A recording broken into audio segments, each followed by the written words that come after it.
We have been bringing him to New York when his little girl was a little girl. And you know, I was reading the program today and getting an update and said 24 years of age. Well, today is her birthday. She's 26. Oh, today is the birthday. All right, let's go around. All right, today is the birthday. All right, that is so wonderful. And no better date because we have chosen to bring Brother Browder to us than on the birthday, on the Earth Day of his beloved daughter. Let's give a warm round of applause, put our hands together, stand on our feet for the man of the hour, Brother Anthony Browder.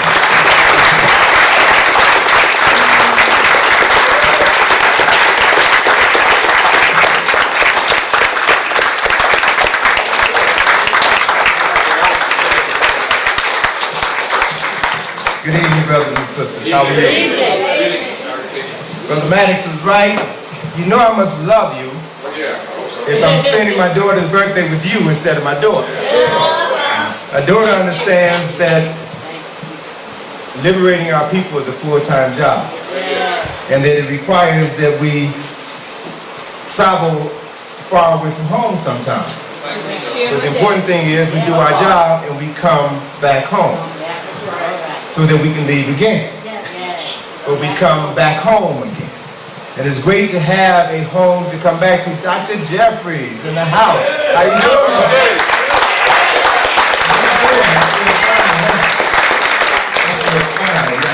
Yes, indeed. Well, I'm so pleased to be here. Always pleased to be with my brothers and sisters here at UAM. You all have been extremely supportive. I see a brother back in the back wearing one of our Egypt on the Potomac t-shirts. Those of you who take the field trip next Sunday will have the opportunity to really see what that trip is all about. It is not a tour. It is a field trip. It's a field trip in the literal sense of the word. A field trip like the field trips you took when you were in school. It is an extension of the classroom where you're going to be exposed to historical, cultural, scientific, architectural and symbolic information that will help you begin to understand what I refer to as secrets which have been literally hidden in plain sight. And the whole concept behind hiding secrets in plain sight is that if you want to keep something hidden from the people, you don't have to put it in a safe. You don't have to put it under 24-hour guard. The best way to hide a secret is to hide it in the open where everyone can see it. All you need to do is to separate people from their ability to understand what they see.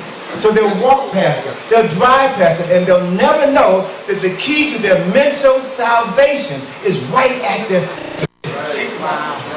So, you know, the field trip that I've done in Washington is something that I've been doing all over the country, because I found our fingerprints, our historical, cultural, architectural, and symbolic fingerprints everywhere I've gone in the world. It just so happens that they are probably a bit more plentiful in Washington than there are any place else, because it shows the extent to which white men value African knowledge, such that they use that knowledge in order to create what has become the capital of the wealthiest and most powerful nation in human history. They knew the value of African knowledge, and part of their job was to keep us on mental lockdown so that we could never truly understand who we were, what we came from, and what our contributions were to culture and civilization. So as long as we remain Negroes, as long as we remain mentally dispirited, then we will never be able to access that which is right within our grasp. And so these meetings that you all have here and have had through UAM for so many, many years are vital, because it is your opportunity to begin to re-immerse yourself in your history, your culture, into those traditions that will help you begin to recover your mind. Because Brother Maddox was right in terms of doing those radio interviews. You really begin to realize how sick we are. We are a sick people. But I understand the depth of that sickness. I understand the source of that sickness. And before we can truly heal ourselves, we must first acknowledge that we are sick. That's the problem. That's the hardest part of the problem. To acknowledge that you are sick and that you need help. And once you begin to cross that very small threshold. It may look like a major threshold, but once you cross that small threshold, then you can begin to open the door to transformations, physical transformations, mental transformations, and spiritual transformations that you have always had the power and the ability to access. And so these meetings here are significant because they help you unlock those mysteries and begin to know that which you weren't supposed to know. So I'm pleased here tonight to add to your mental development and your spiritual liberation. And the topic that I chose for my presentation this evening is entitled Barack or Not Barack, an analysis of the historical and spiritual significance of a Barack Obama presidency to America, to Black America, and to the world. And so this analysis is going to be based on investigating 6 different areas. The first area is, who is Barack to America? Who is he to Black America? And who is he to the world? The second point of interest is, does Barack really care about Black people? So this is going to be a critique of the Black critics of Barack. The third point is the significance of Obama as America's first Black president. The fourth point is racism in America dead or in a state of suspended animation? And how wrong was Jeremiah Wright? The fifth point is Barack Speaks. I want to analyze 3 of his speeches and look at the content of his words. And then the final point is, it's not about me, it's about you. Direct quote from Obama for his acceptance speech. It's not about me, it's about you. The role that African Americans must play in the upcoming presidential election. So those are the 6 areas that I'm going to examine. So the first one, who is Barack to America, Black America, and the world?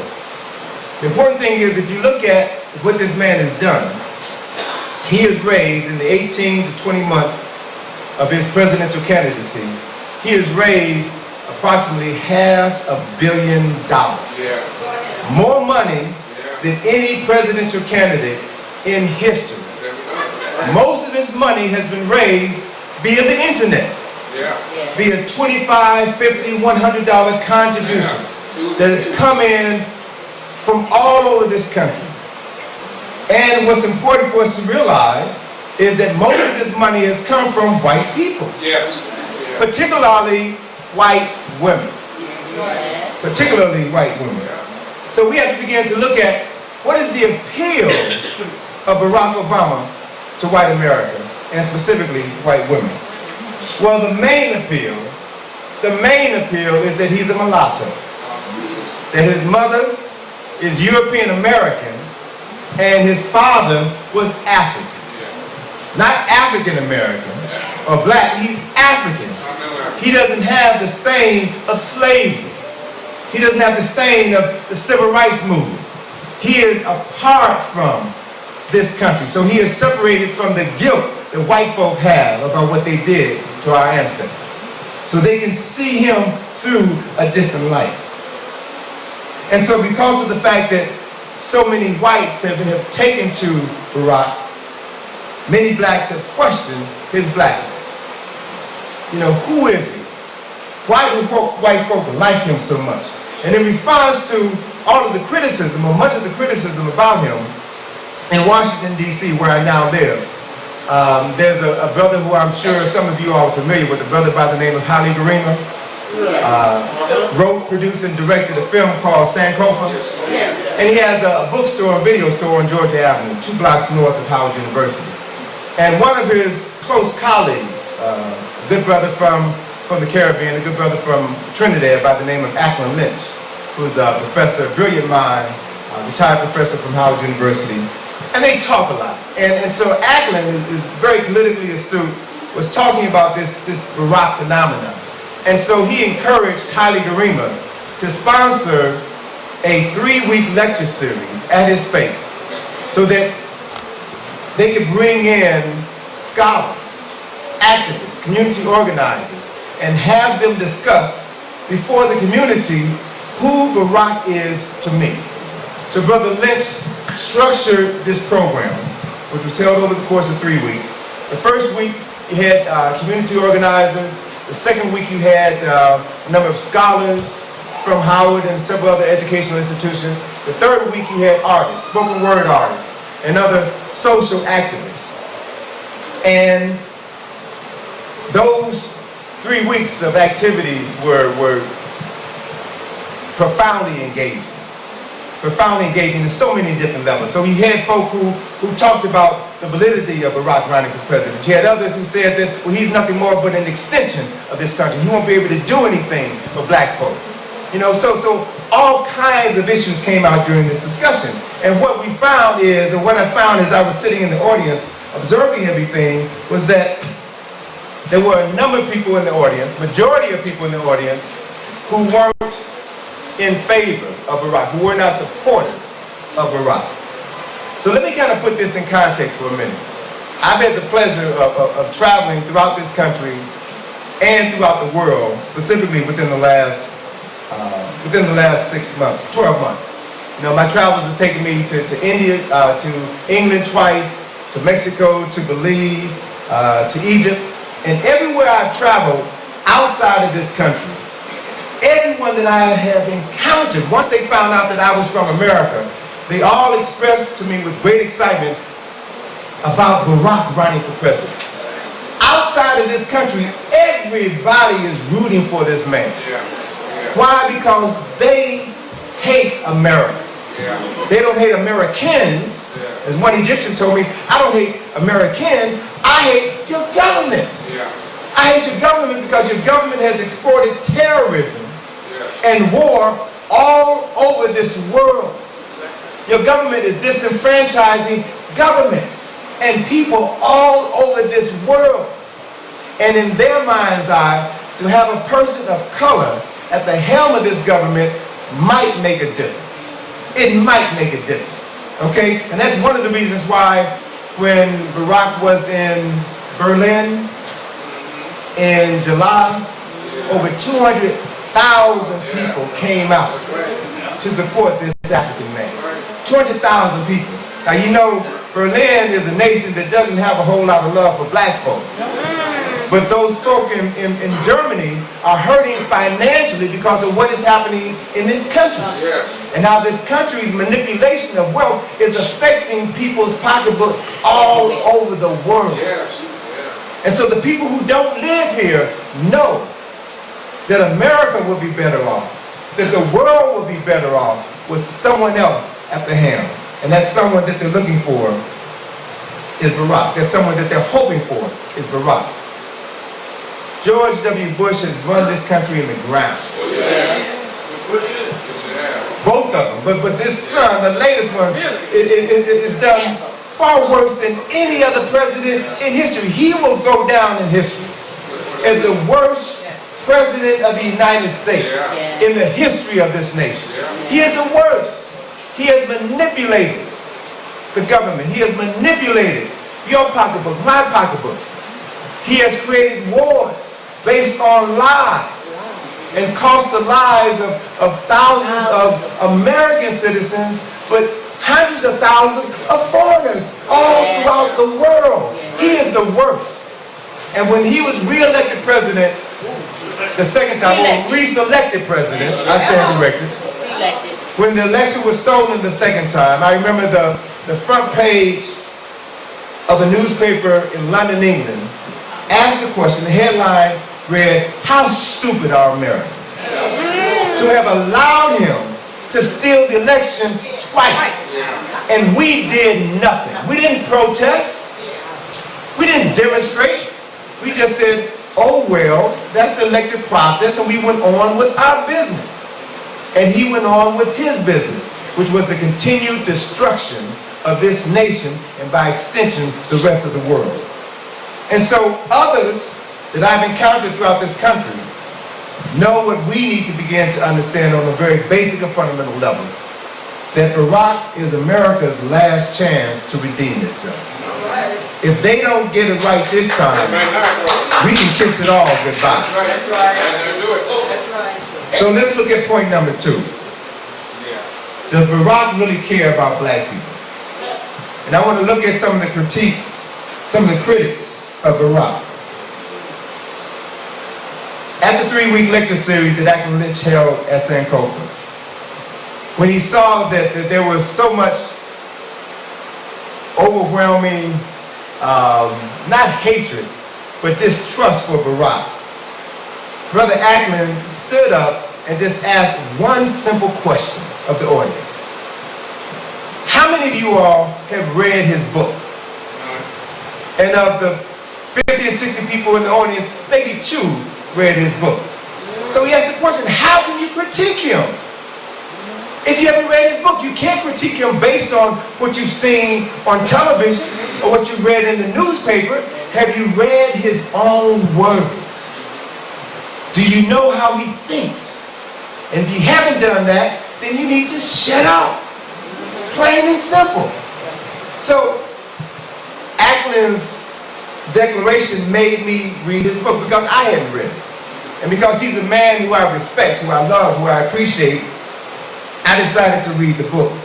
And as I've read the book, I've come to understand his first book, Dreams from My Father. When I read this book, I came to understand that Barack Obama is blacker than most black folk that I know, including a whole lot of folk who consider themselves to be African-centered.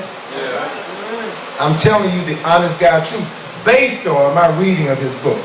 His book is a soulful telling of a black man in search for his father, in search for his identity. And as he talked about this search, I can relate to it. Because I spent my life as a black man searching for my father. I don't know who my father was. Never met him. I spent my life searching for my identity as a black man in the world. And so I can identify with his quest, the basic quest that every person has. Who am I? Where did I come from? And what is it in me that drives me to do the things you do? If you're lucky and have 2 parents, then part of that question can be answered.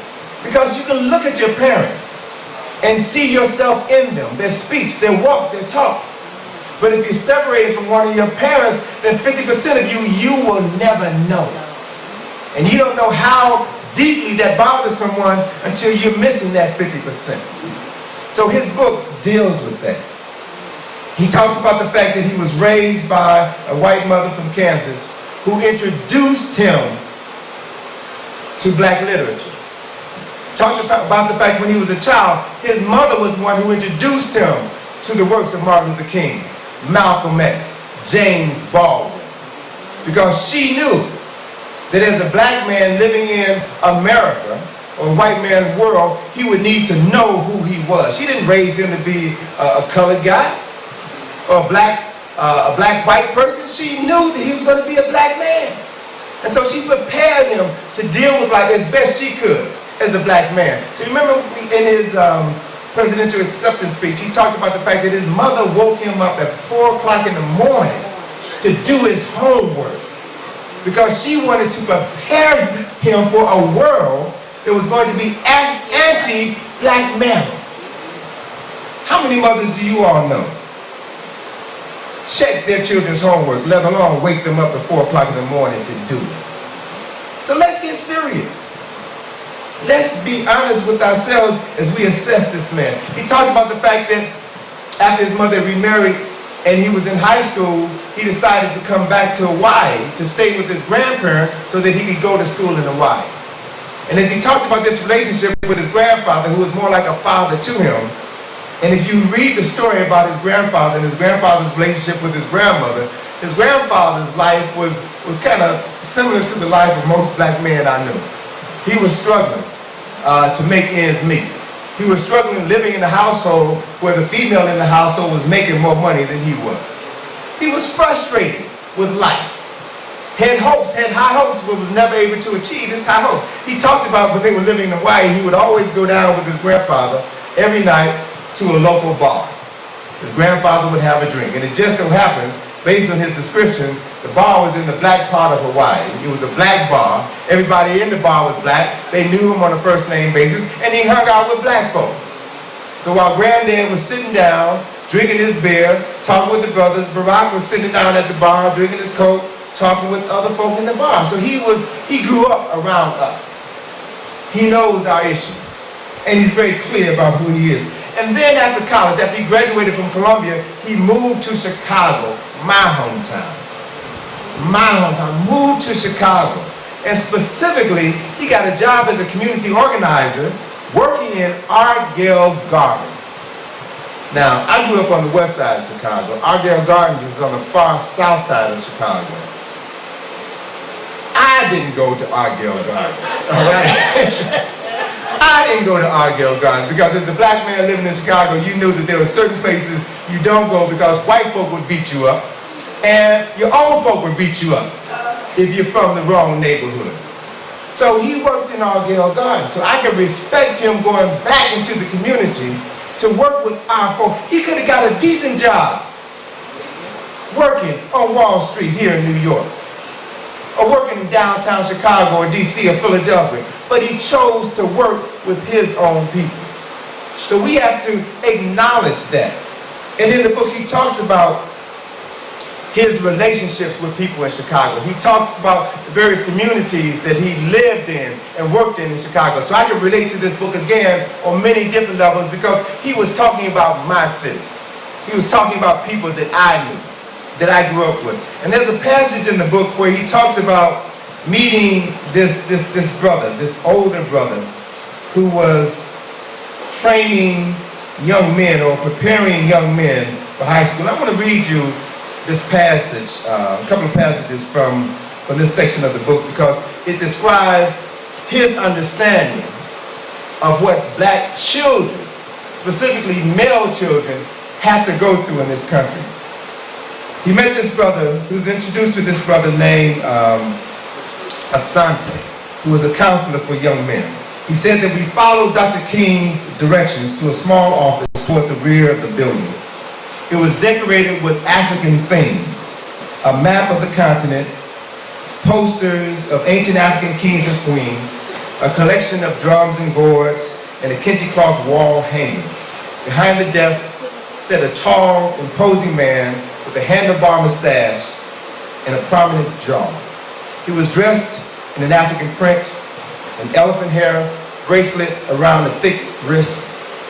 He seemed a bit put off at first, and he had a stack of SAT papers. Let me go on.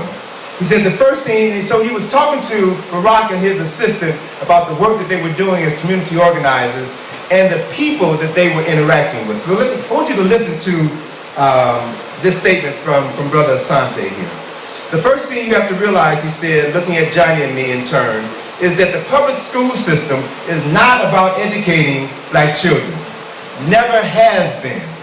Inner city schools are about social control, period. They operate as holding pens, miniature jails, really. It's only when black children start breaking out of their pens and bothering white people that society even pays attention to the issue of whether or not these children are being educated. Just think about what a real education for these children would involve. It would start by giving a child an understanding of himself, his world, his culture, his community. That's the starting point of any educational process. That is what makes a child hungry to learn. The promise of being part of something, of mastering his environment. For the black child, everything is turned upside down. From day one, what is he learning about? Someone else's history, someone else's culture. Not only that, this culture he's supposed to learn is the same culture that has systematically rejected him and denied his humanity. Right, and that's a foundation, that's a discourse on education, a basic understanding of education. And then he talks about the fact that he chooses to give them, he chooses to expose these children to African history, African geography, artistic traditions. I try to give them a different values orientation, something to counteract materialism and individualism and instant gratification that's fed to them the other 15 hours of the day. I teach them that African people are a communal people, that Africans respect their elders. So he lays out a basic foundation, and he incorporated this conversation in his book, which means that this conversation had meaning and value to him. What's important in this description of coming into the Sante's office, he describes the poster on the wall with the African kings and queens. You all have seen those posters, haven't you? The Budweisers, great kings and queens of Africa, all right? And what's so interesting about it is that I remember in the conversation I had with Dr. Clark, Dr. Johnny Clark, years ago, Dr. Clark had shared with me that he wrote the narratives for those posters. And as he was discussing that with some of his colleagues ragged on him for being associated with Budweiser. Now, you know Budweiser, I mean, they're producing this alcohol that's killing our people. And Dr. Clark said, well, listen, fool, our people gonna drink the Budweiser anyway. So we might as well give them something to learn while they're drinking the Bud. That's real. That is real. And I can't tell you how many thousands, hundreds of thousands of lives were touched by those posters. You don't understand the extent to which something small, something seemingly insignificant and anti-African can plant seeds in the minds of someone, whether they are conscious of it or not. And so we've got to begin to look at our situation from multiple perspectives before we start criticizing our people for what they do. A couple of other passages in the book, Barak describes his journey to Africa to visit his father's relatives after his father died. Now the book begins with him receiving a phone call from his sister in Africa that his father died in a car accident. And Barak only knew his father for 1 month. His father met his wife when they were students at the University of Hawaii.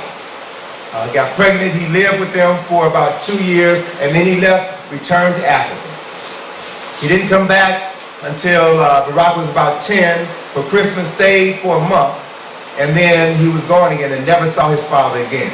So he spends this book, dreaming about his father. Because everyone said how bright his father was. Everyone talked about how much character and how he could walk into a room and just change the energy in the room with his presence. And so he tried to imagine the presence, the power of this man.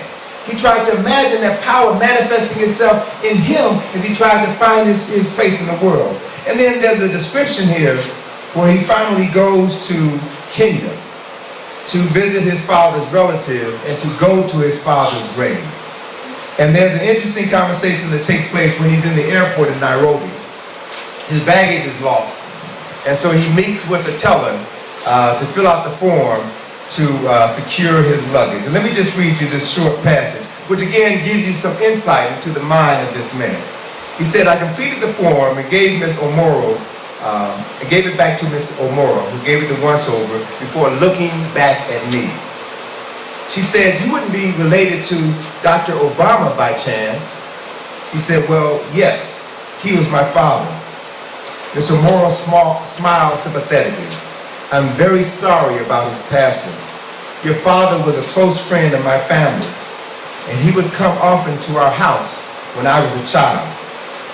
He said, the very fact that she recognized my name, that had never happened before, I realized. Not in Hawaii, not in Indonesia, not in LA or New York or Chicago.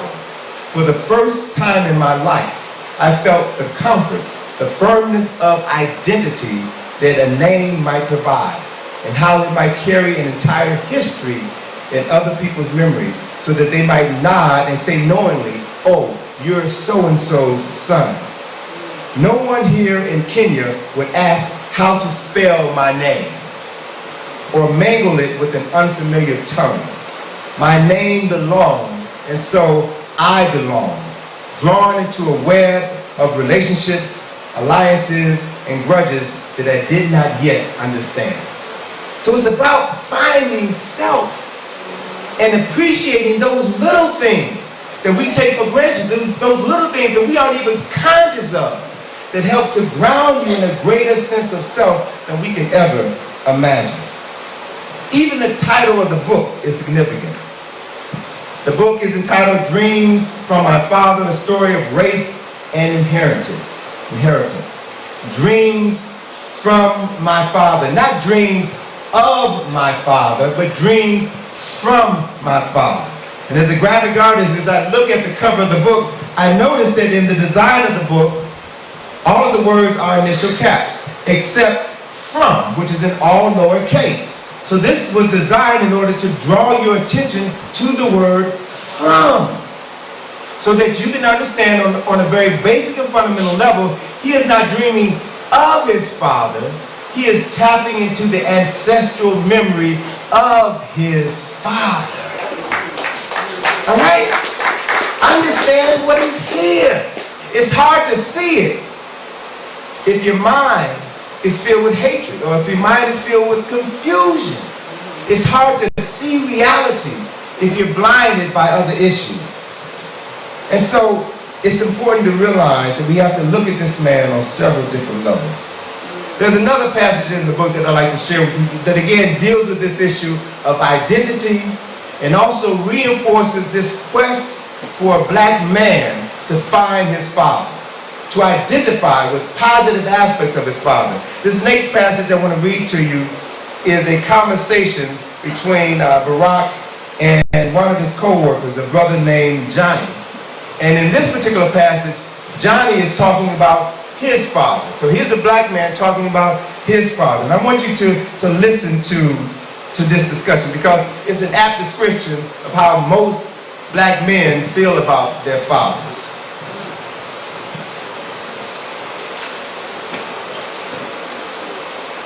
He says here, Johnny says, it's funny, he said, how listening to Asante back there made me think about my old man. And then he goes on to talk about his father. He said, never seemed like he really enjoyed life. You know what I mean? On weekends, he just hang around the house with some of my uncles, and they would come over and drink and listen to music. They complained about what their bosses had done to them this week. The man did this. The man did that. But if one of them actually started talking about something different or had a new idea, the rest of them would tear the guy up. How some no-count nigga like you gonna start some business, one of them would say. And then somebody else would say, take that glass away from Jimmy. That wine done gone to his head. And they all be laughing. But I could tell that they weren't really laughing inside.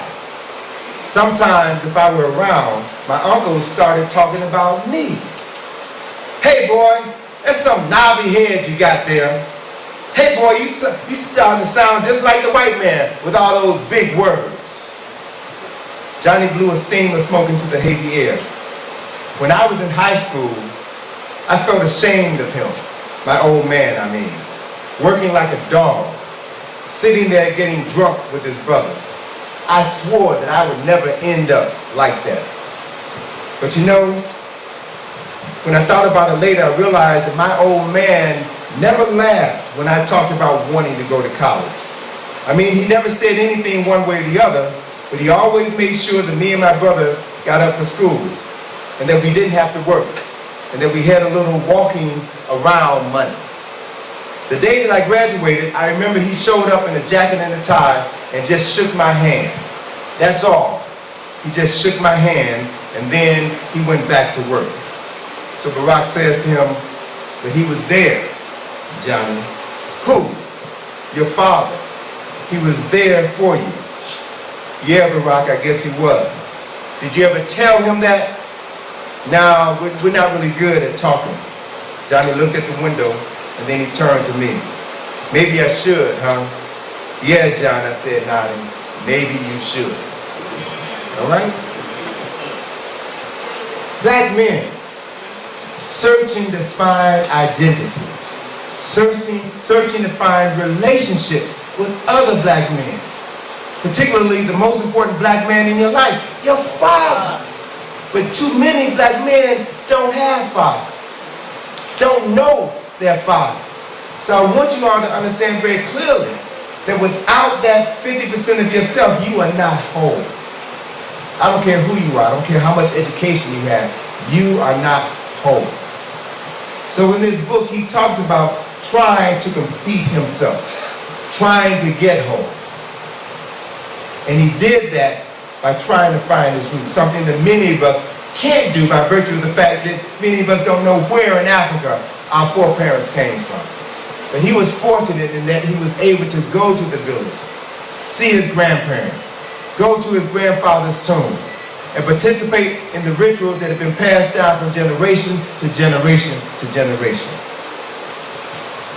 The third point I want to look at is the significance of Obama as America's first obviously black president. And in doing so, I want to do a quick overview of J.E. Rogers' little pamphlet, which was published in 1965, Five Negro Presidents. I'm surprised, I'm shocked at the number of our folk that have never heard of this book, let alone read it. And it's 18 pages. Yeah, right. It's 18 pages. Read that on your coffee break.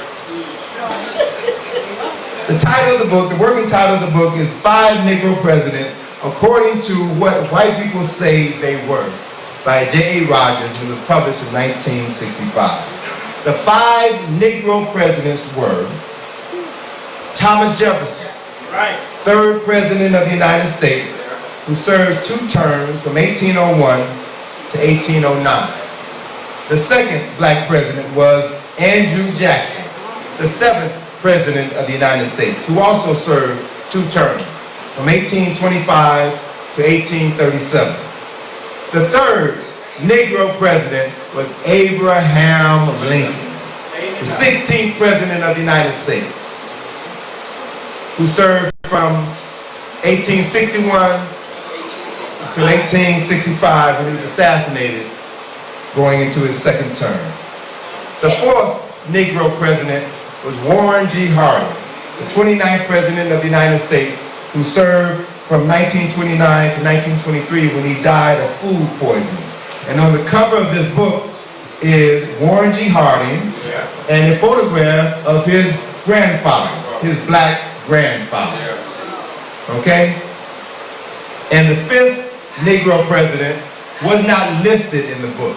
He made reference to him, but he wasn't listed because he was still alive. But that president was Dwight D. Eisenhower. And I don't know how many of you all are familiar with Dr. Edward Nichols, who's a psychologist from Washington, D.C. But when I first met Dr. Nichols, he talked about the fact that after Kennedy was elected president, Life magazine did an expose, cover story, on all of the living presidents of the United States. And they had on the cover a photograph of Dwight D. Eisenhower as a child and his mother. And his mother was black. His mother was a mulatto, all right? And so that was on the cover of Look magazine. It was on newsstands all throughout the country. Somebody saw that cover, made a telephone call, and in 24 hours, every single magazine was taken off the newsstand and was placed with a different cover. All right? Now, all 5 of these men were black, according to the 1 drop rule. You know, they were either quadroons or octoroons. This term was popularized by Thomas Jefferson in his book, Notes on the State of Virginia. And according to him, 1 drop of black blood made a white man black. Now that's black power if I ever heard it.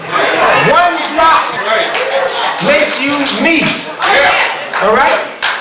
And so because of the fact that these men were living in a racist country and they were light enough to pass, they passed. They passed. And they became president of the United States. There's a whole lot of black folk who are passing. Oh, yeah. Did you all know that J. Edgar Hoover is passing? The Hoover family, are Negroes who have passed for white. And it's something about the hatred of self that we have that causes us to aggress against our own even when we're passing. So it helps you understand Hoover's hatred for Dr. King because of who Hoover was, not who King was. All right? So we've got to look at these issues. So if Barack Obama is elected president, we will have to understand that he is a mulatto. All right? And thus he would be the first phenotypically identifiable black president of the United States. So the question is that we have to raise, as everyone is talking about, Barack Obama could potentially be the first black president, why aren't we talking about this history? This is a great opportunity to educate our own and maybe white America in the process. This is an opportunity that we should not be passing by. Every child in every classroom should have a copy of this book so that this could be discussed. This is a hot topic. The important thing about understanding the significance of moments in time. Certain moments in time are pregnant with possibility. And so you have to be able to recognize those moments and impregnate those moments with the possibilities of changing the world. This is one of those moments. So we have to look at ourselves. What are we doing to capitalize on these moments? These are opportunities that you must first recognize as opportunities and then have the knowledge to know what to do to take advantage of this opportune moment. You can't just sit back and complain because you don't like what's going on. There's something that you can do. Anybody can complain. Matter of fact, that's the easiest thing in the world to do, to sit on your butt and talk about somebody who is doing something. Issue is, what are you doing? What are we doing to take advantage of these moments? And so, one of the reasons why we aren't talking about these issues is because we don't know our history. We don't know our history, and we don't know that we don't know our history. Talk about with black folks, but we don't even know our history from 40 years ago, let alone 100 years ago. And there's no excuse for that. There's no excuse whatsoever for us to be as ignorant as we are. As Alton was saying, the reason why we talk so crazy is because most of us are ignorant. We're not illiterate because we can read. We're illiterate because we don't read.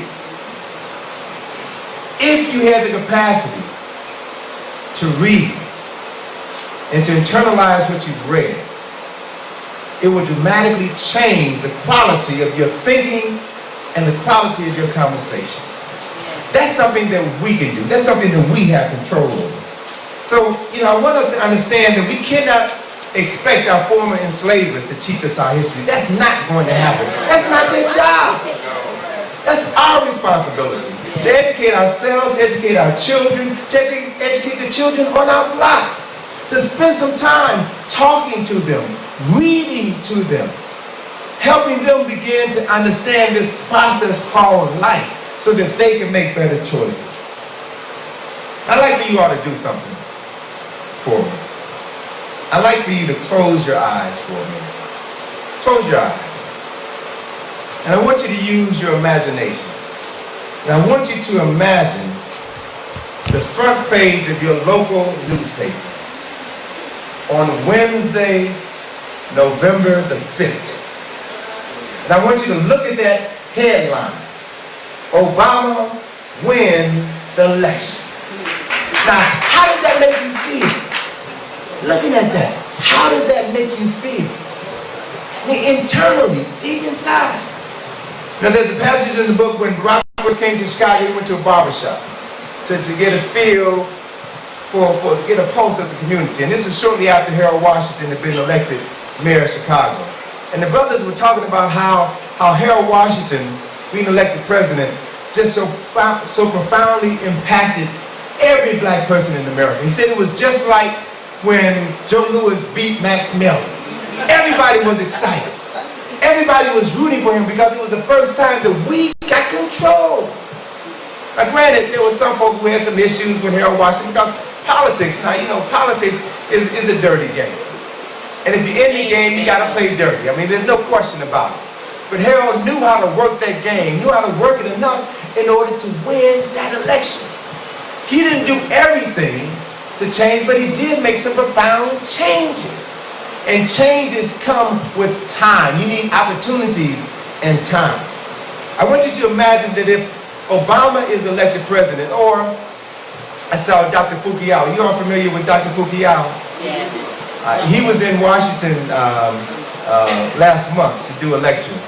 And when he walked in the door, he was wearing an Obama pin. And I said to him, it's obvious who your candidate for president is. And he looked at me with all seriousness, because Dr. Fukuyama was a very serious brother, a deep brother, very serious brother. And he said, the ancestors have said that Obama is going to win. So he was dealing with this situation from a totally different perspective than I was. The ancestors said that he is the right man for the job at this particular point in time in history. I want us to understand how just on a psychological level, how Barack will affect everybody in this country, not just black folks, but everybody in this country. Do you realize that his photograph will be in every federal office in this country? So even white folk who don't like black folk, I'm going to have to see his picture on that wall for at least 4 years. Understand the psychological effect that that image of that black man is going to have on them on a conscious and subconscious level.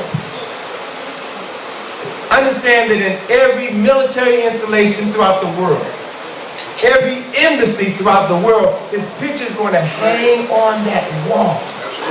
We can't just deal with things on a superficial level. We got to begin to understand that things manifest themselves on a spiritual and a mental level. And all of these things are going to be working within the next couple of months. So we got to begin to broaden our perspective of this moment in time, where we are in this moment in time, and how we must use our time to take advantage of every single second. Fourth point I want to talk about is racism dead or in a state of suspended animation. Barack addressed the issues of race in his book, Dreams of My Father, a story of race and inheritance.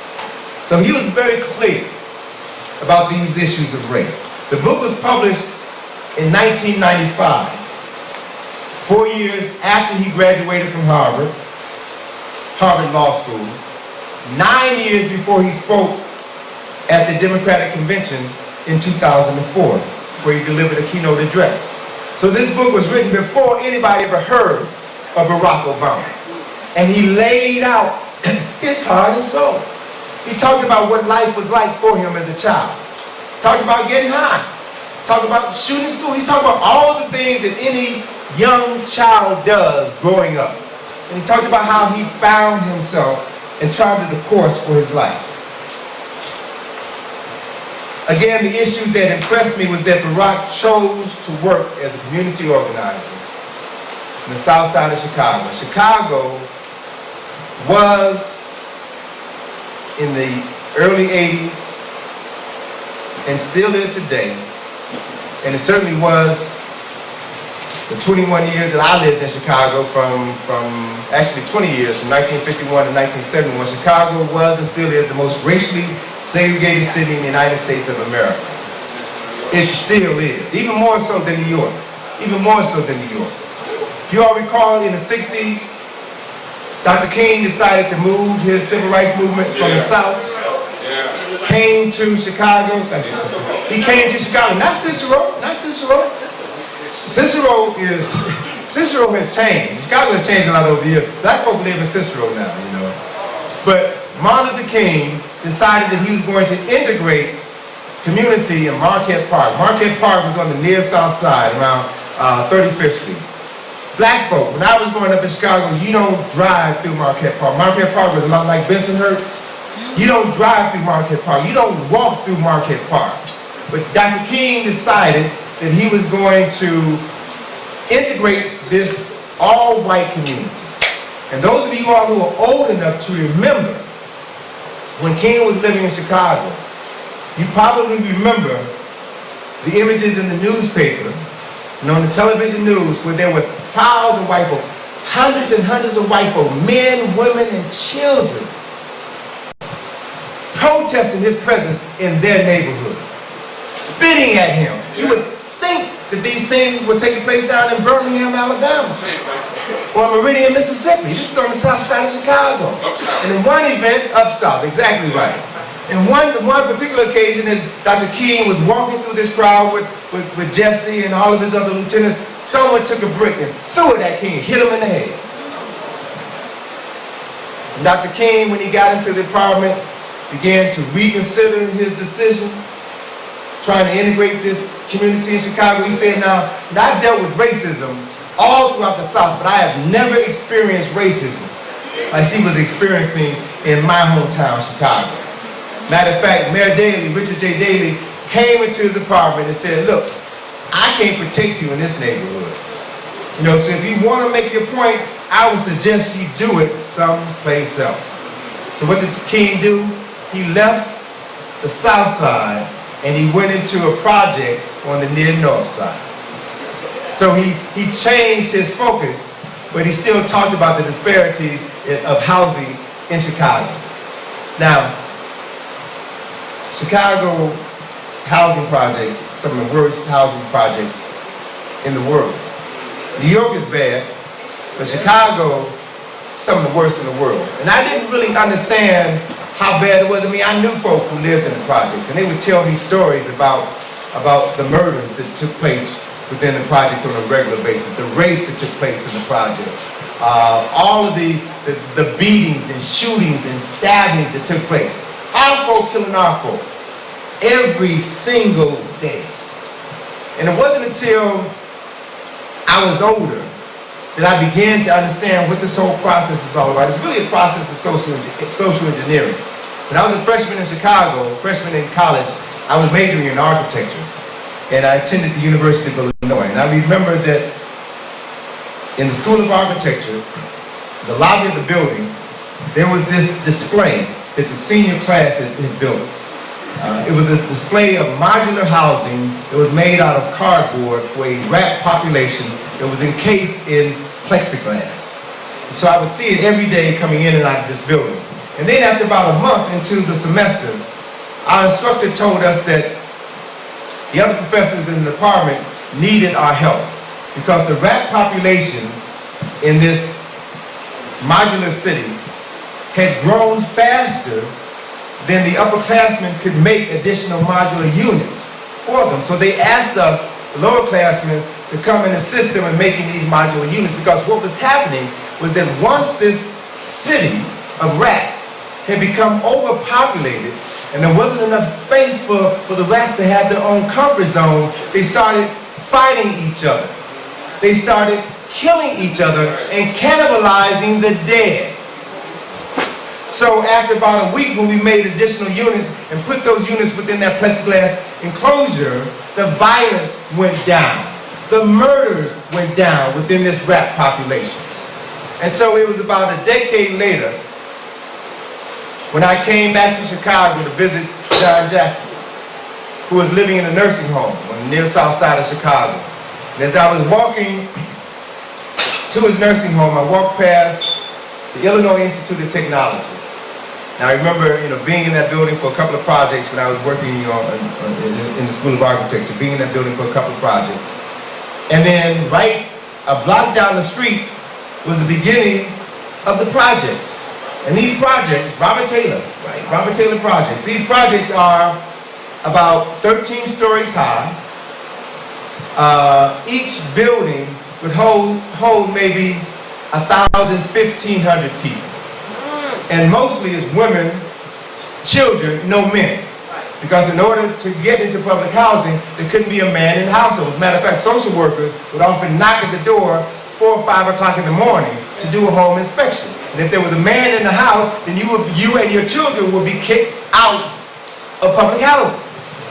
And so, when in these buildings, there were 4 buildings to a block, and they stretched for over a mile. And they were all throughout the city. So as I walked toward the nursing home to see John Jackson, walked past the Illinois Institute of Technology, and saw down the street these projects, that's when I realized that this all is social engineering. All of this was designed in order to destroy 3 generations of African people. Right. Separate families, separate the men from the wives, the children from their fathers, so that this dysfunctionality could be passed down from generation to generation to generation. Right. And I applaud Barack for going to Chicago to work in this community to make a difference in the lives of young black men who needed some positive male images to relate to. Okay? So, in the book, he talked about his community. Barack lived in the hood, lived with black folk, lived in the neighborhood that some of us wouldn't want to live in. So he's well aware that racism is a game created by whites. Yeah. Whites wrote the rules of the game. They manufactured the deck. They dealt the hand. And then they want to accuse him of playing the race card. How about that? I understand how this game is played. Hillary Clinton can talk about putting 18 million cracks in the glass ceiling and appeal to female voters.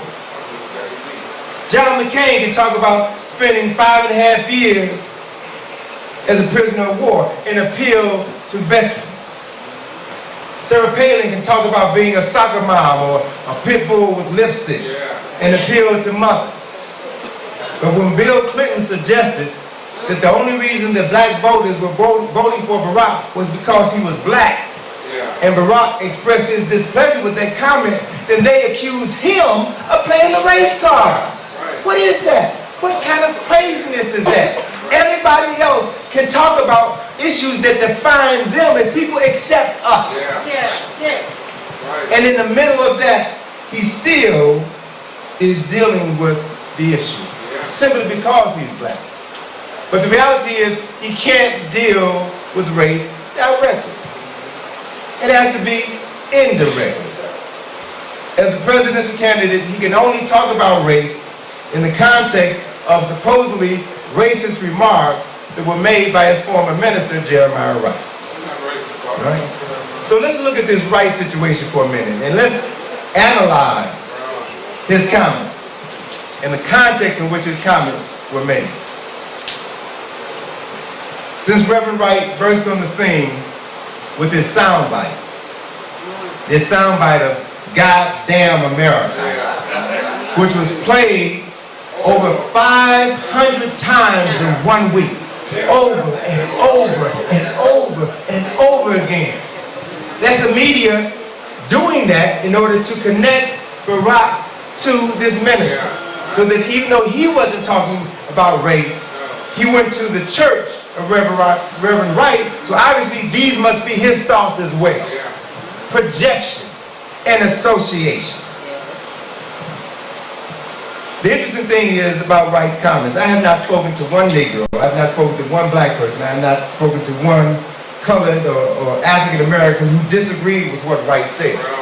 All of us know that Wright was right. His comments were absolutely right. And anybody who lives in America truly understands what he was saying to be true. And Barack initially addressed those issues. That the black church is different than a white church. And that we talk about issues in our churches that white folks don't talk about in their churches. Because of how we relate to this country and how we relate to the Lord. But the interesting thing is that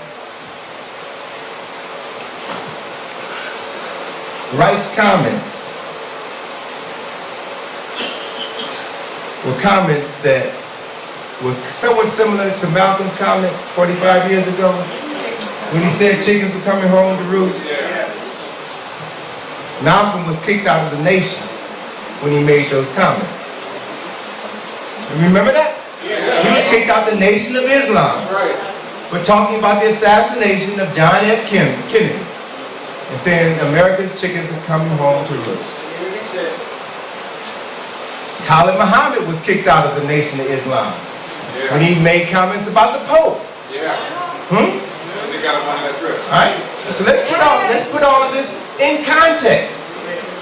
Anytime a black person speaks out, a high-profile black person speaks out and talks about racial issues in this country, he is kicked to the curb. Alright? So, let's look at this. Wright's comments that he made at this church were right on point. But the comments that he made several weeks later in Detroit at the NAACP convention, and then the next day at the press club in Washington, D.C., was when it became clear to most folk that Wright had lost his mind. Now let me put this in context, all right? Because anytime you're speaking before an audience, you really have to be careful of what you say and how you say it. Particularly if you are a target of the media. You don't give the media the most powerful form of mind control and manipulation. You don't give them any ammunition to use against you, or by extension, anyone who has been associated with your church, Barack Obama. So when Wright spoke at the NAACP convention and he talked about the educational differences between black children and white children, he raised issues that were right on point, but they were over the head of most of the people in his audience. So what was he doing? He was, in my humble estimation, he was showing off. He was showing off. Now there's nothing wrong with doing that, but you have to do it in the right context. If you're going to talk about information that most people are not familiar with, then you need to provide documentation. You need to provide documentation, especially if your presentation is being broadcast all over the world. That broadcast wasn't just for the United States, it was being broadcast by C-SPAN all over the world. So this was his opportunity to educate everyone throughout the world. And he didn't, in my humble estimation, he didn't do everything that he could have done and should have done at that opportune moment. It was a missed opportunity because he was showboating. Got so caught up in showboating that he struck the Q pose. What kind of nonsense is that? Has this Negro lost his mind? You don't do that. You don't do that with an international audience. You don't do that. There's certain things that you do with family behind closed doors. This is family. I would say and do certain things with family, but that I won't do with the larger audience because I know that they don't look at me like you look at me. And I've got to say things to appeal to them on a different level because they're evaluating me different than how you will evaluate me. And the idea is, anytime you speak to a large audience, you want to have the entire audience move with you. You don't want to lose them by saying something that they may misinterpret. So you are very careful or very structured about what you say and how you say it, if you care about your message and how your message is going to be received. The following day, when Wright spoke at the press club, the National Press Club in Washington, D.C., that's when he lost it. Now, he's a bright man, he's an educated man, he is an articulate man, but he should have known that he was being set up. He should have known that he was being set up. He was there in D.C. for a conference of black ministers that was being held at Howard School of Divinity. The meeting at the press club was set up by Barbara Reynolds, who is a supporter of Hillary Clinton. So they set up that meeting knowing how Wright is, knowing how large his ego is, putting him in front of his peers, knowing that he's going to cut up. And he did cut up.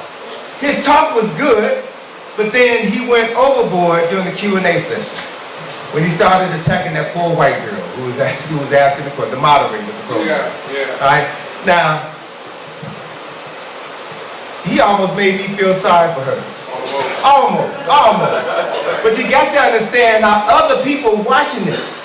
How white folks, Hispanic folks, other folks watching that reacted to this black man beating this white girl down. That's what it was, a beat down. It was a verbal beat down.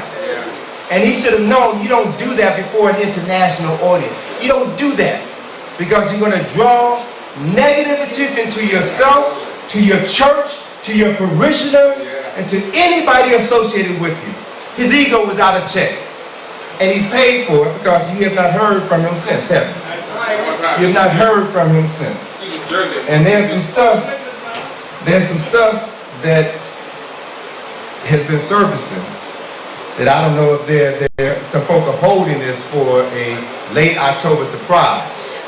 But and I don't want to get into it now because I don't want to gossip. But it was because of this speech that Obama finally had to distance himself from Jeremiah Wright. Now, as he said in his first speech in response to Wright's comments about goddamn America, he said that, this is the man who married me, who baptized my children. This is the man who's like a father to me. So I can imagine how Barack man felt trying to understand why Wright was doing what he did. Why would Wright throw him under the bus? That is what he did. He threw him under the bus. Was it ego? Was he envious of the attention that he was getting? I don't know. We'll probably find out when Michelle writes the book and tells what was really going on. But the reality of the situation is this, brothers and sisters. The racial dynamics in this country are changing. America is rapidly becoming a multicultural and pluralistic society. And black folk have to adjust to that reality. It was about 7 years ago that Hispanics became the #1 minority in the United States. Hispanics are #1, we're #2, and in about 15 years we'll fall down to #3 behind Asians. So if we have not achieved parity as the #1 minority, what do you think is going to happen when we're now in the #2 slot? What do you think is going to happen when we fall to the #3 slot? Huh? And based on census reports last month, that in 2042, 8 years ahead of their projections, white folk will become a minority in the United States for the first time in U.S. history. Hispanics will become the dominant population in this country, followed by us, followed by Asians. And if you look at the statistics, you look at the growth, the demographics of the various groups within this country, you'll see that white growth has been growing maybe about 2 or 3% per decade. Hispanic population has been growing by almost 20-30% per decade. African American growth has remained stagnant for over 45 years, which means that there are as many of us being born as there are dying. Zero population growth. And most of us are dying at the hands of other black folk, and we're dying at our own hand as a result of the foods that we put into our body, this stuff that some folk call food. We're killing ourselves. So, we have to take all of this into account in order to assess where this country is going. So that racial dynamics are changing such that we won't be able to blame whitey for all of our problems now. Because they won't be in the minority, they won't be in the majority. Hispanics will begin to be in the majority. And Hispanics are, for the most part, they are living in Washington, D.C. area. Washington, D.C. has the highest percentage of Salvadorians of any country outside of El Salvador, right? And they're coming in large numbers, and it's obvious that they're coming in was planned in order to displace the African American population. That's real clear. They're doing jobs that we used to do, or jobs that we don't want to do. And as a consequence, they are building families. They are living the American dream. They still have, at this particular point in time, in the sojourn in America, they still have nuclear families. And they still do things as a family. Things that we stopped doing a long time ago. Right? So they are moving into political arenas. And as they begin to become aldermen and women, they begin to become mayors and governors, they're not going to tolerate all of this nonsense that we have been tolerating in our community. So we need to get our act together, because this country is changing. Very much so. And if we want to be a part of change, there's work that we have to do. So let me look at an analysis of a couple of speeches by Browder. So let's look at his thoughts and his words. Again, if you really want to understand somebody, listen to what they say, not what someone says they said. Listen to what they say. Listen to how they say it. Listen to the context in which they say it, so that you can begin to get an understanding of how they think. Barack Obama is truly a talented and gifted speaker.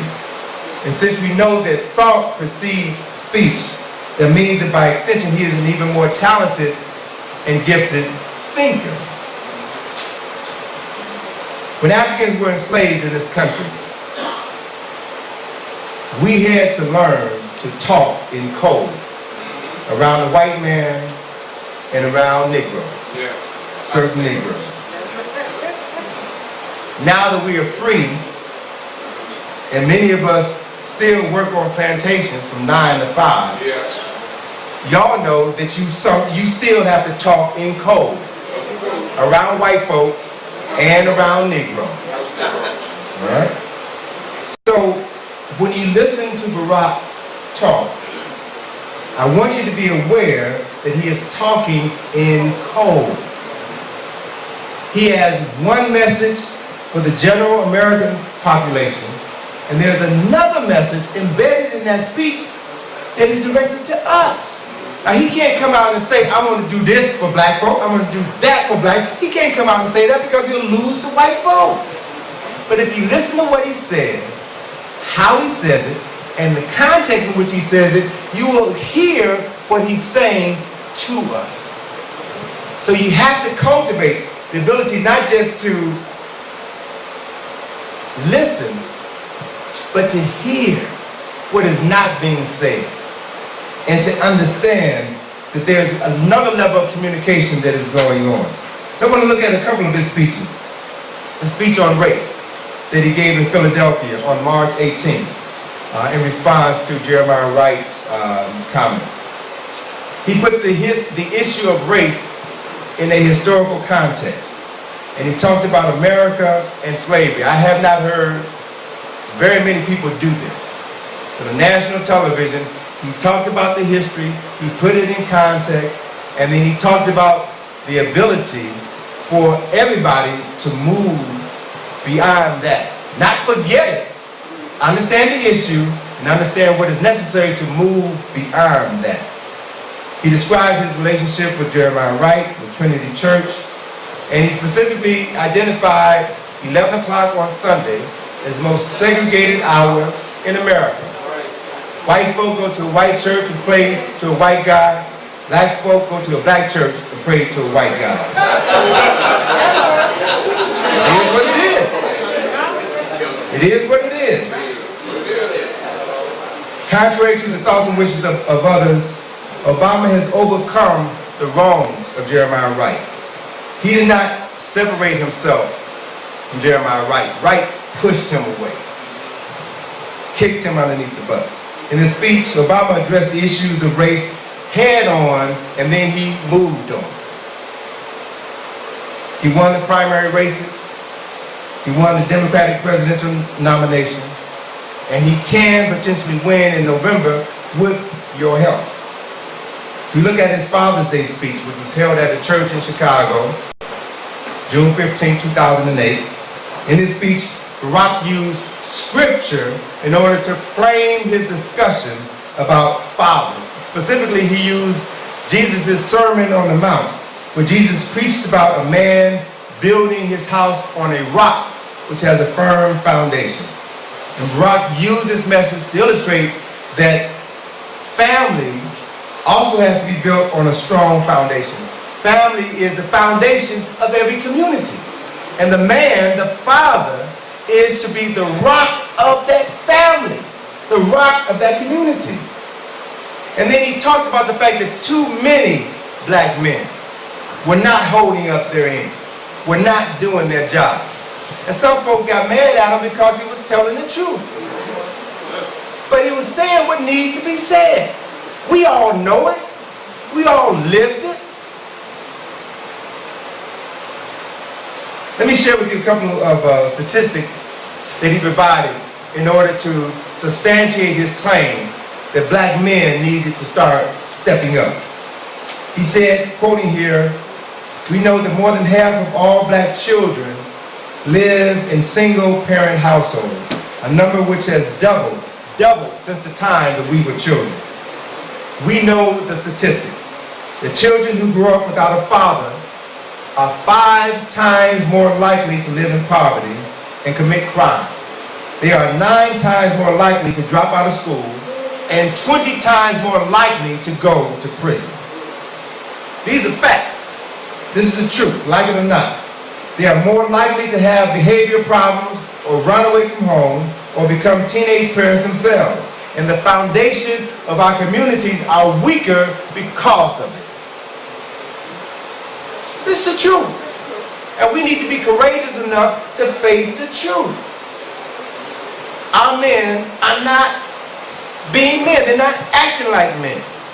Part of the problem is many of them didn't have men in the household. And I have to be honest with these sisters, a woman cannot raise a man. A mother cannot raise a man. My mother could not raise me to be a man. I needed men in my life to help me understand certain things that my mother didn't understand or couldn't explain to me. So we need men, courageous men, strong men to work in our communities, to be models, to be examples for our children, for our daughters, for our nation and our community. Barack proceeded to give examples as to what men could do to improve the quality of their lives and their community lives. So he didn't just talk about the problem, he gave statistics to validate the problem, and then he gave solutions to the problem. That's what you're supposed to do if you want to help somebody. You don't just criticize them. You help them understand what the issues are, and you give them the means by which they may help themselves. So the conclusion was simple. Since it's a simple and truthful message which needs to be repeated over and over again until it sinks into our heads and we realize that the only way we can change our condition is to confront our condition. We can't run away from it. You can't deal with the truth by simply ignoring it or wishing it away, or committing character assassination upon the messenger of that truth. So in that context, I gotta say, shame on Tabitha Smiley. I gotta say, shame on Cornel West for being overly critical of his speech. I have to say, shame on Michael Eric Dyson for getting on Bill Cosby for saying the same thing. Now come on, now we gotta be serious. You know, folk accuse Cosby, folk accuse Barack of airing our dirty laundry. But don't you realize the world can see your dirty drawers because our children are walking around with their pants hanging out off their behind. What people on this planet allow their children to walk out of the house like that? No one. No one on any country that I've gone to allows their children to accept such dysfunctionality as the validity of their humanity. That is insane. That is unacceptable behavior. And as long as we are silent on this issue, the world will continue to look at us as if we have lost our minds. And so we can't do better until we start acting better. And I applaud any black man who holds black men up to a higher standard. We need to have regular discussions like this on an ongoing basis. At Barack's Democratic DNC presidential acceptance speech last month, he talked about a number of important things. I call this speech the Promise of America speech. You can do what you will. And in this speech, Barack talked about what was wrong with America. He identified George Bush as the source of many of America's ills. And then he linked McCain to George Bush. He went on to talk about the economy. And he talked about the promises that he would keep as President of the United States, and then he proceeded to detail those promises. And he said that he promised to help you if you would help your community. Huh? I would help you, but you got to help yourself. I can't do it all for you. And then he broadened his Father's Day message to talk about all fathers in this country needed to step up and do more. And then he delivered his punchline with the skill of Muhammad Ali in his prime, right? When he said, I get it. I realize that I'm not the likeliest candidate for the office. I don't fit the typical pedigree, he said. But I stand here before you tonight because all across America, something is stirring. What the naysayers don't understand is that this election has never been about me, it's about you. It's about you. And understanding that this is an opportunity for every single one of us. He said that history teaches us that at defining moments like this one, the change we need doesn't come from Washington, change comes to Washington. Change happens because the American people demand it, because they rise up, because they insist on new ideas and new leadership and a new politics at a new time. That's what we need. Because the same old is not going to cut it. Said America, this is one of these moments. I believe that as hard as it will be, the change that we need is coming because I've seen it. He's seen it. He has lived that change. And he truly has. He is an international brother. Born and raised in Hawaii. Moved to Indonesia when his mother remarried. Came back to Hawaii for high school. And then went to college in LA. And then transferred to New York. And then came to Chicago. And then came to New York, and then went back to Chicago. So this is a brother who has always been around us. He has not left his community, even though he had the chance to do so many, many times. Then he went on to talk about the promise of America. He says, this country of ours has more wealth than any nation, but that is not what makes us rich. We have the most powerful military on earth, but that is not what makes us strong.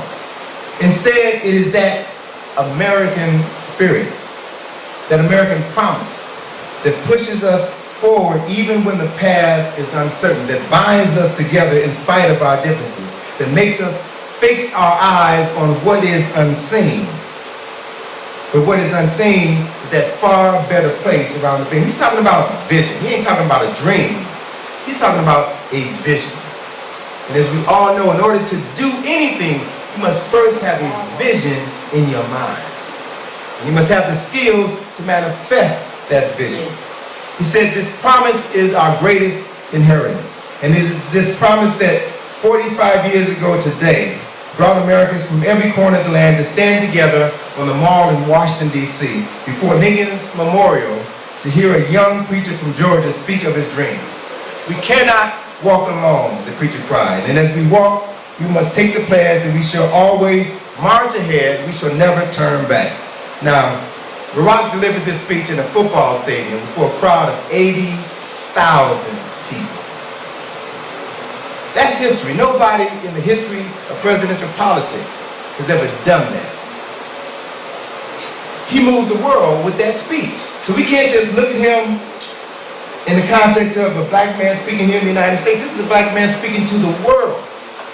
The world which he has been a part of all of his life.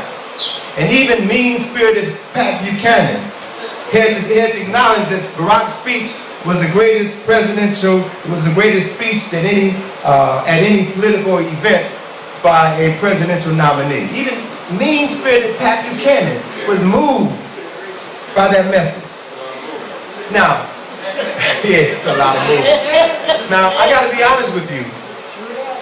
As I watched the speech on television, I hung on his every word. Because I wanted Barack to do well, because I knew he was representing us before the eyes of the world.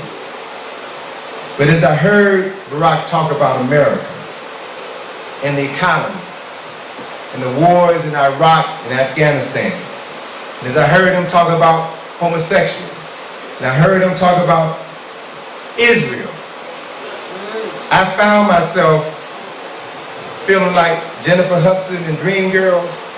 You know that scene in Dreamgirls when Curtis, the manager, is about to push her to the back and put Beyonce up front, and she said, "But what about me? But what about, I was waiting to hear him say something about us. I was waiting." But Barack, very skillfully and in code, made two references to a young preacher from Georgia who spoke of his dream 45 years ago that day. Now, the truth of the matter is, as we analyze his speech, we realize that he saved the best for last. He didn't have to mention King's name because everybody knew what day that was. Everybody knew the significance of Dr. King's accomplishment. So he didn't have to say his name. Just reference him. And symbolically, that reference would draw you to that particular moment in time. He's talking in code. Now, Eugene Robinson, a black reporter for the Washington Post, summed up this moment. And I want you to hear his analysis of that speech at that particular moment. He said that I haven't heard much about race during the Democratic National Convention, and that was clearly by design. And in terms of Obama's prospects, it was probably a good thing. A recent New York Times CBS poll found that 16% of white voters feared an Obama administration would favor blacks over whites. Obama has taken great pains to reassure voters that as president he would act without racial animus or resentment, and that he bears no grudges and intends to settle no scores. His success to date has depended largely on his ability to be seen as a candidate who happens to be black rather than a black candidate. Right? Now understand the truth of that. Understand where we live, in a racist country. If he came out and said what he really wanted to do, he would not have gotten as far as he had. Whites have always feared, after the end of slavery, after the end of colonization, after the end of apartheid, after the era of Jim Crow, white folk have always feared that we would do to them what they have done to us. But that's not in us. That's not our spirit. We have never aggressed against them like they have aggressed against us. But because of our miseducation, let's understand that. We aggress against ourselves. Yes. We aggress against ourselves because of that internalized racism, because of that internalized hatred. The key is, it took me a long time to really understand this and to resonate with what Dr. King's message was, that you can't harbor hate. If you really understand the process, the power and the emotions of love and hate. Hate destroys the person who harbors hatred more than it destroys the object of your hatred. If you understand the power of the mind, the power of thought and consciousness, it's better to be neutral and indifferent than to hate, because that hatred destroys you. That is why we are destroying ourselves, sisters and brothers. That's why we kill each other, attack each other physically or verbally. That's why we kill ourselves with the poisons that we feel put in our bodies, because of this hatred that we have not learned to neutralize, because we have not learned to love ourselves. Because when people love themselves, they talk differently to each other. They treat each other differently. They don't accept unacceptable behavior in their community. So there are lessons that we have to learn. So if we are to heal ourselves, we need to begin to understand my final point. The final point that Barack talked about, it's not about me, it's about you. We have to begin to understand the role that we must play in this upcoming presidential election and beyond.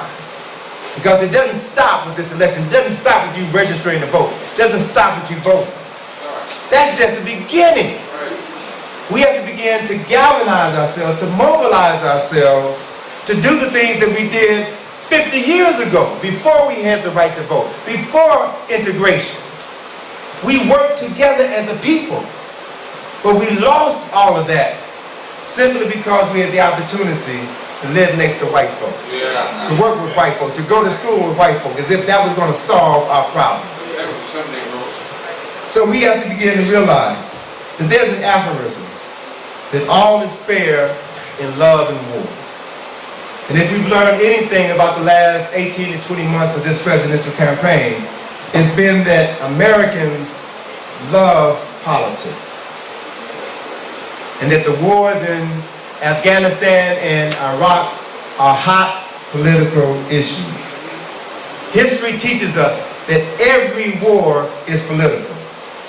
That wars are started by politicians, usually old white men. Every war has social ramifications that affects generations of people. So I would like to modify my aforementioned aphorism on the basis of my analysis and suggest that all is fair in love, war, and politics. Okay? So let's define these terms so that we can be clear about what they mean to us and their impact on our lives. Webster defines love as an intense feeling of affection and compassion for a person or an object. The National War College in Washington, D.C. defines war as organized chaos. War is defined as organized chaos. Politicians and war strategists are very clear that the first battle in any war takes place in the mind. And the first casualty of war is the truth. Politics exerts such a powerful force over our lives. It can generate intense feelings of love and hatred. And has domination over everyone on a local, state, and a national level.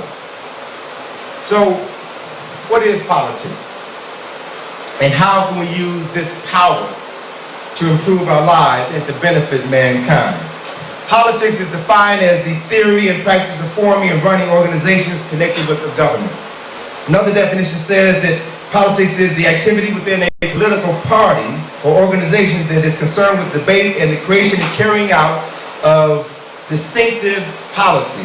And the third working definition is politics is the use of tactics and strategies to gain power over a group or an organization. Politics and power go together like hand and glove, and both are oftentimes abused. Those in power have a tendency to look after their own, often at the expense of their opponents and the disenfranchised. And it brings to mind the old saying that when two elephants fight, or in this instance, when an elephant and a donkey fight, it is the grass that suffers. And those who suffer tend to look at politics and politicians in an unfavorable light.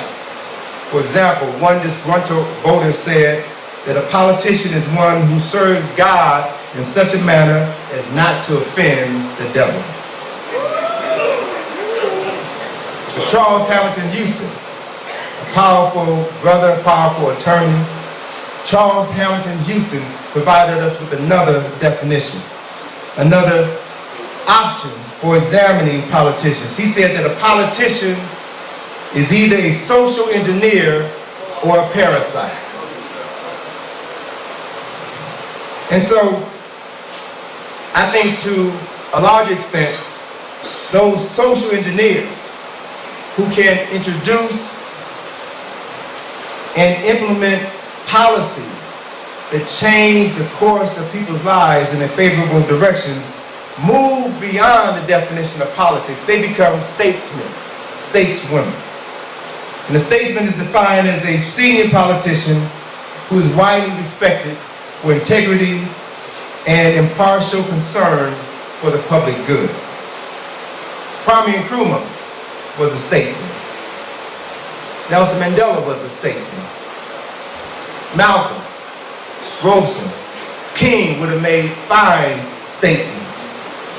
Barack Obama has the mind and the heart to become a statesman. The statesmen are people who are of service to the people. They put service above profit. And they come from the people to serve the people. They're not imposed upon them by outsiders. So it is our responsibility to develop a sense of service within our communities first. It begins first within your household, first within your block, first within your community. Then it moves outside into the greater world. Carter G. Woodson, in his book, The Miseducation of the Negro, talked about the need for service rather than leadership.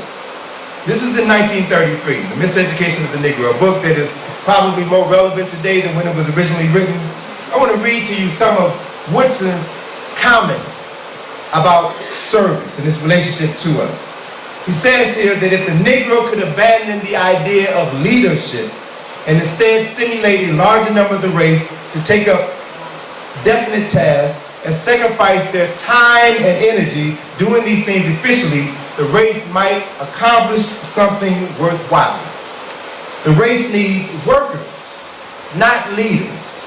Such workers will solve the problems that race leaders talk about and raise money to enable them to talk about more. When you hear a man talking, always inquire about what he is doing or what he has done for humanity. Oratory and resolutions do not avail much. For if they did, the Negro would be in a paradise on earth. It may be well to repeat the old saying that old men talk about what they have done, young men talk about what they are doing, and fools of what they expect to do. The Negro race has a rather large share of the last mentioned class. If we can finally succeed in translating the idea of leadership into that of service, we may soon find that it is possible to lift the Negro to a higher level. Under leadership, we have come into the ghetto. By service within the ranks, we may work our way out of the ghetto. Under leadership, we have been constrained to do the bidding of others. Under service, we may work out a program in the light of our own circumstances. Under leadership, we have become poverty-stricken. By service, we may teach the masses how to earn an honest living. Under leadership, we've been made to despise our own possibilities and to develop into parasites. By service, we may prove sufficient unto the task of self-development and contribute to our modern culture. It may be difficult for some of us to let go of our old ways and move into a new tomorrow. But if you still feel the need for a leader, let it be a servant leader and not a self-serving leader. If you're ready for a change, know with no uncertainty that we are standing on the verge of a new tomorrow. And that new tomorrow begins today, at this moment. As Barack says, we must be the change that we are waiting for. The change won't come from the White House or anybody else's house. The change begins in your house. And once you understand who you are and what you need, then you will organize yourselves to let your voice be heard on a larger level so that you can affect meaningful and lasting change. The change begins for many people when you travel outside of this country, when you leave America and see the world. Traveling outside of this country is one of the best things that anybody can do because it helps you put your life in perspective. It helps you realize at one very basic and fundamental level that this is the wealthiest nation on earth. And the average poor person in this country lives better than the average person, than 90% of the people on this planet. And what are we doing with our money? What are we doing with the resources that we have at hand? We're making other folk wealthy. Right. We've heard the statistics. That's our doing. That's not someone else, that is us. And so I've learned from my own personal experiences the benefit of traveling out of the country. I made my first trip to Africa in 1980 when I went to Egypt with Dr. Vinny. That trip changed my life forever because I had the opportunity to see with my own eyes information that I had never been exposed to in elementary school, high school, or college, even though I attended predominantly black schools all of my life. Teachers who looked like me didn't teach me the truth. Not because they didn't like me, but because they didn't know the truth themselves. They had never cultivated a deep appreciation for who they were as African people and travel outside of this country and see what we had done and bring those experiences back into the classroom. This past July, I made my 41st trip to Egypt. And it was a trip, this trip was basically my most profound trip. I saw things. I came back a changed person after this trip. I saw things that made me begin to see myself and my world differently. I'm working on a new book. I'm working on the second volume of Nile Valley Contributions to Civilization. And so I plan to have it out next November. So I decided that I was going to go to Egypt early before my group. I normally take my groups in the summer. And I decided to go to Egypt early so I could do some research for this new book. And one of my colleagues in Egypt, an Egyptian guide that I've used for the last 20 years, have been encouraging me to come to Egypt early so that he could take me on a safari in the Western Desert. Safari that most African Americans, well actually no African American that he knows of has ever done this trip. So I decided, well, let me go out into the desert with this brother and spend like 4 days in the desert and see what's out there, and then I'll spend the rest of my time in Luxor doing some research, getting some photographs, preparing myself for this next book before my group comes over and have to be involved with this, my group for 2 weeks. These 4 days that I spent in the desert were incredible because in the middle of the Sahara Desert, we went from the West Sahara Desert, west of the mountains, in the region between the Western Mountain and Libya. We moved from Cairo in the north to Luxor in the south and traversed the distance of about 600 miles in the desert. Now, it's real bona fide desert. But in the middle of the desert, I made some incredible finds. I found in the desert on one day shark's teeth in the sand. 8-million-year-old shark's teeth. Yeah. Which means that at one point in time, millions of years ago, all of this was an ocean. I found seashells in one area, seashells all over the sand. In another area of the desert, I found petrified trees, which meant that after the ocean receded, this was a lush tropical area. And the physical evidence I held in my hands in the form of a petrified piece of tree trunk. One evening, we're camping out in the desert, in the middle of the desert, sleeping on a blanket, on the sand, pitch black darkness. Woke up about 2:30 in the morning, and for the first time in my life, I understood the expression, a blanket of stars in the sky. I could look up and every square inch of the blackness of night was dotted with the light, star, planet. I mean, it was gorgeous, it was beautiful. I'd never really seen the sky before. And as I'm, watching the sky, all of a sudden I began to make out constellations. I began to make out the star Sirius. And then to the left of Sirius, I saw this cluster of stars and gas known as the Milky Way, stretched from horizon to horizon, all the way across the sky. And then I saw shooting stars. And then, as I was up for like a couple of hours just taking all of this in and realizing that all we are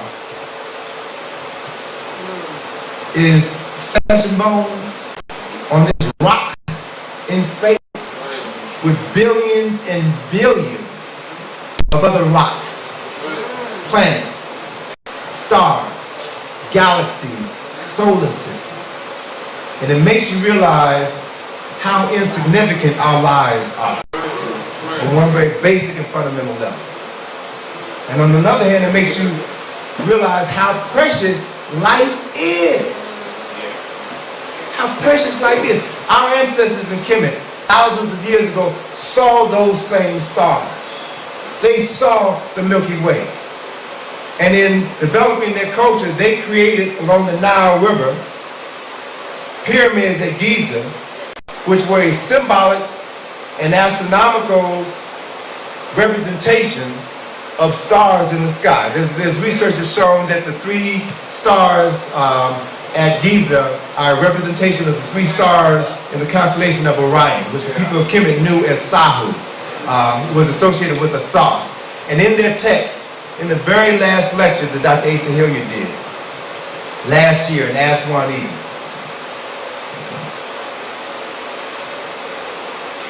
5 days before he died, his very last lecture, he talked about the stars in Kemet. And he related those stars to their sacred texts, their spiritual texts. And he talked about the fact that in their text, the so-called pyramid texts, they talked about the fact that when you die, your soul will ascend into heaven, into the Amduwa, into this place which is that same location. The first star in the belt of Orion was the place where the souls of all folk went. And then he shared with us that NASA has acknowledged that it is that same star, it is that same segment of the universe, which is where stars are born. Galaxies are born. Our ancestors knew with crystal clarity things that we don't have the slightest idea.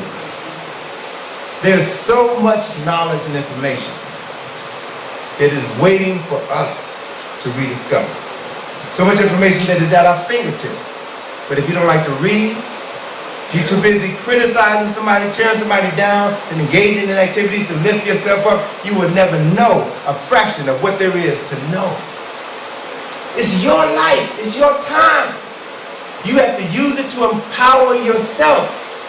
And then once you are empowered, then use that knowledge and that power to transform your world, your community. This is the time in which we live. The most significant part of that trip, though, was when I went to Luxor, and a colleague of mine told me about this Egyptologist who was digging in Luxor, a Russian Egyptologist who happens to live here in New York City. He introduced me to her, and what she showed me just took me on another level.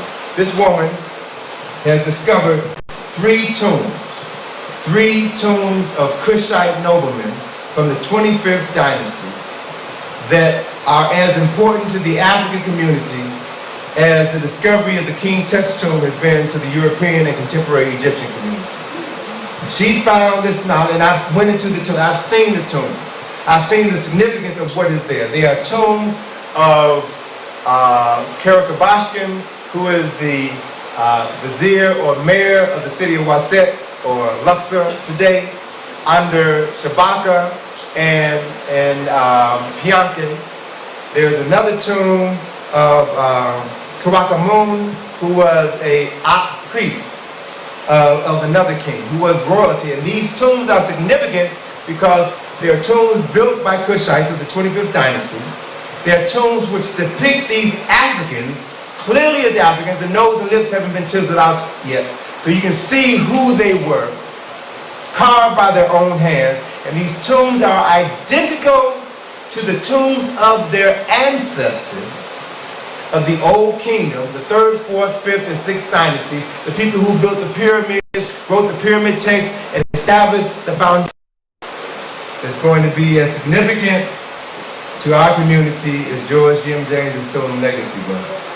It is a book in which he is going to substantiate beyond a shadow of a doubt the physical and spiritual reality of ancestral memory. All right? She's got the physical evidence from Johns Hopkins University to show that ancestral memory is real. They have identified the point in the body, the point in your brain where ancestral memory exists. And so now our job is to realize, as she talks about, as Dr. Newton talks about so eloquently, our job is to realize that our ancestors are waiting for us to come into our right minds so that they can work through us. These things that are happening now are not happening by coincidence. It's no accident that George Bush has flushed this nation down the toilet. It's no accident that this country is going to hell. It's no accident that Barack is poised to become the leader of this country, the most powerful nation on earth. And that is quite possible. It's quite possible because prior to April this month, I was one of the naysayers who said, well, you know, Barack becoming president of the United States is just like someone being promoted to the captain of the Titanic 5 minutes before it hits the iceberg. Yeah. Right? It looks like America's going down, but I know that spirit is real. Spirit is strong. And it flows best through melanated bodies. And the Barack has pure African blood in him and is connected to folk back in Kenya who are working on a spiritual level to protect this brother, to put him in a position where he can bring about meaningful change. But in order for that to happen, we got to do our job. We got to vote. We got to vote. We can't sit this out. Think about Medgar Evers. Think about Rosa Parks. Think about all the people who lost their lives, who lost their jobs, who went to jail, just so that we can have the basic right to pull that lever and cast our vote. See, and there is evidence of this biogenetic rope in the tomb in Egypt, the tomb of Ramesses IV.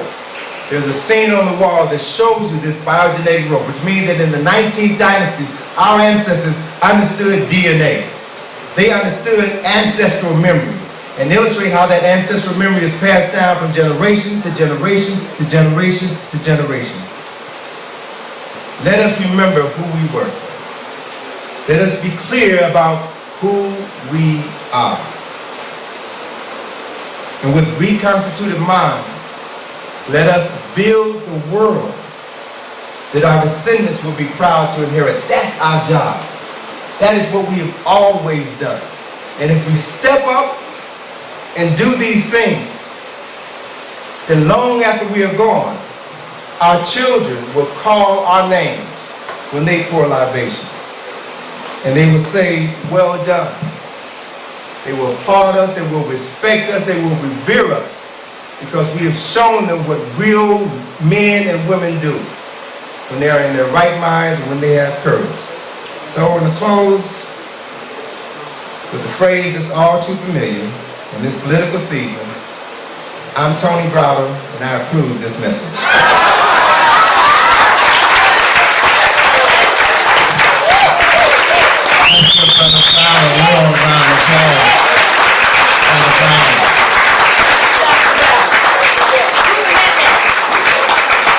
Thank you. I want everybody 10 minutes and we're going to be out of here. This is very important. 10 minutes and we're gone.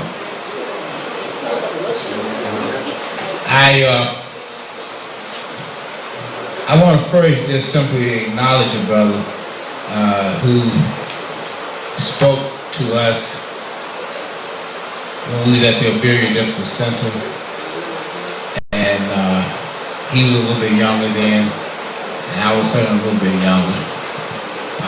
But he's been doing some great things, and he's in the audience with us today, and that's Brother Shangi, Ghetto Time. Let's give Brother Shangi a warm round of applause. Also, a sister I hadn't seen in quite a while, Sister Linda Fletcher and company. Let's give them a warm round of applause over here. With us, Brother Browder dropped a few names, and I think that he didn't necessarily know where he was when he dropped those names. He asked us about, did we know Dr. Nichols? And fortunately, we have had him. In fact, I think we introduced Dr. Nichols to New York City. And outside of the academic circle, I believe we introduced Sister Pat Newton. to New York City as well. So there's a lot of history I want you to know. But it's been a real long struggle. It hasn't been easy, and there's been efforts afoot in this town to suppress it. And this is not only coming from white folks, but from Negroes as well, especially the Negro media, who are all in cahoots in trying to make sure that we do not learn anything. And one of the key culprits in all of this is Reverend Al Sharpton, because he seemed to hold sway over WLIB and KISS and others. So it is his job to try to keep us dumbed down and dealing with his sound bites. And then on top of that, he just joined up, as you probably know, because the Washington Post reported it, June 12th, 08, of him and Klein, as well as your school's chancellor down there in D.C., the female down there. They were all in a picture together, and they talked about how this relationship had developed, of Sharpton being in league now with Klein to destroy the minds of our children. Now, why this is important is because next year, the legislature is going to have to consider again whether our children should be under the sole jurisdiction of the mayor or whether they will be returned to us. Now, those of you that know that Browder, that struggle was 40 years ago. And Bloomberg has killed that. And so now he seeks to get an extension of 4 more years to finish up the job. All right, so we got to be very clear about what is going on here, not only from others, but from those among us. Now, you know, it's sad because we save Negroes and then they turn on us. All right, we save Negroes and they turn on us. And you know, and I say this and I say it loud, there's nobody in the world that can talk about Sharpton but me. Because I'm still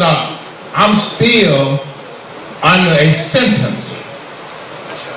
Several people fail to realize I'm still under a sentence because when I went to the grievance committee, they told me that if I didn't turn him in, that I was going to serve his sentence. Which shows you how long they had planned for him to be behind bars. So anybody that was Max got up there to talk about this, man, you got to be out of your mind. Because where were you?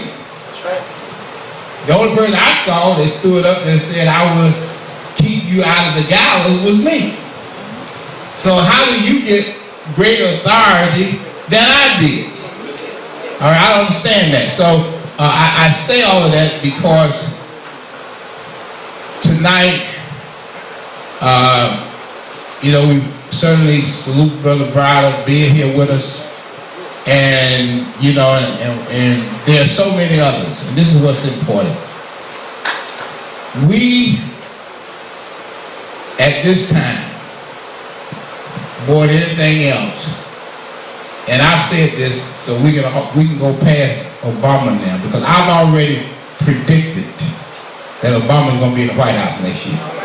And my predictions are usually pretty solid. All right, people who know me in this town know that when I say something, I say it well in advance, and they're pretty solid. America can ill afford not to have Obama. White America. They can ill afford not to have Obama. And more importantly, and I think you touched upon this, the world has already made a decision. That's right. All right, now, what does that all mean? That all means that the jury is already in. Yes, it is. It just got to be read in November. The jury got to be read. The verdict is already in. The people that run this world have already voted. All right? Let's understand that. The people that run this world already voted. And they have already voted Bush out. All right, they've already voted Bush out. And these people that we're talking about are the major bondholders all over the world. And they've already voted. They're the ones who own all of us. And they've already made a decision. This decision is too critical for us to have an impact on it. See, the world is at such a crisis that they can't take a gamble on us, and they certainly can't take a gamble on McCain, who is insane. All right, he's insane. All right, his insanity is wrapped up in his medical records, which is sealed to us. All right, now George Herbert Walker Bush already knows those records, and he knows the depth of his insanity. All right, but to all of us, we're very much aware of that. But I think there's a couple things that you touched on which we should understand. There's no question about it, the demographics are very important. And demographically, we are going down. But the flip side of demographics is organization. That's the flip side. See, the mere fact that we are becoming the second largest minority, in quotation marks, in America, also has its benefits if we deal with organization. You see, and out of organization, the question becomes the skillful use of strategy and tactics. All right, that's what this is all about. See, we don't have to worry about numbers. All right, numbers are not that important. You have the power of one. Lieberman is controlling the Senate with only one vote. That's power of one. All right, he just talked about the power of one drop of black blood. See, you don't need the power of one. All right, you don't need the power of majority. It's the power of one. And as long as we know how to use that one, we will go ahead. That's the power of one. Tonight we're getting ready to leave. We had a wonderful evening. But I do want, there are a couple things we have to tend to before we do. We have the 50-50 raffle. And anybody who has not gotten a 50-50 ticket should hold your hands up, and we'll certainly take advantage of that. And the reason why the 50-50 raffle is done, because we got to understand, we run an office, and there's something called petty cash. And you can't run a business without petty cash.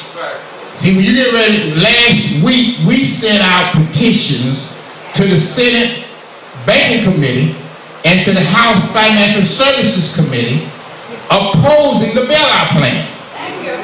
And in addition to opposing the bailout plan, we had our own remedy of asking for reparations and asking for a Marshall Plan for enslaved Africans.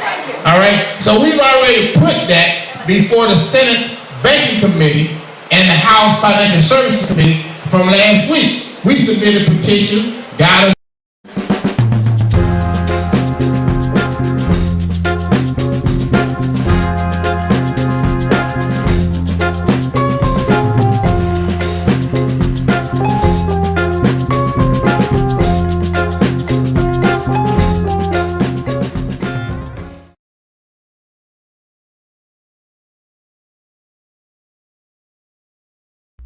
First of all, Brother Browder, what would you prefer? Professor Browder, Dr. Browder, Brother Browder? Tony. Tony. Tony School. All right, good morning, Tony. How are you? I'm fine, brother. It's a pleasure to be here in your home. It is so beautiful, so comfortable, that doing this interview is a sheer pleasure. I'm glad to be here. Thank you. As you know, we're doing this piece on the history of the Black Studies Department. Why and how it came about. What was the need for Black Studies in the beginning anyway? So I'd like to open up with you giving us your insight in terms of why the Black Studies departments came about in the beginning. What was the need for them? Sure. Well, speaking from my personal experiences, growing up in Chicago in the 1960s and then coming to Washington, D.C. to attend Howard University in the 1970s. I never took any Black Studies classes, none whatsoever. And as a result, after I graduated from Howard, I felt that there was a tremendous void in my understanding of who I was as a person of African ancestry. So after college, my real education began. I began to pursue an interest in Black Studies. And it began first with my going to hear Dr. Ivan Van Sertima when he was in town to promote his new book, They Came Before Columbus. And shortly after meeting Van Sertima, I heard of Dr. Ben for the first time. So meeting those two brothers within 6 months of each other made me aware that there was a wealth of information that had been excluded from my education as a person of African ancestry, even though I had attended predominantly Black schools all of my life. And that prompted me to begin my investigation of who I was as a person of African ancestry. And as I began to gain more knowledge of self and met scholars who were in the forefront of that movement, I became aware of Dr. John Henry Clark and others who were instrumental in the Black Studies movement. And their purposes for initiating that movement were essentially the same of my interest in self-study. And that is, the educational institutions that we pay our taxes to have consistently minimized our presence in world history, African history, and American history.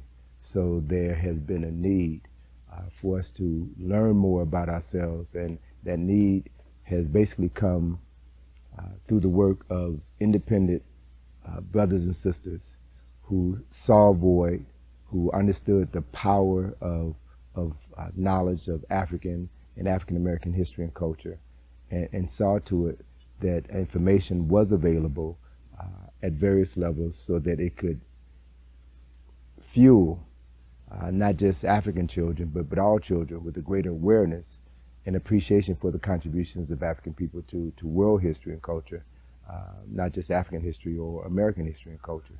So the movement that Dr. Clark played a pivotal role in spearheading is one that has favorably influenced the thinking of millions of people over the last almost 50 years now, 40 years now. And so while I was on the outside of that movement, knew very little about it in my early years, I've been a beneficiary of the movement because of my involvement with many of the scholars who were involved, as well as interacting now with young adults who have been the beneficiary of attending HBCUs and even high schools that had courses in Black Studies. And as a consequence, they now have a greater understanding of their history and culture at an earlier age than many of us did. And they're beginning to take this mantle or this mantle of responsibility of African history and culture even further because of the transformative power of an introduction to knowledge itself at an early age, how that influenced them. And they are seeing to it that others are also exposed to this information.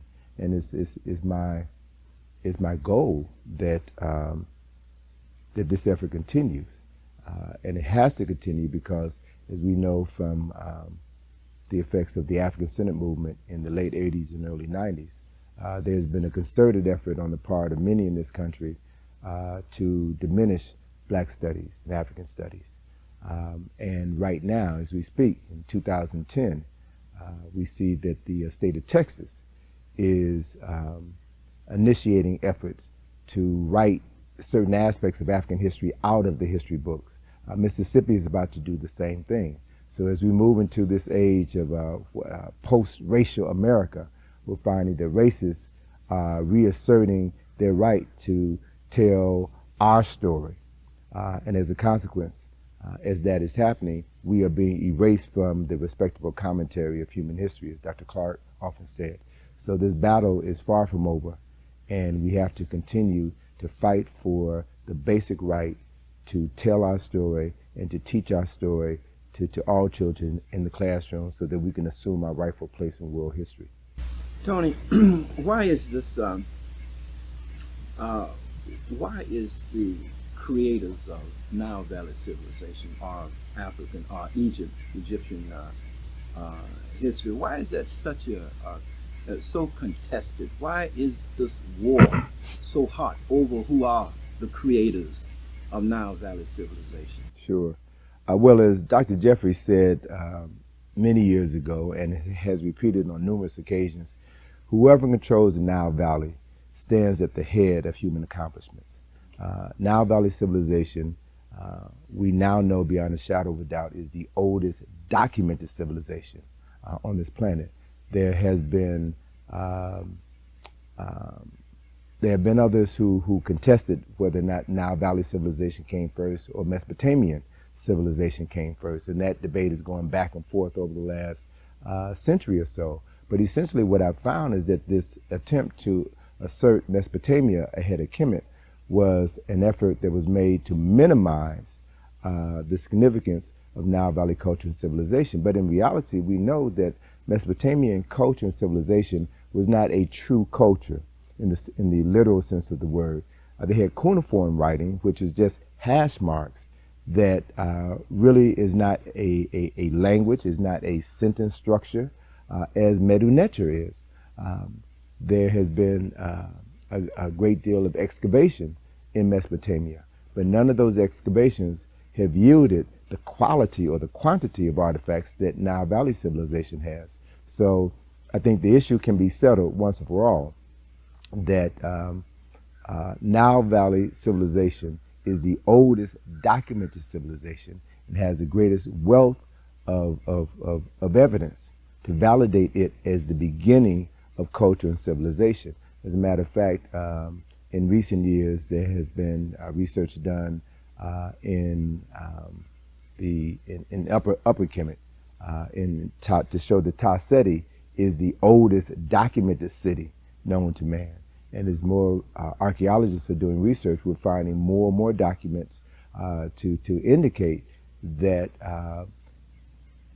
the development of culture probably began south of Kemet in what is now modern-day Sudan, and preceded the development of Kemet by hundreds, maybe even thousands of years. So I'm quite certain that as more scholars begin to do excavations south of Kemet, they'll find more evidence to substantiate the southern origins of Kemetic culture and civilization.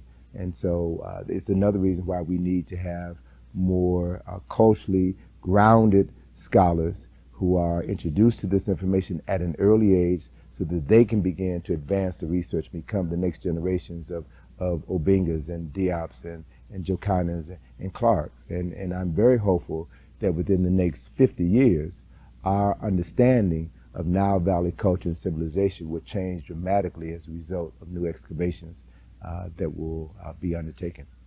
When we say Nile Valley civilization, what geographical land area are we talking about, and who are we talking about? Well, when we talk about Nile Valley civilization, we're talking about the Nile River is the longest river in the world, flows from south to north, has its origins in Central East Africa, from the tributaries of the White Nile, which comes out at the foot of Mount Kilimanjaro, and the Blue Nile comes out of the Rwenzori Mountains in Ethiopia. So we're talking about a region in Africa that extends over 4,000 miles, and that we know that early man used rivers as a means of navigation. It was the most convenient means of transportation, moving from one part of the land to the other.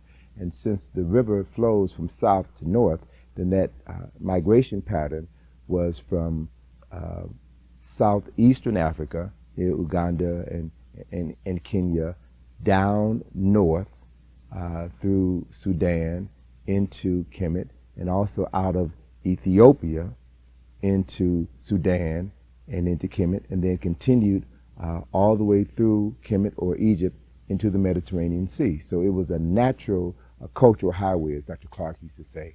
And these, we're talking about indigenous African people who were the first human beings to walk on this planet. And recently they have discovered the skeletal remains of an African woman found in East Africa, skeletal remains that have been dated to, I believe, 4.1 million years old. So the oldest skeletal remains that paleontologists are discovering have only been found in Africa. And it seems that each decade or so, they're finding new skeletal remains that pushes back the beginning of humanity by hundreds of thousands, if not millions of years. And so we can expect within our lifetime, over the course of the next 2 to 5 decades, we can expect to find new archaeological finds that will push the beginning of humanity further back. And we'll find that those humans, early humans, have only been found in Africa. And I'm of the mindset that we will also find evidence of earlier civilizations, probably still in this Nile Valley region, but earlier civilizations which predate Taseti and Kemet. So I'm very hopeful that our perception of world history and culture will change dramatically, again, as more people of African ancestry begin to receive the education that gives them the skills to be able to do the research, and hopefully they'll be in a better position to receive funds from African Americans who will help to finance that research, which will guarantee that it will be published. Well, we're talking about Nile Valley civilization, which spans a distance of at least 4,000 miles. Mm-hmm. But when we look at what is now Israel and what they're calling the Middle East, Mesopotamia, and that whole area, would not that have been in ancient times African people as well? Oh, sure. We can say for a fact that prior to the creation of the Suez Canal in the 19th century, that what is now the so-called Middle East and the Saudi Arabia Peninsula was once a part of the continent of Africa. It still is Africa. Despite the creation of the term Middle East, which I understand was created by a British reporter in the early 20th century. It was a geopolitical term that was used to separate specifically the inhabitants of Northeast Africa, who we now call Egyptians, from the continent of Africa. So those people have been relegated to this nebulous place called the Middle East. And every time I hear that term, it angers me, because there is no such place as the Middle West, the Middle North, the Middle South. So it was a term that was conveniently created in order to separate African people from that specific landmass and the history and politics of that landmass. So we can say without a doubt that the area now known as Palestine and Israel and Jerusalem and going further north east into what is now known as Iraq, those lands were, Turkey as well, yes, those lands were inhabited by people who we would classify today as Africans.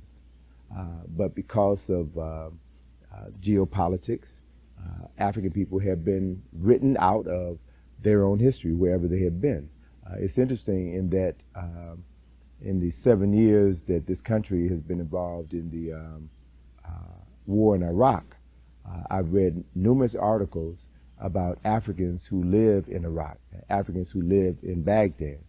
Although many of them were brought there to be the servants of Arabs, were enslaved, there is also a great deal of evidence which indicates that Africans lived in that region of Iraq before the arrival of so-called Arab-speaking people.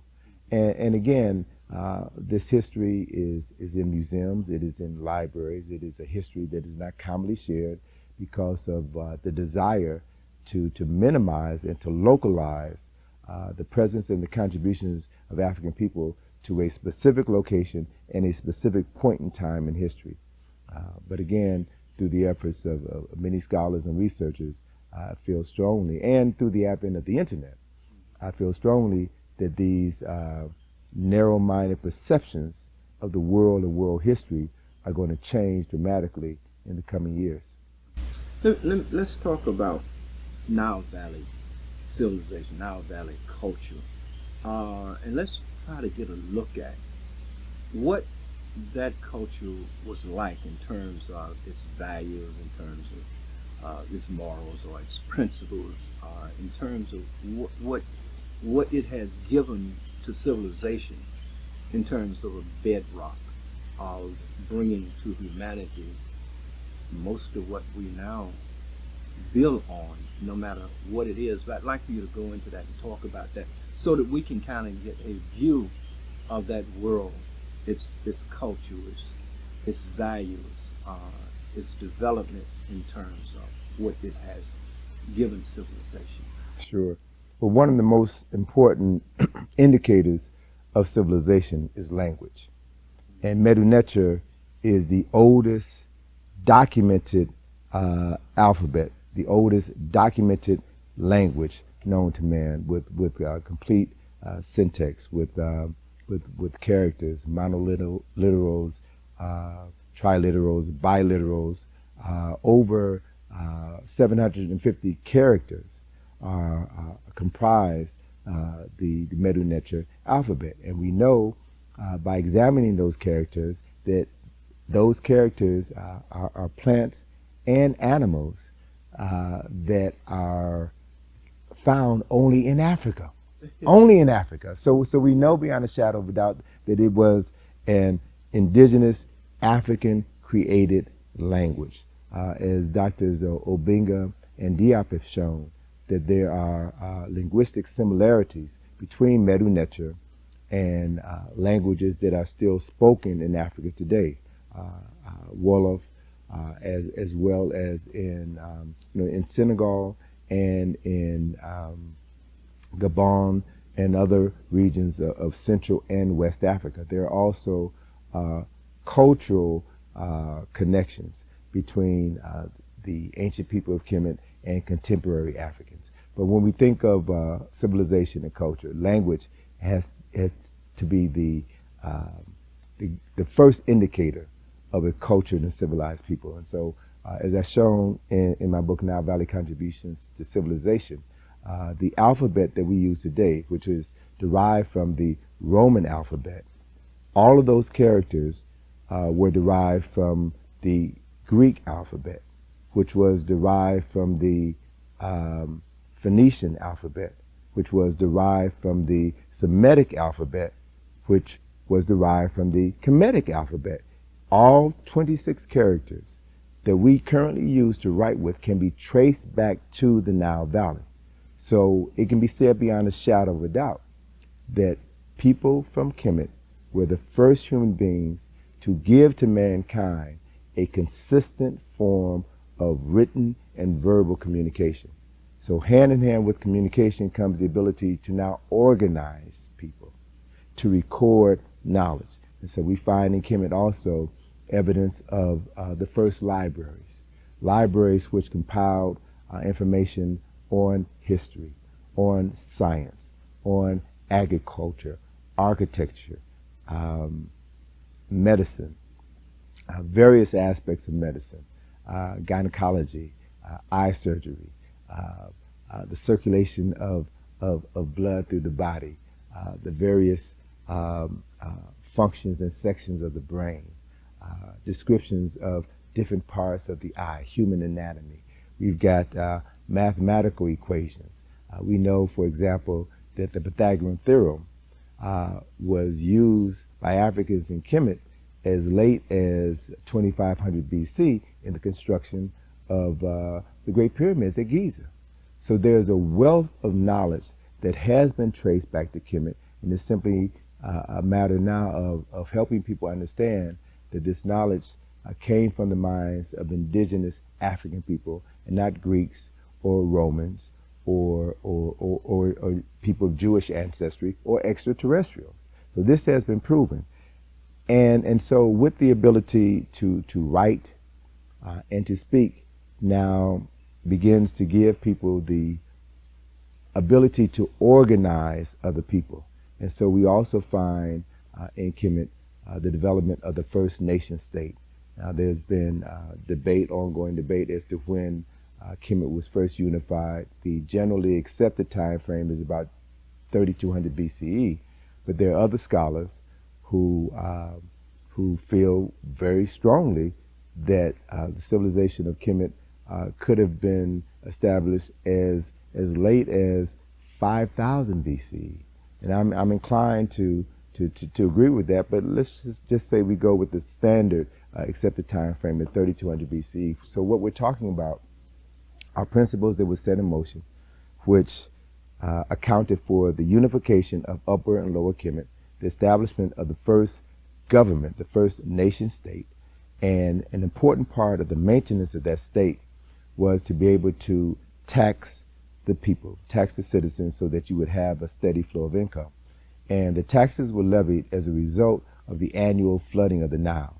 The Nile flooded every year, and for approximately 3 to 4 months of the year, farmers couldn't farm because the waters from the Nile covered the east and west banks of the Nile for about 10 miles in both directions. And after the water receded, there was a level of silt that was deposited over the soil, silt that primarily came from the Blue Nile out of Ethiopia, that made the Nile Valley the most fertile land on earth. So after the waters receded, then you had teams of people who went out and had to resurvey the boundaries for all of the farmers and all of the 42 nomes in Kemet. So we're talking about mathematical skills and surveying skills and astronomical skills that were required to do the survey every year. And as a result of that surveying, they were able to then determine how much land would be grown on that land, which would then determine how much tax that particular landowner will pay to the government. So we have systems of agriculture, systems of surveying, systems of measurement that were required every single year in order to determine the cash flow that would come into the state government that would allow the king, their administrators, and the priests to be able to carry out the duties of that nation. So once that was in place, you then had the king who ruled over the nation.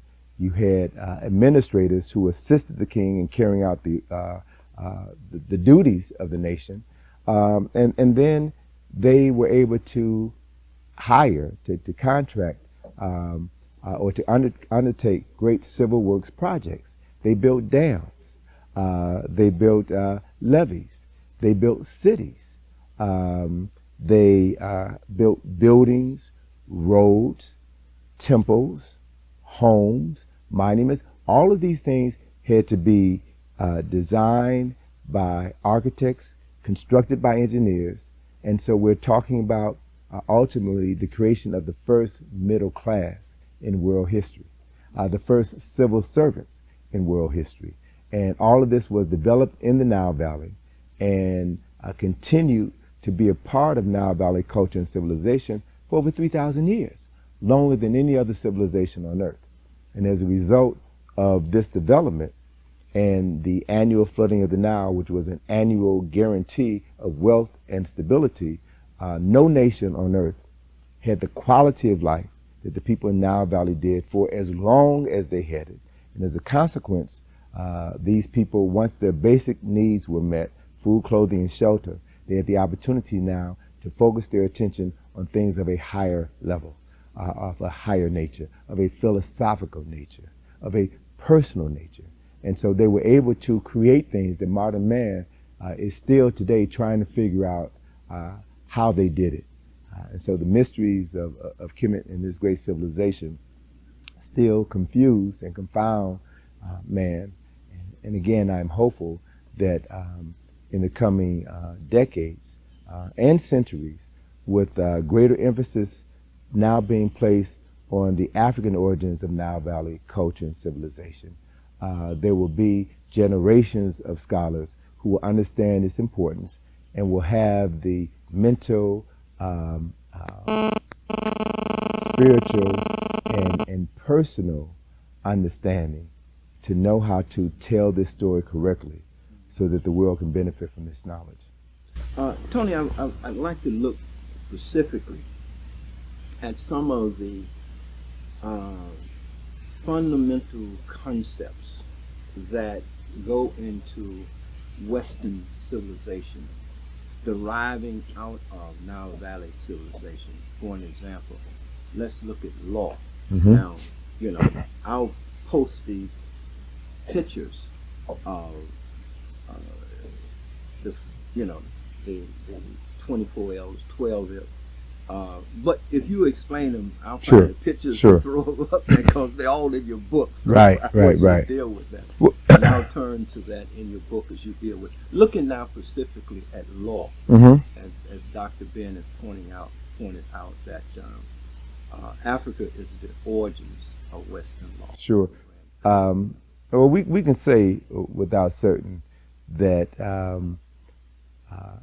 within the First Nation, you also had to have the first organization of minds to write laws and to see to it that those laws were faithfully executed.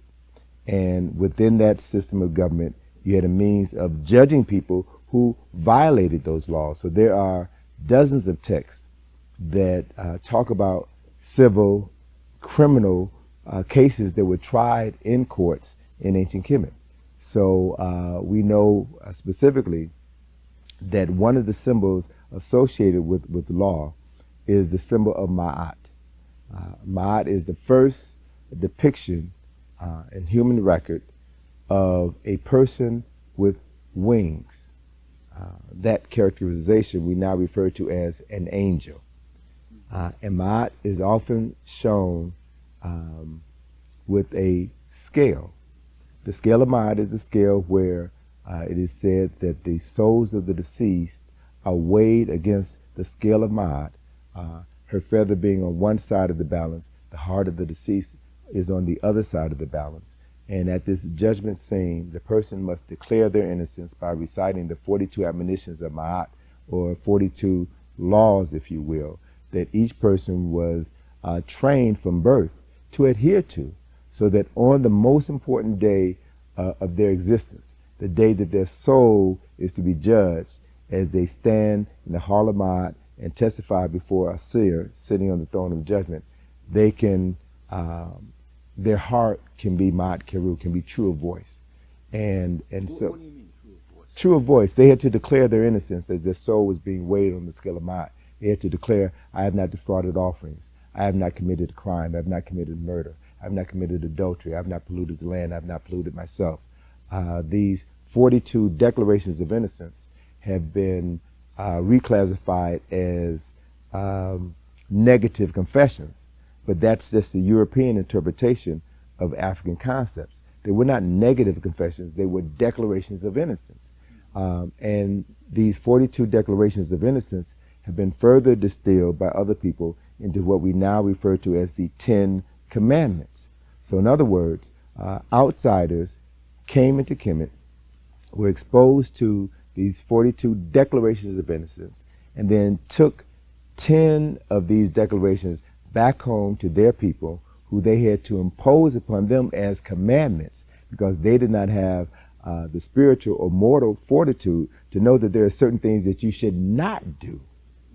Right? They had to be commanded not to kill, commanded not to commit adultery. So it represents a totally different spiritual orientation to life, to community, to society. And so, again, Ma'at is the Kemetic personality.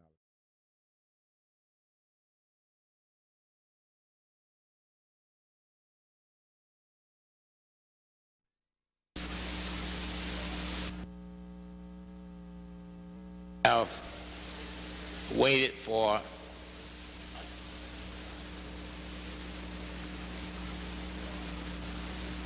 the master, Dr. Anthony Browder, who has done so much in the Washington, D.C. area. Let me make one final comment, and then we're going to bring Brother Walker up. The United African Movement usually celebrate the life and times of Dr. John Henry Clark on the first Wednesday in September. That will not be the case this year. It will be advanced to August 14th, and we have been in some discussions, but there's no better person to keynote that evening than Dr. Yosef Ben Yakinen. Dr. Ben.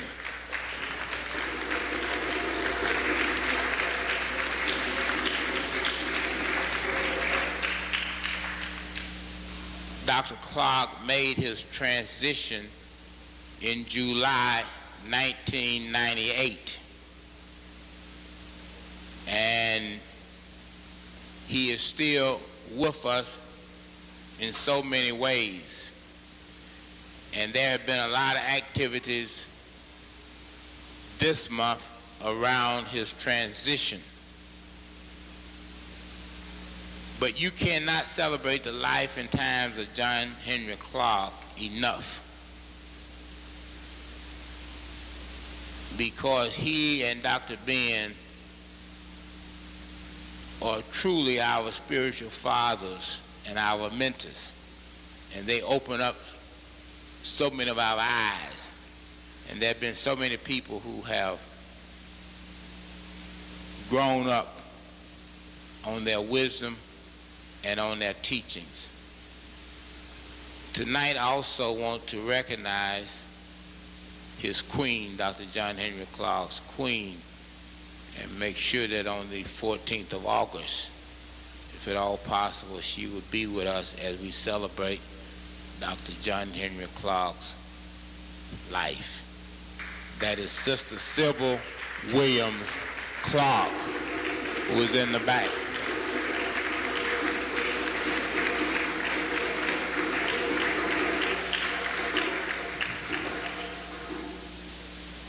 And for so many different reasons, August 14th is not going to be an easy night. It is one of the most painful, it will be one of the most painful nights in my life. It will not be easy. But we certainly want to end this organization on a great note.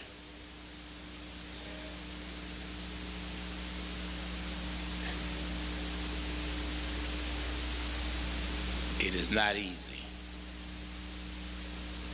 And there have been a lot of great years. But as Clayton said, there come a time when we all must wake up or we must perish. And 1, 2, or 3 people cannot carry a load. That's real. That's real. There come a time when we all must either survive and thrive together, or we must perish. And that is real. And we make our own decisions, ultimately, as to which way we want to go. The one thing that I know is that you can take somebody to the pond, but you cannot make them drink. And that's reality. I don't care how much preaching you engage in, how much begging, how much pleading. You can't make people drink. And so on the 14th of August, we look forward to saluting Dr. John Henry Clark, who in this organization is celebrated at the beginning of every new year of the United African Movement.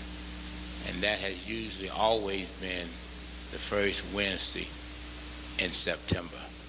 Now let us put our hands together and bring back to the stage as he get ready to introduce our keynote speaker for this evening, Brother John Walker.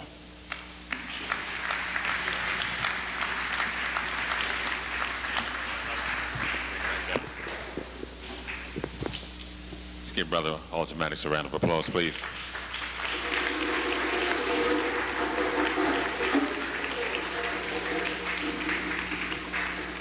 Brothers and sisters, we want to, without further ado, bring down the doctor, brother who is going to give us some very heavy, enlightening material. Is he ready? Brother Tacky? Okay, you're going to find a brother. Yes, the brother is ready. He's ready and raring to go.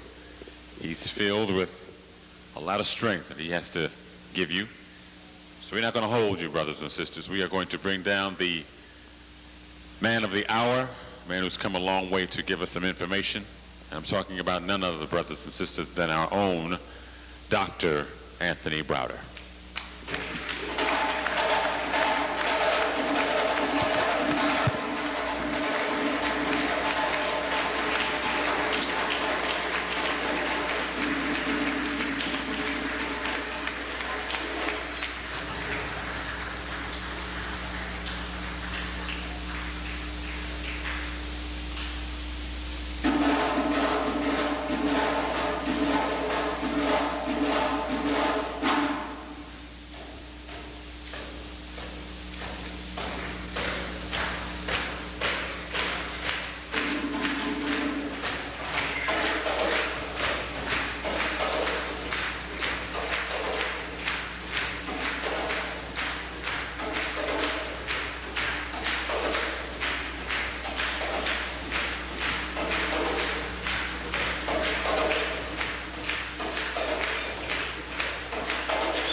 Hotep Africans,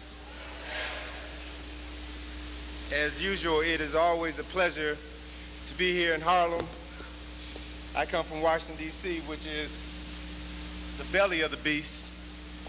And every time I come to Harlem, I realize that this is the pineal gland. This is the place where we tune in to a higher spiritual consciousness. And just sitting in the back of the room, listening to everything that was said this evening and seeing my dear grandmother spirit, sister Sybil Williams Clark comes in, just made me feel good. And then seeing Dr. Ben come in just made me feel even better. And seeing Brother James Small in the back just made me feel better. So it's just so wonderful to be here in Harlem and to see so many friends who have nurtured my development over the years, who have inspired and sustained me, helps to always make this a treat to come home to Harlem.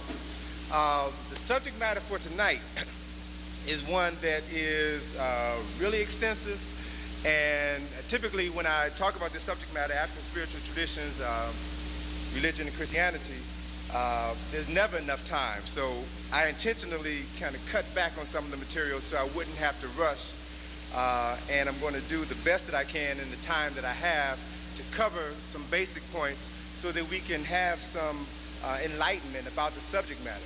It's a subject matter that is very near and dear to my heart because as someone born in Chicago who was raised and inspired by my grandmother, who was a devout Christian, I always had strong feelings about religion.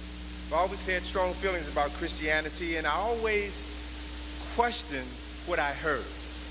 I always questioned the images that I saw in my grandmother's Bible. And it wasn't until I heard and met Dr. Ben, and heard and met Dr. Clark, and heard and met Brother John Jackson, that I began to hear from my elders information that justified my inquisitive nature and taught me that it was wise to question, because we've been fooled and manipulated and taken advantage of for so long because we never questioned. And so what I want to do this evening is to share with you some research that I've been working on for the last couple of years regarding concepts and ideas of spirituality and their relationship to religion, so that we can begin to see ourselves, to see the world, and see God, and see the universe through a different set of eyes. And I'm here tonight to share this knowledge with you that I've acquired over the years. I'm not here to proselytize. I'm not here to condemn anyone. I'm really here to enlighten. And I want to discuss issues that I think are critical to our survival.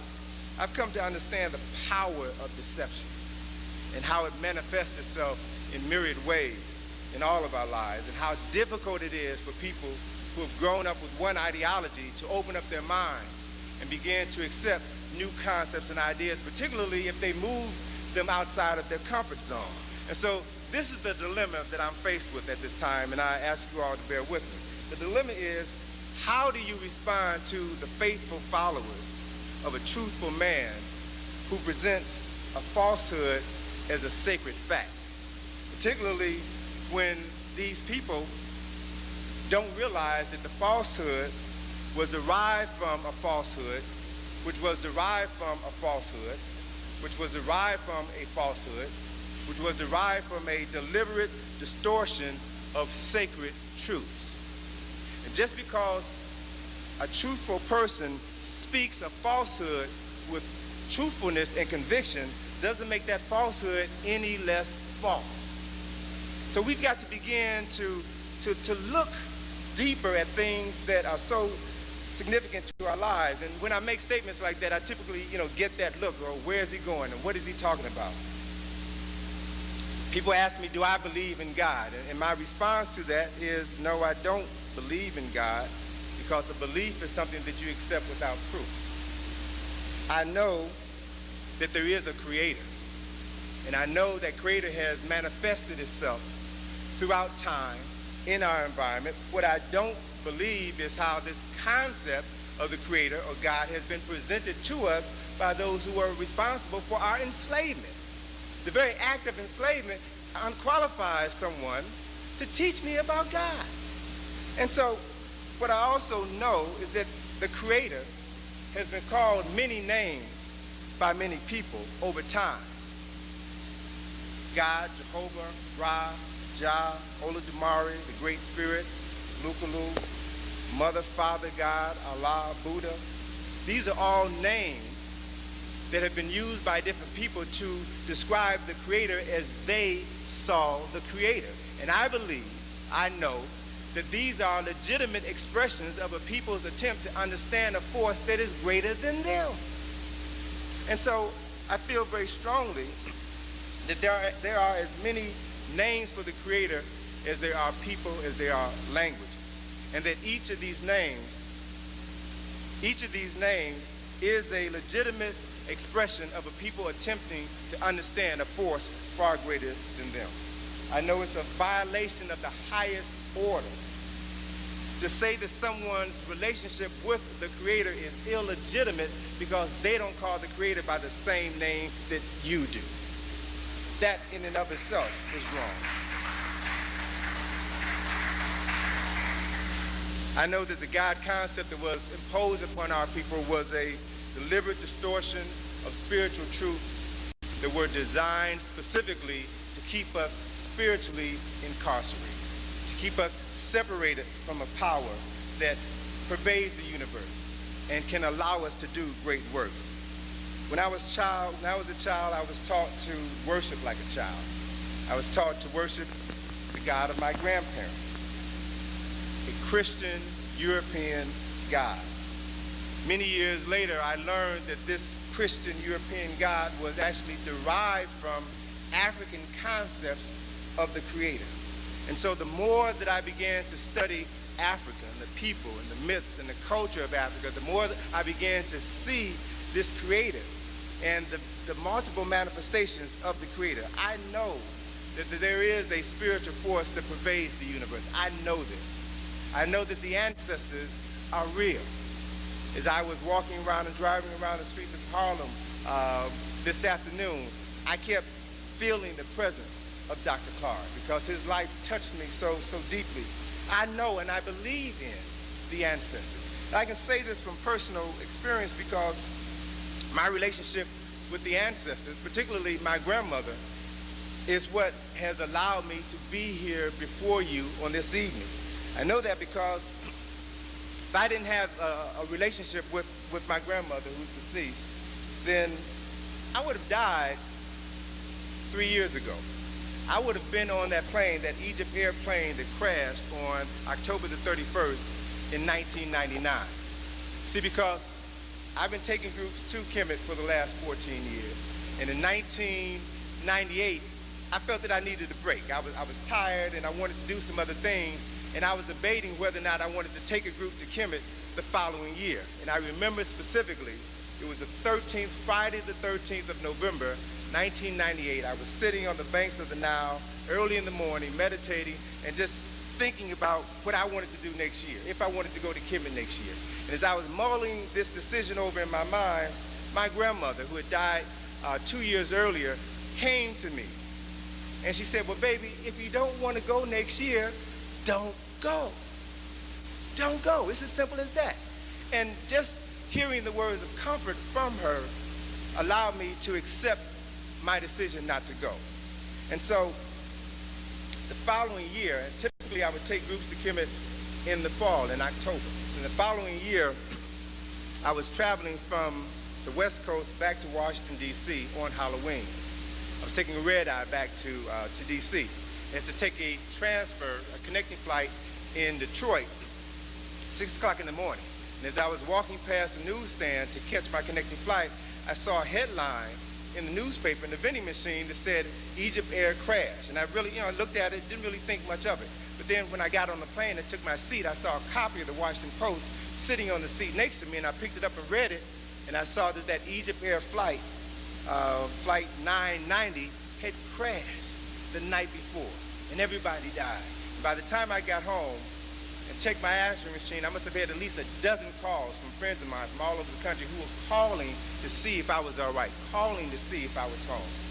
And I processed all the calls, and it wasn't until that evening when I was just processing my day as I normally do and started thinking about the calls that it struck me that if I hadn't made that decision not to go to Kemet in 1999, I would have been on that flight. That's the flight that we always take. And so it made me stop and question this relationship that we have with our ancestors. It made me question this relationship that we have with spirit, and made me understand how real it was and how important it is to cultivate this relationship and not allow others to distort it, to dilute it, to separate us from the power that exists within. And so what I want to share with you this evening is knowledge that I have acquired over the years about Africans' spiritual relationships with the Creator and how those relationships have been distorted over the years. When I was a child, I thought, I talked, and I acted like a child. I was taught to believe in heaven and hell. I was taught to believe in God and the devil. I was taught to believe in Christmas and Easter, Santa Claus, and the Easter Bunny. But when I became a man, I outgrew my childish thinking, and I replaced my childish ways with knowledge, with insight, as I fulfilled my desire to know. I came to realize that neither Santa Claus nor the Easter Bunny were real, I came to understand that originally Christmas and Easter had nothing to do with the birth, the death, and the resurrection of a man named Jesus. I learned through research that the letter J was invented around 400 years ago, and that Jesus wasn't the name of the person that we call Jesus. I learned that God and the devil were ideas, were concepts, were opposite aspects of the same entity, of the same force. I learned that heaven and hell were conditions that exist on earth, not above it, not below it, but conditions that exist on earth in real time right now.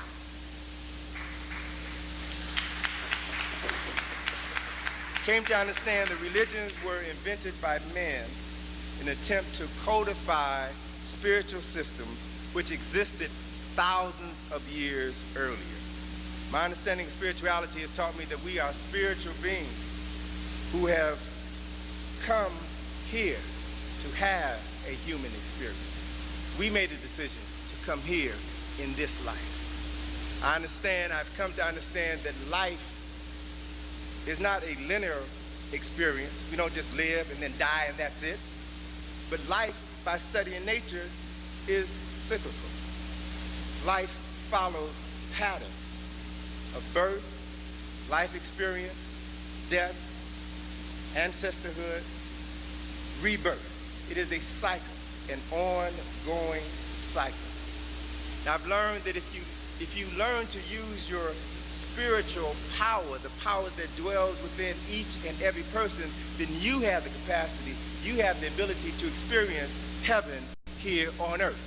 If you don't know how to use it, every day of your life will be filled with hell and misery. But you have a choice. Only if you know that you have a choice. Only if you know how to use the choices available to you in order to utilize that creative force that works through us.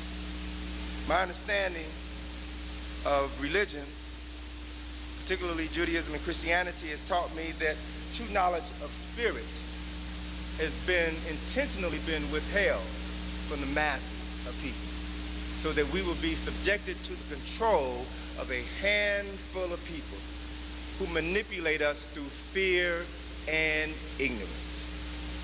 One of the greatest tricks ever played on humanity was to convince them that they only go around once in life, that you were born in sin and somebody had to die to alleviate your sin, and that if you follow this person and their teachings, then you will spend eternity in heaven, and if you don't, you'll spend eternity in hell. When, based on my research, I've learned most ministers that I've talked to, I've had a lot of conversations with ministers in private and off the record, they would tell me that they don't believe in heaven and hell. They know that what they tell the members of their congregation on Sunday morning is something that they don't even believe in. I've been to Kemet with enough ministers who have seen in the Nile Valley the African origins of everything they talk about within their Bible. And I've asked them in private conversations, well, how are you going to share this information with your congregation when you return? And they have all told me to a person, man, if I share this information on Sunday, I'll be looking for a job on Monday. I tell people what they want to hear. So it's all a matter of conditioning.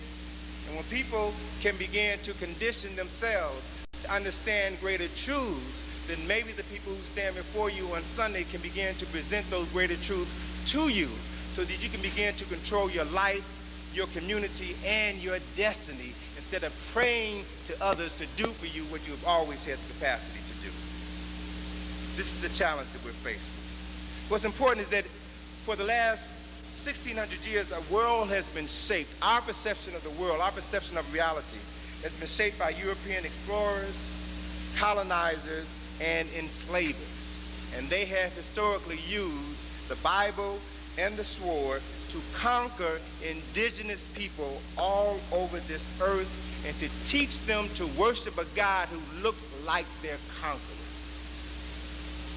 This action was initiated by Constantine, the first Christian emperor of Rome, who wasn't even a Christian. If you read the stories about Constantine, he was a Christian emperor, but he was not a Christian himself, who in 312 ACE, on the eve of a major battle, had a vision. And in this vision, God came to him and said that he would grant Constantine victory if he fought under the sign of the cross. And so Constantine had all of his soldiers paint on their shields the Greek letters chi and rho. The Greek letters chi and rho are the first two letters in the word Christ. And they fought under the banner of Christ, and they were victorious. Now, they used the letters chi and rho because the letter J had not been invented at that point in time. All right, let's put all of the dots together so that when we connect them, we understand what we see. Constantine was victorious in his battle, and he discovered a weapon that was more powerful than any nuclear weapon. Constantine discovered the power of theological warfare, and he conquered people in the name of God. And he imposed upon those that he conquered who had different beliefs this idea that if you didn't worship my God, then I was justified to do whatever I want to you. If you were a pagan, if you were an infidel, I could kill you, I could rape you, I could rob from you, I could do whatever I wanted to do because you were not a believer in my God. Now, it's important to realize and understand some of these definitions. Pagan is not necessarily a negative thing. The word pagan simply means somebody who worships a God different from yours. That's all pagan means. So to a Jew, a Christian is a pagan. To a Muslim, Jews and Christians are pagan. They simply worship a God different than their own. There's nothing bad or derogatory or evil about that word if you understand it in its correct context. Every European conqueror, from Columbus to Cortez to Washington, engaged in theological warfare. And each of these men violated the very commandments that they taught their slaves to adhere to. America is a Christian nation because America was founded by Christians who stole the land from the indigenous people, who murdered and who enslaved others, and taught those that they conquered, those that they enslaved, to believe in a doctrine that they did not adhere to themselves. And of course, these issues are never brought up in school.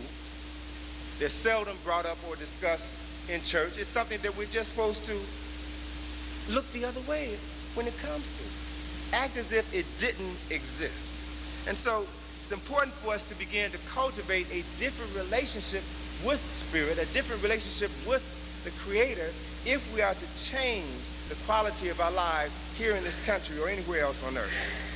The study of history reveals that European world dominance is on the decline. Europeans are losing their control as people of color begin to assert themselves globally. And for the first time in history, for the first time in the last 2,000 years, the majority of Christians are non-European.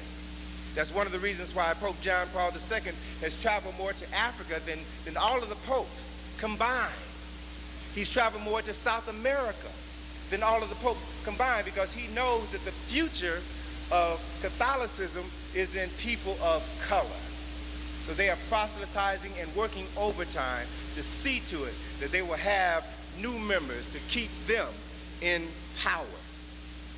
In light of the imminent shift of world power and consciousness, European theologians and scholars have been devising new ways to consolidate their power. And for decades, they have been meeting behind closed doors. I remember at least 15, almost 20 years ago, hearing Dr. Ben and Dr. Clark in a conversation talk about a meeting, a conference that was held by Jewish theologians here in New York, where they talked about the origins of the Torah. And they talked about all the myths and the symbolism that was in this text and how it was not a text to be taken literally. And that for some reason or another, there was never any documentation about this conference that was released. But if you read the popular literature, many of the major national magazines, Time, Newsweek, U.S. News and World Report, if you notice over the last 5 years, you've been seeing a plethora of cover stories that are re-evaluating religion, re-evaluating Jesus the Christ, re-evaluating Moses, re-evaluating the concept of heaven and hell.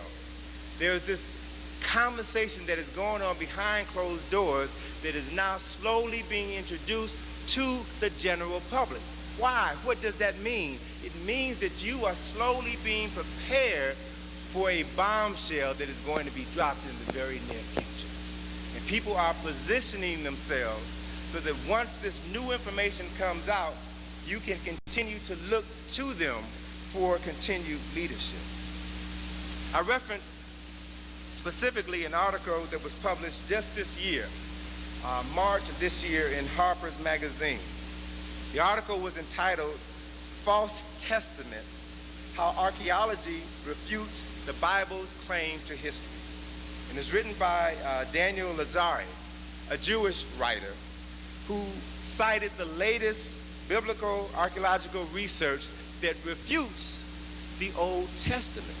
And let me just share with you some of the highlights that were in this article because it's so profoundly significant. It's significant because of the fact that it hasn't been talked about in the general community, but others are beginning to talk about it more openly. Some of the points that he raised in this article is that Israelites who are now thought to have been an indigenous culture that developed west of the Jordan River around 1200 BCE. And they did not originate in Mesopotamia as they claim. There is no archaeological evidence to support the fact that they immigrated to that area called Palestine from elsewhere. Another important point, and this one hits right at the heart of the matter, that Abraham, Isaac, and Jacob and other tribal founders depicted in the book of Genesis, and this is his quote, a direct quote, were no more real than the gods of Greece or Norse mythology. That they were not real personalities. These are Jews telling their story to the world. They also said that Moses never existed. I want you to understand this. They are saying that Moses never existed and that the Israeli flight from Egypt never occurred. Understand what they're saying. So it's you can find it in Harper's Magazine, March 2000. Very interesting story. And this whole story was derived from a new Torah that was published in November of last year called the Et Hayim, or the Tree of Life. It was published by the United Synagogue of Conservative Jews. And in this Torah, they added in the commentary the latest archaeological research that refutes the Old Testament. Now, the interesting thing about biblical archaeology is that it's a science that's about 100 years old, and it was originally created in order to bolster the credibility of the Bible. But specifically within the last 25 years, the physical evidence has said that what existed in this book is not a fact, are now seen as, quote, an invention of Jerusalem-based priests in the 7th and 8th century BCE. Solomon and David were not the great kings that they were purported to have been in the Old Testament. They also said that the walls of Jericho, Joshua in the Battle of Jericho, well, they said that based on the archaeological evidence, the wall was only 2 feet high at the time that the Joshua came there and had been destroyed for at least 70 years prior to his conquest of that land. So the myths, the stories that we have been given are now have to be viewed through a different pair of eyes in light of the evidence that is now being allowed to circulate among the general public. And so the challenge for us is, how do you process that information? Do you categorically deny it and throw it away simply because it challenges everything that you've been taught? Or do you begin to read it and study it to understand the truth that may be in this information? It's important to understand it. Another profound statement in this new Torah was that Genesis, the book of Genesis, was, again, quoting from them, an artificial construct. It was a narrative framework created long after the facts in order to link together a series of unconnected folk tales like pearls on a string. In other words, they made it up. In other words, they made it up. And so, understand the domino effect that we're dealing with. If Genesis was a fabrication, which they say it was, then it means that God didn't create the world in 7 days, or their God did not create the world in 7 days.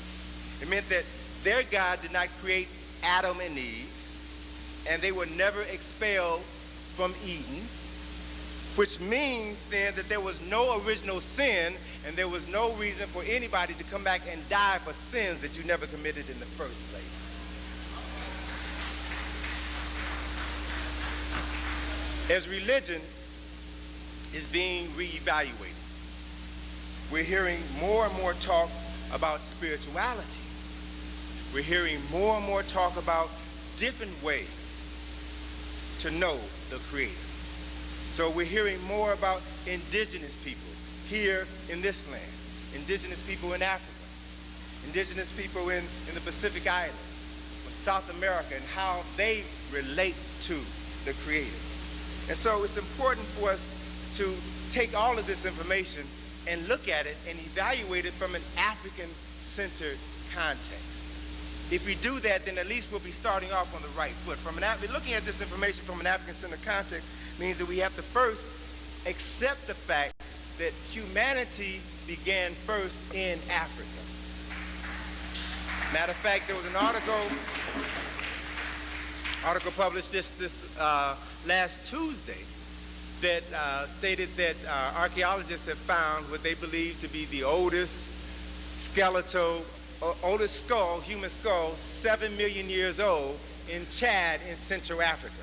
So as they do more of the archaeological research, what they're beginning to realize is they don't know how long humans have been on this planet, but the greatest evidence for the existence of humanity can only be found in Africa. So Africa is the place where everything begins. So we have to begin to see Africa through different eyes. Since Africa was the birthplace of humanity, we also have to acknowledge the fact that Africa is the birthplace of civilization. And Dr. Ben has devoted his life to teaching us about the Nile Valley origins of civilization. And it's in the Nile Valley where you can find the first organized method of relating to a force more powerful than you, an unseen force. There were literally thousands of texts that were written by our ancestors thousands of years ago that talked about ways of cultivating a relationship with this force so that you could empower yourself, because they knew something that we've forgotten. You know, what's interesting, let me just share this with you. I've been traveling to Kemet for 22 years, and have probably been there maybe about 35, 36 times.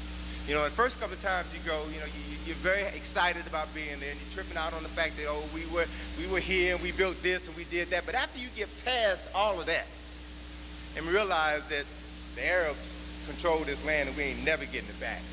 And we ain't never getting it back, all right? But there's a lot there that we can study, that we can examine. And once I began to accept that reality and began to take my time walking through the temples, looking at the columns, and imagining the architectural energy that went into creating it, the engineering skills that went into designing it, artists and craftspersons that were responsible for building these temples that have stood for thousands and thousands of years. And I began to see this place, or try to see this place through the eyes of the people who created it when it was brand new. And doing that made me realize that we, so-called modern human beings, are literally functioning on a subhuman level. that the people who created this ancient culture and civilization knew how to manifest the aspects of God, the creator, whatever term you want to use. They knew how to manifest that knowledge within themselves so that they literally created heaven on earth. And when you walk through these temples and see the monuments, you will see the handiwork of people who knew how to manifest God within them, and they built for eternity. That's one of the reasons why Europeans over the last 3,000 years have been trying to claim Kemet for themselves. Because it is there where you can find the record of what men and women did when they were more closely connected to the creative force than we could ever imagine. And that's a model for us to aspire to recreate in our minds, in our hearts, and in our lives today. Meta Nature wasn't just a form of communication. Meta Nature, God's words or God's writings, was a ideographic form of communication which used symbols that represented ideas as opposed to letters, which mean nothing until they're strung together in a series that they form words, and words in a series form sentences, and sentences form concepts and ideas. But each component of Meta Nature was a symbol, was a complete thought, and a spiritual force in and of itself. It is a different way of connecting with a source of power, which is one of the reasons why when they wrote the language, they didn't write it in vowels. They never wrote with vowels. Why? Because vowels, A-E-I-O-U, vibrate at a rate 600 times faster than consonants. Vowels, when properly placed in between consonants, give power to those words and are able to bring into manifestation from the spiritual realm whatever it is you focus your energy on creating. This concept was so powerful that they did not insert the vowels, because not just anybody could handle this power, this force, this knowledge. You had to be trained. You had to go through an educational process that endured for over 40 years before you were qualified to begin to speak it, to write it, to use words, to bring creation into the physical form. So if you look at others who have copied from us, who have stolen from us, they tried as best they could to emulate some of these same principles, concepts, and ideas. So when you look at the Hebrew alphabet, which was derived from Meta Nature, you'll notice that Hebrew, like Meta Nature, does not have vowels, only consonants. And if you read a Torah and read the commentary of the words, each character has a profound meaning. And when you string these characters together to form words, and you are writing on a symbolic level, a level that is, you're writing and you're communicating with a spiritual force that the average person knows nothing about. This knowledge, this power was derived from Kemet. But unfortunately, or fortunately, depending on how you want to look at it, these people who created the Hebrew alphabet didn't have all the clues, didn't have all the keys. They had enough to overpower those who had nothing, but they had nothing in comparison to the true source of that knowledge and information. The tradition, if you look at Meta Nature, many of the characters in Meta Nature come directly from nature, objects that were in your immediate environment. It is from the word nature, which means principle or aspect of the divine. It is from the word nature that we have derived the word nature. So when looking at the Creator's creations and using them as a modality for writing, thinking, and speaking, you could begin to tap into this creative power and bring things into manifestation as well. But you had to understand the power in the words. You had to go through a process to be trained to speak correctly, to write correctly, so that you did not abuse this relationship with the Creator or their power. This spiritual philosophy was based on a view of the cosmos as the domain of the divine. And since human beings were a part of the cosmos, human beings were also divine. Divinity exists within us. As human beings, we never fell from grace. We are never disconnected from the Creator. We can always begin to reconnect if we know how. African spirituality teaches us that we are spiritual beings who are currently having a divine human experience. And when you know who you are, then you can use this knowledge, you can use this language, you can use this speech to build, to add to your character, to add to your community, as opposed to exploiting others. Rituals were designed in order to maintain connections between community and this spirit. African spiritual traditions teaches that spirit manifests itself in everything. The Creator, the creative God created the world and everything in the world, and it means that everything that we see, everything that we touch, contains within it aspects of that creation. So if you look at things with the right eye, when you see them, you see the Creator in those things. You look at your brother and your sister and know that the Creator exists within them. Then when you communicate with them, you don't communicate with bitches and hoes. You're communicating with God. And so when you talk, you all should be having a higher form of communication so that the God in you can communicate with the God in the other person. And you can transform your consciousness through a higher level of communication. That's what we have to get back to. Africans believe that all life is ritual. All life is ritual. And rites of passages helped us move from one phase of life to the other, if life is cyclical. And as you move through this circle, you move from one phase of physical development, one phase of mental development, one phase of spiritual development into another, into another, into another. And each phase of development requires that you learn, that you master new information, and that you prove yourself to be proficient in the utilization of this information before you can move to the next level. It's all designed to raise your consciousness so that you can give back to those within your community.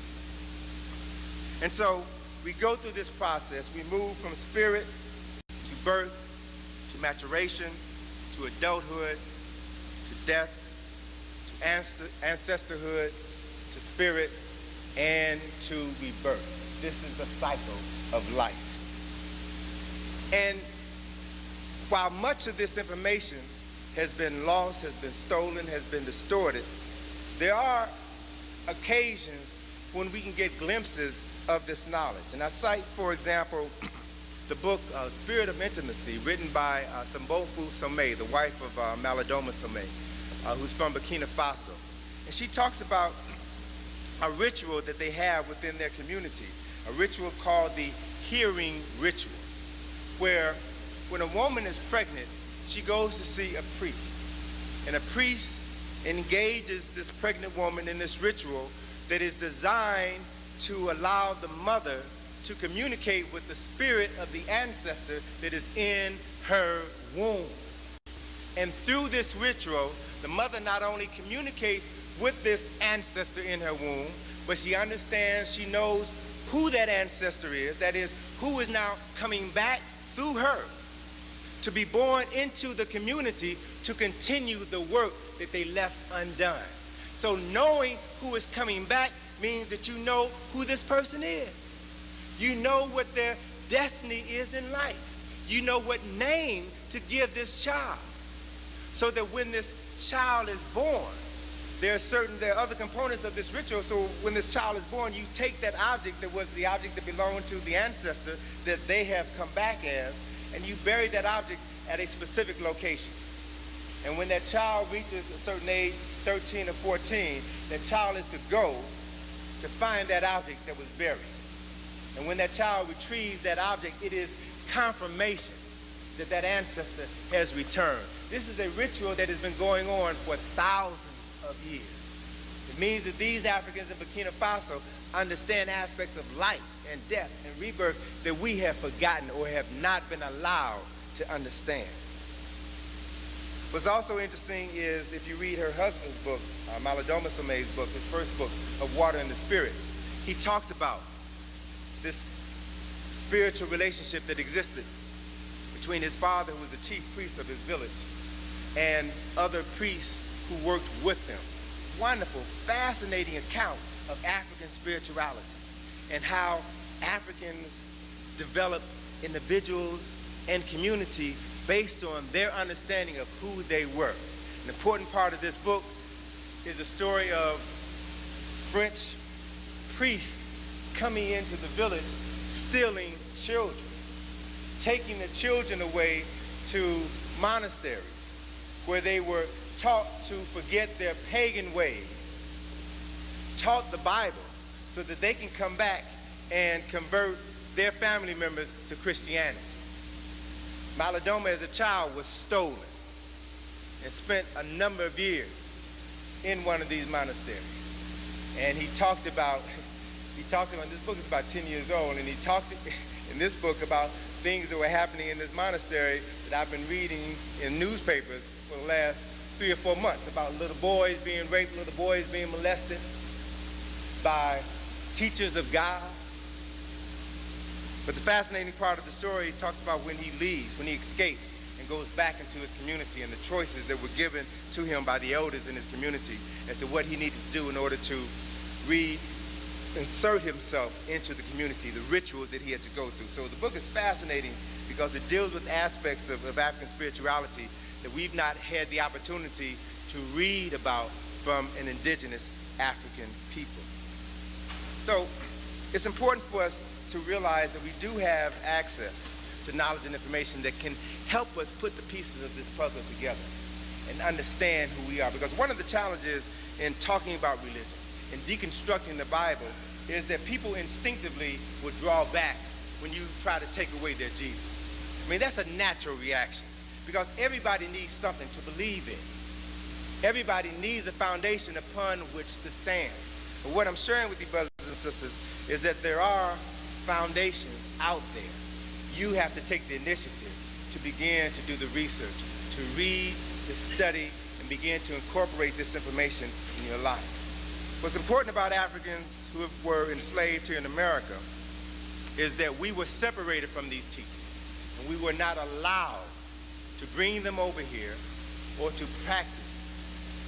We were not allowed. Another important component is that Africans were enslaved in America for 200 years before their European enslavers decided to begin to teach enslaved Africans Christianity on a wholesale basis. What's important about this decision was that it came on the heels of insurrections. And as the Europeans became more and more afraid of insurrections, they decided that they needed to do something in order to keep those black folk docile and quiet. And so decisions were made to introduce them and to bring them into the Christian fold.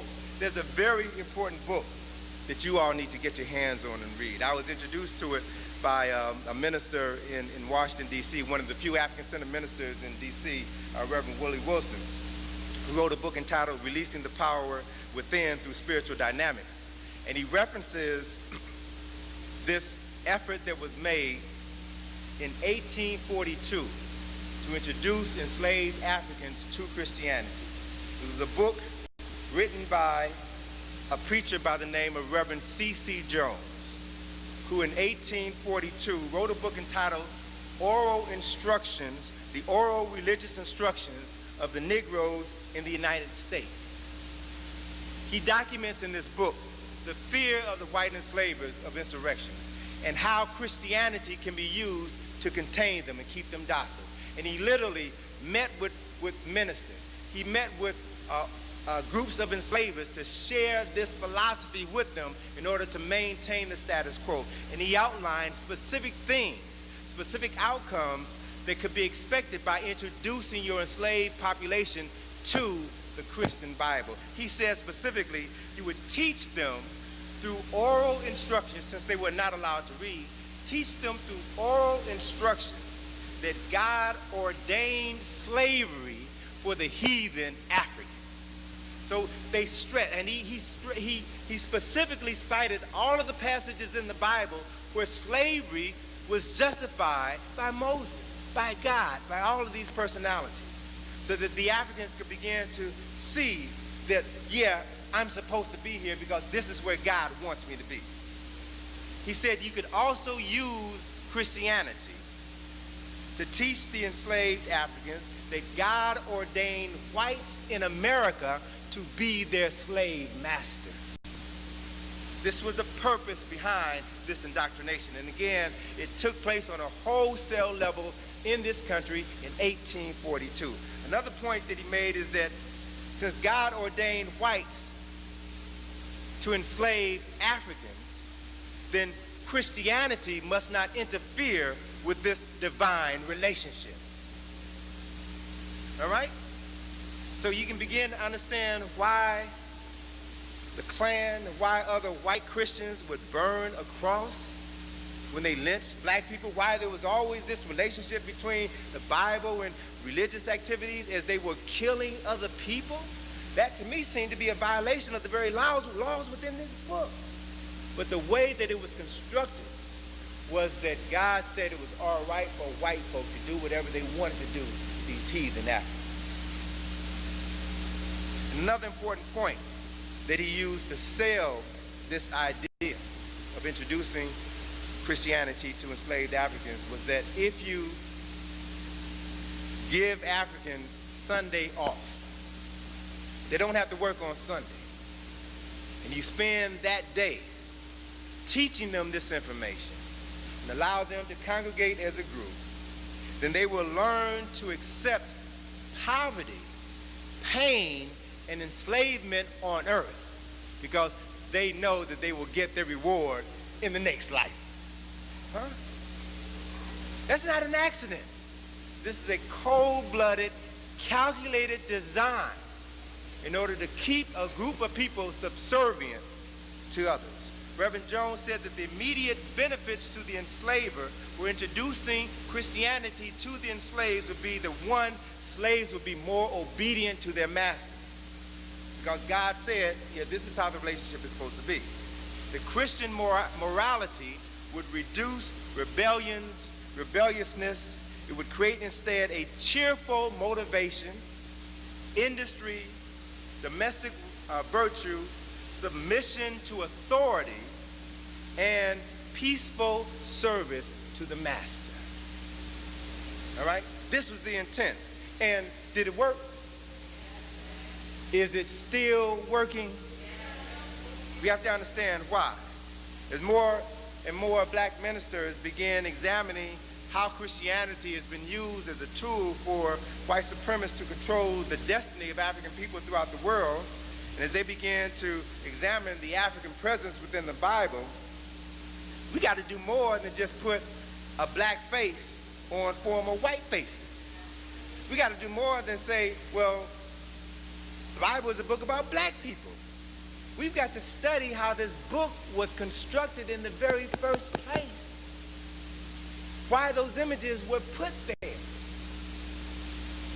And the power behind doing that. So let me just take a minute to deconstruct aspects of Christianity, to look at the symbolic aspects, and to extract this African essence so that we can begin to understand what we are seeing. If we examine the African origins of Christianity, we will see that the Holy Bible is literally Helios Biblios, or the Sun Book, the book of the sun. The book of the Son of God, and the book of the Sun, Helios, the sun, the symbol for the Creator. In Kemet, they had multiple names for the sun, the symbol of the Creator. Different names that express the power of the sun or the power of the Creator at different points in time during the day. When the sun was born in the morning in the east, it was called Kepra. When the sun reached its highest point at noon, it was called Ra. or ray. And when the sun descended in the evening, it was called a tun, which meant the hid, which meant conceal, which meant that even though you can't see the Creator, you know that the creative force is still there. You know that it is all pervasive, and you know for a fact that it is going to be reborn tomorrow morning when it rises in the east as Kepra. So they had a profound way of codifying the Creator and the various manifestations of the Creator. Another important aspect of this is that sun rises in the east, it's Kepra, it reaches its highest point at noon, and that is when it is said that the sun or the Creator is on high. When the sun is at noon, that is when it is at its meridian, at its highest point. So the sun at noon, or God on high, is the most spiritually empowering time of day. All right? Most spiritually empowering time of day. And so the time before the Creator comes on high, noon, then that time is referred to, when the sun is at the meridian, that time is referred to as ante-meridian, or before the meridian, or AM. The time after the sun has moved from on high, is now descending, is referred to as post-meridian, or PM, after it's reached its highest point. So these positionings of the sun are critically important if you're to understand this different form of energy, the different manifestations of energy as it moves across the sky during the day, during the month, and during the year. Because the energy changes throughout the day, throughout the month, throughout the year.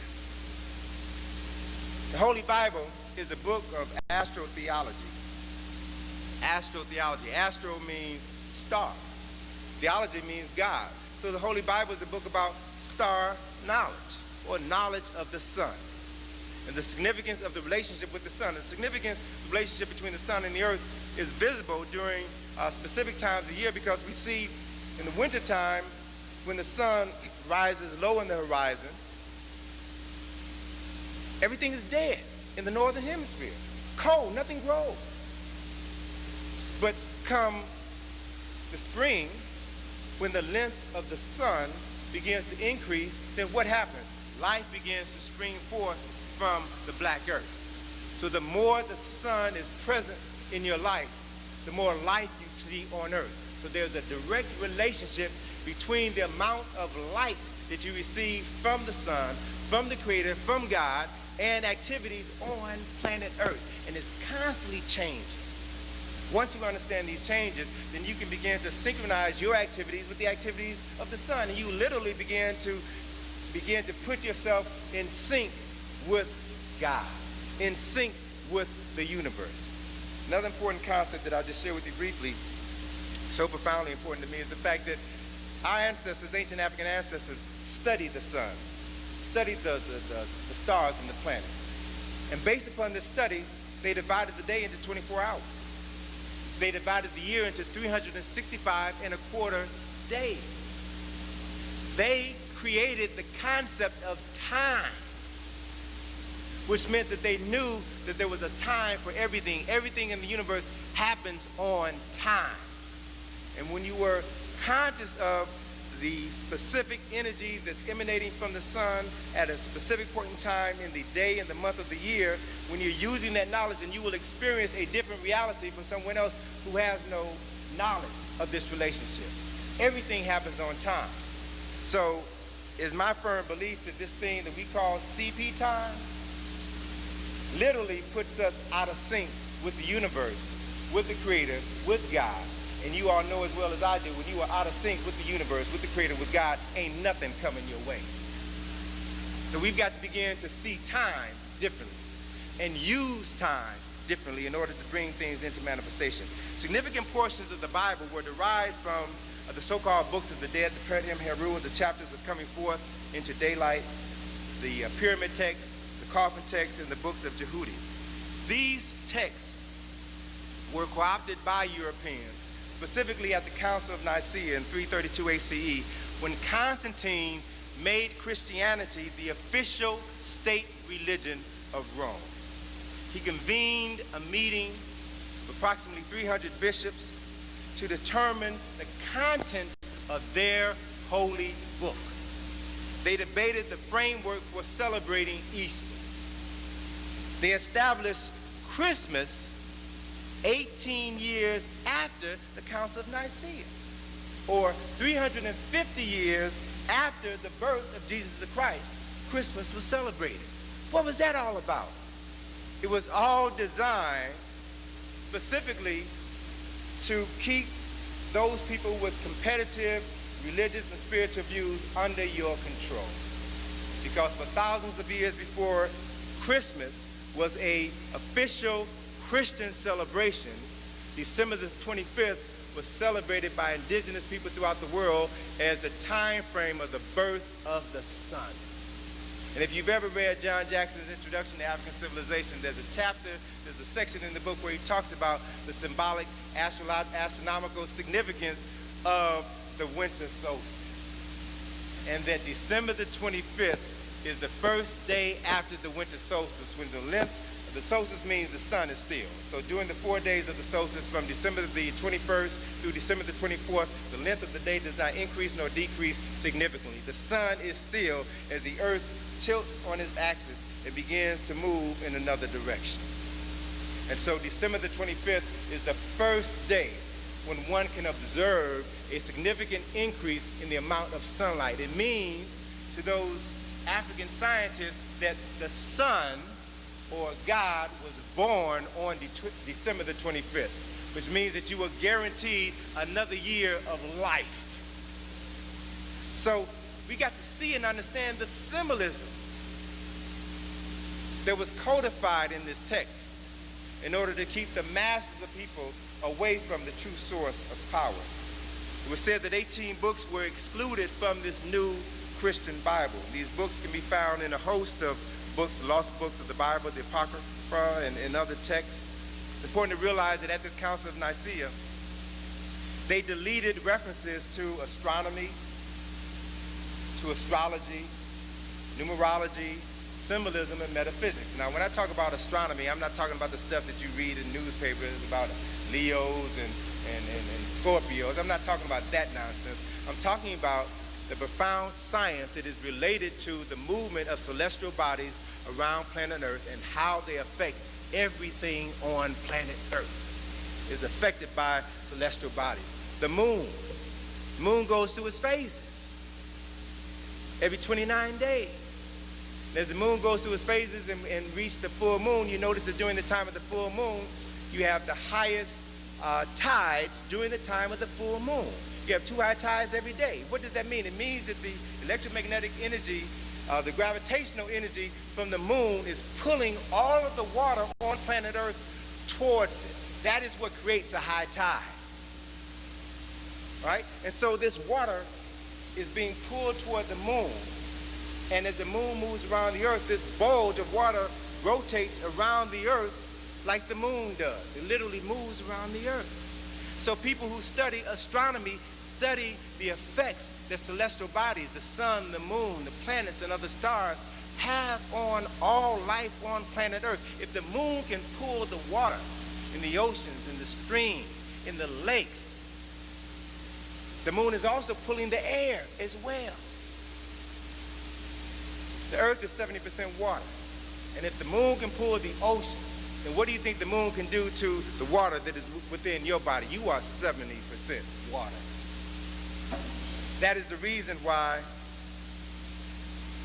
in the late 1800s, psychologists at an insane asylum in England coined the phrase lunacy to describe those people in the insane asylum who only seem to go crazy 3 or 4 days out of the month.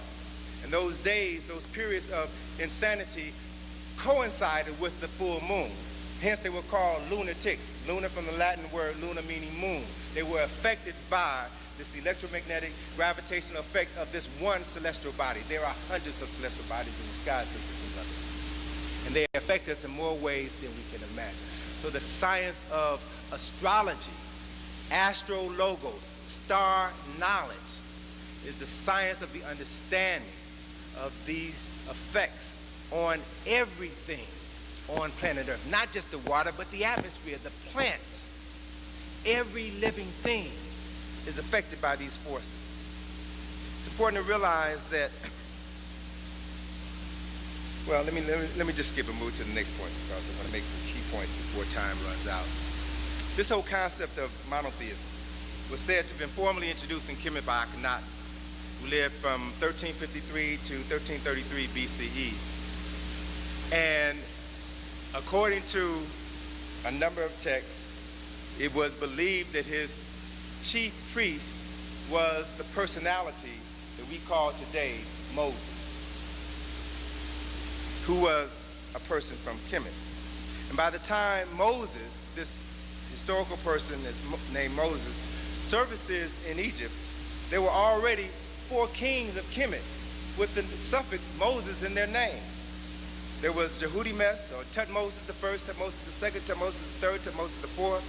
There was Ahmose the first, Ahmose the second. It's from the word, Kemetic word Ahmoses, that Hebrews derived the word Amos.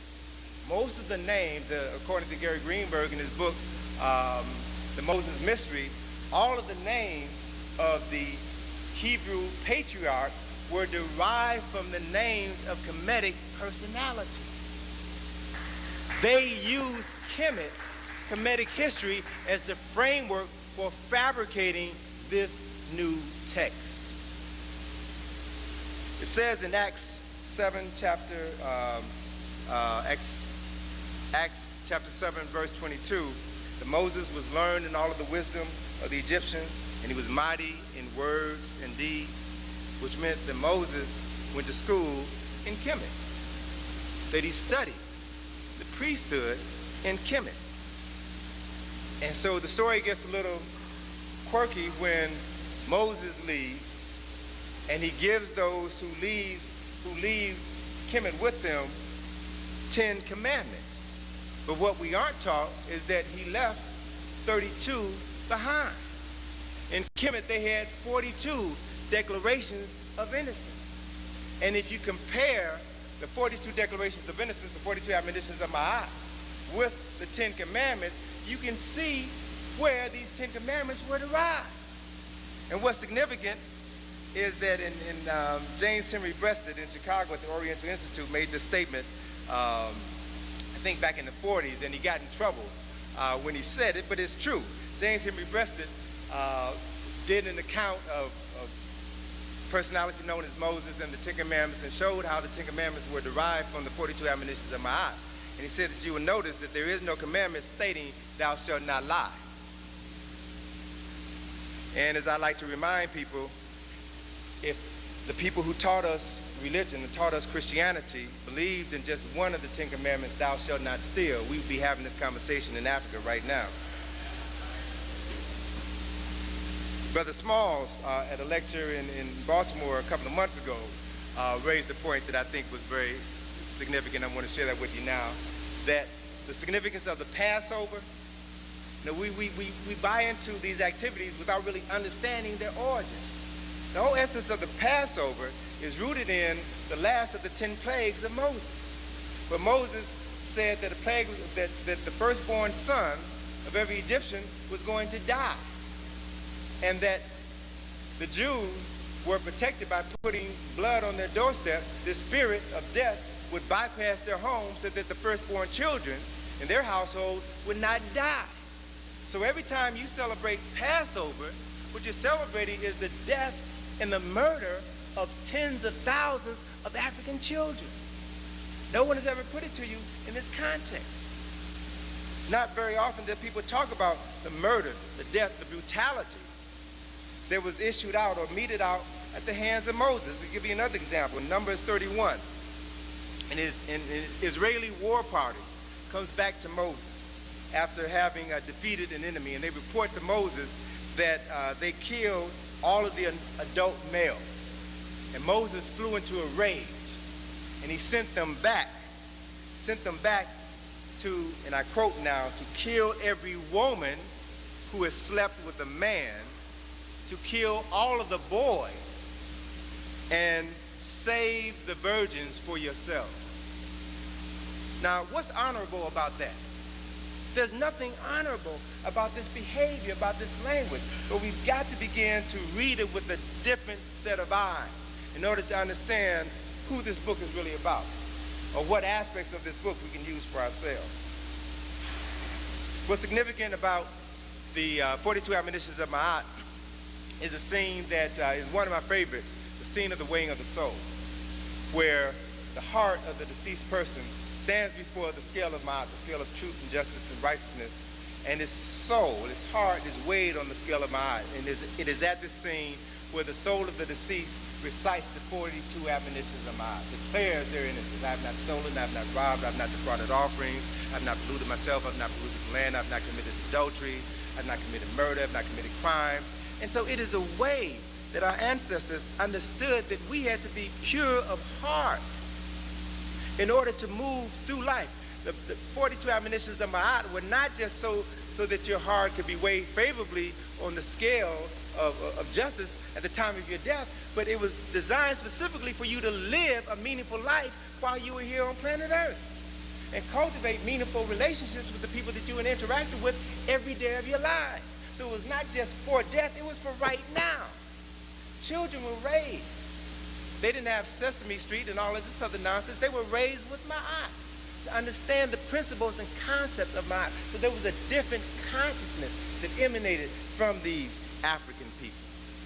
It's important to realize, as Gerald Massey references in his Ancient Egypt, the Light of the World, parallels and similarities between Heru and Jesus.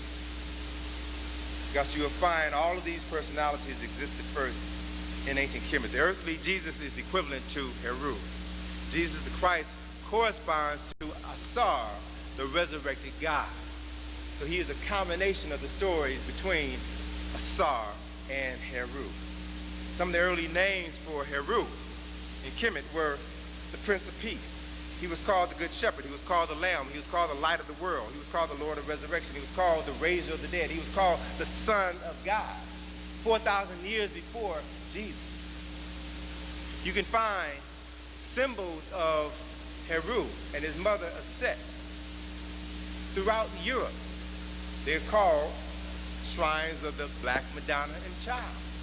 You'll find them in Spain. You'll find them in Russia. You'll find them in Paris. You'll find them in Poland. Pope John Paul II is Francesca Colba. That is where they have a major shrine of the Black Madonna. Every time he goes home to pray at the shrine of the Black Madonna. Many of these images of this black mother and child are kept in the basements or kept out of public view. Black faces. What's interesting, on the ones that are for public display, they would tell you these protracted stories of how these statues became black. There was a fire in the church in the 17th century, and the fire blackened just the face and the hands of the statue. It's really interesting the extent to which people will go through to try to camouflage the truth. What's also significant is that African spiritual traditions were copied by the Hebrews, and then the Greeks, then the Italians, the Irish, the French, the German, everyone else. And that anytime you make a copy of a copy of a copy of a copy, you lose sight of the original. And what you think is the real thing can't compare with the original. According to the World Christian Encyclopedia, as of 2001, there were over 33,800 different Christian denominations. And as of 1996, there were over 130 versions of the Bible. Now you've got this one story, but all of these variations of this thing. Now all of them can't be right. But do we question it? Do we ask who's right? What is the original source material? How was it changed? When was it changed? And what were the changes and how did they affect us? A version is defined as a change in form, a transformation, a conversion, a translation, or rendering. And according to Reverend Peter Goins, who is the Dean of Harvard School of Divinity and the author of a book entitled With Hand and Heart, he said that there are 66 books in the Bible, which were written by 66 different people over a period of 2,000 years. How do you reconcile that? 66 different people writing 66 different interpretations of something over a period of 2,000 years. So this book is not one book that was written by one person at a setting. You have to begin to understand where it came from. African spirituality taught that the powers of the Creator could be manifested within humans on earth. These new religious ideologies taught that man was conceived in sin and that the Son of God had to give his life for your salvation. They literally flipped the script, turned the world upside down. And throughout the years, numerous religious wars were waged as people fought to impose their interpretation of these sacred texts on the people that they conquered. As Europeans imposed Christianity throughout Europe, throughout Asia, they fought a variety of wars. There were 8 crusades, religious wars between Christians and Muslims, which took place between 1096 and 1291. The war against terrorism that George Bush talked about in his State of the Union address in January, he referred to the axis of evil, and this war can be considered as the 9th crusade. As a matter of fact, in his speech, he used this language, crusade. And there were a host of people who criticized him because it conjured up images of these 8 other crusades, wars between Christians and Muslims. So what we're dealing with now in this war of terrorism is nothing but a continuation of a war that has been going on for hundreds and hundreds and hundreds of years, which has cost millions and millions of lives. All because of 2 groups of people battling each other for their concepts of God.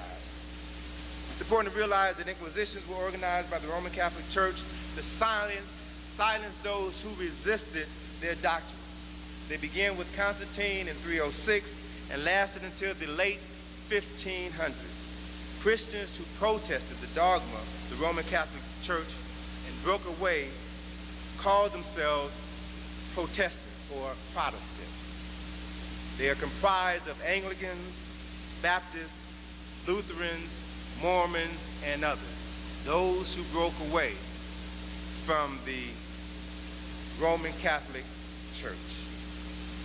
Let me just kind of go through a couple of things I want to share with you in terms of one of the significant changes took place in 1534 when King Henry VIII separated from the Vatican and decided that he was going to establish the Church of England, felt that it was no longer necessary for him to receive orders from someone living hundreds and hundreds of miles away, that he was king of his domain. He was going to be responsible for the religious and spiritual directions of his people. And so he created a new church and a new religious ideology. And in this new religious ideology, he said that no women, no females, unless they were members of the noble class, were allowed to read their sacred book, their holy Bible. No apprentices, no journeymen, no laborers were permitted to read the Bible under penalty of death. So let's understand something about this book, the book that many of us grew up reading, the King James Version of the Bible, and understand something about what went into this book, what has come into our minds and our consciousnesses, and how it has affected our behavior. In 1604, King James authorized a committee of 50 scholars to write a uniform translation of the Bible. And by royal authority, all people, all citizens of England were bound to read his official version of the holy book only.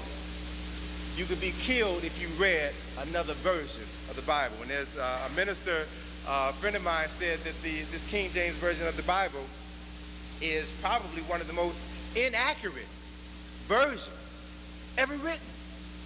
But let me just share some information with you.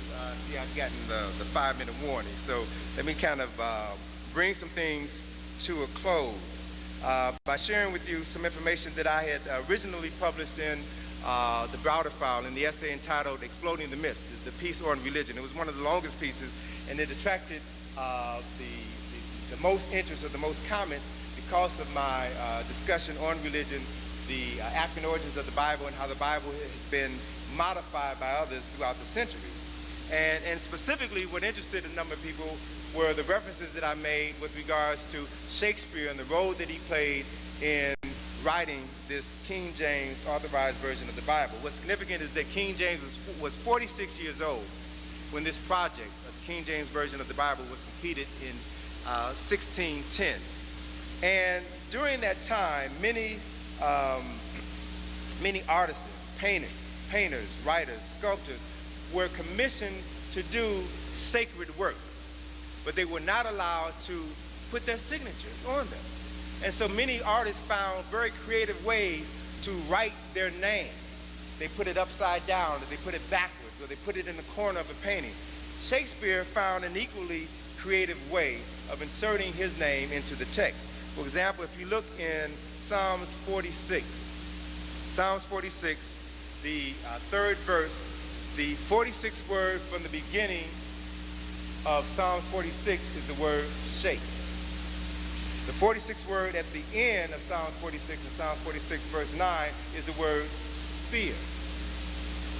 That is Shakespeare's signature in the Bible. Now, when I first referenced that in the book in '89, I received a lot of inquiries about people wanted to have some more information about that. So when I revised this book, I incorporated in the revision additional information, supplemental information about Shakespeare and his role in the Bible. As a matter of fact, one of the things that I did was I got maybe about a dozen different versions of the Bible. And I looked at Psalms 46 verse 3, Psalms 46 verse 9. And the King James version of the Bible is the only version of the Bible where you will find the word shake, 46th word from the beginning of Psalms 46, and spear, the 46th word from the end of Psalms 46. So it's the only Bible where you find the strategic placement of these two words together that codify Shakespeare's involvement with this text. It's also important to realize that certain language in the Bible, thee, thou, ye, shall, this is Old English terminology. They didn't speak like that 2,000 years ago. But that is a language in the text. It's what I refer to as biblical sampling, where folk they borrow sacred text and incorporate it into their own. And let me just share just one more piece here about Shakespeare before I bring things to a close. With regards to Shakespeare, a little additional information about Shakespeare, who lived from 1546 to 1616, is still considered the greatest dramatist the world has ever known, the finest poet who has ever written in the English language. The World Book Encyclopedia said that Shakespeare originated such familiar phrases as fair play, foregone conclusion, catch cold, disgraceful conduct. He also invented such common words as assassination, bump, eventful, and lonely. Right? He was a writer of history. Shakespeare was primarily a writer of history, and he had a way of writing with such compassion that he was able to interest the common man in these stories. It's important to realize the impact that he has had on people throughout the ages, particularly in some of his other historical works. Much of what we know about Julius Caesar, Cleopatra, and Mark Antony was made up by William Shakespeare. Mark Antony never said, friends, Romans, countrymen, lend me your ear. The whole story about the death and the suicide of Cleopatra and Mark Antony was made up by Shakespeare. So what I'm trying to get you all to understand is the extent to which information can be incorporated into text, and we accept it automatically without analyzing what this information is, who wrote it, and the impact that it had on us. So it's time to bring this to a close, unfortunately. And let me just leave you with this. The information that I share with you today, I hope will enable you to cultivate a meaningful relationship with the Creator. I hope you will begin to question everything. Seek answers to those who are responsible for giving you spiritual direction. and continue to look to Africa as the source of all spirituality. Study the ancient Kemetic texts. Read them, because we're at a point in time where the Bible is going to be replaced. Within the next 25 years, the Bible is going to be replaced. We have available to us sacred texts that can direct us and guide us. Sacred texts that were written by our ancestors that we have to begin to interpret, to translate for ourselves, and make our own sacred and holy Bibles. And I believe that when we do that, when, as the brother was saying, I'm closing now, as the brother was saying, you can expect, based on where this country is going right now, major economic, political, and social upheaval within the next 25 years. You can expect that, all right? And as that is coming, you're also witnessing the deconstruction of religious systems. Catholic Church is literally disintegrating before your very eyes. And so we're going to need something to hold on to in times of trouble that are coming. Turn to your ancestral writings. I believe that you will find in those texts the knowledge that will help you move through the coming period of chaos and will give you a greater sense of stability and spiritual direction. Thank you all very much. Okay. All right. Brothers and sisters, let us all stand and hold hands. Please, we're going to leave together. Let everybody stand. We're leaving right now.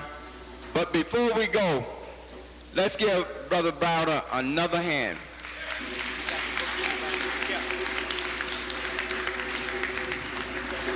Two things. Brother Browder has some books in the back. He's on his way in the back now, and he'll be able to sign, autograph those books.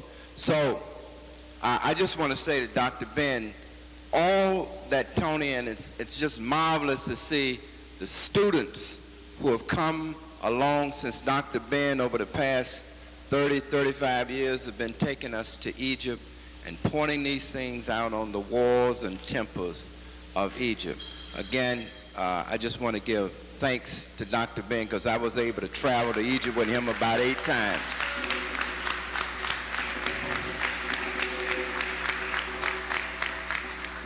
Brother Maddox, before he left, asked me to remind you that we were a little short in the offering. So the sister's going to be at the back, right there, with that bucket. Hold that bucket up in the back. We want you to please pull out a couple dollars and put them in the bucket on your way out, that we may meet our obligations tonight. We did stay overtime, and that costs. We're an African people, stolen from our homeland, robbed of our culture, robbed of our language, our names, our history, and our statehood, our peoplehood. But we will rise, never again to be oppressed. Up, you mighty people. Up, you mighty people. You can accomplish what you will. No justice, no peace. No justice, no peace. Good night.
Hotep Africans, as usual, it is always a pleasure to be here in Harlem. I come from Washington, D.C., which is the belly of the beast. And every time I come to Harlem, I realize that this is the pineal gland. This is the place where we tune in to a higher spiritual consciousness. And just sitting in the back of the room, listening to everything that was said this evening and seeing my dear grandmother spirit, Sister Sybil Williams Clark comes in, just made me feel good. And then seeing Dr. Ben come in just made me feel even better. And seeing Brother James Small in the back just made me feel better. So it's so wonderful to be here in Harlem and to see so many friends who have nurtured my development over the years, who have inspired and sustained me, helps to always make this a treat to come home to Harlem. The subject matter for tonight is one that is really extensive, and typically when I talk about this subject matter, African spiritual traditions, religion and Christianity, there's never enough time. So I intentionally kind of cut back on some of the materials so I wouldn't have to rush, and I'm going to do the best that I can in the time that I have to cover some basic points so that we can have some enlightenment about the subject matter. It's a subject matter that is very near and dear to my heart because as someone born in Chicago who was raised and inspired by my grandmother, who was a devout Christian, I always had strong feelings about religion. I always had strong feelings about Christianity, and I always questioned what I heard. I always questioned the images that I saw in my grandmother's Bible. And it wasn't until I heard and met Dr. Ben and heard and met Dr. Clark and heard and met Brother John Jackson, that I began to hear from my elders information that justified my inquisitive nature and taught me that it was wise to question, because we've been fooled and manipulated and taken advantage of for so long because we never questioned. And so what I want to do this evening is to share with you some research that I've been working on for the last couple of years regarding concepts and ideas of spirituality and their relationship to religion, so that we can begin to see ourselves, to see the world, and see God, and see the universe through a different set of eyes. And I'm here tonight to share this knowledge with you that I've acquired over the years. I'm not here to proselytize. I'm not here to condemn anyone. I'm really here to enlighten. And I want to discuss issues that I think are critical to our survival. I've come to understand the power of deception and how it manifests itself in myriad ways in all of our lives, and how difficult it is for people who have grown up with one ideology to open up their minds and begin to accept new concepts and ideas, particularly if they move them outside of their comfort zone. And so this is the dilemma that I'm faced with at this time, and I ask you all to bear with me. The dilemma is, how do you respond to the faithful followers of a truthful man who presents a falsehood as a sacred fact, particularly when these people don't realize that the falsehood was derived from a falsehood, which was derived from a falsehood, which was derived from a falsehood, which was derived from a deliberate distortion of sacred truths. And just because a truthful person speaks a falsehood with truthfulness and conviction doesn't make that falsehood any less false. So we've got to begin to look deeper at things that are so significant to our lives. And when I make statements like that, I typically, get that look, or where is he going, and what is he talking about? People ask me, do I believe in God? And my response to that is, no, I don't believe in God, because a belief is something that you accept without proof. I know that there is a creator, and I know that creator has manifested itself throughout time in our environment. What I don't believe is how this concept of the creator or God has been presented to us by those who are responsible for our enslavement. The very act of enslavement unqualifies someone to teach me about God. And so what I also know is that the Creator has been called many names by many people over time. God, Jehovah, Ra, Jah, Holy Damari, the Great Spirit, Lukalu, Mother, Father, God, Allah, Buddha. These are all names that have been used by different people to describe the Creator as they saw the Creator. And I believe, I know, that these are legitimate expressions of a people's attempt to understand a force that is greater than them. And so I feel very strongly that there are as many names for the Creator as there are people, as there are languages. And that each of these names is a legitimate expression of a people attempting to understand a force far greater than them. I know it's a violation of the highest order to say that someone's relationship with the Creator is illegitimate because they don't call the Creator by the same name that you do. That in and of itself is wrong. I know that the God concept that was imposed upon our people was a deliberate distortion of spiritual truths that were designed specifically to keep us spiritually incarcerated, to keep us separated from a power that pervades the universe and can allow us to do great works. When I was a child, I was taught to worship like a child. I was taught to worship the God of my grandparents, a Christian European God. Many years later, I learned that this Christian European God was actually derived from African concepts of the Creator. And so the more that I began to study Africa and the people and the myths and the culture of Africa, the more that I began to see this Creator and the multiple manifestations of the Creator. I know that there is a spiritual force that pervades the universe. I know this. I know that the ancestors are real. As I was walking around and driving around the streets of Harlem this afternoon, I kept feeling the presence of Dr. Clark because his life touched me so deeply. I know and I believe in the ancestors. I can say this from personal experience because my relationship with the ancestors, particularly my grandmother, is what has allowed me to be here before you on this evening. I know that because if I didn't have a relationship with my grandmother who's deceased, then I would have died 3 years ago.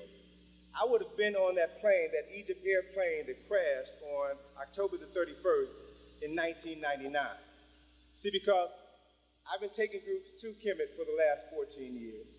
And in 1998, I felt that I needed a break. I was tired and I wanted to do some other things. And I was debating whether or not I wanted to take a group to Kemet the following year. And I remember specifically, it was the 13th, Friday the 13th of November, 1998. I was sitting on the banks of the Nile early in the morning, meditating and just thinking about what I wanted to do next year, if I wanted to go to Kemet next year. And as I was mulling this decision over in my mind, my grandmother, who had died 2 years earlier, came to me. And she said, well, baby, if you don't want to go next year, don't go. Don't go. It's as simple as that. And just hearing the words of comfort from her allowed me to accept my decision not to go. And so the following year, typically I would take groups to Kemet in the fall, in October. And the following year, I was traveling from the West Coast back to Washington, D.C. on Halloween. I was taking a red-eye back to D.C. and to take a connecting flight in Detroit, 6 o'clock in the morning. And as I was walking past the newsstand to catch my connecting flight, I saw a headline in the newspaper, in the vending machine, that said, Egypt Air crash. And I really, looked at it, didn't really think much of it. But then when I got on the plane and took my seat, I saw a copy of the Washington Post sitting on the seat next to me, and I picked it up and read it, and I saw that Egypt Air flight, Flight 990, had crashed the night before, and everybody died. By the time I got home and checked my answering machine, I must have had at least a dozen calls from friends of mine from all over the country who were calling to see if I was all right, calling to see if I was home. And I processed all the calls, and it wasn't until that evening when I was just processing my day as I normally do, and started thinking about the cause, that it struck me that if I hadn't made that decision not to go to Kemet in 1999, I would have been on that flight. That's the flight that we always take. And so it made me stop and question this relationship that we have with our ancestors. It made me question this relationship that we have with spirit, and made me understand how real it was and how important it is to cultivate this relationship and not allow others to distort it, to dilute it, to separate us from the power that exists within. And so what I want to share with you this evening is knowledge that I have acquired over the years about Africans' spiritual relationships with the Creator, and how those relationships have been distorted over the years. When I was a child, I thought, I talked, and I acted like a child. I was taught to believe in heaven and hell. I was taught to believe in God and the devil. I was taught to believe in Christmas and Easter, Santa Claus, and the Easter Bunny. But when I became a man, I outgrew my childish thinking, and I replaced my childish ways with knowledge, with insight, as I fulfilled my desire to know. I came to realize that neither Santa Claus nor the Easter Bunny were real. I came to understand that originally Christmas and Easter had nothing to do with the birth, the death, and the resurrection of a man named Jesus.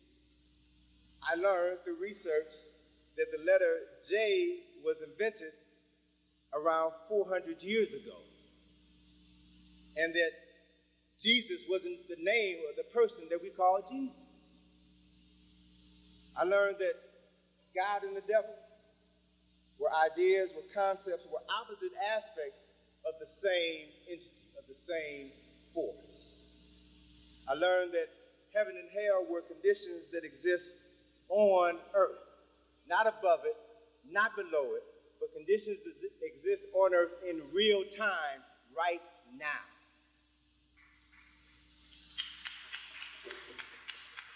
Came to understand that religions were invented by men in an attempt to codify spiritual systems which existed thousands of years earlier.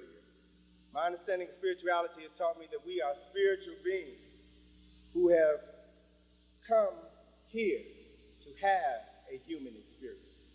We made a decision to come here in this life. I've come to understand that life is not a linear experience. We don't just live and then die and that's it. But life, by studying nature, is cyclical. Life follows patterns of birth, life experience, death, ancestorhood, rebirth. It is a cycle, an ongoing cycle. Now, I've learned that if you learn to use your spiritual power, the power that dwells within each and every person, then you have the capacity, you have the ability to experience heaven here on earth. If you don't know how to use it, every day of your life will be filled with hell and misery. But you have a choice. Only if you know that you have a choice. Only if you know how to use the choices available to you in order to utilize that creative force that works through us. My understanding of religions, particularly Judaism and Christianity, has taught me that true knowledge of spirit has intentionally been withheld from the masses of people, so that we will be subjected to the control of a handful of people who manipulate us through fear and ignorance. One of the greatest tricks ever played on humanity was to convince them that they only go around once in life, that you were born in sin, and somebody had to die to alleviate your sin, and that if you follow this person and their teachings, then you will spend eternity in heaven, and if you don't, you'll spend eternity in hell. When, based on my research, I've learned most ministers that I've talked to, I've had a lot of conversations with ministers in private and off the record. They would tell me that they don't believe in heaven and hell. They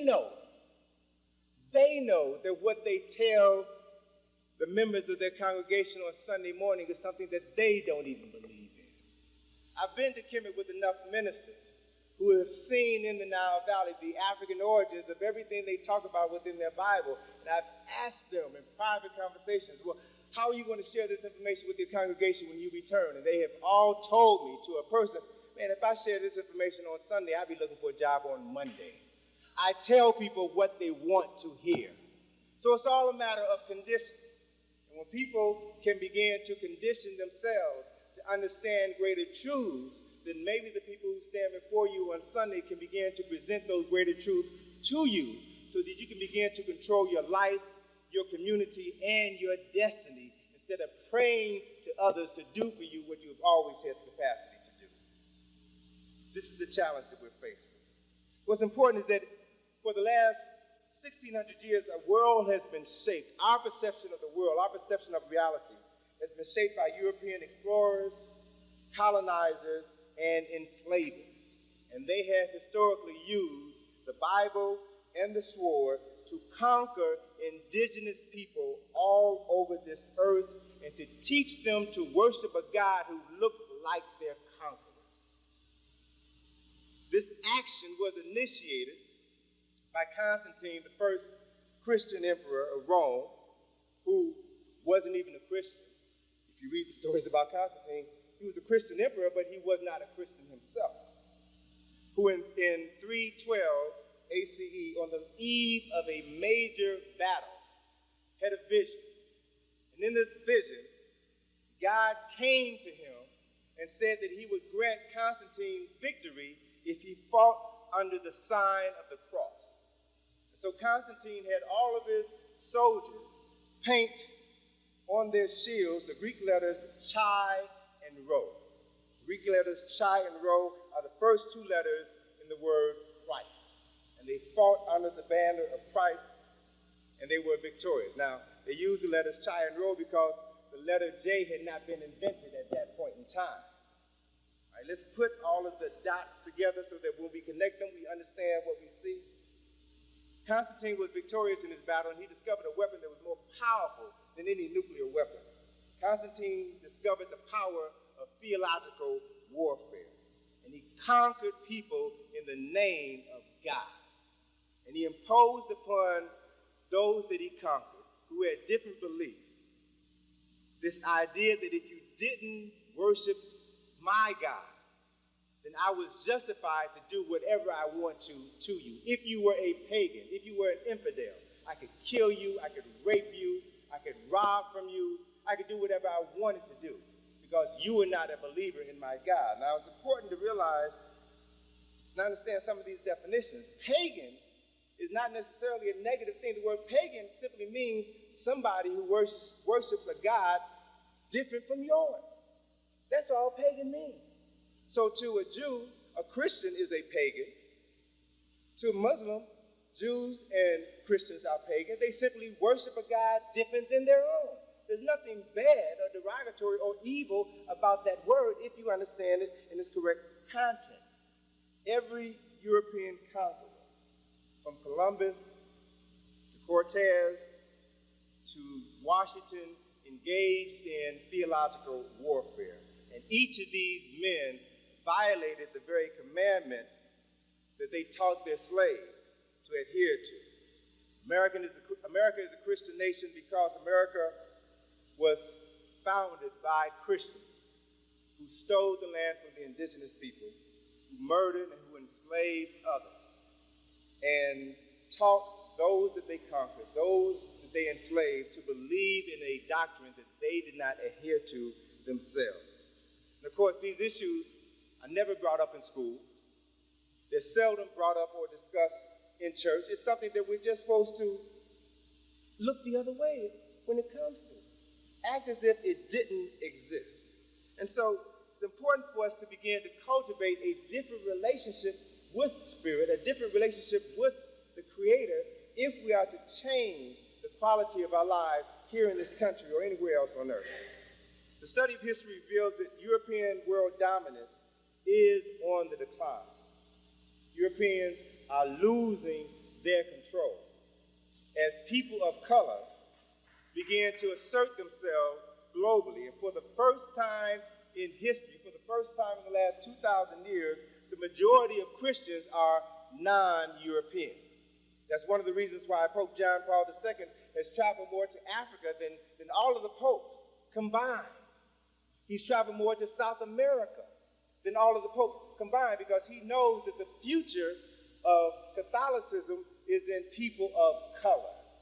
So they are proselytizing and working overtime to see to it that they will have new members to keep them in power. In light of the imminent shift to world power and consciousness, European theologians and scholars have been devising new ways to consolidate their power. And for decades, they have been meeting behind closed doors. I remember at least 15 years ago, hearing Dr. Ben and Dr. Clark in a conversation talk about a meeting, a conference that was held by Jewish theologians here in New York, where they talked about the origins of the Torah. And they talked about all the myths and the symbolism that was in this text, and how it was not a text to be taken literally. And that for some reason or another, there was never any documentation about this conference that was released. But if you read the popular literature, many of the major national magazines, Time, Newsweek, U.S. News and World Report, if you notice over the last 5 years, you've been seeing a plethora of cover stories that are reevaluating religion, reevaluating Jesus the Christ, reevaluating Moses, reevaluating the concept of heaven and hell. There's this conversation that is going on behind closed doors that is now slowly being introduced to the general public. Why? What does that mean? It means that you are slowly being prepared for a bombshell that is going to be dropped in the very near future. And people are positioning themselves so that once this new information comes out, you can continue to look to them for continued leadership. I reference specifically an article that was published just this year, March of this year, in Harper's Magazine. The article was entitled "False Testament: How Archaeology Refutes the Bible's Claim to History." And it's written by Daniel Lazari, a Jewish writer who cited the latest biblical archaeological research that refutes the Old Testament. And let me just share with you some of the highlights that were in this article, because it's so profoundly significant. It's significant because of the fact that it hasn't been talked about in the general community, but others are beginning to talk about it more openly. Some of the points that he raised in this article is that Israelites, who are now thought to have been an indigenous culture that developed west of the Jordan River around 1200 BCE, and they did not originate in Mesopotamia as they claim. There is no archaeological evidence to support the fact that they immigrated to that area called Palestine from elsewhere. Another important point, and this one hits right at the heart of the matter, that Abraham, Isaac, and Jacob and other tribal founders depicted in the book of Genesis, and this is his quote, a direct quote, were no more real than the gods of Greece or Norse mythology. That they were not real personalities. These are Jews telling their story to the world. They also said that Moses never existed. I want you to understand this. They are saying that Moses never existed, and that the Israeli flight from Egypt never occurred. Understand what they're saying. So it's you can find it in Harper's Magazine, March 2000. Very interesting story. And this whole story was derived from a new Torah that was published in November of last year called the Et Hayim, or the Tree of Life, It was published by the United Synagogue of Conservative Jews. And in this Torah, they added in the commentary the latest archaeological research that refutes the Old Testament. Now, the interesting thing about biblical archaeology is that it's a science that's about 100 years old. It was originally created in order to bolster the credibility of the Bible, but specifically within the last 25 years, the physical evidence has said that what existed in this book is not a fact, are now seen as, quote, an invention of Jerusalem-based priests in the 7th and 8th century BCE. Solomon and David were not the great kings that they were purported to have been in the Old Testament. They also said that the walls of Jericho, Joshua in the Battle of Jericho, well, they said that based on the archaeological evidence, the wall was only 2 feet high at the time that Joshua came there, and had been destroyed for at least 70 years prior to his conquest of that land. So the myths, the stories that we have been given are now have to be viewed through a different pair of eyes in light of the evidence that is now being allowed to circulate among the general public. And so the challenge for us is, how do you process that information? Do you categorically deny it and throw it away simply because it challenges everything that you've been taught? Or do you begin to read it and study it to understand the truth that may be in this information? It's important to understand it. Another profound statement in this new Torah was that Genesis, the book of Genesis, was, again, quoting from them, an artificial construct. It was a narrative framework created long after the facts in order to link together a series of unconnected folk tales like pearls on a string. In other words, they made it up. And so, understand the domino effect that we're dealing with. If Genesis was a fabrication, which they say it was, then it means that God didn't create the world in 7 days, or their God did not create the world in 7 days.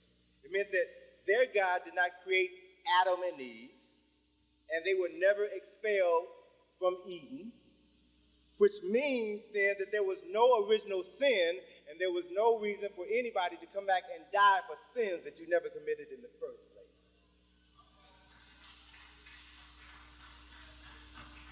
As religion is being reevaluated, we're hearing more and more talk about spirituality.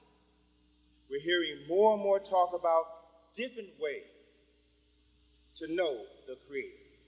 So we're hearing more about indigenous people here in this land, indigenous people in Africa, indigenous people in the Pacific Islands, in South America, and how they relate to the Creator. And so it's important for us to take all of this information and look at it and evaluate it from an African-centered context. If we do that, then at least we'll be starting off on the right foot. Looking at this information from an African-centered context means that we have to first accept the fact that humanity began first in Africa. Matter of fact, there was an article published this last Tuesday that stated that archaeologists have found what they believe to be the oldest skull, human skull, 7 million years old in Chad in Central Africa. So as they do more of the archaeological research, what they're beginning to realize is they don't know how long humans have been on this planet, but the greatest evidence for the existence of humanity can only be found in Africa. So Africa is the place where everything begins. So we have to begin to see Africa through different eyes. Since Africa was the birthplace of humanity, we also have to acknowledge the fact that Africa is the birthplace of civilization. And Dr. Ben has devoted his life to teaching us about the Nile Valley origins of civilization. And it's in the Nile Valley where you can find the first organized method of relating to a force more powerful than you, an unseen force. There were literally thousands of texts that were written by our ancestors thousands of years ago that talked about ways of cultivating a relationship with this force so that you could empower yourself, because they knew something that we've forgotten. You know, what's interesting, let me just share this with you. I've been traveling to Kemet for 22 years, and have probably been there maybe about 35, 36 times. You know, the first couple of times you go, you know, you're very excited about being there, and you're tripping out on the fact that, oh, we were here, and we built this, and we did that. But after you get past all of that and realize that the Arabs control this land and we ain't never getting it back, right? But there's a lot there that we can study, that we can examine. And once I began to accept that reality and began to take my time walking through the temples, looking at the columns, and imagining the architectural energy that went into creating it, the engineering skills that went into designing it, all the artists and craftspersons that were responsible for building these temples that have stood for thousands and thousands of years. And I began to see this place, or try to see this place through the eyes of the people who created it when it was brand new. And doing that made me realize that we, so-called modern human beings, are literally functioning on a subhuman level. That the people who created this ancient culture and civilization knew how to manifest the aspects of God, the creator, whatever term you want to use. They knew how to manifest that knowledge within themselves so that they literally created heaven on earth. And when you walk through these temples and see the monuments, you will see the handiwork of people who knew how to manifest God within them, and they built for eternity. That's one of the reasons why Europeans over the last 3,000 years have been trying to claim Kemet for themselves. Because it is there where you can find the record of what men and women did when they were more closely connected to the creative force than we could ever imagine. And that's a model for us to aspire to recreate in our minds, in our hearts, and in our lives today. Meta Nature wasn't just a form of communication. Meta Nature, God's words or God's writings, was an ideographic form of communication which used symbols that represented ideas as opposed to letters, which mean nothing until they're strung together in a series that they form words, and words in a series form sentences, and sentences form concepts and ideas. But each component of Meta Nature was a symbol, was a complete thought, and a spiritual force in and of itself. It is a different way of connecting with a source of power, which is one of the reasons why when they wrote the language, they didn't write it in vowels. They never wrote with vowels. Why? Because vowels, A-E-I-O-U, vibrate at a rate 600 times faster than consonants. Vowels, when properly placed in between consonants, give power to those words and are able to bring into manifestation from the spiritual realm whatever it is you focus your energy on creating. This concept was so powerful that they did not insert the vowels, because not just anybody could handle this power, this force, this knowledge. You have to be trained. You have to go through an educational process that endured for over 40 years before you were qualified to begin to speak it, to write it, to use words, to bring creation into the physical form. So if you look at others who have copied from us, who have stolen from us, they tried as best they could to emulate some of these same principles, concepts, and ideas. So when you look at the Hebrew alphabet, which was derived from Meta Nature, you notice that Hebrew, like Meta Nature, does not have vowels, only consonants. And if you read a Torah, and read the commentary of the words, each character has a profound meaning. And when you string these characters together to form words, and you are writing on a symbolic level, a level that is you're writing and you're communicating with a spiritual force that the average person knows nothing about. This knowledge, this power was derived from Kemet. But unfortunately, or fortunately, depending on how you want to look at it, these people who created the Hebrew alphabet didn't have all the clues, didn't have all the keys. They had enough to overpower those who had nothing, but they had nothing in comparison to the true source of that knowledge and information. The tradition, if you look at Medu Neter, many of the characters in Medu Neter come directly from nature, objects that were in your immediate environment. It is from the word Neter, which means principle or aspect of the divine. It is from the word Neter that we have derived the word nature. So when looking at the Creator's creations and using them as a modality for writing, thinking, and speaking, you could begin to tap into this creative power and bring things into manifestation as well. But you had to understand the power in the words. You had to go through a process to be trained to speak correctly, to write correctly, so that you did not abuse this relationship with the Creator or their power. The spiritual philosophy was based on a view of the cosmos as the domain of the divine. And since human beings were a part of the cosmos, human beings were also divine. Divinity exists within us. As human beings, we never fell from grace. We are never disconnected from the Creator. We can always begin to reconnect if we know how.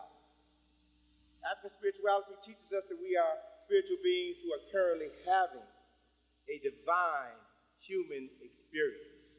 And when you know who you are, then you can use this knowledge, you can use this language, you can use this speech to build, to add to your character, to add to your community, as opposed to exploiting others.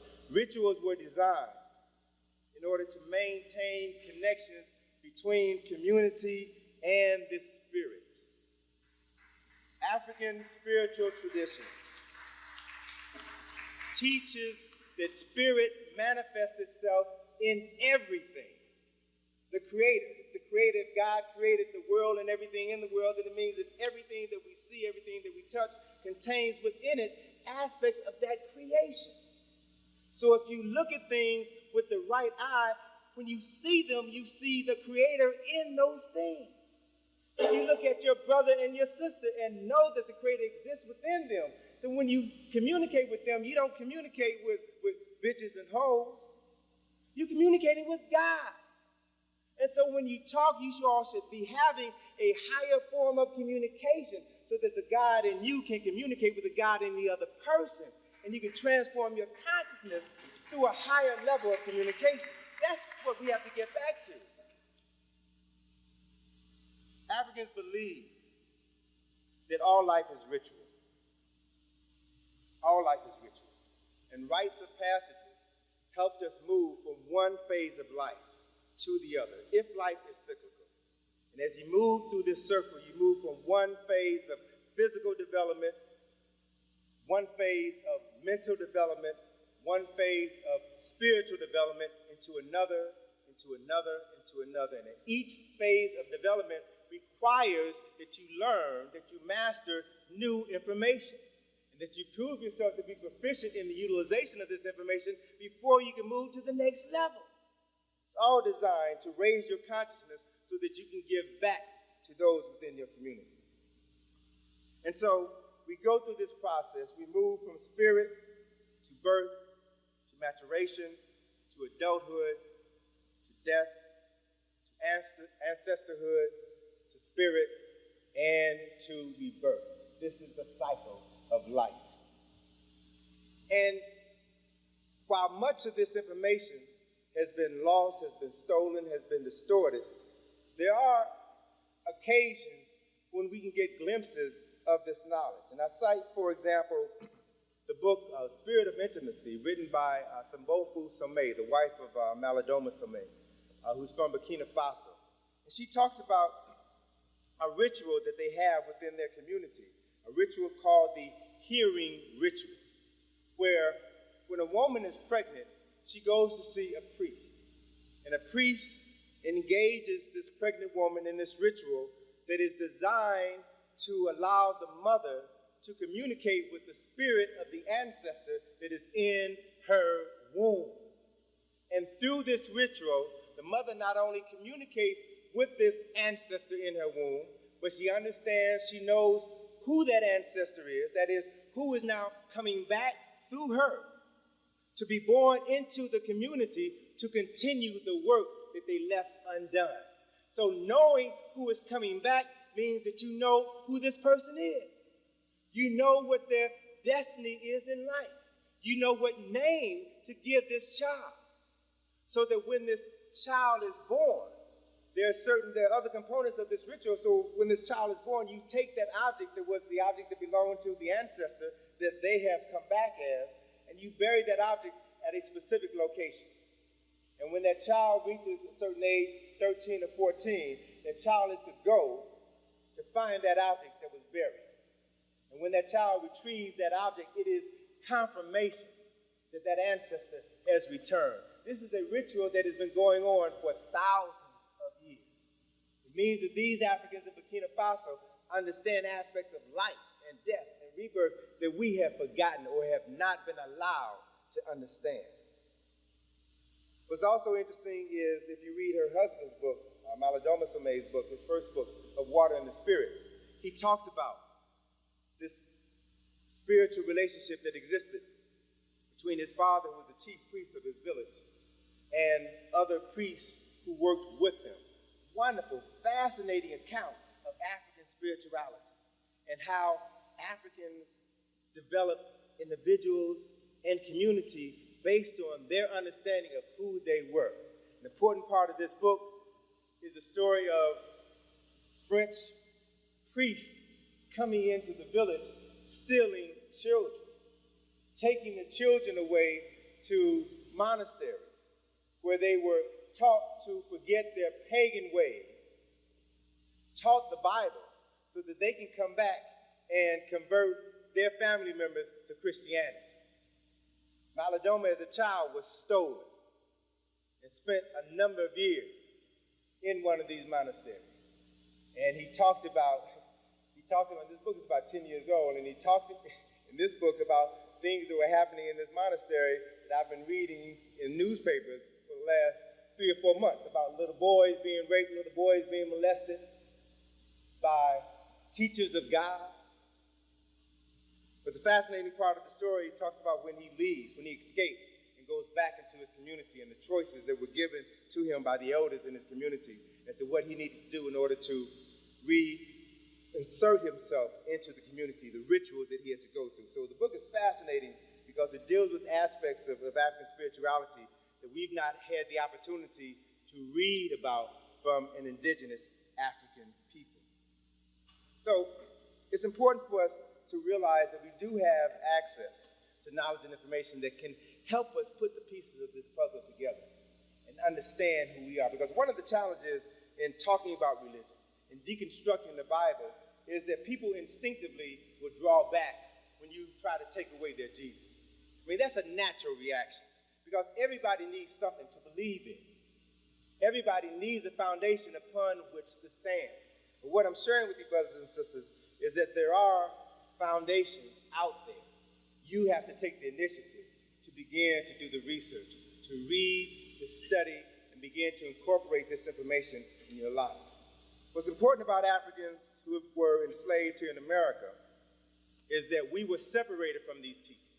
And we were not allowed to bring them over here or to practice. We were not allowed. Another important component is that Africans were enslaved in America for 200 years before their European enslavers decided to begin to teach enslaved Africans Christianity on a wholesale basis. What's important about this decision was that it came on the heels of insurrections. And as the Europeans became more and more afraid of insurrections, they decided that they needed to do something in order to keep those black folk docile and quiet. And so decisions were made to introduce them and to bring them into the Christian fold.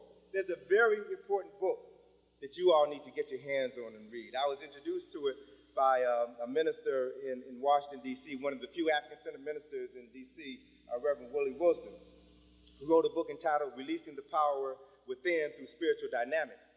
And he references this effort that was made in 1842 to introduce enslaved Africans to Christianity.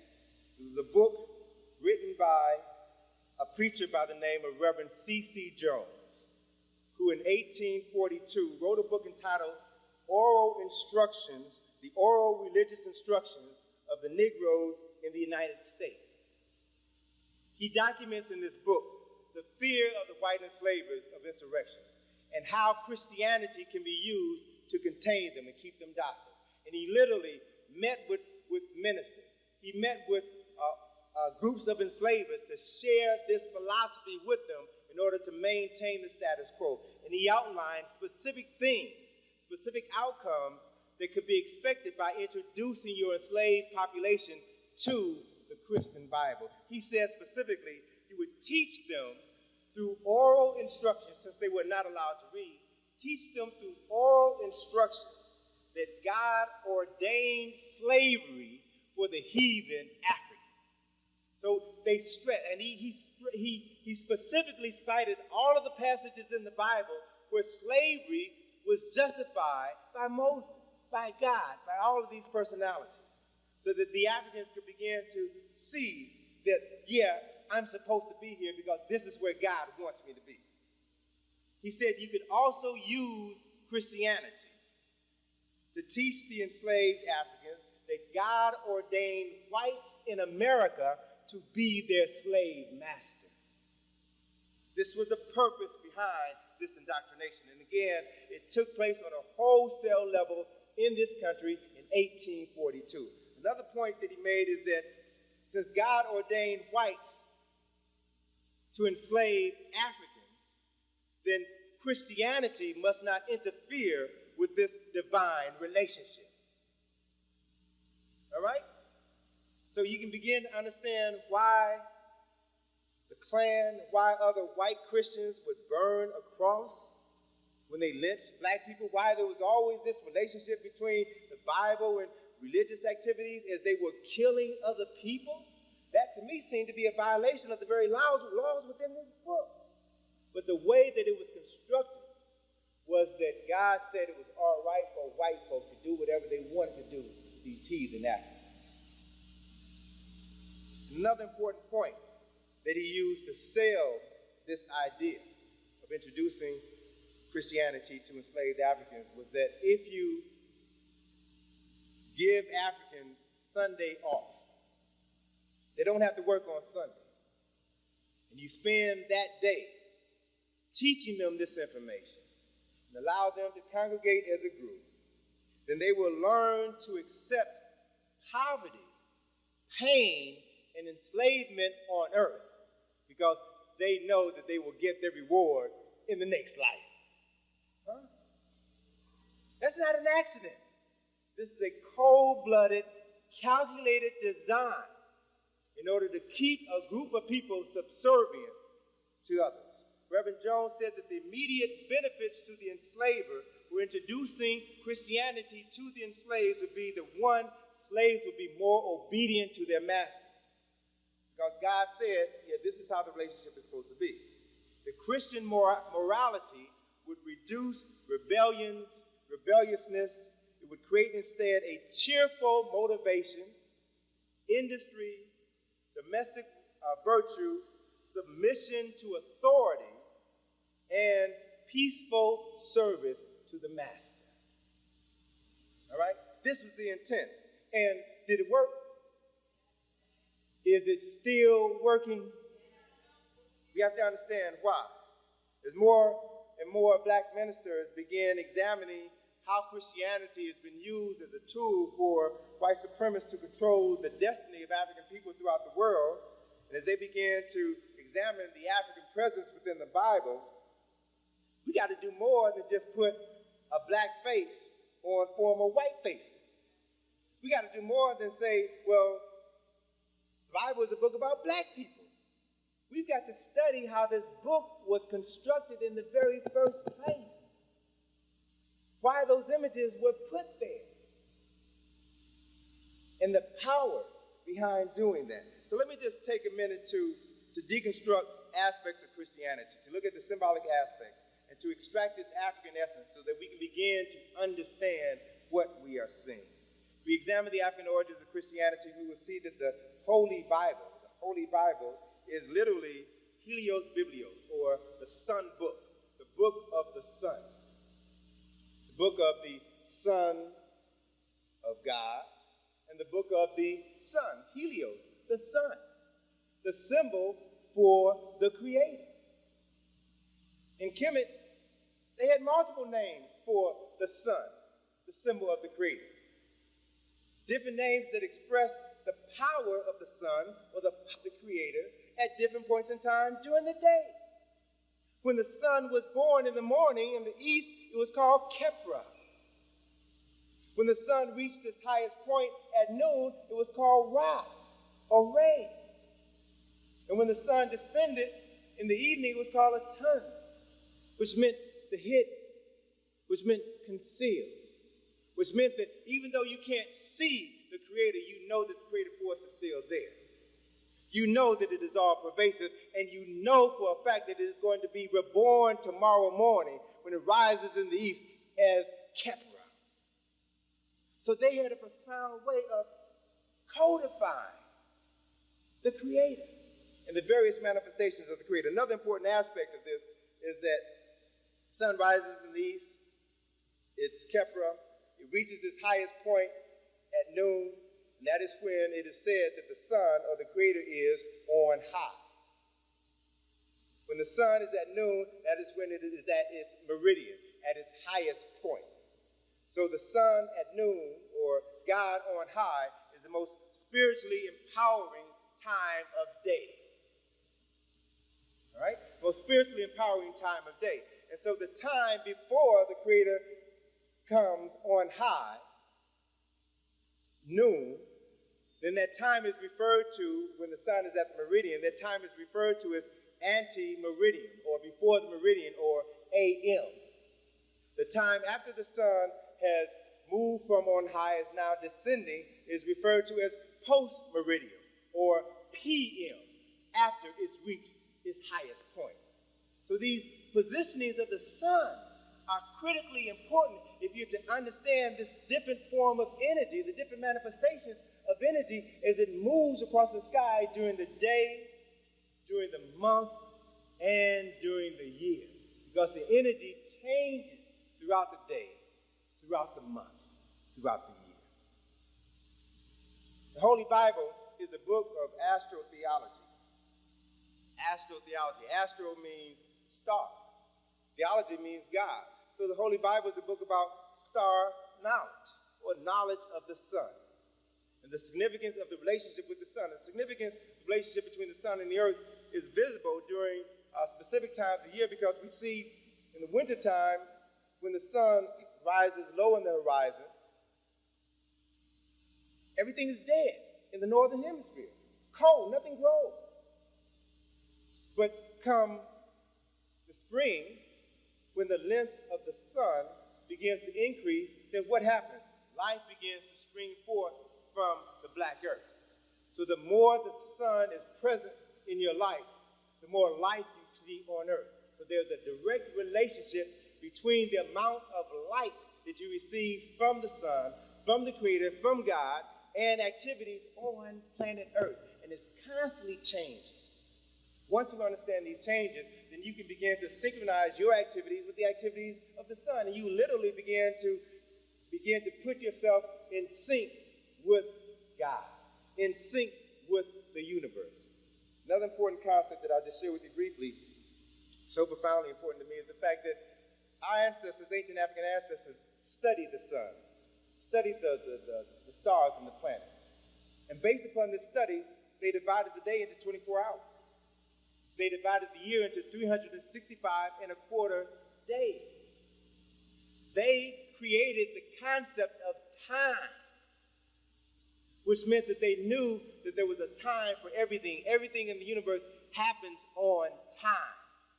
And when you were conscious of the specific energy that's emanating from the sun at a specific point in time in the day and the month of the year, when you're using that knowledge, then you will experience a different reality from someone else who has no knowledge of this relationship. Everything happens on time. So it's my firm belief that this thing that we call CP time literally puts us out of sync with the universe, with the Creator, with God. And you all know as well as I do, when you are out of sync with the universe, with the Creator, with God, ain't nothing coming your way.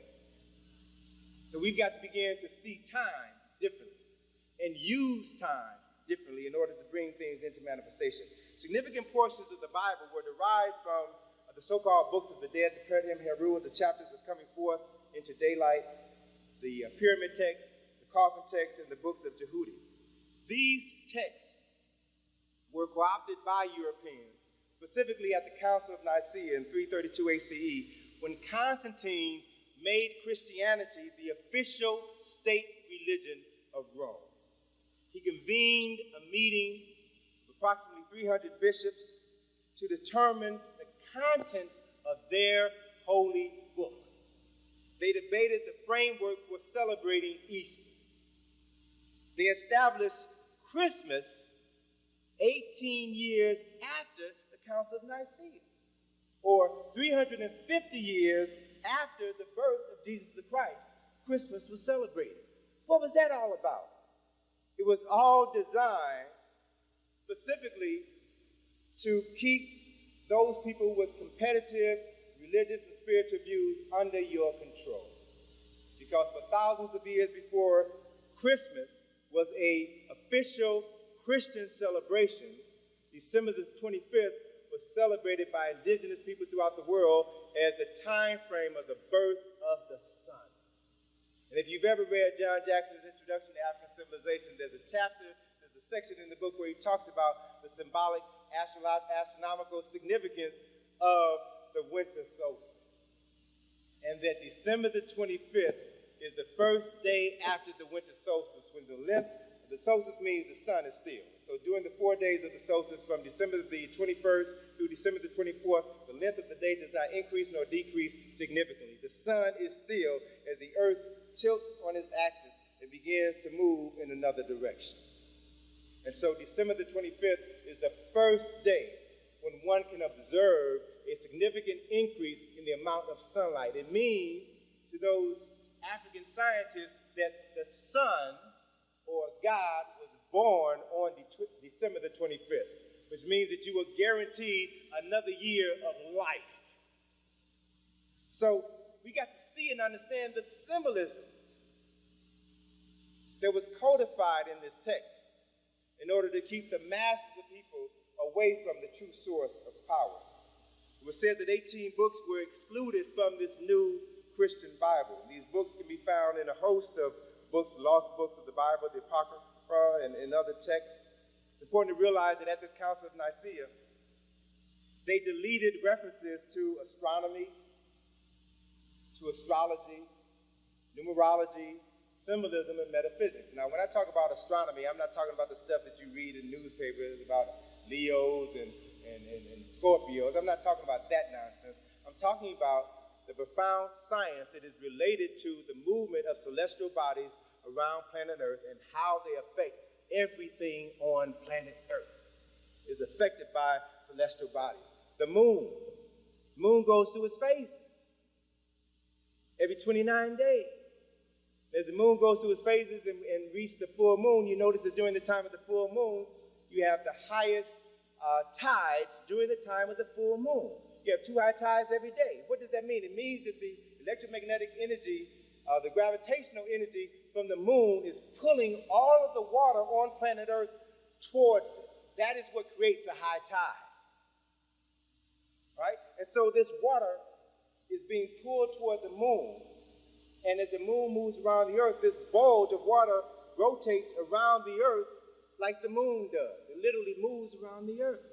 So people who study astronomy study the effects that celestial bodies, the sun, the moon, the planets, and other stars have on all life on planet Earth. If the moon can pull the water in the oceans, in the streams, in the lakes, the moon is also pulling the air as well. The Earth is 70% water. And if the moon can pull the ocean, then what do you think the moon can do to the water that is within your body? You are 70% water. That is the reason why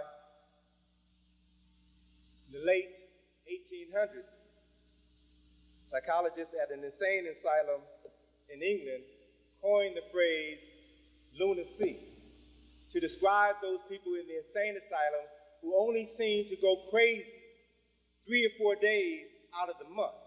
And those days, those periods of insanity coincided with the full moon. Hence they were called lunatics. Luna from the Latin word luna meaning moon. They were affected by this electromagnetic gravitational effect of this one celestial body. There are hundreds of celestial bodies in the sky, sisters and brothers. And they affect us in more ways than we can imagine. So the science of astrology, astrologos, star knowledge, is the science of the understanding of these effects on everything on planet Earth. Not just the water, but the atmosphere, the plants. Every living thing is affected by these forces. It's important to realize that, well, let me just skip and move to the next point because I'm going to make some key points before time runs out. This whole concept of monotheism was said to have been formally introduced in Kemet by Akhenaten, who lived from 1353 to 1333 BCE.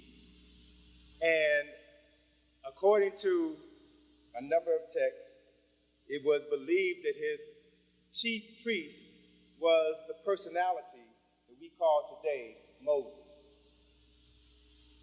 who was a person from Kemet.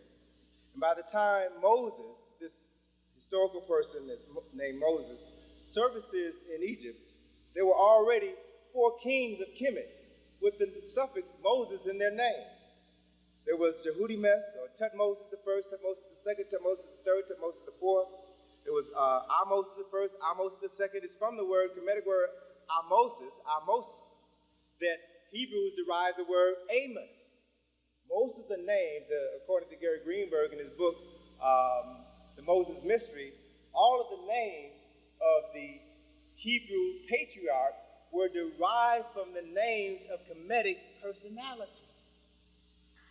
They used Kemetic history as the framework for fabricating this new text. It says in Acts 7, Acts chapter 7, verse 22, that Moses was learned in all of the wisdom of the Egyptians, and he was mighty in words and deeds, which meant that Moses went to school in Kemet, that he studied the priesthood in Kemet. And so the story gets a little quirky when Moses leaves, and he gives those who leave Kemet with them 10 commandments. But what we aren't taught is that he left 32 behind. In Kemet, they had 42 declarations of innocence. And if you compare the 42 declarations of innocence, the 42 admonitions of Ma'at, with the 10 commandments, you can see where these 10 commandments were derived. And what's significant is that in James Henry Breasted in Chicago at the Oriental Institute made this statement, I think back in the 40s, and he got in trouble when he said it, but it's true. James Henry Breasted did an account of personality known as Moses and the 10 Commandments, and showed how the 10 Commandments were derived from the 42 admonitions of Ma'at. And he said that you will notice that there is no commandment stating, thou shalt not lie. And as I like to remind people, if the people who taught us religion and taught us Christianity believed in just one of the 10 Commandments, thou shalt not steal, we'd be having this conversation in Africa right now. Brother Smalls, at a lecture in Baltimore a couple of months ago, raised a point that I think was very significant. I want to share that with you now, that the significance of the Passover, that we buy into these activities without really understanding their origin. The whole essence of the Passover is rooted in the last of the 10 plagues of Moses, where Moses said that the firstborn son of every Egyptian was going to die, and that the Jews were protected by putting blood on their doorstep. The spirit of death would bypass their home so that the firstborn children in their household would not die. So every time you celebrate Passover, what you're celebrating is the death and the murder of tens of thousands of African children. No one has ever put it to you in this context. It's not very often that people talk about the murder, the death, the brutality that was issued out or meted out at the hands of Moses. I'll give you another example. In Numbers 31, an Israeli war party comes back to Moses after having defeated an enemy, and they report to Moses that they killed all of the adult males. And Moses flew into a rage, and he sent them back to, and I quote now, to kill every woman who has slept with a man, to kill all of the boys, and save the virgins for yourselves. Now, what's honorable about that? There's nothing honorable about this behavior, about this language, but we've got to begin to read it with a different set of eyes in order to understand who this book is really about, or what aspects of this book we can use for ourselves.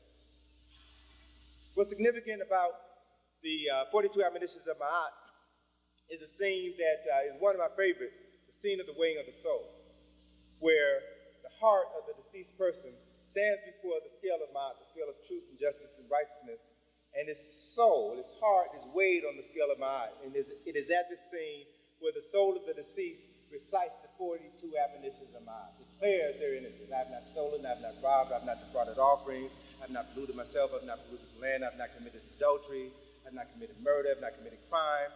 And so it is a way that our ancestors understood that we had to be pure of heart in order to move through life.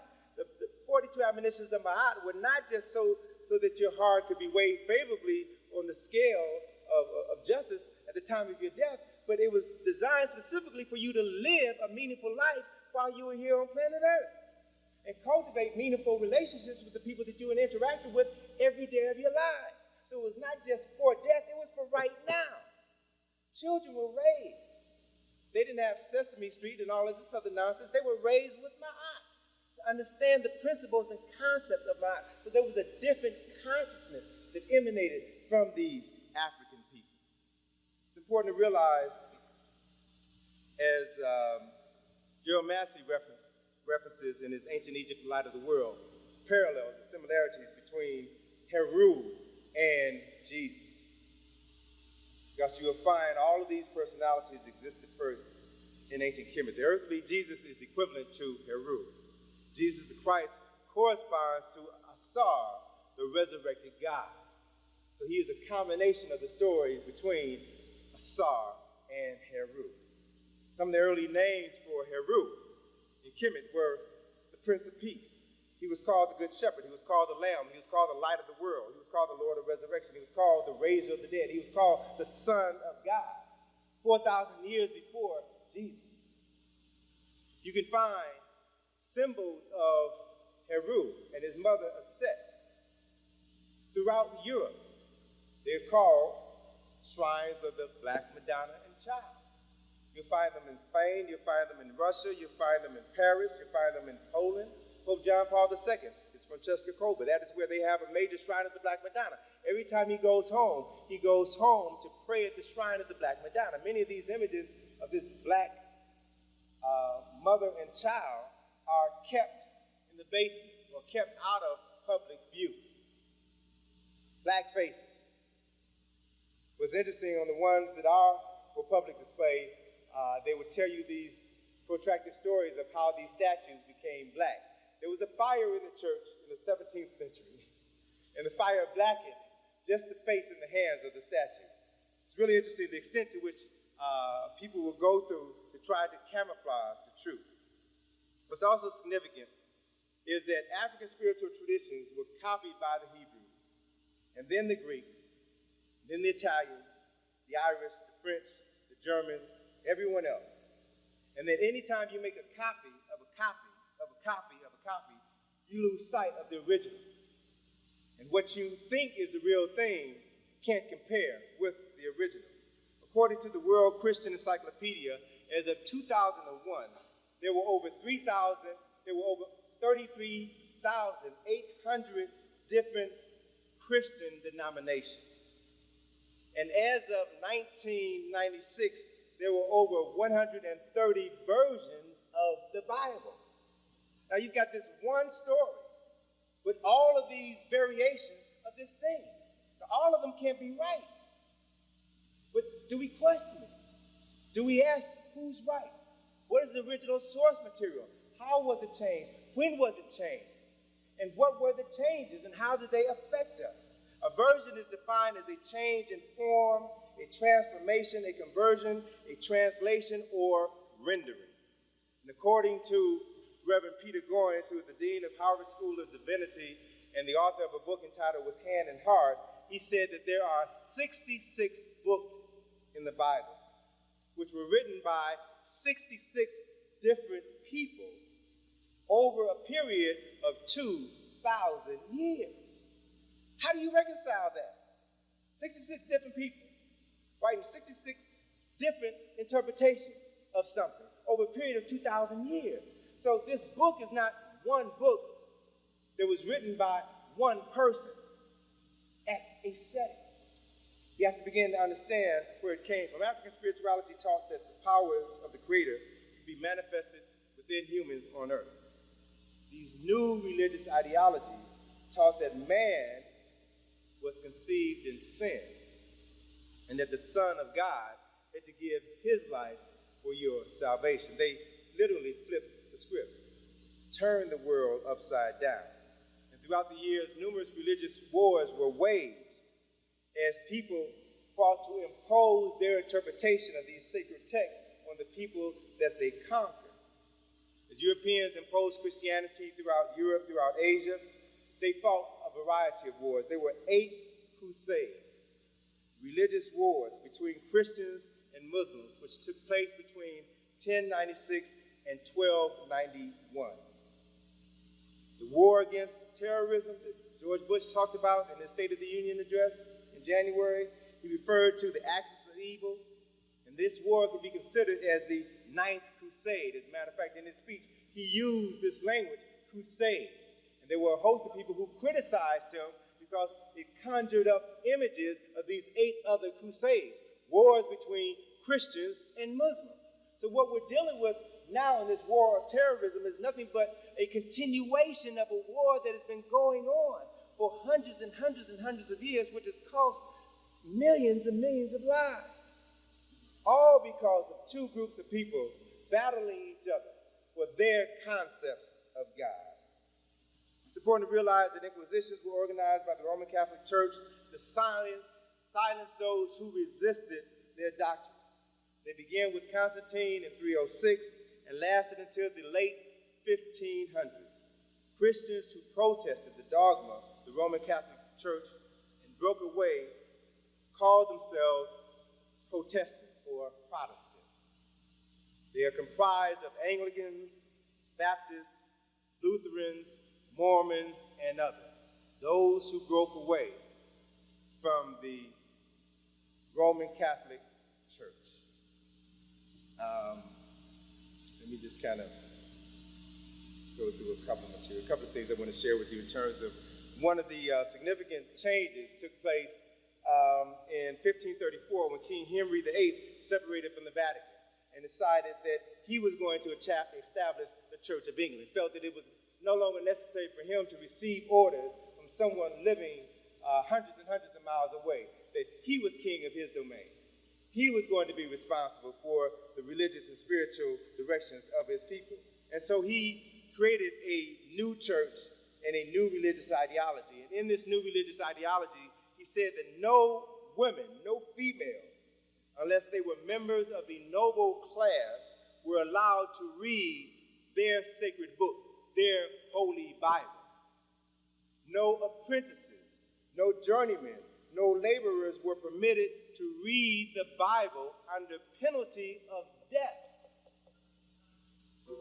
So let's understand something about this book, the book that many of us grew up reading, the King James Version of the Bible, and understand something about what went into this book, what has come into our minds and our consciousnesses, and how it has affected our behavior. In 1604, King James authorized a committee of 50 scholars to write a uniform translation of the Bible. And by royal authority, all people, all citizens of England were bound to read his official version of the holy book only. You could be killed if you read another version of the Bible. And as a minister, a friend of mine said that this King James Version of the Bible is probably one of the most inaccurate versions ever written. But let me just share some information with you. I've gotten the 5-minute warning, so let me kind of bring some things to a close by sharing with you some information that I had originally published in the Browder file in the essay entitled Exploding the Myths, the piece on religion. It was one of the longest pieces, and it attracted the most interest or the most comments because of my discussion on religion, the African origins of the Bible, and how the Bible has been modified by others throughout the centuries. And specifically, what interested a number of people were the references that I made with regards to Shakespeare and the role that he played in writing this King James authorized version of the Bible. What's significant is that King James was 46 years old when this project of the King James version of the Bible was completed in 1610. And during that time, many artisans, painters, writers, sculptors were commissioned to do sacred work, but they were not allowed to put their signatures on them. And so many artists found very creative ways to write their name. They put it upside down, or they put it backwards, or they put it in the corner of a painting. Shakespeare found an equally creative way of inserting his name into the text. For example, if you look in Psalms 46, the third verse, the 46th word from the beginning of Psalms 46 is the word shake. The 46th word at the end of Psalms 46 and Psalms 46 verse 9 is the word spear.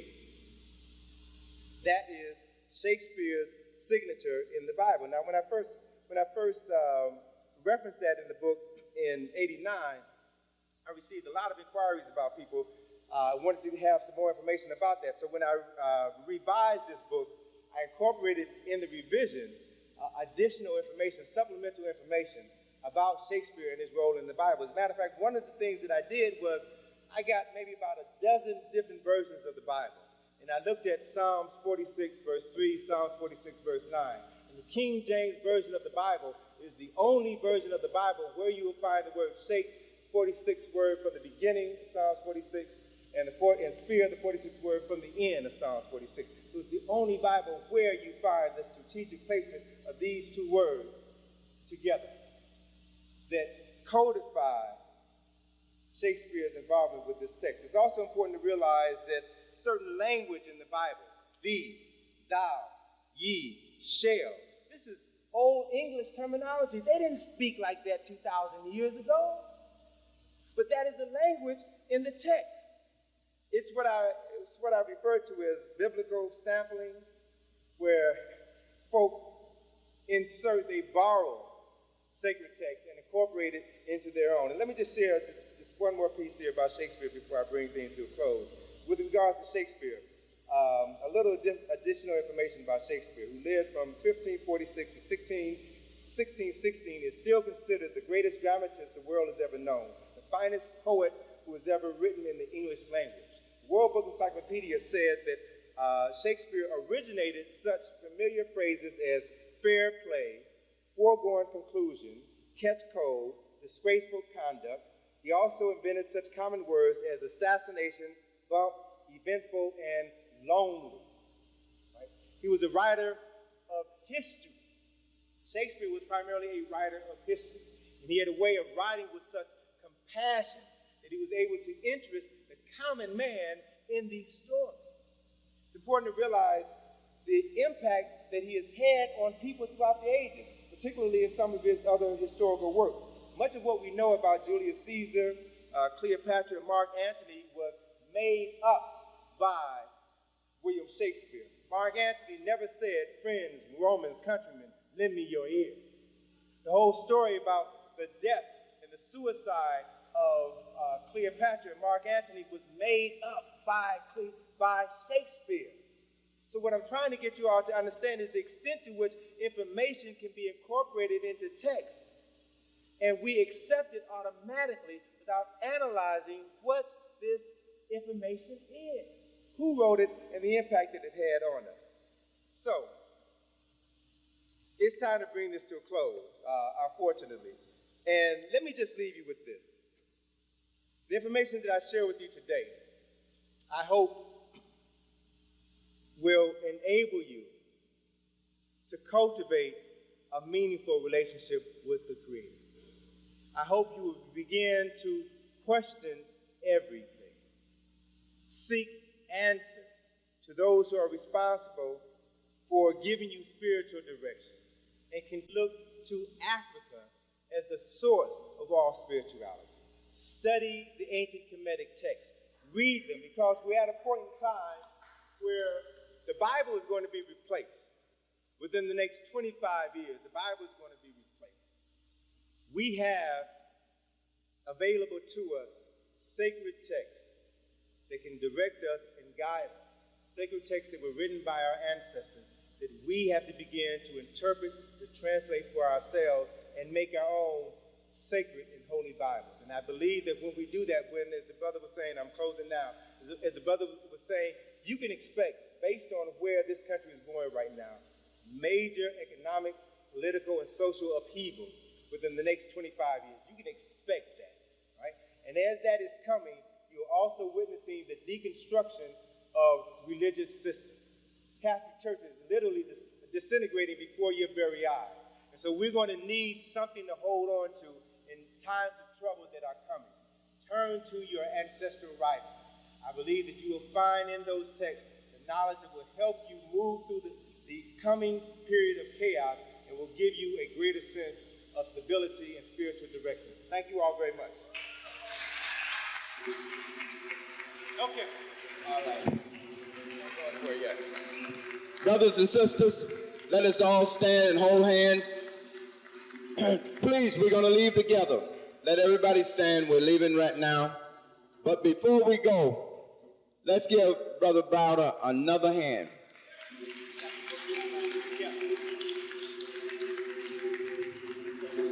Two things. Brother Browder has some books in the back. He's on his way in the back now, and he'll be able to sign, autograph those books. So I just want to say to Dr. Ben, all that Tony, and it's just marvelous to see the students who have come along since Dr. Ben over the past 30, 35 years have been taking us to Egypt and pointing these things out on the walls and temples of Egypt. Again, I just want to give thanks to Dr. Ben because I was able to travel to Egypt with him about 8 times.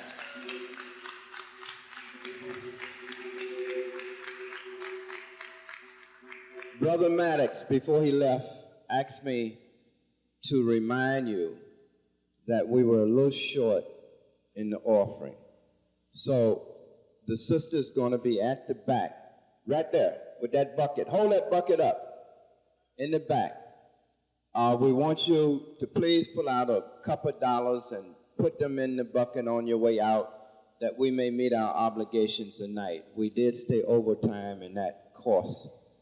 We're an African people, stolen from our homeland. robbed of our culture, robbed of our language, our names, our history, and our statehood, our peoplehood. But we will rise, never again to be oppressed. Up, you mighty people. Up, you mighty people. You can accomplish what you will. No justice, no peace.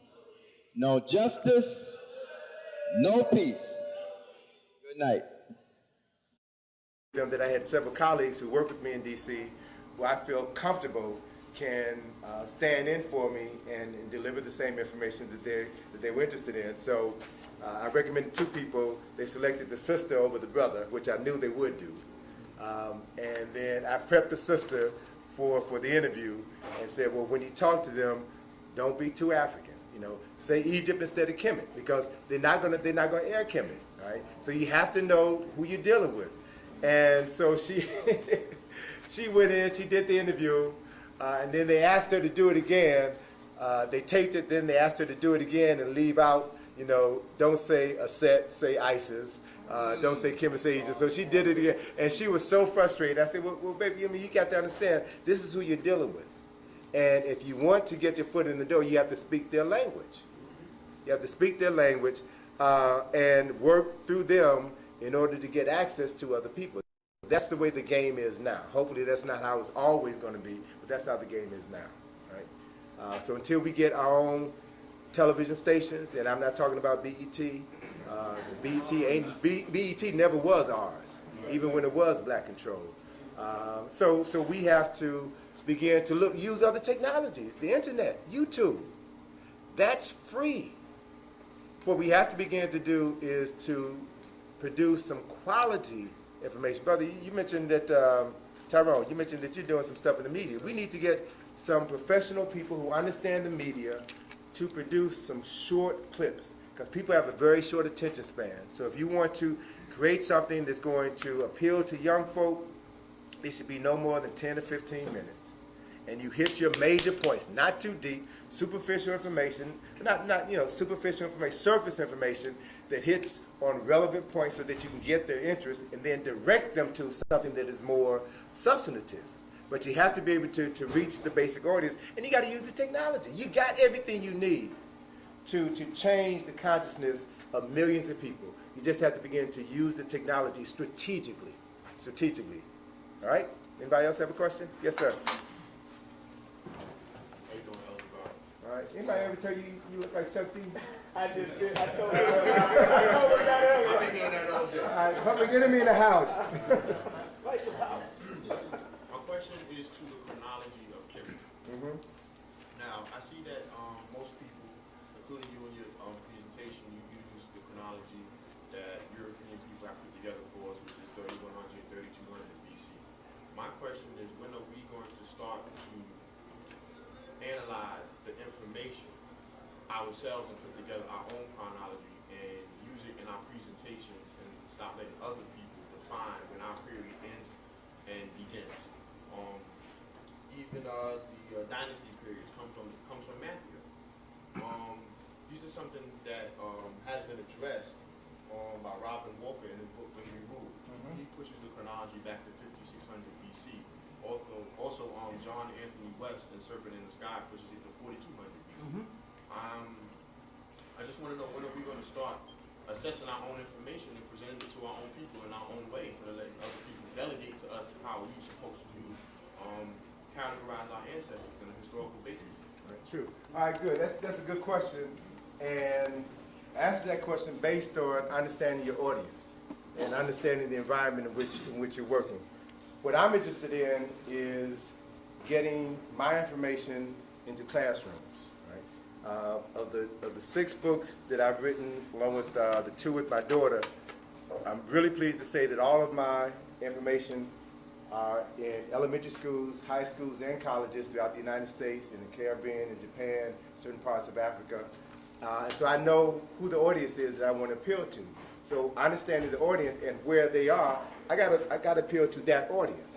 And so, which means that if you're presenting the history and you want it to be accepted within the classroom, you want it to be accepted within certain educational structures, then you got to work within certain frameworks. I understand that.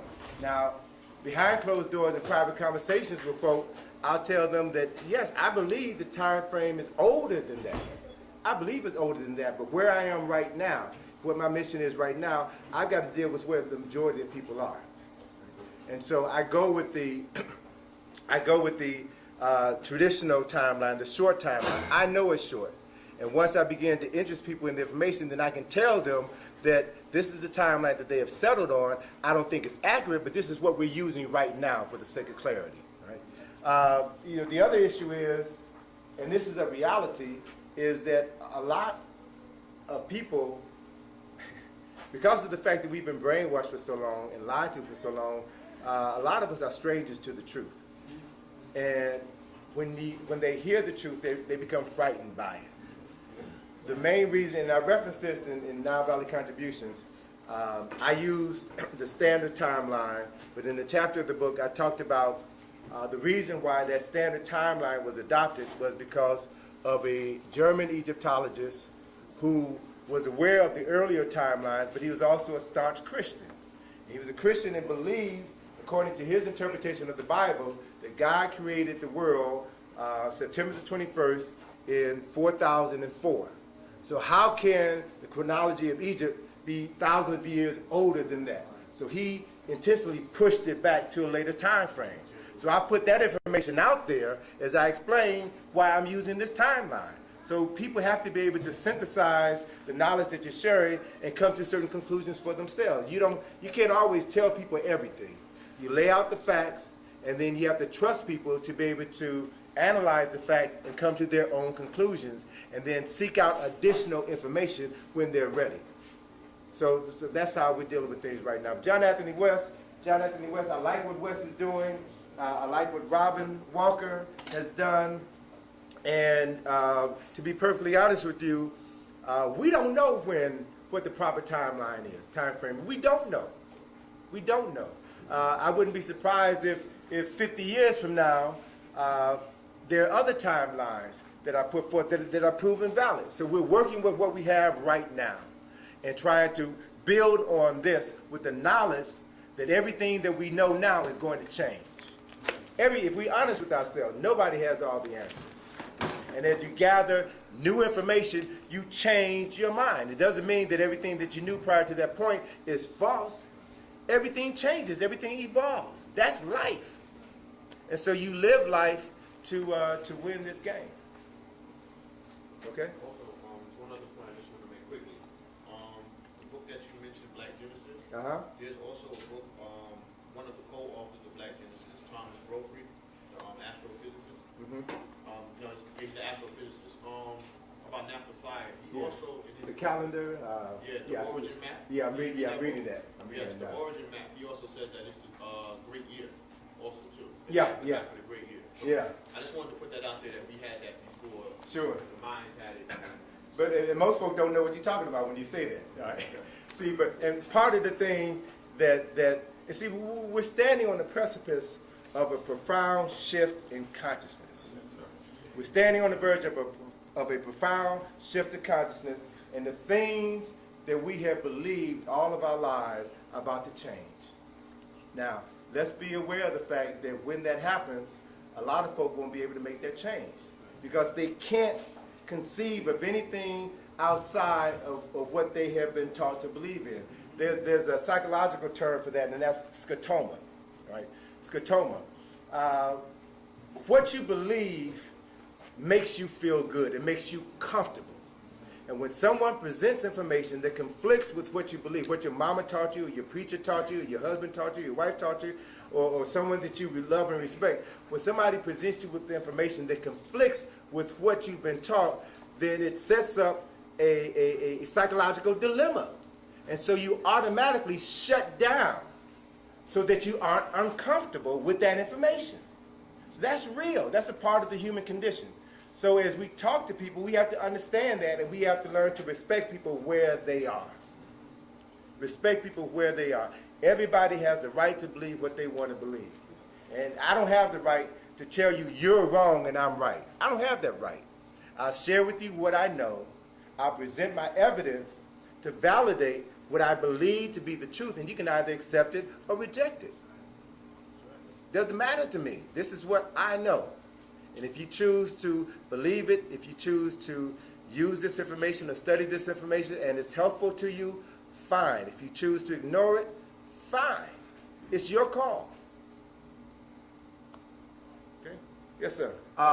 The difference between the reaction in Libya and Egypt, Gaddafi and Mubarak.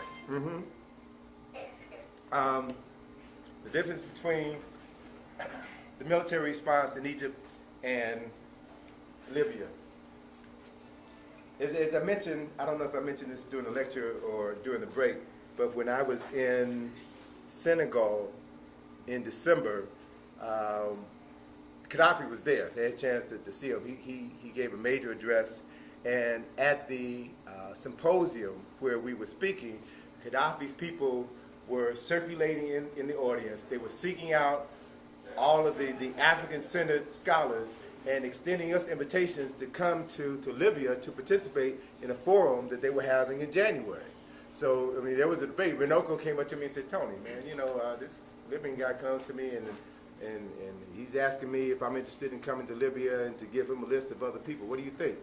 I said, well, you know, I was talking with Professor Poe, who teaches at Lincoln, and he's been to Libya twice to do presentations. And he's telling me good things about how receptive folk are, and you know, they cover all your experience, just like we were treated well. We treated like kings when we went to Senegal. You know, they flew. Saying when he went to Libya, they did the same thing. We don't get this treatment very often. You know, we're looked down upon by some of our own people for talking this African stuff. But Professor Poe was saying,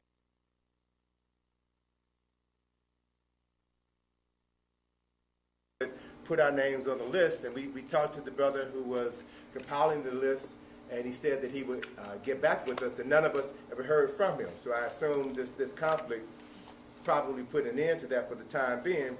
But the reality was, I was talking with someone back at home about, I think I was talking to my wife, about this unrest in Libya. And I said, well, you know, while America is painting Gaddafi as a bad guy, the reality is if the same thing was happening right here, President of the United States, whether it was Barack Obama or George Bush, would send the troops out into the street. They did that in the 60s. You all know about Kent State and killing white folk. They killed black folk. They would do the same thing right here, because the government is run by big business. Government is run by big business, and they're always interested in protecting their interests. And so I can't, on one hand, I can't fault Gaddafi for doing what he feels is necessary to stay in business, stay in government. It may not be what I do, but I understand why he's doing what he's doing. I understand why Mubarak was reluctant to leave. And what was interesting, as I mentioned, I had an Egyptian colleague was over at the house, and that Thursday evening was when everybody expected Mubarak to resign, right? And Mubarak said, I ain't going nowhere. Y'all ain't putting me out. So I said to him that evening that, you know what's going to happen now? They're going to send in the jackals. Have you all ever read John Perkins' Confessions of an Economic Hitman? When a leader refused to play by the rules, they send in the jackals, the assassins. They will either shoot him and take him out, or he'll have a heart attack or a stroke. And so Friday morning, Mubarak is gone. They said that he had a stroke or a heart attack, and no one has heard from him since. You don't know where he is. And more than likely, somebody either put something in his drink or gave him an injection or something, neutralized him, so that they can move forward with their agenda. And the show will go on without Mubarak. Now, what that show is, I don't know. But, you know, one of the issues is that we have to begin to look at is that the powerful people who control this country and control the world are few in numbers, and they exist because the masses support them in our foolishness. Can you imagine how the direction of this country would change if we decided that we're not going to buy gas-guzzling automobiles anymore, or if we're not going to buy Exxon gas? Can you imagine how we can change the direction of this country if just black folks said, until we get the justice that we know we deserve? It's 20 years after the beating of Rodney King, and there was a similar beating of a young black man in Houston, Texas just recently. Why is it that we are the only ones who get beaten and killed by cops regularly? And we see mothers on television crying crocodile tears, but it's always us.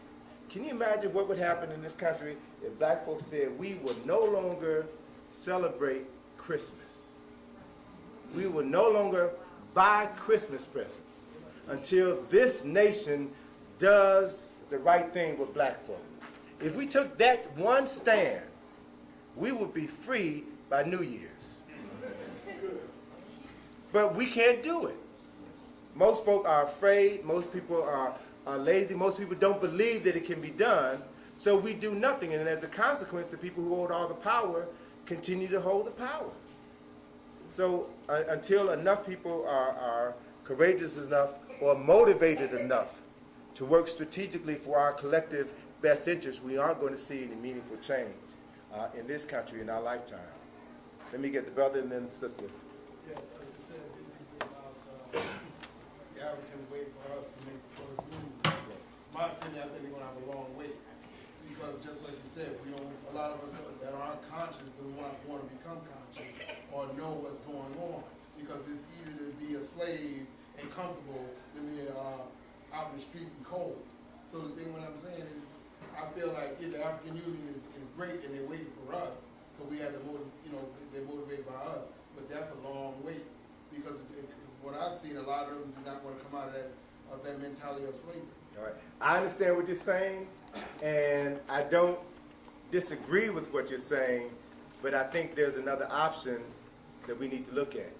And that is, if we're honest with ourselves, the changes that have happened in the course of history that have affected the majority of people in history were initiated by a small handful of folk.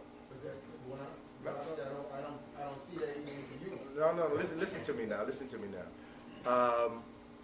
And there are always circumstances beyond our control that set other things in motion.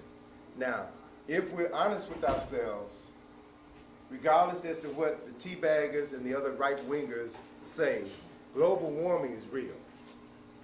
And we, collective we, have so screwed up the environment that I guarantee you we're going to see some profound changes in the environment within the next 10 years that's going to force us to start doing things differently.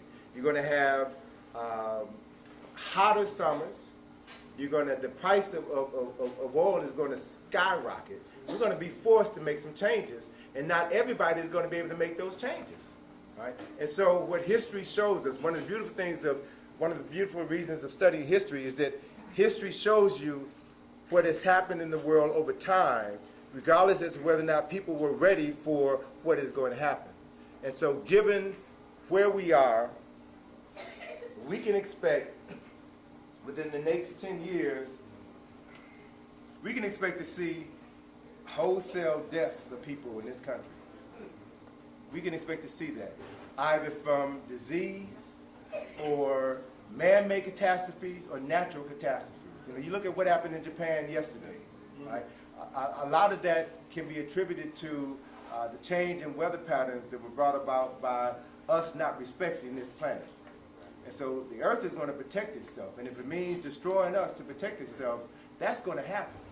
I want you to also note the spate of movies that have come out over the last couple of years, I Am Legend, The Road, The Book of Eli.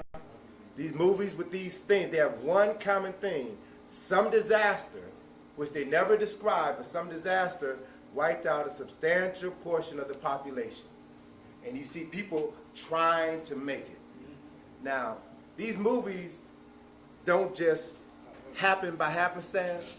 Part of the reasons why you see certain themes in movies is people preparing you for what is coming down the pipe. And my advice is that people need to begin to start preparing themselves for disasters. And nobody wants to think about that, but the reality is, given where things are, something is going to happen. And if you believe in karma, if you believe in ma'at, if you believe in reciprocity, then whatever it is that's going to happen is going to happen and continue happening for a long time. History is always written by the survivors of catastrophes. Always written by the survivors of catastrophes. And the survivors are usually a small handful of people who were in tune to what was happening. They're in tune to God, the Creator, whatever term you want to use, in tune to nature. And so they were in the right place at the right time to be spared. And they knew how to survive the difficult times in order for humanity to replenish itself. You see that pattern happening over and over again throughout history. So why are things going to be different on our watch just because we're here? Please, we're not that important. We really aren't that important in the overall scheme of things. So if you want to look at making a contribution to humanity, look at what you can do to make this world a better place. How can we stop consuming less? If there were, just think about this, for example. If there was a disaster that was either brought on by an earthquake or a tornado or a storm, and crops were wiped out. You know, a large percentage, over 40% of our food comes from California. Now that doesn't make a whole heck of a lot of sense to rely on the West Coast, which is in danger of being destroyed by an earthquake. You know, they're predicting the big one is coming. They don't know when, but they know it's coming. So why would you depend on a region of the country that may probably be destroyed to supply you with food? Why aren't you developing other areas of the country where you could get food? So let's just say hypothetically, if a major supplier of food is no longer available, where are you going to get your food? How many of you all know how to grow food? How many of you all have space to grow food? How many of you all can survive on, what, a meal every 2 days? If gasoline is no longer available, how many of you all can walk 10 miles to get to food? I mean, these are things that we need to start thinking about. What are you doing now to prepare yourself for the bad times? And if the bad times never come, then at least you're in good physical shape. You know, and that's a good thing. But it's about being prepared. It's about being prepared. And the idea of being prepared frightens a lot of people. But you have to get over your fear. You have to get over your fear. And you conquer your fear through knowledge. You conquer your fear through preparation. Right? And as Dick Gregory says, fear is the absence of God. Sister, you had a question? Yeah, you conquer your fear through love and service. But the question I had was, I didn't get, because I just didn't hear, I just couldn't get it, what the Chinese brothers thing was. You know, they were asking about how he prepared the masses for revolution. Oh, sure. I just couldn't get it. And then I also would ask you, after you answer that, sometimes we show what we think are positive images in the African community, and they turn out to be some of the most destructive people to our people. So sometimes those so-called positive images, again, the brother was talking about that in the clip, they're not serving a seed. But I want to hear what he was saying. Sure. Well, what Mr. Yet was talking about was the writer said that to help transform the consciousness of people, to show the distinctions between the oppressor and the oppressed, then you never show the oppressed people in an unfavorable light. You never. The oppressed people are clothed like, what was that line in Stevie Wonder, living for the people, living for the city. My clothes are old, but never are they dirty. All right? I may not have everything, but at least I carry myself as if I have everything inside of me. Right? So that's the difference. And with regards to positive images, you got to look at the source. You got to look at the source. Everybody was so happy years ago when Bob Johnson started BET. And last year, Mr. Johnson's former wife said in a piece in, it's either Newsweek or Time magazine, that when her grandchildren come to her house, she does not allow them to watch BET. She says that she is ashamed of what they have created. So discretion is the issue. Discretion is the key. Not all black folk have the best interests of black folk at heart. And you have to ask yourself, you know, when you look at something, when you listen to somebody, I guess a good rule of thumb, and I used to do this with a lot of young folk. I do a lot of training with college students every summer down at the Alex Haley Farm. And of course, young folk are always walking around with their iPods listening to music. So what I do, I walk up to them and say, what are you listening to? I say, let me listen to what you listen. Oh, no, you don't want to hear it. You don't want to hear this. I don't want to hear it, then why are you listening to it? You know, I just have a conversation. Why are you, if you don't want me to listen to it, then why are you listening to it? How would your grandmother feel if she heard you listening to that? You know, I just make it real personal to them, and they like, the brother stuff, you know, how would my grandmother feel? And he knows what his grandmother would say if she knew that he was listening to that pornography. So I'm not telling them not to listen to it, but I'm just asking them to think about what you're listening to. Think about what you're putting into your body, what you're putting into your mind. Because whatever comes into your body stays with you. You are, you know the expression, you are what you eat? Well, you are what you see. You are what you listen to. You are what you think. You are who you associate with. All of these things affect you on a cellular level. They change your DNA. So if you know that, and if you truly value, you know, this vessel that the Creator inhabits, then you would not subject this vessel, this precious thing, to anything. And if we love our children, we would be very careful about what we allow them to listen to and what we allow them to see, if we love them. Because it's not just a movie. It's not just a video. Because no other people allow their children to ingest that poison to the extent to which we do. Anybody else? Any question? Let me get somebody over here, and then I'll come back to you. Yeah, I was listening to you earlier, and I agree with just about everything you're saying, especially in terms of planting ideas in people's minds, positive ideas in terms of the United Africa Kingdom and so forth. And the question I have for you is, especially with Africa and their plans with us, and how we're basically to close the deal for them, is, are they part of or against you alluded to it so many times, these small group of individuals that are ruling the world?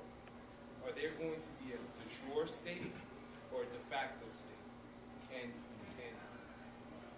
I'm really curious about that, in terms of, refer to it again, the jackals and so forth. I want to know if they're going to be organic. It remains to be seen. There are many options on the table. If you consider this, right now, Japanese, the Chinese, the Asians, and of course the Europeans are dug deep into Africa. Japanese and Chinese are everywhere. They're building roads, they're building dams, they're building farms. They're there helping lift these African men, women, and children out of poverty. They see them helping them. They don't see us there. So if I was in dire straits and I saw someone who was not of my community coming to help me and they were making my life better, then I would go with them simply because they're making my life better. I may not know what plans they have for me down the road. But at the moment, this is my best option to make a life for myself and my family. I'm going to go with that. We have better knowledge of how these nefarious organizations work. We have more knowledge about that than they do. So why aren't we more involved in helping them determine their destiny? You know, some of the brightest youth I've ever seen are in Africa. Some of the brightest youth I've ever seen. Young folk who want to learn, who want to go to school. They're hungry, they're thirsty. And as I saw in Senegal, I saw young folk in their 20s who were involved in the government, who were taking leadership roles, who exhibited responsibility that I don't see in most folk my age. And I was so pleased to see a government that entrusted these young people with a place in their government and prepared them so that they can rule and be conscious folk. And they want us. They want the information that we have. So what we have to begin to do is to get more of our people willing to travel to Africa and willing to help out, bring whatever skills we have. But we have to be aware of the fact that we're going to go up against, you know, multinational organizations that are in there and dug in deep. So what can we bring to the table? I mean, just think in terms of sympathy. I know some folk, I know there's a husband and wife physician team in D.C. They've been traveling to Africa for over 20 years, providing medical care. There are some engineers that I know who travel to Africa and who build wells. So they're affecting a small local community and making a difference. Everybody here can do something. And the reality is, if you can't do something in Africa, you can do something in your own community. What sense does it make to talk about doing something in Africa if you ain't doing nothing at home? Start at home, build a base, try to help some young people negotiate high school, encourage them to be engineers and doctors and lawyers and develop other skills that they then can take elsewhere. One of the positive things that I've seen over the years are colleagues of mine who graduated from Howard University. Matter of fact, a friend of mine who was an architect graduated from Howard and went to Nigeria. And he was able to work on projects in Nigeria that he could not have worked on in the United States. I know engineers who left D.C. and went to South Africa. And while they said they're not making as much money as they would be making here in the United States, they're having a greater impact, teaching students, working with organizations and institutions, because you're working with your own folk who appreciate you and respect you. So we've got to begin to start thinking outside of the box and seeing ourselves as a global people and develop networks. And it's going to take time. I'm not being idealistic, but at least we got to get in the game and start doing something as opposed to standing on the sidelines. You got to follow through. Yes. I have to ask this question because what you're saying touches upon this a lot. And a lot of people don't know about this. I was just curious if you know the term, if you know what uniform commercial code is in relation to everything that you speak, and if so, why, or I should say, do you talk about solutions in terms of those the maximum laws of business? Maximum laws of business or business? Yeah, the 10 maximum laws of business. No, I mean, that's not my field of interest, so, no. Because what you're saying, it coincides with everything about that, which is what the small groups of people that are ruling the world go by. Sure. And so that's why I had to No, see, I'm not aware of that, but see, but that's the whole reason why we should have these conversations, we should have these gatherings, because everybody in this room knows something that nobody else knows. Right? So you should take your expertise and share with others, share the knowledge so that we can come together and work together on projects for our collective benefits. But I'm saying, I can't Google everything because I have to accept the fact I'll be 60 years old this year, right? And I'm accepting the fact I have more years behind me than ahead of me. I can't do everything. I don't want to do everything.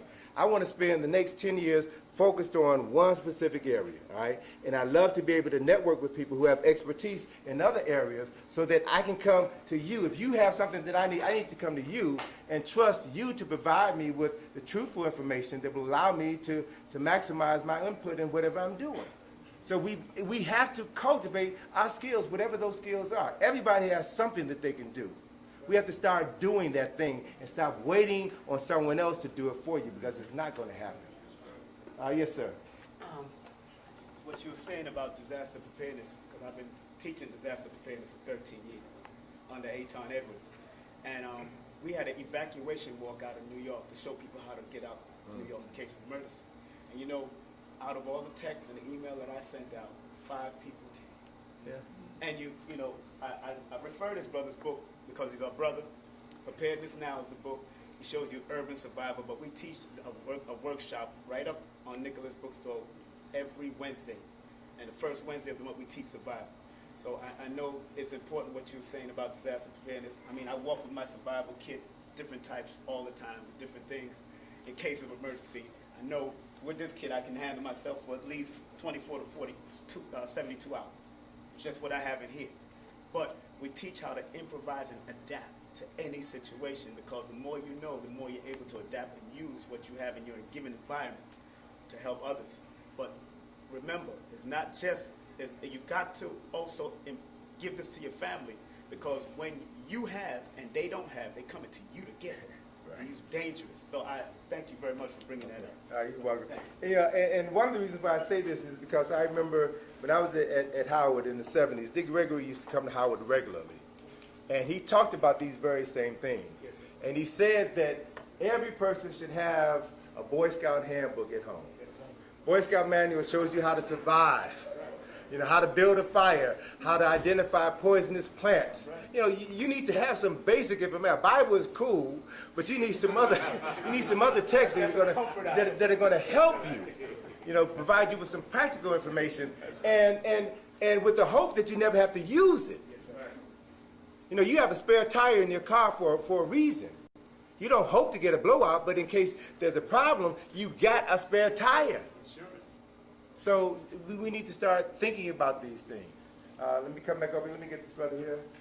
Brother behind you.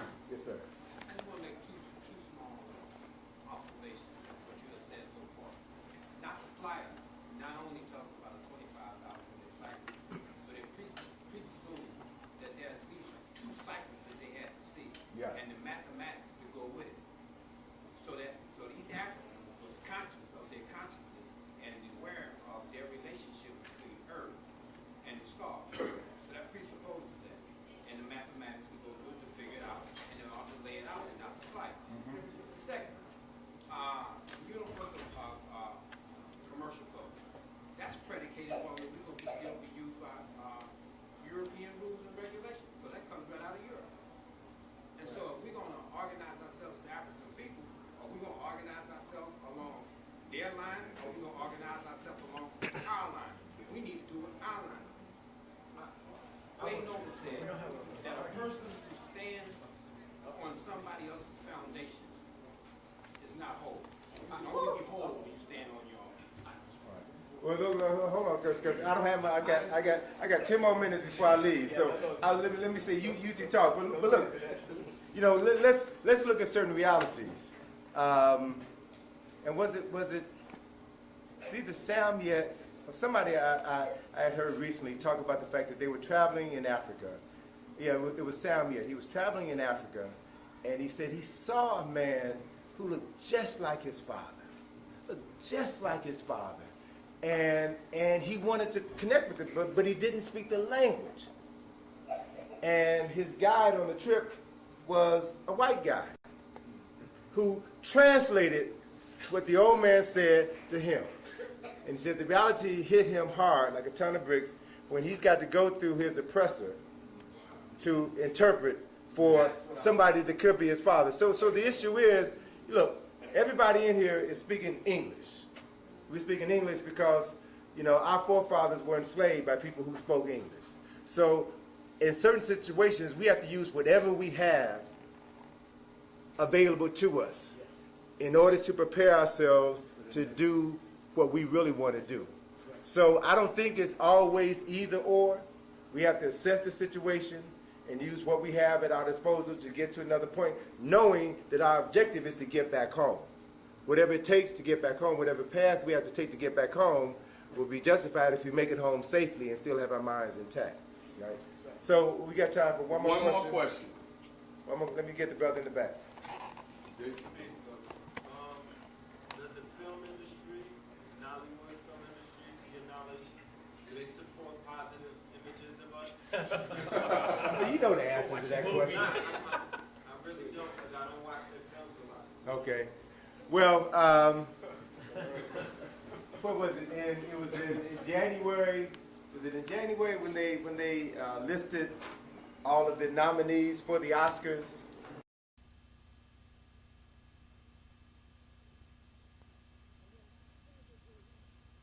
And without further ado, let's get up on our feet and put our hands together again for our keynote speaker of the night, all the way from Washington, D.C., Brother Anthony Browder.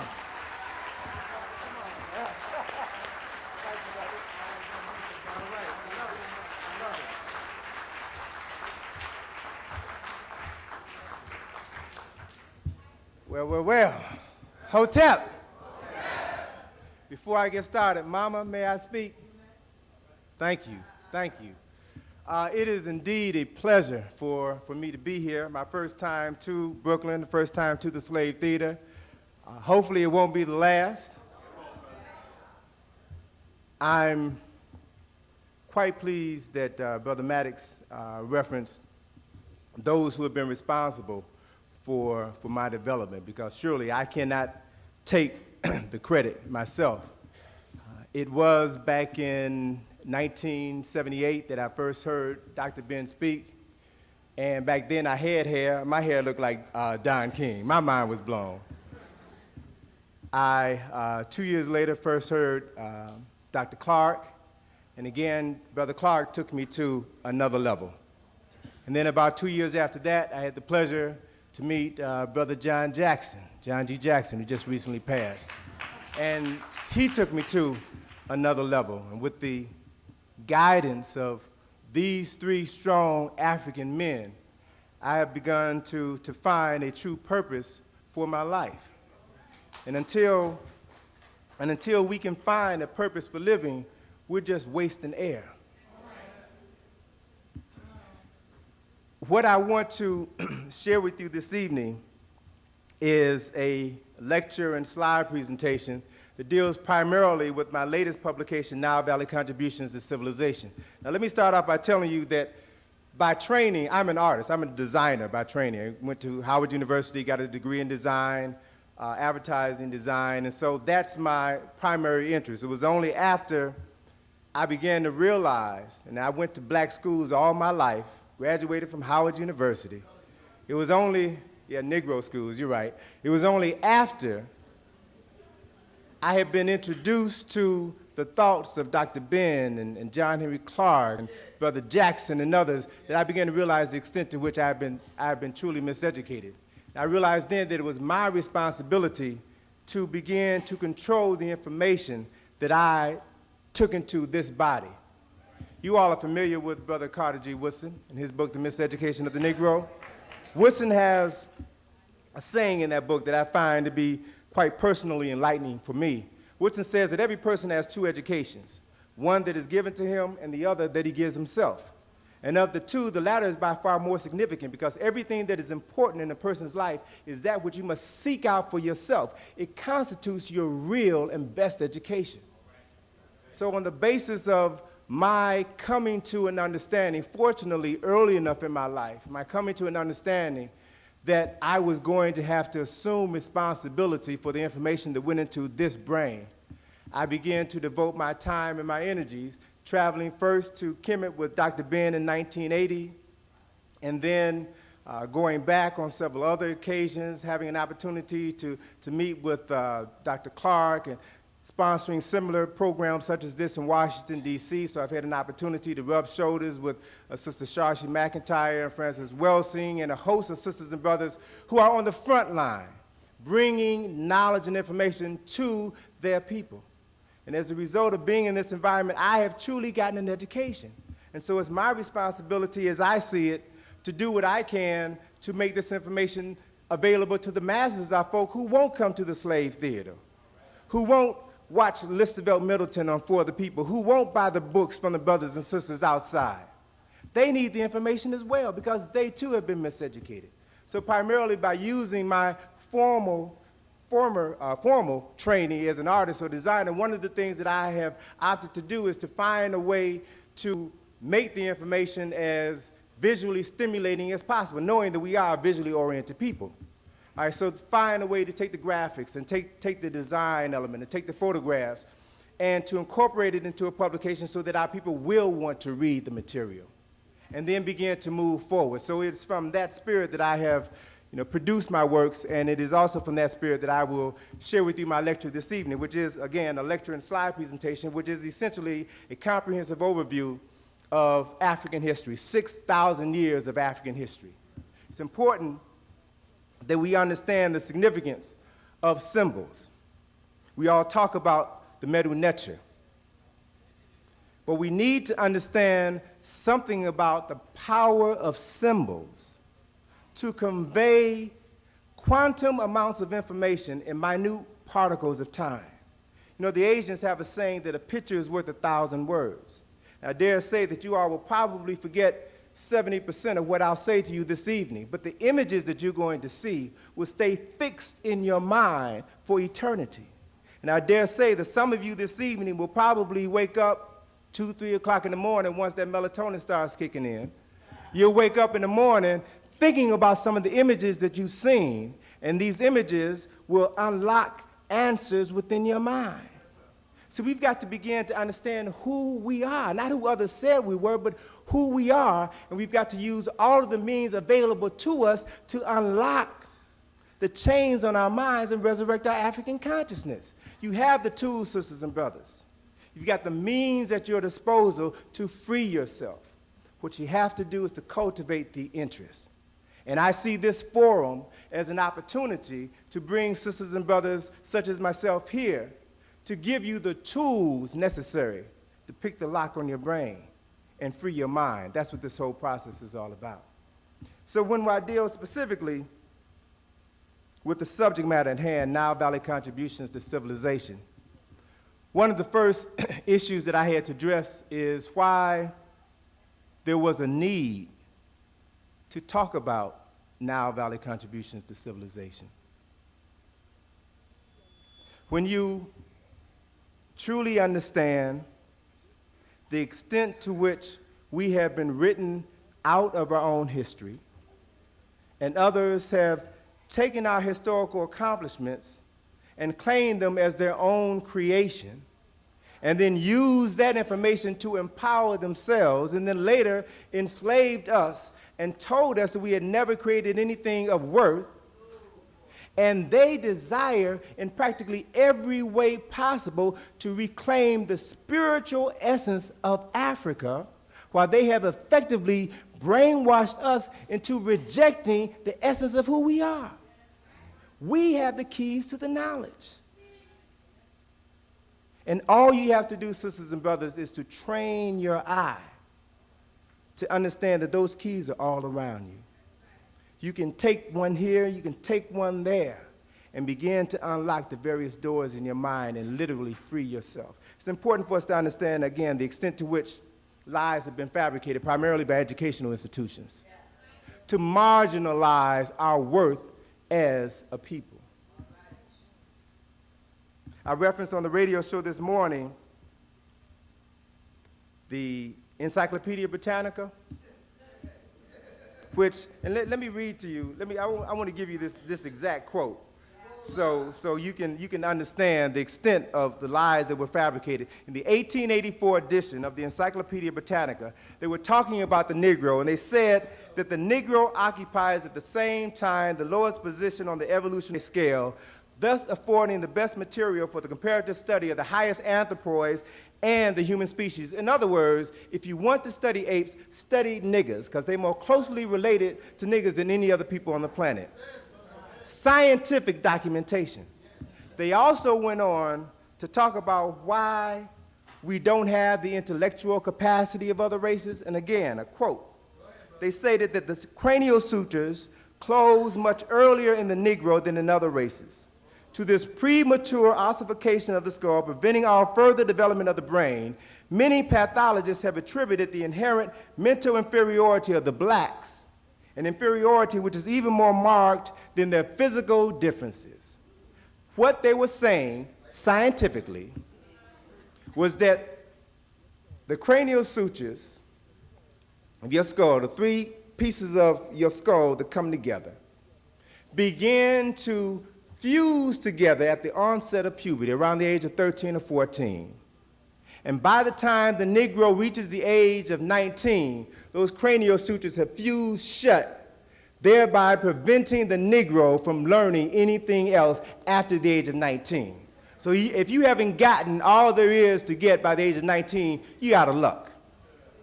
This lie was used to justify our enslavement. And we have to understand that it is a lie.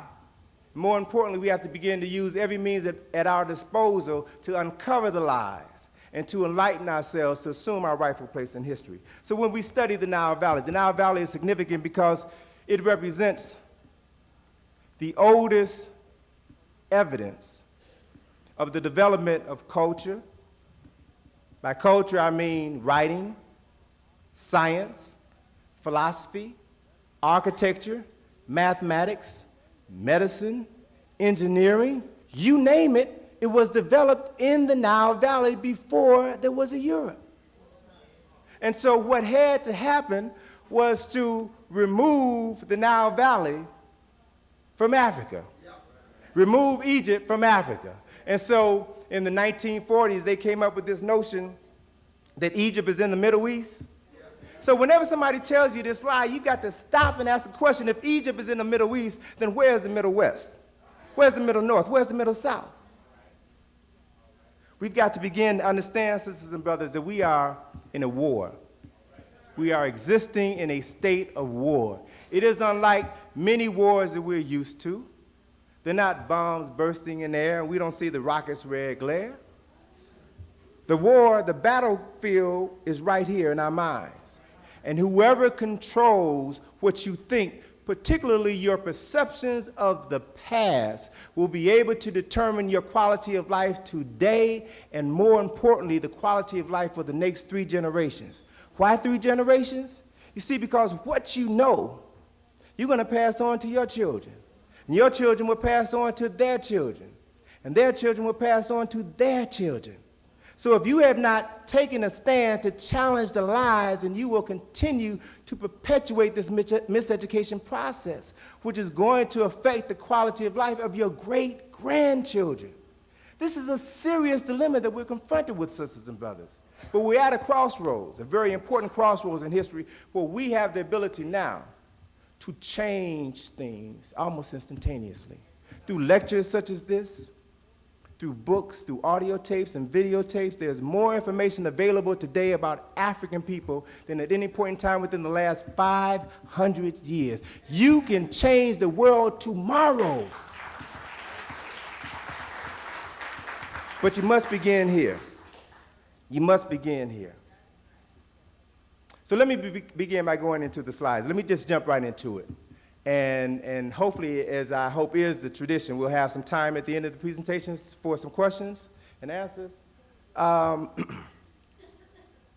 In terms of just sharing with you the images, I'd like to, brother, can you kill that light? I'd like to begin with this image because it's important. This is an ad that you'll generally find in many publications during the month of February, so-called Black History Month. It was an ad that was published by the now defunct corporation, Eastern Airlines, that states a historical truth. And that truth is, before there was American history, there was Black history. And they accurately portray that Black history as ancient Nile Valley history. The only problem is, the only time you'll find ads such as this is during February. The only place you will find ads such as this is in so-called Black publications.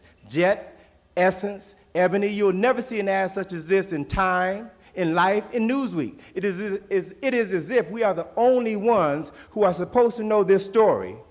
And the only time we're supposed to know it is February, which is the shortest month of the year, and the coldest month of the year, which has been set aside to celebrate the history of the oldest people on the planet.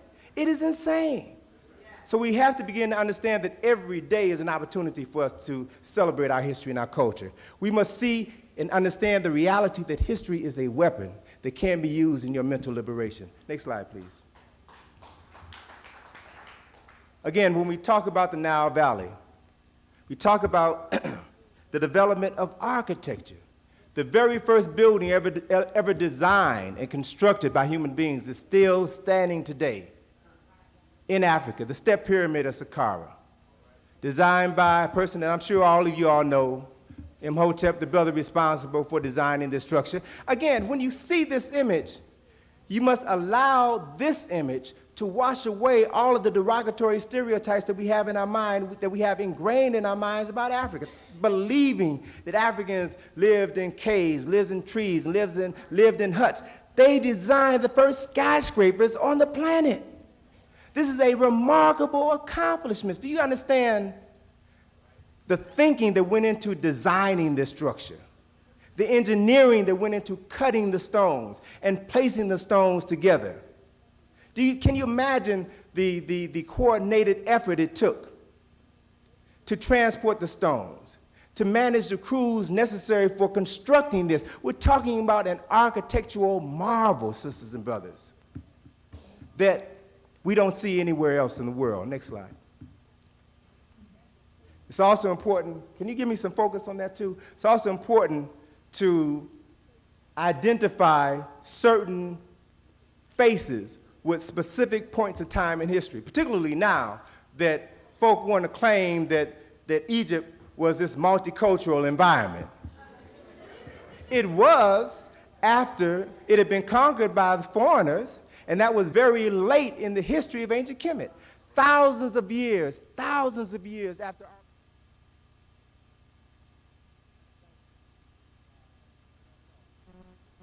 thank you. We can't have it all, but we do the best we can.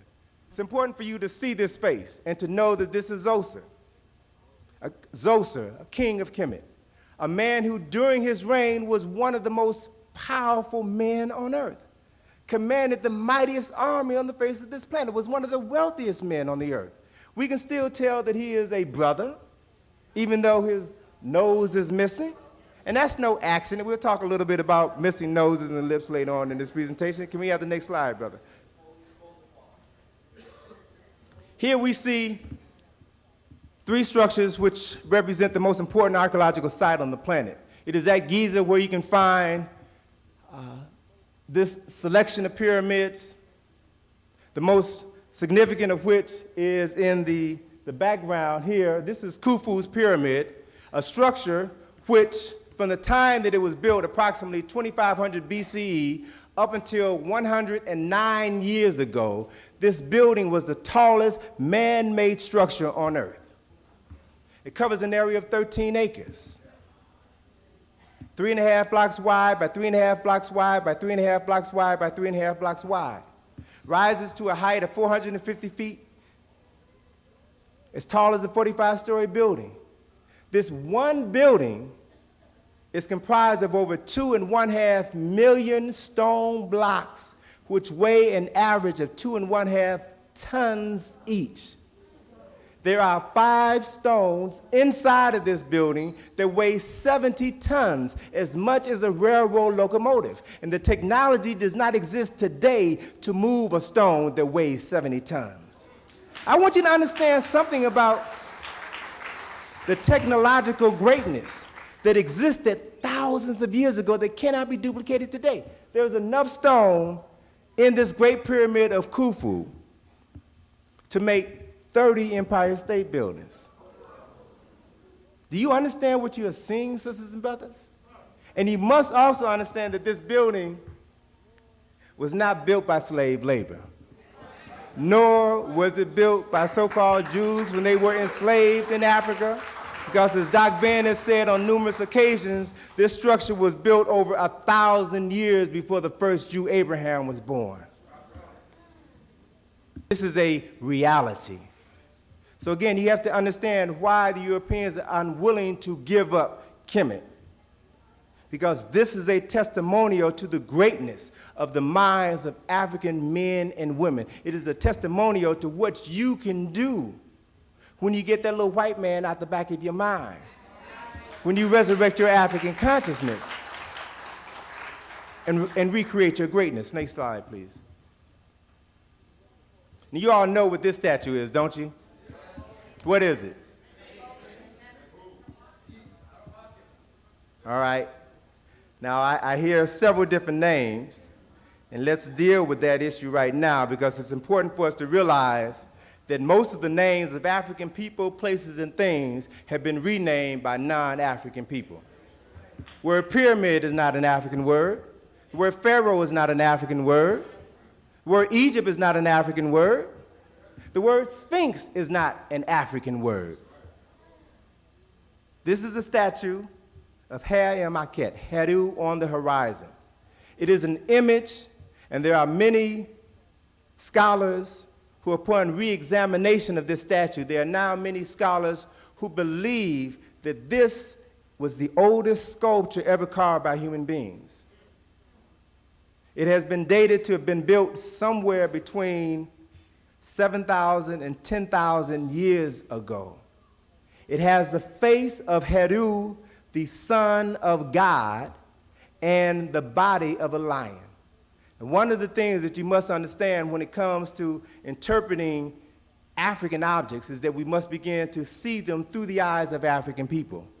Many of the things that African people have created were symbolic, and that in order to truly understand what they represent, you cannot take the image literally. Of course, we know that the lions have human heads. So what possibly could this statue represent? The head on this body of the lion is the head of Heru, the son of God. It represents divine intellect. The lion's body represents the animal nature that exists within all human beings. Think about this reality. We, to this very day, still use very colorful metaphors to describe animal tendencies that human beings sometimes exhibit. Brothers will see a nice sister and they'll call her, look at that nice fox, look at that chick. You know, you invite someone over to your house and they have poor table manners, you'll accuse them of eating like a pig. Sisters all too often, and sometimes rightfully so, will accuse brothers of dogging them, using animal metaphors to describe animal tendencies that we sometimes exhibit. So what is a lion? The lion has been regarded as the king of the beasts. Represents the king of this animal nature. But if you look at this statue which is 240 feet long, 66 feet high, you'll see that the body of this lion is sitting down very calmly, very cool, which means that the lower animal nature is now under the control of an educated and refined mind. It is through the development of your intellect that you can conquer the beast that dwells within. That is what this statue represents.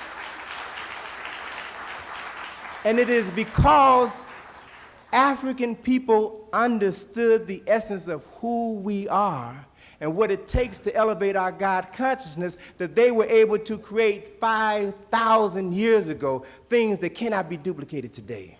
And that power still exists within you right now. Next slide, please. Here's a close-up of that face. Her-Maket, the face of the statue, 13 feet, 8 inches wide. It is the head of Heru, the son of the resurrected God, Asar. It's also important for us to understand the reality, as I heard someone mention in the audience, that it is no coincidence that this statue is missing its nose and its lips. We know specifically that in July of 1798, Napoleon Bonaparte came to Egypt in the first leg of his journey to conquer the world. He came to Egypt because he had always held this ancient civilization in very high regard. So Napoleon assumed that if he could conquer Egypt and rediscover some of the greatness of the ancient Egyptians, this would assist him in his quest to conquer the rest of the world. So then imagine Napoleon's surprise when he comes upon this statue of Her-Maket, the statue which still today sits in a pit below ground level. And it was at that time in 1798 literally buried up to his neck in sand. And the only image that Napoleon saw staring down upon him was this 13-foot, 8-inch wide head of an African, of a brother. and Napoleon was unable to accept the historical reality that he was confronted with. He therefore instructed his soldiers to take the cannons and shoot the nose and the lips off of this statue. Napoleon is also responsible for giving us a statement that history is a lie agreed upon. And I submit to you all this evening, sisters and brothers, that when it comes to telling the history of the story of African people, the general consensus has been to lie, to say that you have no history, you have no culture. But if you are willing to do the homework, then you can pull the covers off of the lies. All right? Next slide. Let me share with you one process. On the right here is a photograph of 1/30th of the beard of Harry Market. This segment, this fragment of the beard, is now on display in the British Museum in London. This is a portion of the original beard. The shattered pieces of the face of Harry Market, the nose and lips, are in the basement of the British Museum, and they're not on display. But this portion of the beard is. Now, I want you to understand that this is the original beard. It was broken into at least 2 pieces, and you can see here where it's been fused back together.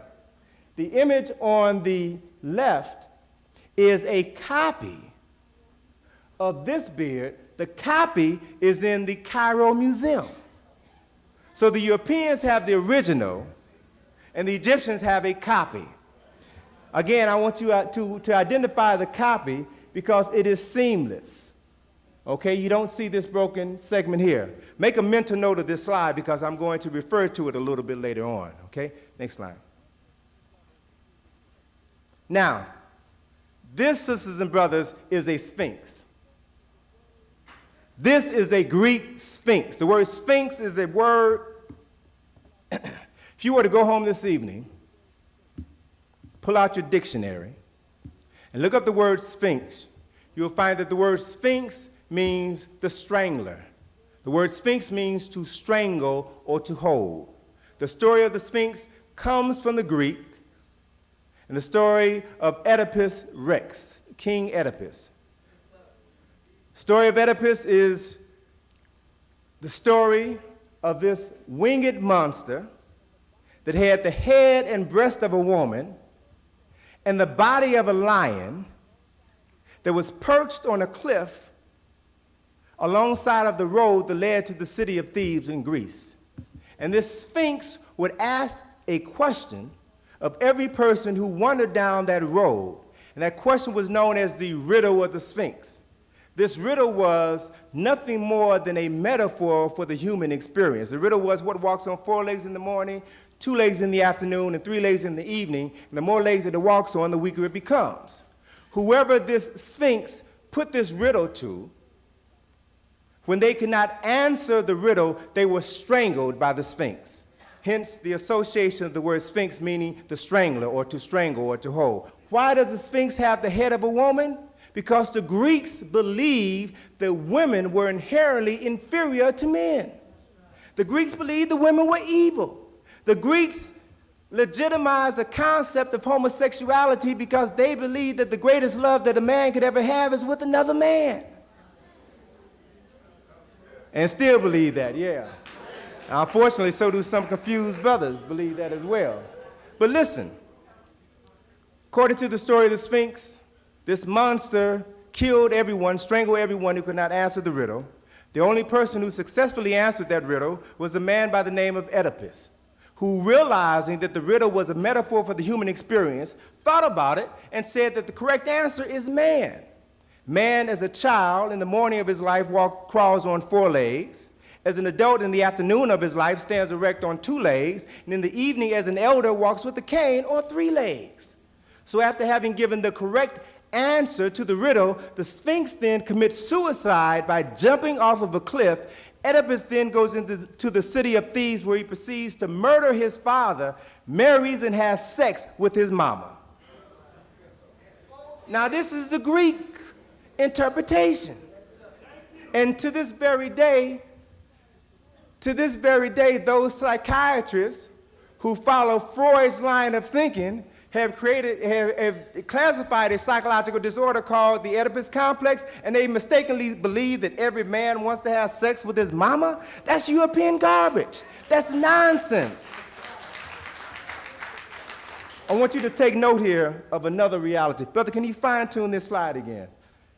Here, in this profile of the Sphinx, you see that the tail of this lion does not end with the ball of fur like it does on the statues of Haremachit and Kemet. The tail on this Sphinx ends with a serpent's head. So here we see the first interpretation of women with the serpent and both being evil. This is where the concept comes from. And it's also important to understand that even today in the medical profession, they describe muscles in the body that restrict the flow of something. They call them, after this statue, they call them sphincter muscles. The pupil of your eye is a sphincter muscle.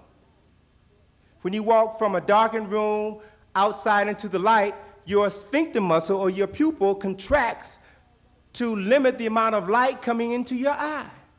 You all right now are sitting on a sphincter muscle, an anus.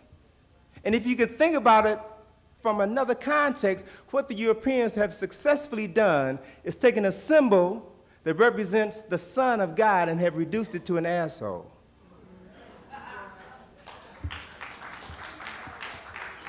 We're talking about serious business. We're talking about understanding the need to begin to reevaluate everything that impacts upon our lives. Everything that impacts upon our lives. Next slide, please. Now, I spoke earlier about Heru. This is his daddy, Asar. Asar, the first individual in the recorded history of humanity, the first crucified Savior, the first resurrected Savior.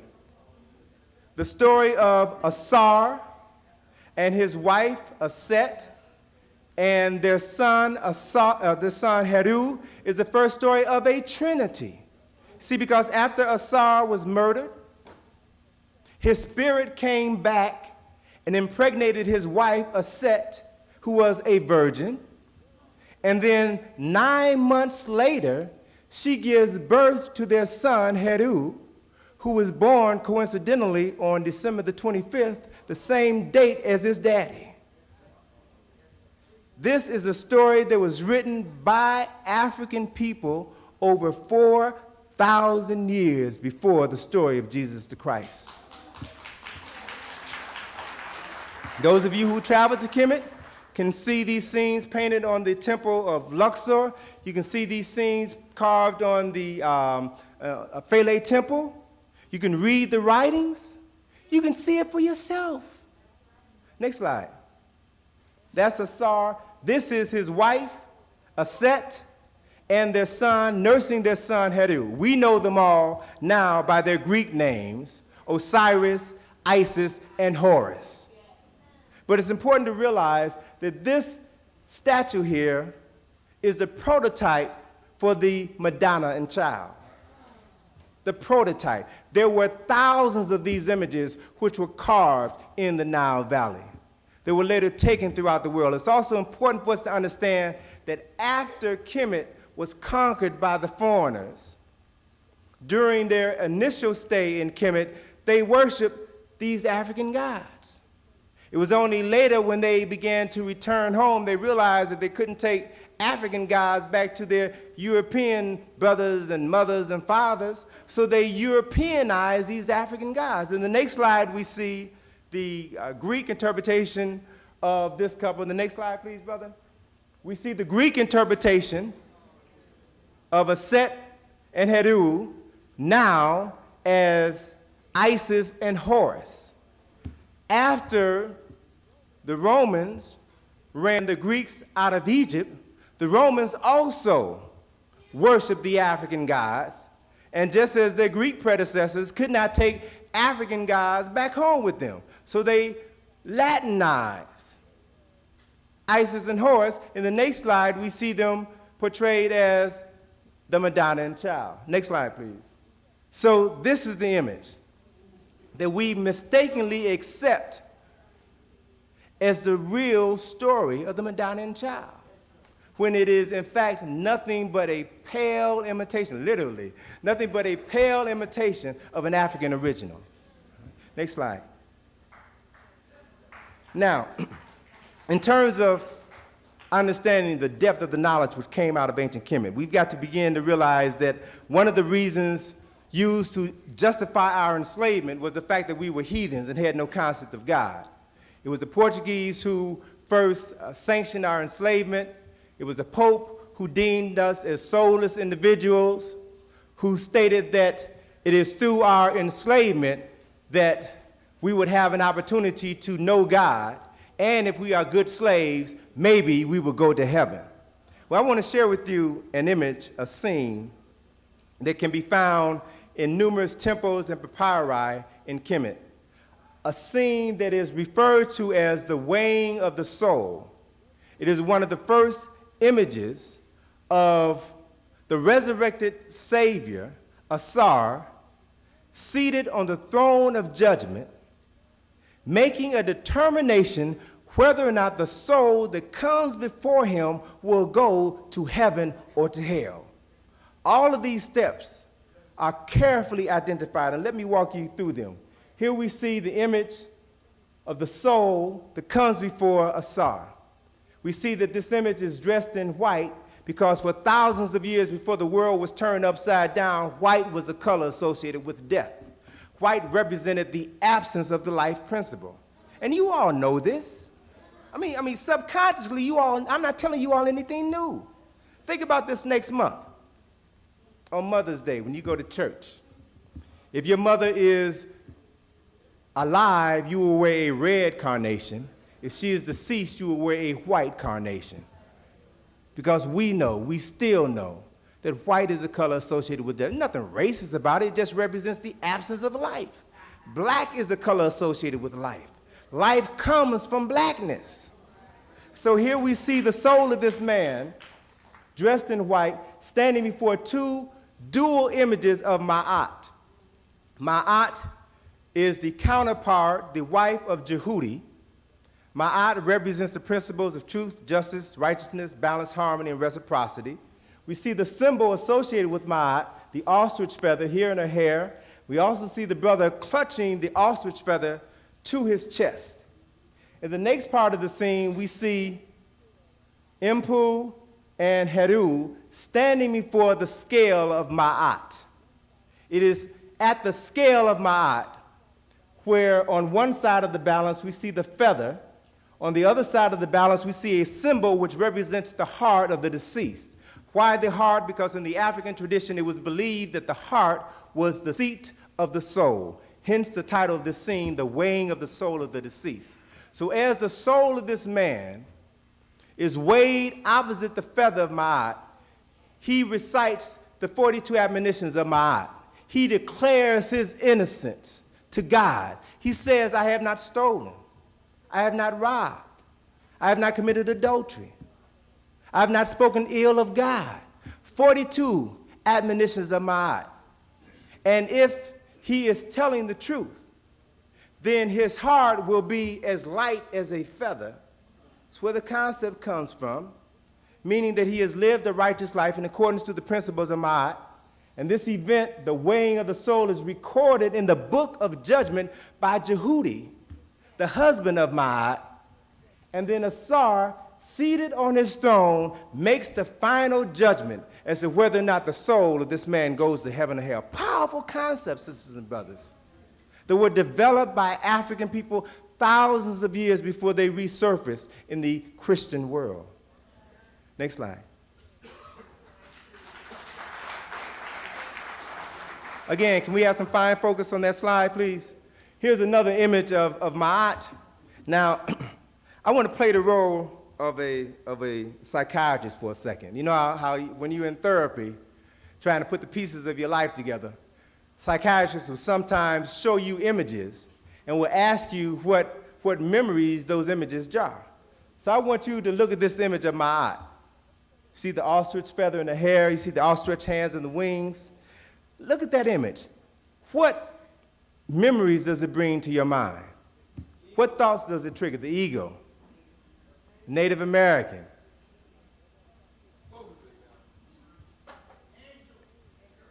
Brother on the back hit on it. Next slide. The concept of the angel came from the image of Ma'at. Here is a 15th century painting of the Archangel Michael.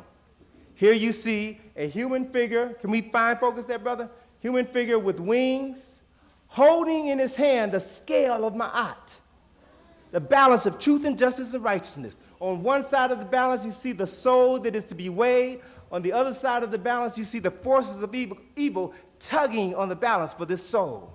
An African concept. Again, that's why I say it's important for you to understand not only the history, but the symbols associated with that history, so that you will then be armed to go anywhere in the world and resurrect your history by reclaiming and identifying your symbols.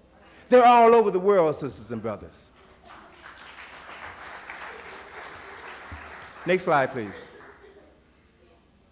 A couple of things I threw in just to talk about the vastness of the knowledge that was developed in the Nile Valley. Here's a photograph of an object that was once on display in the lobby of the Cairo Museum, right in front of the statue of Imhotep. This is not Imhotep, Zoser. This object was originally labeled the bird of Saqqara. It was found in Saqqara, in the region where the Step Pyramid is.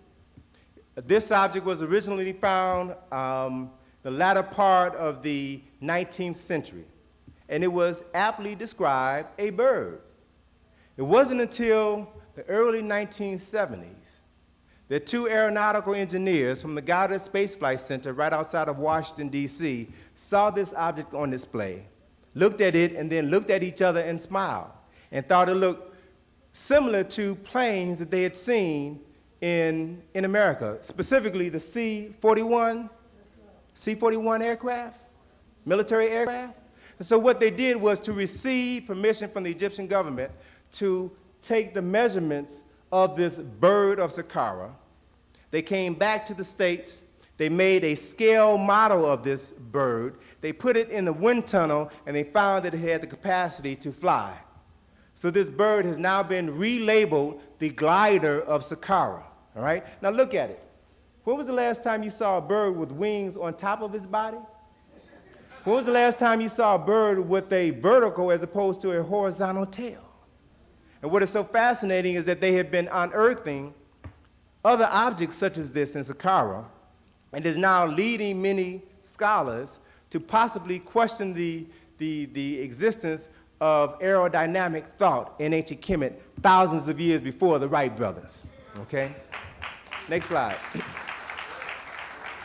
Here again is another image I wanted to throw in just to give you an extent of the technological greatness, technological accomplishments that were made by African people. This, you all know, is a castle, correct?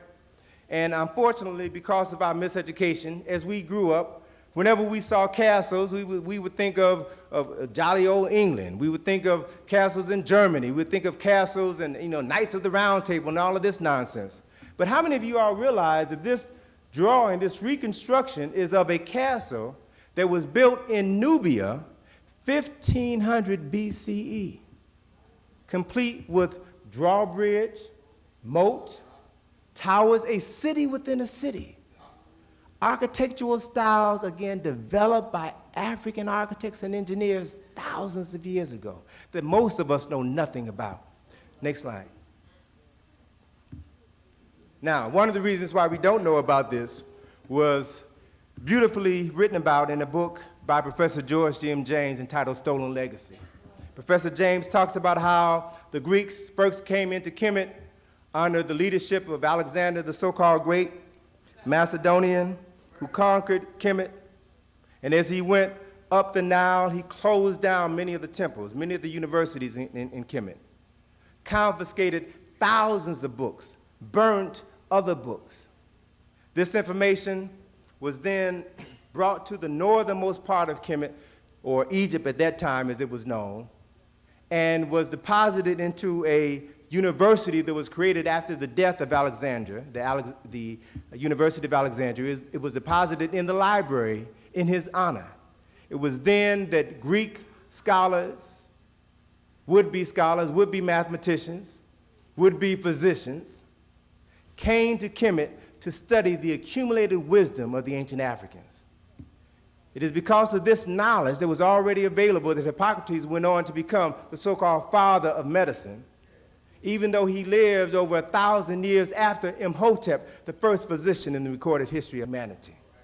It's important to understand that Euclid studied mathematics in Africa.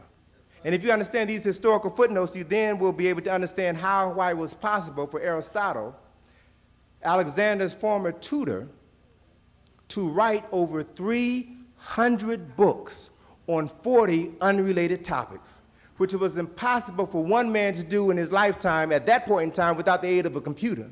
But it was a very easy thing to do if the information already exists, and all you have to do is to translate it from Medu Neter into Greece. And then you can pass these creations off as your own. So it's important to understand this book and what it represents. It's also important to understand something about the mindset of a thief. The mindset of a thief today is no different than the mindset of a thief 2,000 years ago. Whenever a thief steals something, they would do their best to cover up their tracks. So the Greeks were no different. If you travel to Kemet with Dr. Ben or Dr. Hilliard or myself, you will see that approximately 75 to 80% of the statues of the African kings and queens and other personalities, 75 to 80% of the statues are missing heads, noses, and lips in an attempt to disassociate African people from that culture and civilization. But the statues that curiously have their heads and noses and lips in place are the statues that look like Europeans, are the statues that were carved during the Greek and the Roman occupation of Kemet, very late in the history of ancient Kemet. Next few slides speak for themselves. Statues missing noses. Next slide. Statues missing heads. All over the land. But it's also important to understand that not all the statues were destroyed. Next slide shows you one statue that wasn't completely destroyed. This is a statue of Ramesses II from his temple at Abu Simbel. Even though that nose is missing and the top part of the lip is a little shattered, you can still tell that brother may look like your Uncle Joe or your neighbor from down the street, still is a brother.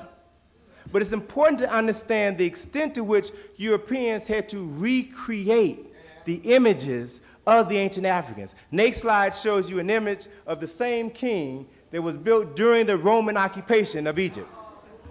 Y'all thought Michael Jackson was the first person that underwent a drastic nose job? No. Greeks have been doing this for years.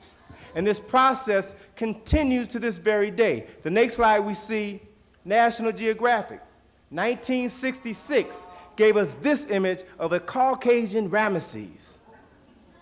Now we know that these people were African. So how can this institution dare to portray him as Caucasian? They can do it because we let them get away with the lie. You have to challenge them at every turn. See, because they're not going to stop. They're going to continue to claim everything that is yours, as long as you continue to let them get away with it. The next slide shows you this same process, the Europeanization of Africa. This is from, believe it or not, from Ripley's Believe It or Not. 1983 says here the Pharaoh Ramesses II, who ruled Egypt for some 67 years from about 1292 to 1225 BC, often rode into battle with a trained lion which fiercely attacked his foes. That statement is true, but the portrayal of Ramesses as a Caucasian is a lie. Here you see Ramesses as a Caucasian fighting Africans. Ramesses was an African. He did fight other Africans, but he also fought Asians. There's a very famous battle, the Battle of Kadesh, which is painted on the entrance to the temple at Luxor and the temple of Abu Simbel, that describes his battle in Asia, fighting Asians. So if you don't know your history, sisters and brothers, you all will not be able to exercise the option that Mr. Ripley gives to you when he tells you to believe it or not. You won't know what to believe. Next slide. Now, remember the image of the two beards of Haremachit? And I showed you how to discern the original from the copy. I want to do the same thing with this image of Nefertiti. Now, I ran across this image at a bookstore in London, directly across the street from the British Museum. It is a German publication. This is on the cover of this publication. As we know, the bust of Nefertiti was an unfinished sculpture that was found on the floor of an abandoned artist studio. It was never finished. It was unlabeled. So the German Egyptologists who discovered it didn't have the faintest idea who it was. They just assumed it was Nefertiti. Assumed that it was Nefertiti. So this image was doctored up, and I want to show you how to identify the fact that this is the original image of Nefertiti. You see here a crack that runs down the entire crown, runs past the ear, which explains why the ear is damaged. It also extends down beneath her neck, which means that this statue was originally broken into at least 3 different pieces. You see here a gash above her eyebrow. You see here a hole in her ear where an earring once was. This is the original bust of Nefertiti. Now, sisters and brothers, what the Germans did is the same thing that the French have done, the same thing that the English have done. Whenever they find something that's a little bit too black, they'll take it in the back room and they'll doctor it up. Copy.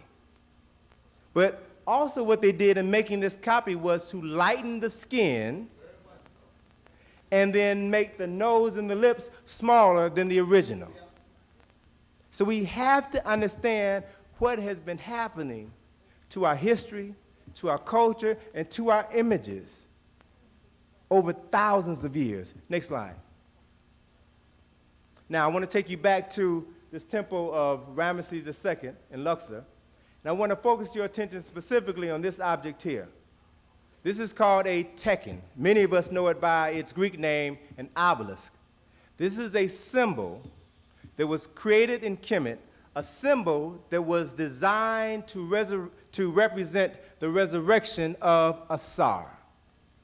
Remember I told you earlier, and you all should be familiar with the story, Asar was murdered and was later resurrected.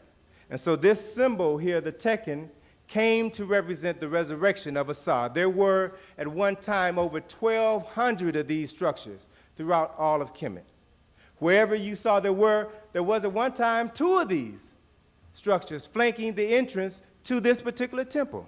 Almost every temple had 2 tekkenu. Wherever you see 2 tekkenu standing in tandem with one another, they represent the masculine and feminine complementary aspects of the Creator. All right? But it's important for us to understand that in 1833, after Egypt was then ruled by the Arabs, Muhammad Ali, the Turkish ruler, Muhammad Ali, who was then the ruler of Egypt, who didn't have any affinity with the culture of the ancient Kemites, saw nothing wrong with giving this other tekken to his good friend, King Louis Philippe of France. Gave it to him as a gift in exchange for a clock which Muhammad Ali put in his mosque. And the next slide shows you this clock that was given to him by King Louis Philippe, a clock that never worked, all right, stands at the citadel at the mosque of Muhammad Ali in Cairo. And King Louis Philippe's gift, the next slide, now stands majestically at the Place de la Concorde in Paris, France. Now, understand what this structure is. It is a symbol. It has a variety of meanings, but I want to focus on just one interpretation tonight.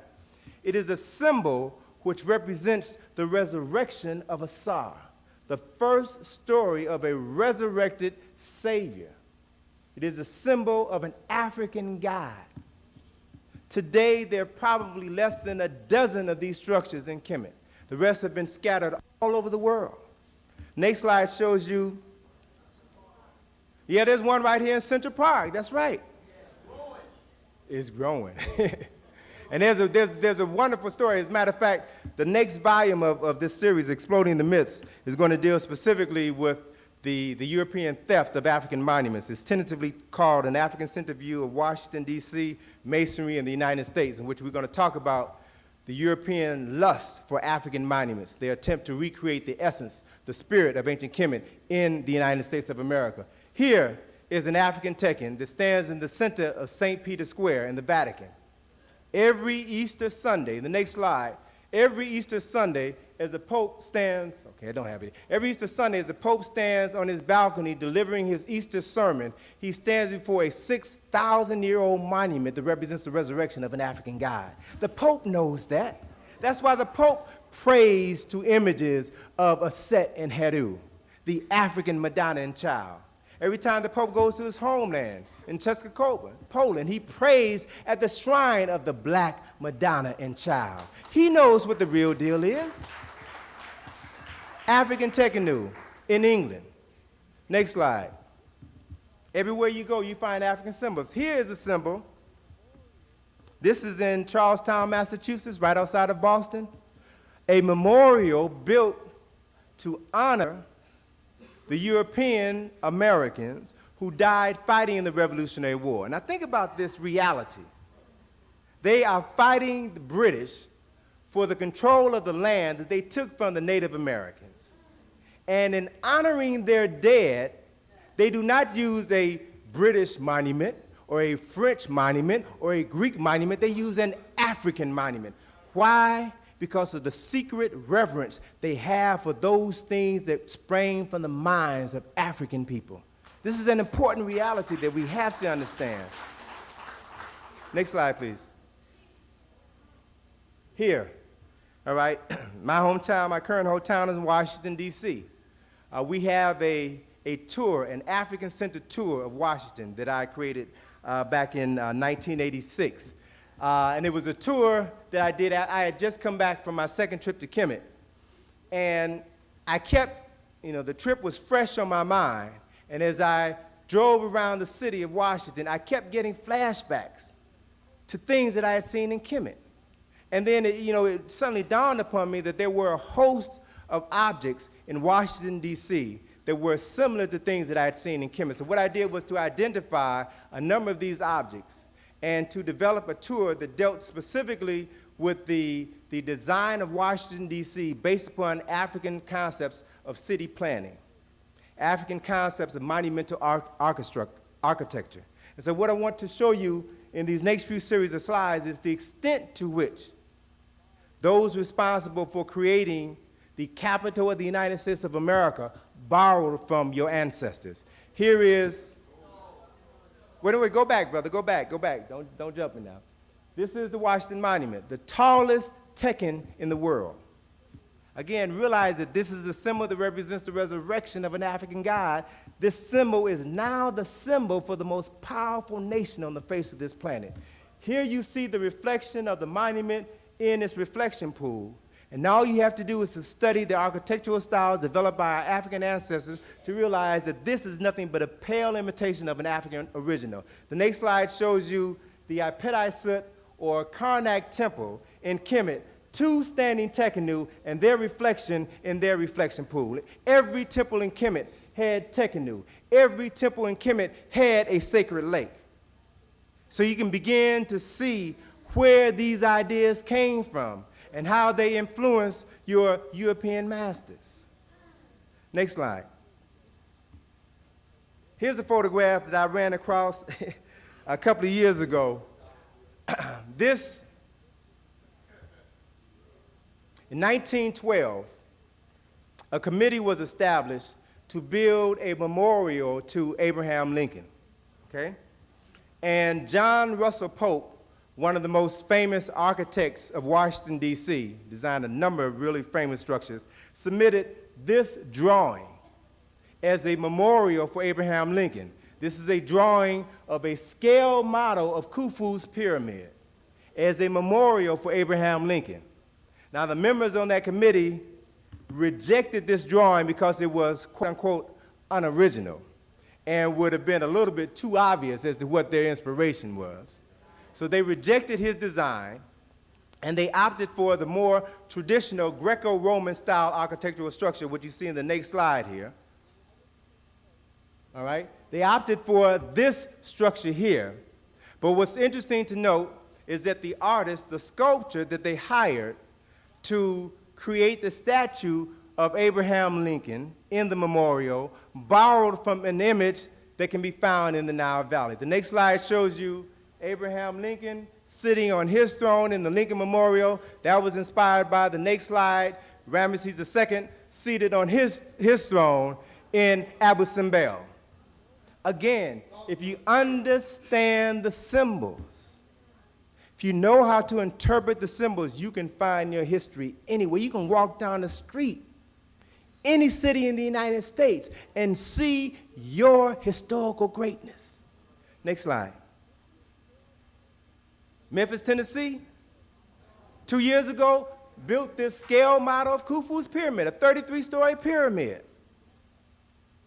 They're even talking about, or should I say, there was talk at one point in time about putting Elvis's body in this pyramid at what would be the equivalent of the king's chamber.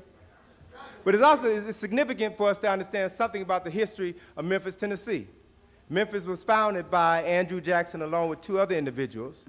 He designated that site in Tennessee alongside the Mississippi River because the Mississippi reminded him of the Nile River in Egypt.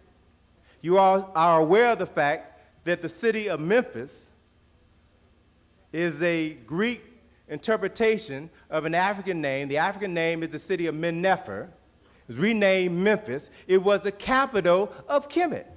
It is where the king of Kemet lived in his palace, his royal palace, which was called the Double White House. Okay?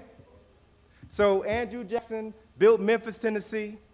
Memphis, Tennessee, to this very day, has a sister city relationship with Memphis and Kemet. If you were to go up the Mississippi River to my home state of Illinois, you'll find at the tip of Illinois an African city named Cairo, Illinois. They got that southern twang. It should be Cairo, but they call it Cairo, Illinois.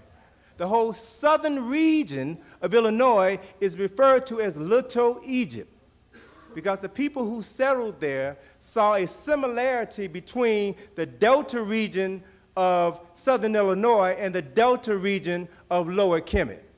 In this region of Little Egypt, you'll find the city of Thebes, the city of Luxor, you'll find Lake Ramesses, you'll find Lake Egypt, a host of cities that were renamed after Egyptian cities.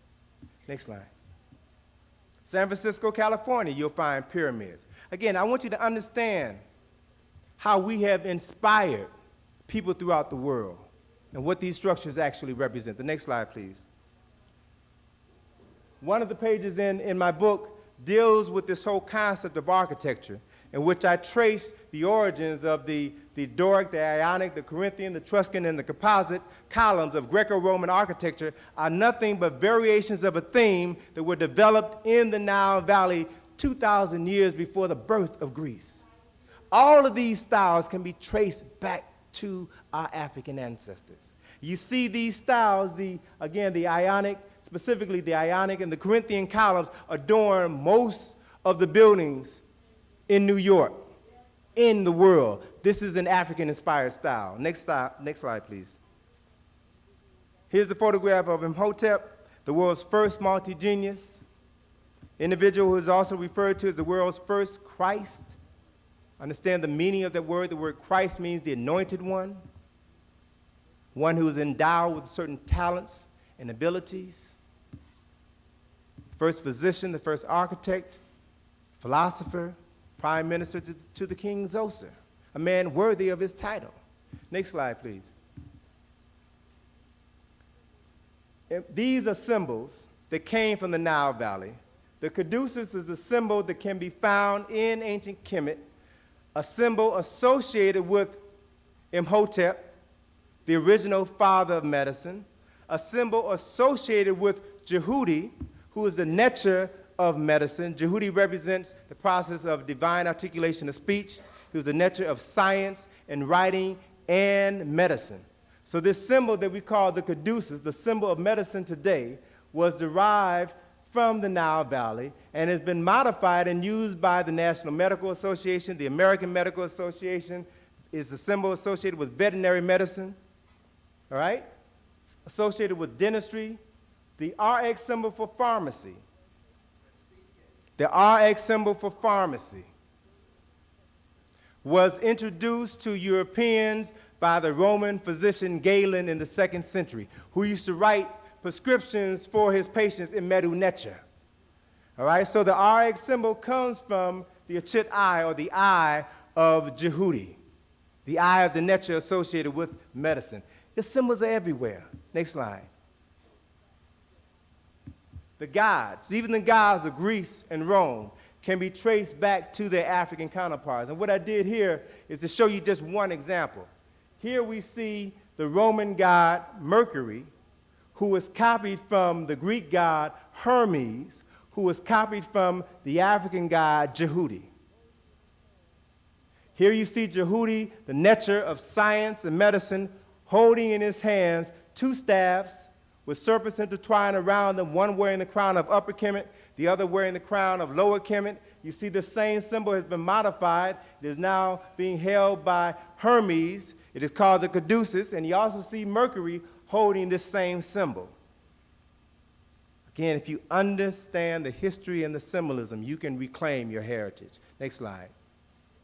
Again, another image out of the book, something as simple as the alphabet. You can trace back every letter of the Roman alphabet, which we use today, can be traced back to its Greek counterpart, which can be traced back to its Phoenician counterpart, which can be traced back to its Semitic counterpart, which can be traced all the way back to a Kemetic prototype. Every instance, they're the same. Even the meanings of these symbols are the same. Next slide. Now, the artist in me, looks for examples everywhere, all right? Here is the eye of Heru, the son of God. The right eye of Heru, the eye of the falcon. The eye of the falcon is important because the falcon flies above the earth, has keen vision. Falcons are birds of prey which have over 1 billion vision cells in their eyes, in contrast to humans that have approximately 1.5 million vision cells. So falcons represent, like God, the ability to see everywhere instantaneously, keen insight. And so the eye of Heru was modified and used as the symbol for the logo for CBS. I just discovered this past summer that it was a brother at CBS who designed this logo and later quit after they refused to pay him for his creation. This symbol represents the lens of the camera, which, like the eye of Heru, the eye of God, has the ability to see everywhere instantaneously and to transmit that information in a matter of seconds. The same concept was incorporated into the logo for HBO. Hollywood Pictures uses a modified version of Harry Market and the sun for its logo. And there are many corporate entities in America and throughout the world that have embraced elements of African symbolism, of Nile Valley symbolism, and they will never give you credit for that. Next slide. Now let me just share with you another mind blower, all right? Another mind blower. And I can't take the credit for this. I was in Houston, Texas last April, and after my lecture, a brother came up to me and dropped this on me. He said, "Man, have you seen the image of Ptah?" The image of Ptah is exactly the same as the image of the Oscar. The Oscar is the highest award that is given by the National Academy of Artists and Craftsmen. All right? Ptah was the patron god of Mennefer, the city of Memphis. He was the patron god of artists and craftsmen. All right? They didn't even bother to change the concept. They didn't even change the pose. Our images, our culture is everywhere. That's why they don't want you all reading this stuff. That's why they don't want you all coming to these lectures. That's why they don't want you all teaching this stuff in the classroom. Next slide, please. Here. The front of the Great Seal of the Great Seal of the United States. Again, another important reality is that when this country was founded, 1776, when the quote-unquote official birth date of this country, 1776, they established a committee to design a great seal that was to represent the heart and the soul of this nation. There were 3 committees that met over a 6-year period from 1776 to 1802. Nope. Yeah, 1782, all right? 3 committees that met to determine everything that is incorporated into this seal that you see before you. So I want you to understand from an artist's perspective, I want you to understand that everything that you see on this seal has a meaning. It is there for a specific purpose. You all may not understand the purpose, but it doesn't mean that it doesn't have some significance for the people who created it. So if you look at this symbol, you'll see that the reverse of the Great Seal has an eye, which is the eye of Heru, the eye of God. You see here a pyramid. Now let me ask you a question. Where are pyramids? Any pyramids in France, Germany, Scotland, Ireland, Switzerland, Nova Scotia? The only place you'll find pyramids is in Africa. There's approximately 72 pyramids in Egypt, about 15 pyramids in the Sudan, and about a dozen pyramids in Ethiopia. The only other place outside of the continent of Africa where you'll find pyramids is in Mexico. And those of you who are familiar with the writings of Dr. Ivan Van Sertima know that Africans from the Nile Valley navigated the Atlantic Ocean somewhere between 600 and 400 BCE, 900 and 600 BCE, and brought with them knowledge of pyramid building, stone construction, math, and science. Wherever African people have traveled in the world, they've left their mark. They have built civilizations. They have not destroyed them as others have. So understand what this symbol means. It is a symbol of greatness. So when those responsible for creating this nation chose to pattern themselves after great nations in the past, they had to look to Kemet. It's also important that you understand how to interpret this symbol. Let me just take a moment to run this past you, because if you were to tour the Department of State where this symbol is displayed, the guide there will tell you that the pyramid here is comprised of 13 courses of stone, which represent the 13 colonies which form one nation in the year 1776, which is inscribed in Roman numerals at the base. The inscription Novus Ordo Seclorum means that this was a new order of ages that was created in the year 1776. The eye above the pyramid represents the divine eye of providence. The inscription Anua Coeptis means that God is pleased with the creation of this new nation. Now that is the official Department of State interpretation of this symbol. But now, if you understand that this is an African symbol, if you know how to interpret the symbol, and if you also correctly interpret the Latin, you will get a deeper meaning of the symbol. Novus Ordo Seclorum, the word novus means new, the word ordo means order, the word seclorum means secluded or hidden. So it represents the new secret or hidden order, which was founded in the year 1776, that was based on knowledge and information which came from Africa. The eye above the pyramid and the inscription Anua Coeptis. The word annuit means annual. The word coeptus means unlimited wealth. So the unlimited wealth that this nation received was not due to the blessings of God, but to the fact that they kidnapped the descendants of the people responsible for creating this structure and used them as a free labor source for over 400 years. If you ain't got to pay somebody for 400 years, you will become wealthy. That is what this symbol represents. The front of the Great Seal.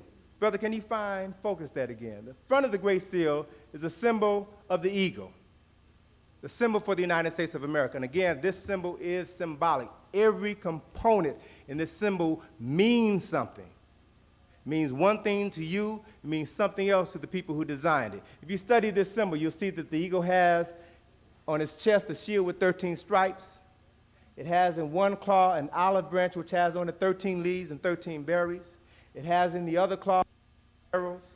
It has in its mouth a banner with the words E pluribus unum, which is comprised of 13 letters. It has above its head a cluster of 13 stars. In total, the number 13 is repeated 13 times on the dollar bill. So a question that you have to begin to ask yourself is, what is the significance of that?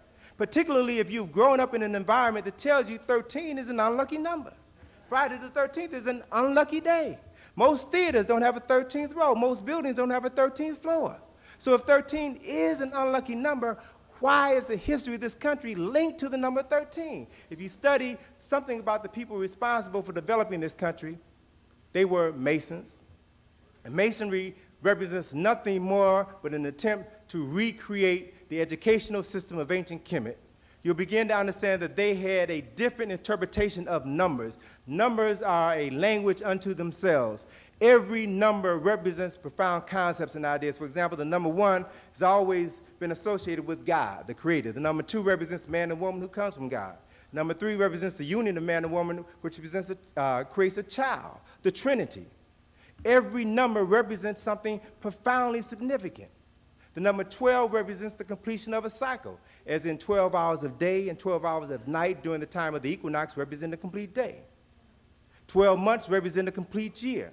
The number 13, therefore, represents the process of spiritual transformation. That is, the number 12 represents the completion of a cycle. The number 13 represents the energy from that completed cycle moving into a higher spiritual state. That is why this country was founded with 13 colonies. That is why the slogan that was used during the Revolutionary War was the spirit of 76, the spirit of spiritual transformation. Look at your history. And you see examples of it throughout your history. Jesus the Christ had how many disciples? 12 plus Jesus. King Arthur had how many knights in the round table? 12 plus King Arthur is every Christmas. Those of you who celebrate Christmas will sing a song about 12 days of Christmas. And the 13th day is January the 6th, which is celebrated by Catholics as the day of the Epiphany, or the day of the spiritual transformation of Jesus the Christ. So 13, there's nothing unlucky about the number 13. It represents a different way of seeing reality. What's the significance of the birthday to this country? The United States, the official birthday of this country is July the 4th, 1776. What's the meaning of that? 7 and 6 is 13. What's the significance of July the 4th? July the 4th fell exactly 13 days after the summer solstice, which fell on the day of June the 21st in the year 1776. So this whole country is rooted in a level of scientific and philosophical and spiritual information that the average person knows nothing about, and the wealth of that information comes from you. Comes from you. So this symbol here is a copy of the symbol of Heru, the resurrected, the son of the resurrected God. And if I were a patent attorney taking the United States to court, suing them for copyright infringement, I doubt seriously if a judge and 12 people in the jury would not rule in my behalf. Again, I also show you here that the stars above the eagle's head form 2 pyramids. These 2 overlapping pyramids represent the masculine and feminine complementary aspects of God. Ain't nothing Jewish about these symbols, sisters and brothers.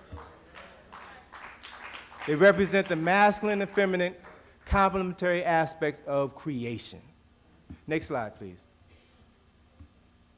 Here again, I want to take you back to Hayamaket. Again, I want to play the role of a psychiatrist. I want you to study this image. More specifically, I want you to focus your attention on this stone tablet, this stela in between the paws of Hayamaket. The next slide shows you an enlargement of that. Can we have the next slide, please? Again, I want you to look at this image, and I want you to go back now. And I want you to tell me what thoughts come to your mind when you see this image.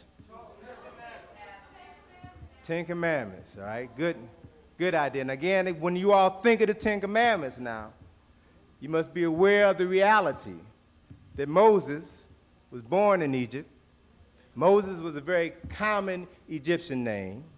It says in the Bible, Moses was learned in all of the wisdom of the Egyptians, which meant that he went to school in Kemet.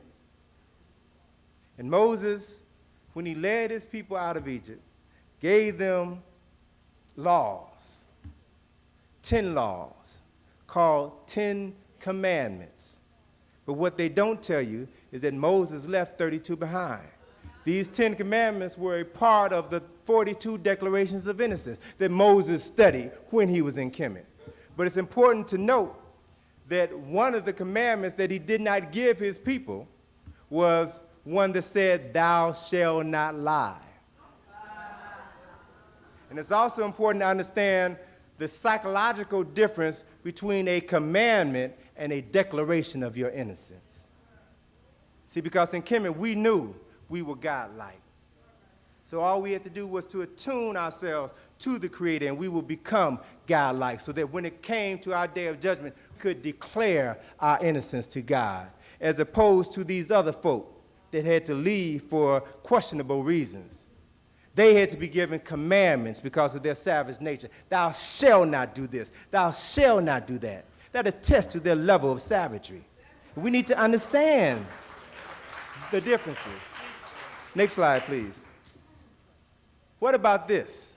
The stela, the tombstone, another African monument which represents a profound psychological need that Europeans have to surround themselves with African artifacts and activities pertaining to life and death. Even in death, they want to take a part of Africa with them because of what it means to them, because of what it meant to you. Your knowledge of death, your knowledge of the continuation of the life cycle was important enough to them to surround their graves with these monuments. And if you were to move around in any cemetery, next slide, you'll see other African structures. What about that? Do you all realize that you are the best kept secret on the planet? Folk have more knowledge about your history and culture than you do. Folk want to be more African than you do.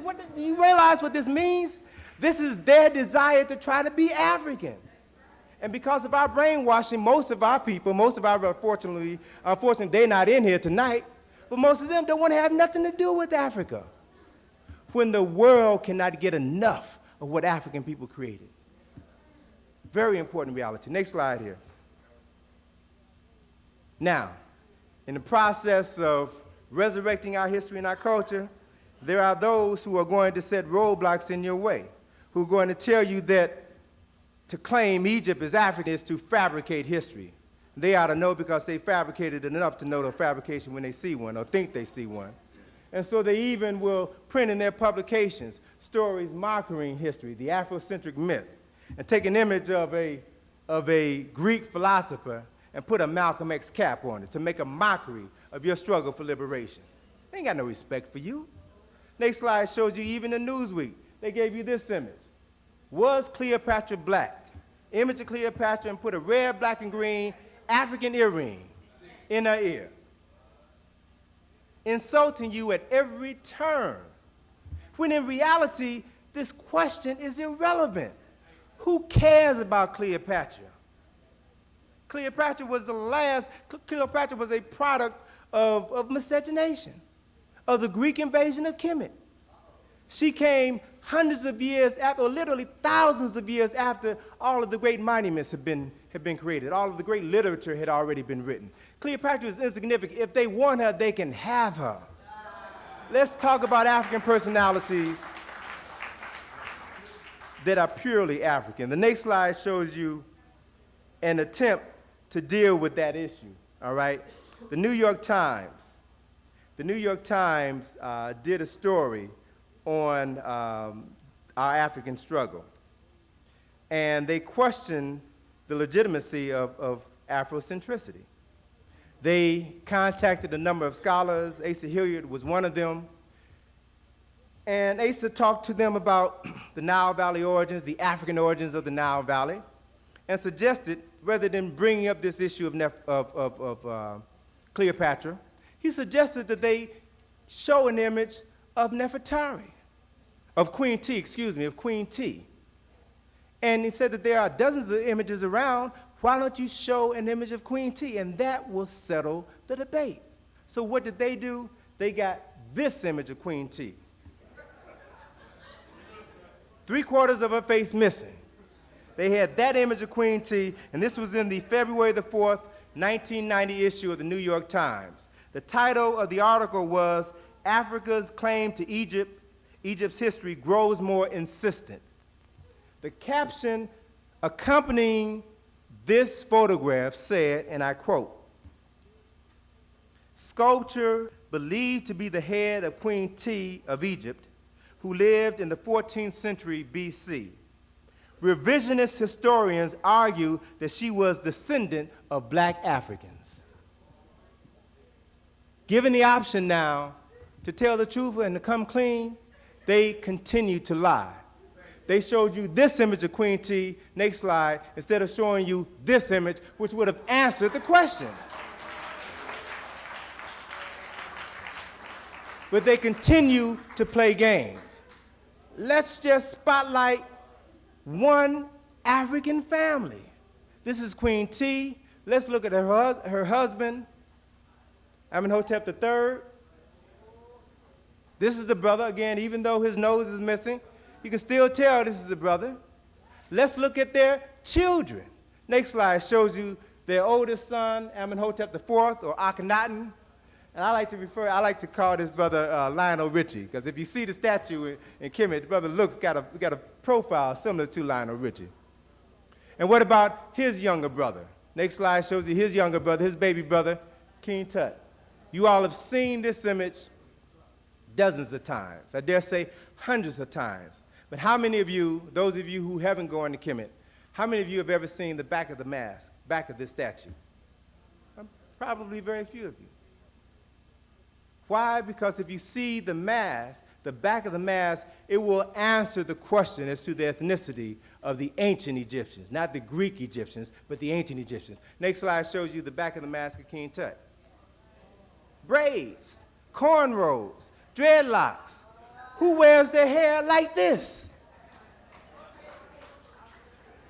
Next slide shows you other images that you will find of African kings, other hairstyles. You never see these images when they talk about the ancient Egyptians.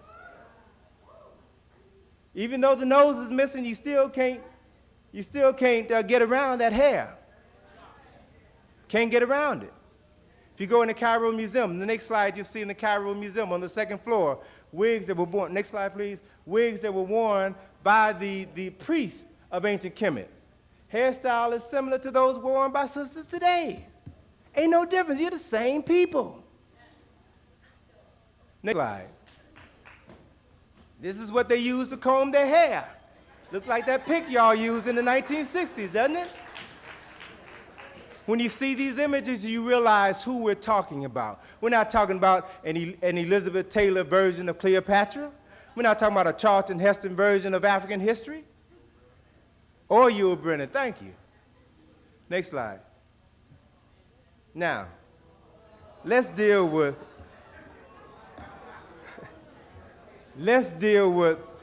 a very important reality. Let's ask the question of what happens to a people who have continually been denied their history and their culture, who have been written out of their history and their culture, who accept the lies that they are nothing more than heathens and savages, who believe that they had no concept of God, who believe, as a result of their miseducation, that their dark skin is unattractive, believe that their kinky hair is inappropriate, believe that their good old juicy kissing lips are too big, and this nose that takes in the most important object that you'll ever take in, precious air, that this nose is too wide. And if you buy into the miseducation over periods of time, then you will believe that you are worthless. And if you have enough money, you will eventually pay a plastic surgeon to do to you what Napoleon did to Herr Market. Change your nose and your lips in order to become like your oppressor. But we have to realize that this process did not begin with Michael Jackson. There are numerous entertainers that supposedly have made it, but have lost a portion of their mind in the process of crossing over. Okay? Next few series of slides will share with you this reality. Here we see Patti LaBelle before her change. The next slide. This is Patti after.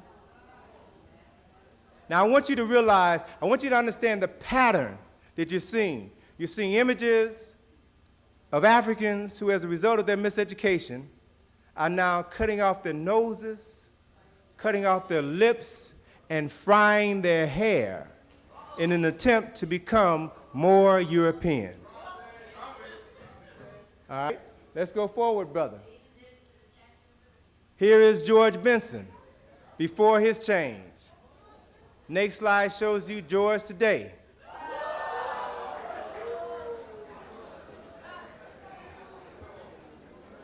Next slide. Stephanie Mills. Stephanie Mills before. Next slide shows you Stephanie after she saw the Wiz, right?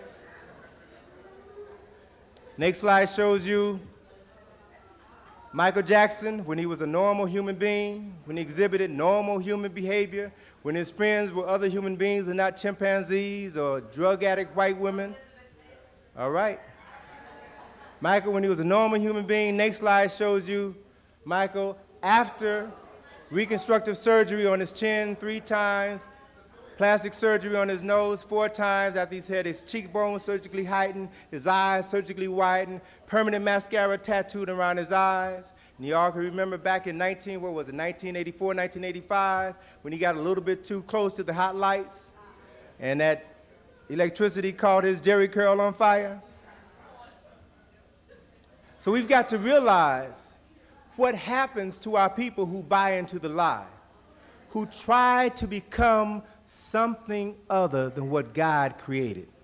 See, because, we say that we're very spiritual people, and we say that we believe in God, and we say that we believe that we were created in the image of God, but miseducation is a powerful thing. It will make you deny your God by denying yourself. Next slide, please. Now, this issue, this concept was so important that an organization called the Black-Owned Communications Alliance published this ad. And they asked a question. They submitted this question to parents. What's wrong with this picture?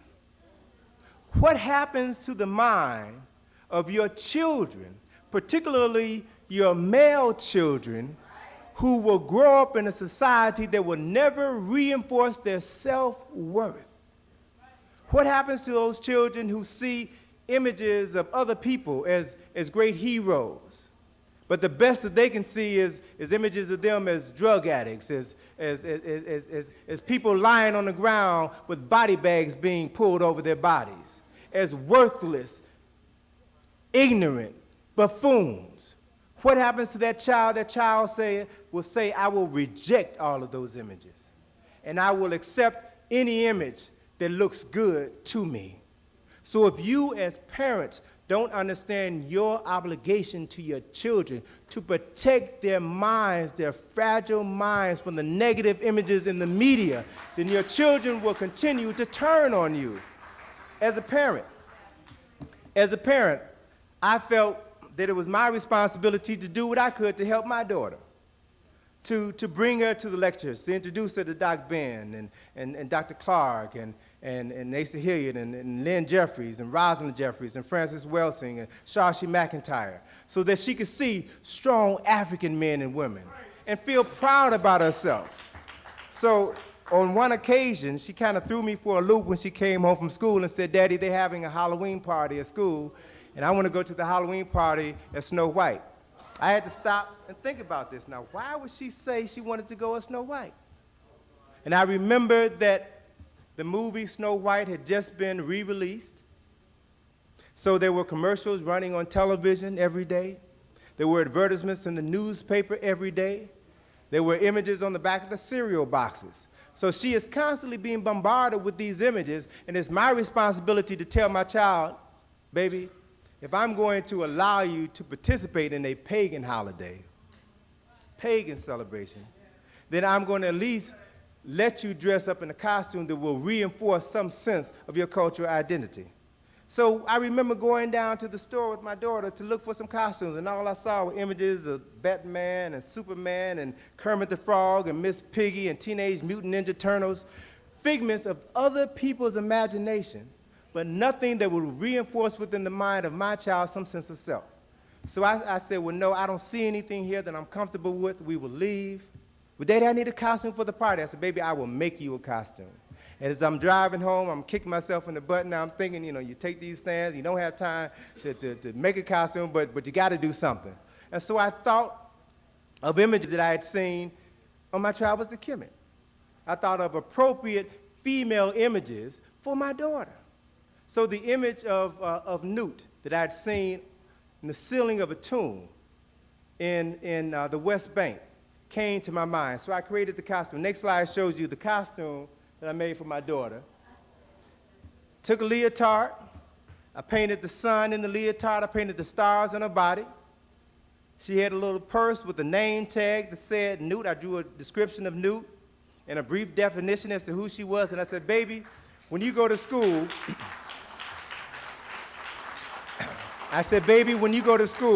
for that Halloween party, don't let anybody call you Nut. You are Newt, and you represent an African goddess, all right? Next slide shows you the inspiration for that and why this scene is so powerful, why we need to realize that there are images all around us that we can take, that we can modify to use for our own personal interests. Here's a painting of Newt that shows you this African goddess with her feet and her hands touching the earth and her body stretched across the sky. This is an image of Newt representing the nighttime sky. So here we see her mouth about to swallow the red disk of the sun as it sets in the western horizon. So the sun is now swallowed by Newt, swallowed by the sky, and it then moves through her body. Here you see the little stars in the nighttime sky. The sun moves through her body, and it emerges in the east now as a golden ball of light coming forth from the womb of this African goddess. I said, that is a powerful concept.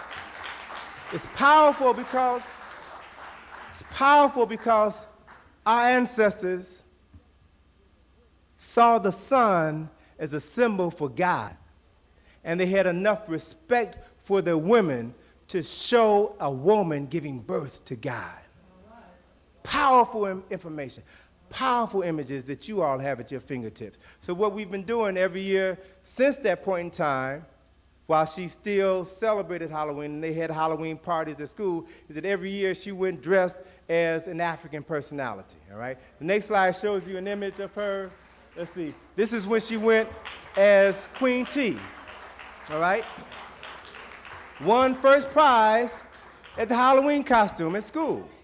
All right? And what's so interesting is that as a result of our exchange, there are other sisters and brothers who are now coming to school, Halloween, dressed as African person. I saw a little brother come in one day as Imhotep, the first architect in history. All right? Queen Nzinga. We've got, see, stop and think about it. Why, what person in their right mind would allow their child to go out of the house dressed as a witch, dressed as a monster, dressed as Freddy Krueger, and then you wonder why your children are acting like beasts? You reinforce that madness.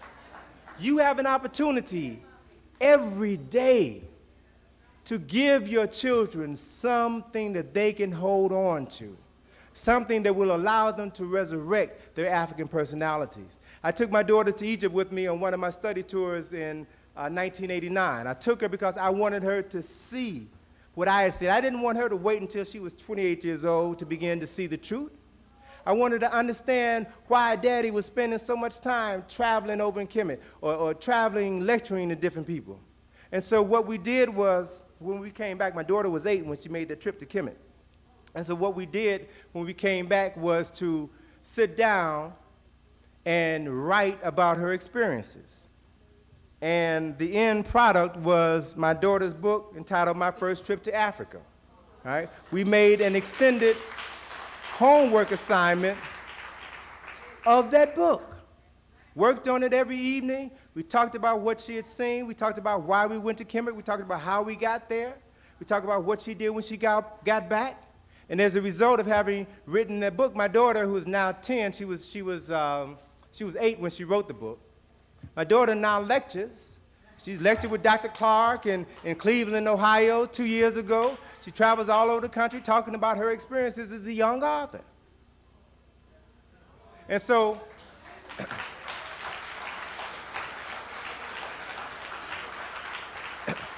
my daughter and I have this working relationship. And that working relationship is my commitment to her that wherever you travel with me outside of the country, we're going to write a book about your experiences. And the proceeds from the sale of your book is going into a trust fund to pay for your college tuition. So the deal is this. It's very simple. Allow my daughter to keep 10% of the sales of her book, 10% of the honorariums that she receives, and she uses that money to pay for school-related expenses. She doesn't go out, no, don't buy no Nintendos in my house. You take that money, you want to take piano lessons? Okay, baby, you can take piano lessons. Your piano lessons cost $10 per half an hour, but you have got to pay for your piano lessons with the money that you earn. So there is no better feeling that comes over her at the end of that half an hour piano lesson when she reaches into her pocket and pays her piano teacher with her money, all right? So the deal is that we're working on our second book now. We went to West Africa this past summer, Ghana, Senegal, Gambia, and the Ivory Coast. We're working on our second book, which we'll have out by Kwanzaa, the end of the year. And the deal is by the time my daughter is 17, by the time she's ready for college, she'll have at least 6 books to her credit and $100,000 in the bank. Very realistic. I'm teaching my daughter the reality that she does not have to go to school to get a job. I'm teaching her she is a job. That is the reality, and that's how we've got to deal with our youth. Next slide, please. This issue is so vital. Let's have the lights, please. Let me kind of bring things to a close. This issue is important for us because, as I stated earlier, we're fighting for our lives. We're fighting for the lives of our children. We have a responsibility to see to it that they are properly educated. The information is available to you all. The information should be available to our children in the classroom. You're tax-paying citizens of the United States. Your money pays for those schools. So you have a right to insist that the books that are now available outside on the tables that the vendors have are books that need to be in the classroom, need to be taught to your children. We had an interesting experience with my daughter's book. A woman who lived in Bowie, Maryland, a suburb of Washington, D.C., gave a copy of my daughter's book to her 10-year-old son. This brother went to school, did a book report on my daughter's book, turned it in to the teacher. The teacher later reprimanded this 10-year-old brother in front of the entire class and told him that his book report was unacceptable because it was entitled My First Trip to Africa, and the book report was about Egypt, and everybody knows that Egypt is not in Africa. 2 years ago. Fortunately for this young brother, he had a parent who was truly interested in his education. And when the son told the mother what happened, the mother came up to school, and I don't have to tell you, she went off on the principal, she went off on the teacher, she gave them both a history lesson and a geography lesson, had the teacher apologize to her son in the classroom, and insisted that it never happen again. So when I was working on my latest publication, Nile Valley Contributions to Civilization, I wanted to design a publication that could be used for the classroom, a textbook, specifically for those teachers that want to teach about this information but don't have the books. Don't have the books? I use my skills as an artist, I use my knowledge of history, and design a book for you. I talked with Dr. Clark last June. We were at a conference in New Jersey last June, and Dr. Clark was asking me about the book, how the sales were going, and he mentioned to me that the book should be used in the textbook in the classroom, and that he said, you need to do a study guide for that because teachers don't like to do a lot of work. So if you can do a study guide, then you can ensure that the book will be used by more teachers. So never one to disrespect any advice that I get from Dr. Clark. I said, I'll work on it. During the summer, I had two brothers, two sisters and a brother, friends of mine, school teachers in the Washington area, work on a study guide. The study guide came out in January.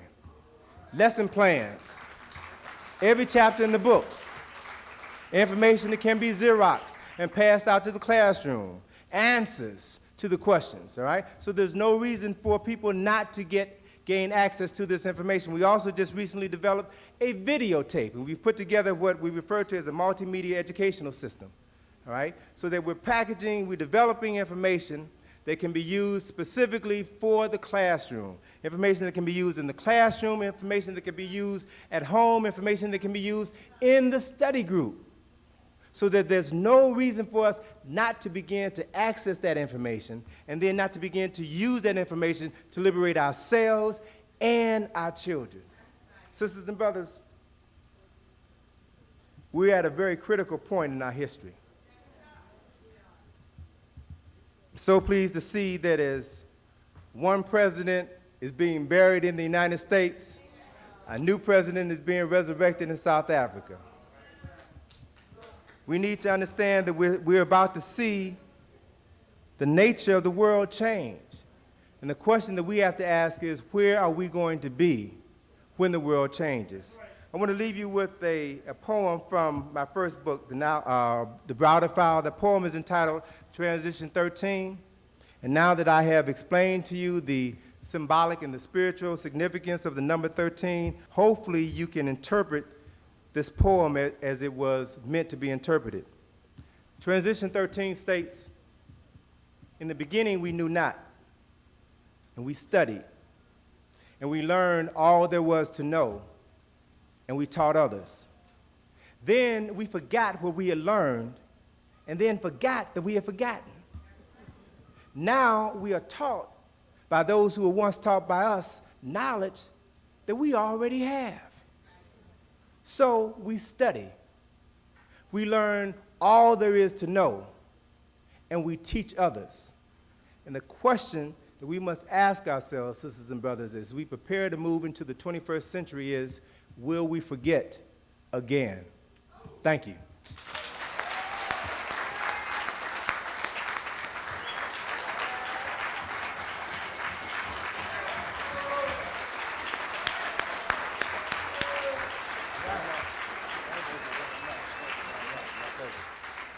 Get these things out the way.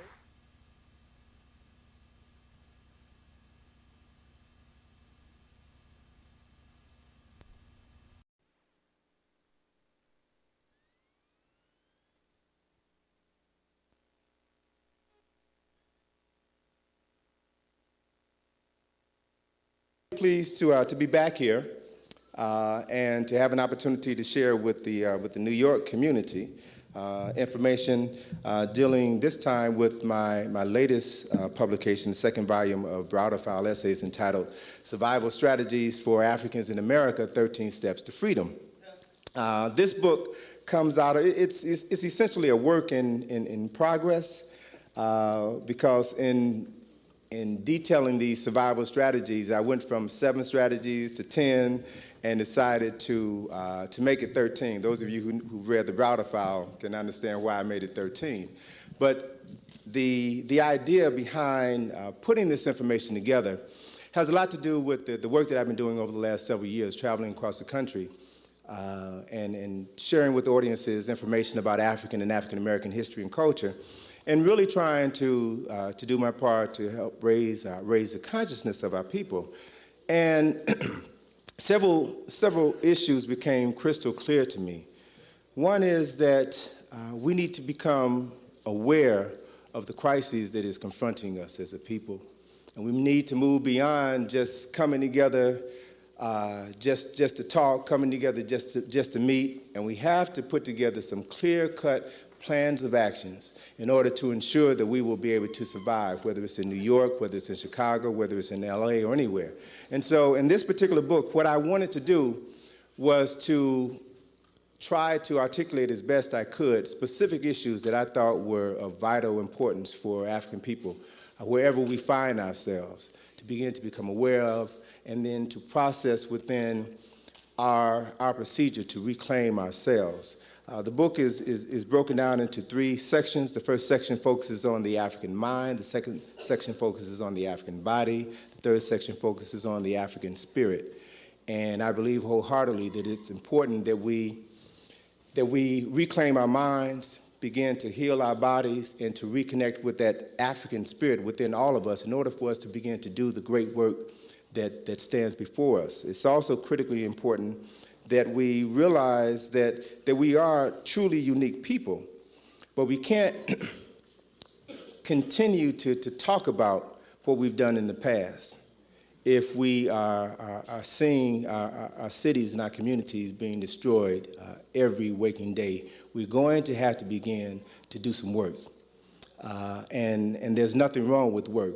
Once you understand the benefits behind work, you begin to develop a greater understanding and appreciation of the time that it takes to begin to develop strategies that will not only benefit you, but benefit the lives of those who will come behind you. And I'm a firm believer that everything that we do, everything that we say, everything that we think has to be done for the sake of those who are coming behind us. Now, I won't be around for another 60, 70 years, but the things that I do will set in motion a process which will benefit my children, my grandchildren, my great-grandchildren. And so we have to begin, as the brother said, we have to put our eyes on the prize, and the prize ain't us. You know, the prize is like 7 generations down the road. And when we can begin to shift our focus, shift our consciousness, and then to have that focus begin to affect every aspect of our being, then we can begin to see some specific changes come about in our thoughts and our actions and within our communities. And then we instill those beliefs and that motivation into another generation who now has a foundation upon which to build. And so my latest publication, Survival Strategies, is just my contribution to that effort. One of the things that motivated me to put this book together comes out of an experience that I had 7 years ago. I was invited to do a presentation during Black History Month in Washington at a government agency. I speak for a number of African organizations throughout the city, and one particular organization entitled Blacks in Government has an annual conference, usually in Washington, D.C., and I've been doing that conference for a number of years, and then members of that conference who work within various government agencies throughout the country will usually invite me to come out and do a presentation. So February of 1990, I was invited to come and do a presentation for this government agency. And it wasn't until I arrived at the facility that I was informed that it was a subsidiary of the CIA. It was a real interesting experience. And we got brothers and sisters working in all branches of the government, as well we should, because they have access to knowledge and information which we need to be aware of. But in this particular instance, I was very conscious of where I was and who I was talking to, but I also felt that I needed to do a good job. And whenever I'm speaking at a governmental agency, I'm always interested to see how I'm going to be introduced. Not so much a matter to hear what they say about me, but hear what they don't say, what things they don't include in my bio. But in this particular instance, the guy who introduced me, the head of that facility, a little short, Peter Lorre-looking European guy, came up to the podium and he introduced me to the audience and recited my bio from beginning to end, okay? The interesting thing was that he was not reading from anything, all right? And then he changed one last sentence in my bio, in my introduction. He stated that, saying to the audience now, Tony is in the same business that we're in. The only difference is rather than gathering information crucial to the existence of the United States, he gathers information crucial to the existence of the survival of African Americans. And I thought about, the impact of that comment didn't hit me until a couple of days later, once I began to really get a better understanding of information gathering agencies, whether it's the CIA, the FBI, Army Intelligence or Navy Intelligence. Intelligence gathering agencies exist primarily to gather data on their enemies. That data is then analyzed and then disseminated to people within the agency who would then determine how that information is going to be used in order to ensure the survival of that agency, of that nation, and of those people. And so when I thought about his comments from that context, I said, well, essentially that is what I'm trying to do, trying to gather information, document information that is crucial to the survival of African people. It's also important that in the process that information be used not just to help us survive, because an animal can survive. We need to move beyond just functioning in survival mode and begin to map out processes of thinking, map out changes in our behavior so that we can achieve this elusive thing called freedom, all right? And we can begin to raise our children within an environment in which they, as free people, will be able to do the things necessary to ensure their development as human beings. All right? And it is a process that we have to go through in order to do these things. So what I'm going to do this evening is to go through these survival strategies and to use some visuals to help illustrate some of the themes, concepts, and ideas that I'm going to be introducing to you this evening. I am, by formal training, an artist, a designer. I have a PhD in nothing. I'm not trained as a historian. I began to develop an interest in African history and culture only after I graduated from Howard University and realized that I had been miseducated. Realized that all of my life, even though I had gone to predominantly black schools, I was learning about other people's history, culture, philosophy, other people's God concepts. And it wasn't until late that I began to realize that I had a history, I had a culture, I have concepts of God that I felt were crucial to my development as a person. And so when I began to shift my focus and study our history and our culture, my life was transformed. Specifically, when I made my first trip to Egypt with Dr. Ben in 1980, my life has not been the same. And so I'm eternally grateful to Dr. Ben and other scholars who have paved the way for me to do the work that I'm doing now. And so as a result of my coming to that level of awareness, then I have sought within my own being to seek out information that is going to help me perfect my essence as a person of color, as a person of African descent. So I submit these survival strategies to you this evening. The method through which I'm going to present this information is through lecture as well as through visuals, because through my training as an artist, as a designer, my experience in the field of advertising, I understand the power of images to speak to the subconscious mind. And so it's quite helpful to use some of those images to convey concepts and ideas, to reinforce some of the concepts and ideas that I'll be sharing with you. So let me begin by going through these 13 steps, survival strategies for Africans living in America. First step is that racism and white supremacy are the most persistent problems confronting African people in America, okay? For those of you all who live in New York, you know that to be a fact. So it's critically important that we understand some basics. One is that, first of all, there is no such thing as race.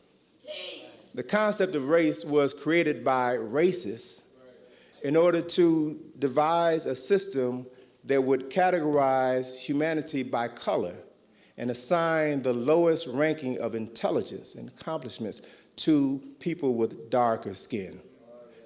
German scholars at the University of Göttingen in the latter part of the 18th century literally created this concept of race, created the term Caucasian, and developed an educational system which set in motion problems which we are still experiencing today.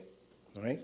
We need to realize that while there is no such thing as race, and as Professor John Jackson says in his book, Introduction to African Civilization, there's only one race, the human race, which had its origins in Africa. And so if we are familiar with the research done by geneticists and anthropologists and paleontologists, we know that everyone on this planet is of African descent. We were the first human beings. So it becomes critically important that we understand that, but we also must begin to understand that there is such a thing as racism and white supremacy. And I agree wholeheartedly with Dr. Francis Welsing's theory, notion, that racism and white supremacy are synonymous, and that they represent an attempt by people who are a minority on the planet to shift the consciousness of people into believing that they are the minority, and to accept the fact that the true minority, the European, is the most intelligent, is the most spiritual, is the most gifted people on earth, which is nothing but a lie. And so when you begin, let me just share some information with you that comes out of a book written by Brother Kwame Ntambu entitled Egypt and Afrocentric Geopolitics. This one paragraph surmises the essence of what I want to offer you with regards to this topic.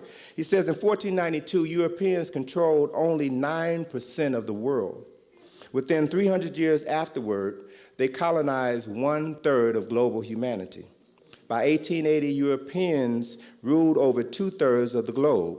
By 1935, they were in political control of not only 85% of the planet's resources, but also 75% of the world's population. In the 1990s, Europeans now control 85% of the world's population through its weapon of geopolitics or the New World Order. Now the question is, why have they done this, or how have they done this? Because they have been blessed by God with the right to go out and control and dominate people in the world? Or has it been because of the creation and implementation of these systems of racism and white supremacy? That is, to convince the world that white is supreme, white is right, and to educate us, to train us within religious institutions to believe that lie, and then to submit to these people continually with our minds, with our bodies, and our souls. It is this submission which keeps them in power. And so one of the things that we have to realize is that racism and white supremacy are realities, but they should never be used as excuses for failure. All right? They exist, just like gravity exists. But if you understand the nature of gravity, then you can design a craft that will defy gravity and move you from one point of the planet to the other, all right? So we have to begin to understand the nature of racism so that we can devise strategies to go around it, to go through it, to go over it, to do whatever is necessary to accomplish our objectives. Right? So let's be clear on that. The racism and white supremacy are the most persistent problems confronting Africans living in America, but these problems can be dealt with and can be overcome. Right? The second step advises us to become aware of the power of the media.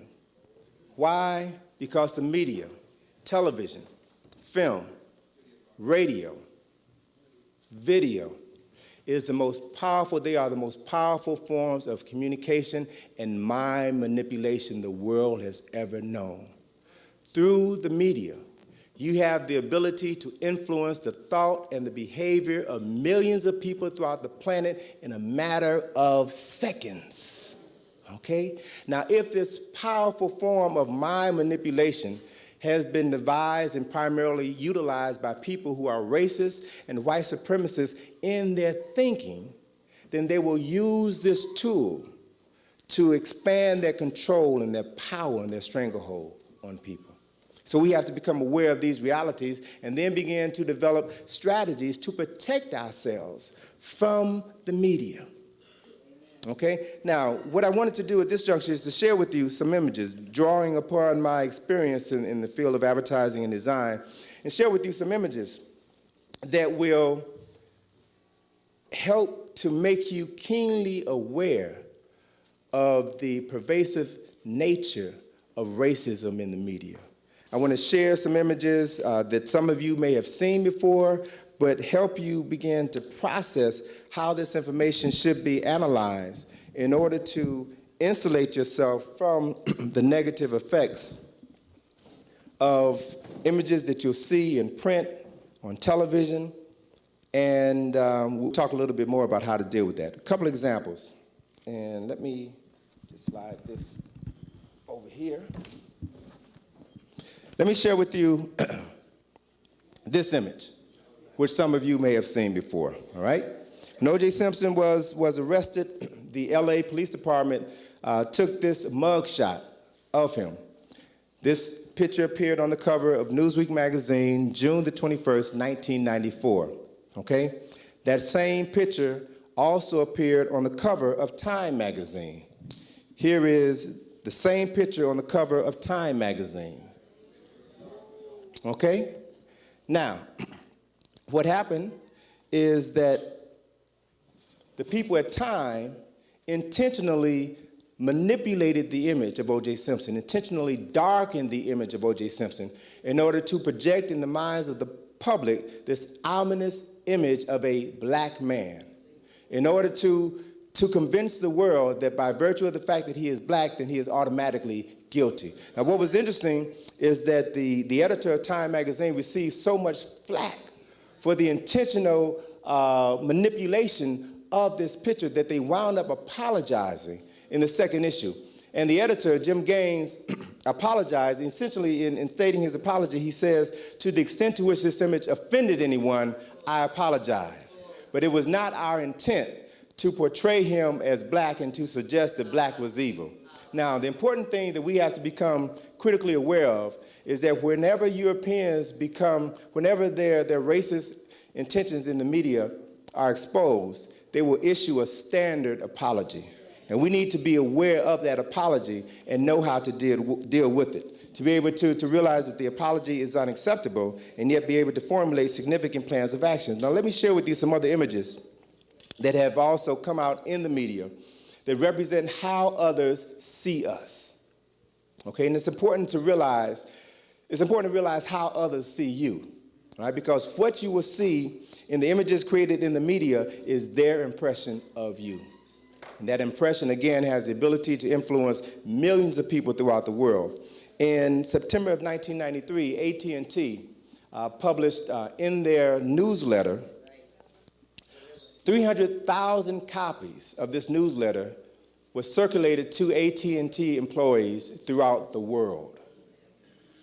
And it wasn't until the African American employees at AT&T received their newsletter and registered their complaints that the management at AT&T began to apologize for this illustration. What you see here is a cartoon depicting various people using the telephone equipment which is manufactured and produced by AT&T. You see in North America, a Caucasian on the telephone. In South America, a Caucasian on the telephone. In Northern and Central Europe, 2 Caucasians on the telephone. But in Africa, what do you see?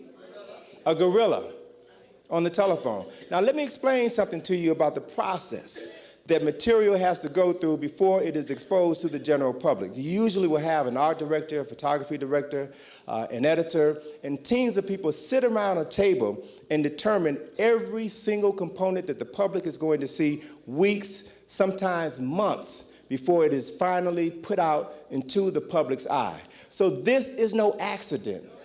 For weeks, everyone sitting around that table saw this image and had no objection to an African, to a gorilla in Africa on the telephone. But when the African American employees registered their complaints, then the editors of this particular newsletter apologized, and they said that they didn't realize this image was offensive. Sound familiar? But what it tells you is how they see you, how they see all people of African descent. All right? It's important to know, it's important to have a strong perception of self, but it's also important to understand how others see you. All right? Several months later, in Indiana, an organization entitled the Indiana State Medical Association, which sponsors an annual conference and reception, they sent out 5,000 copies of an invitation for their reception to every member of the Indiana State Legislature, as well as all of the physicians in the state of Indiana. And again, it wasn't until the African American members of the Indiana State Legislature received the invitation for the reception and registered their disgust that the person responsible for creating the invitation began to apologize. Here is the invitation. It consisted of 3 basic components. The theme of the reception was jungle fever. It had a monkey sitting on a stack of bananas. Another component within the invitation was a depiction of an African dressed as a cannibal with a bone in his nose cooking 2 white people in a pot. All right? Just so happened that the person responsible for designing this invitation happened to be of Jewish ancestry. All right? And when complaints began to come on a consistent basis, he apologized and issued the standard apology and said, I didn't realize that this image was offensive. Right? They wound up canceling the reception, and he issued apologies to literally thousands of people, and I hope he lost his job. But again, what it does is reinforce the point that others see us in a specific light, and they will use the power of the media to project those perceptions into the minds of other folk and to influence how they see you too.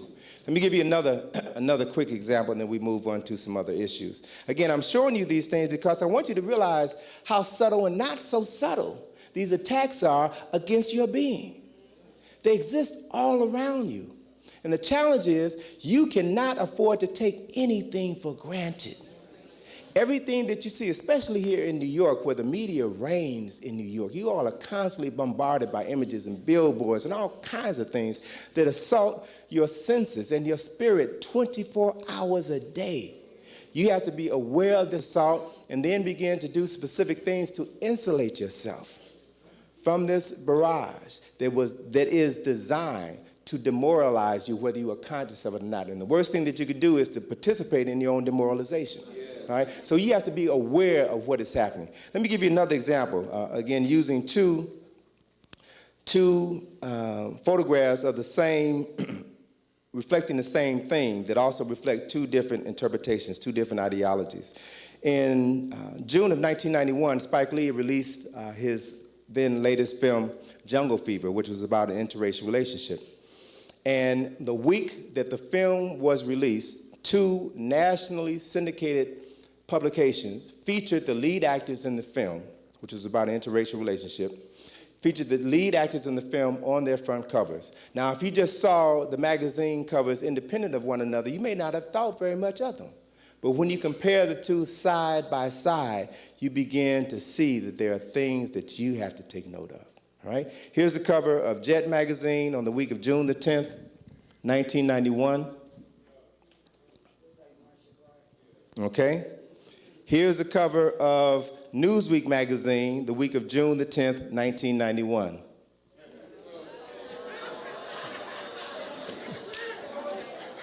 Okay? Now,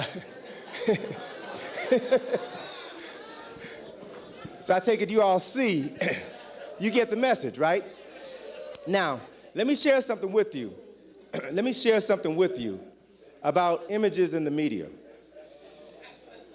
Everything that you see is important, has a meaning. As I mentioned earlier, the art director, the photography director, the other designers determine where every single component is going to be placed within any advertisement. So what you see here is no accident.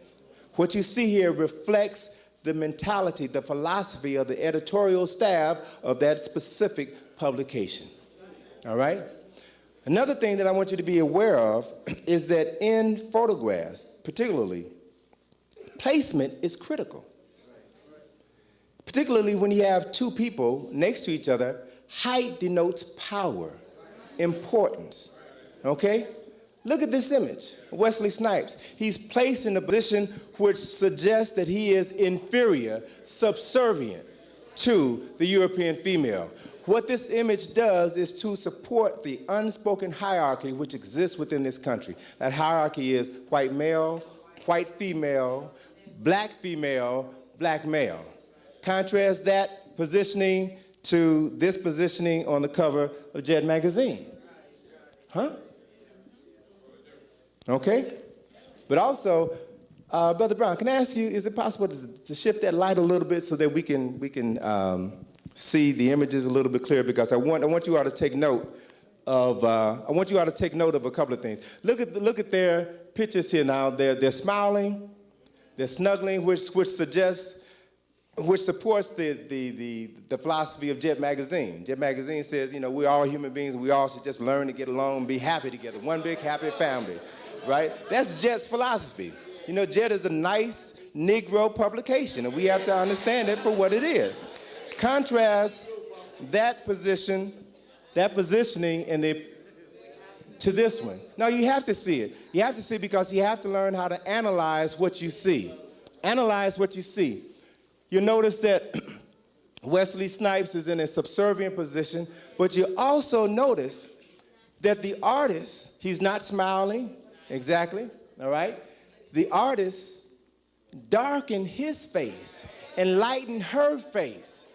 Why? In order to reinforce the title, the theme of this particular issue, tackling a taboo. Taboo is the largest word on the cover. That is a design. It is a design. All of these elements, all of these decisions were made by people who have a specific agenda. All right? So you can't afford to drop your guard for 1 second if you're living in a racist and white supremacist society which uses media as a tool to denigrate you every single second of your life. One of the things that we've done in the book, Survival Strategies, each of the steps is broken down into 3 components. The first component is like an inspirational message which introduces the step. The second component is the historical data which substantiates that step. The third component is like a prescription that gives you the information that you need in order to overcome this problem, right? The whole idea is to give you tools to overcome the problems and the obstacles which face us every single day. And I believe wholeheartedly that we can't just come and talk about problems without beginning to offer solutions to those problems. And so the book is structured in that manner. The third step is perception precedes being. You are who you believe you are. All right, that's important because our perceptions of self were given to us by people who have historically hated us, devalued our history, our culture, our God concepts, our women, our appearance, our hair texture, the shapes of our noses. All of these things have been made to be undesirable. So if these perceptions have been given to us, then one of the things that we have to begin to do is to take responsibility for changing our perceptions of reality. It becomes critically important then, because of the fact that we live in an English-speaking nation, to understand the power of words to influence our perceptions. Ozzie Davis raised this issue in an article that he wrote in 1967 issue of the Journal of the Negro History Bulletin. Article was entitled "The English Language is My Enemy." And he spoke specifically on the fact that this language denigrates blackness. He stated that there's approximately 124 adjectives for the word black, and over 50% of those adjectives are negative or derogatory. And when you think of the terms that we use on a regular basis, when you talk about the fact that somebody was blackmailed, somebody was blackballed, somebody was blacklisted, you talk about the significance of Black Friday or Black Tuesday, you talk about a black cat. Everything that is black is negative, is derogatory, is evil. White, on the other hand, represents virtue. A little bitty lie is called what? A white lie, right? Black cake is called what? White cake is called what? All right? Something as simple as food reinforces negative stereotypes, or reinforces lies if you buy into the perceptions. So then it becomes critically important that we change our perceptions, particularly since we are people of a darker hue who have sometimes called ourselves black. We have to realize how blackness has been portrayed. I'm getting ready to go back to that. Sorry.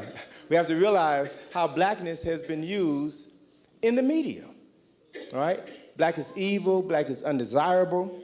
And share with you a couple of ads. This one particular ad comes from Benetton Company, an Italian clothing company, which has as this campaign the slogan, "The United Colors of Benetton."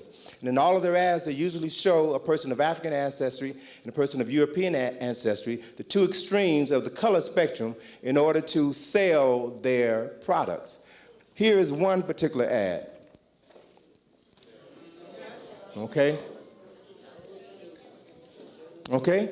Here you see a very angelic, blonde-haired, blue-eyed European child standing next to an African brother whose hair has been cut in the shape of horns, reinforcing the lie that black is evil and white is good. So if your children don't understand this, then they're going to begin to see this and accept this as a normal fact of life. We have a responsibility to do everything possible to change our children's perceptions of themselves. Another example of this theme of black being evil and white being good. Here is an ad from a short-lived television program on ABC about 10 years ago. The program is entitled Good and Evil. It's about two sisters. Good sister is dressed in white. The word good is written in white letters, has a halo over the G. The evil sister is dressed in black. The word evil is written in black letters, has horns coming out of the E and a tail coming out of the L.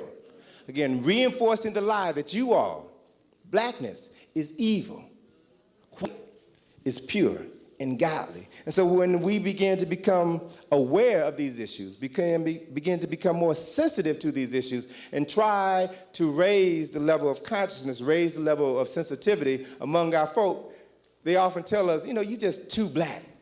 You know, how can I be too black? It's what I am.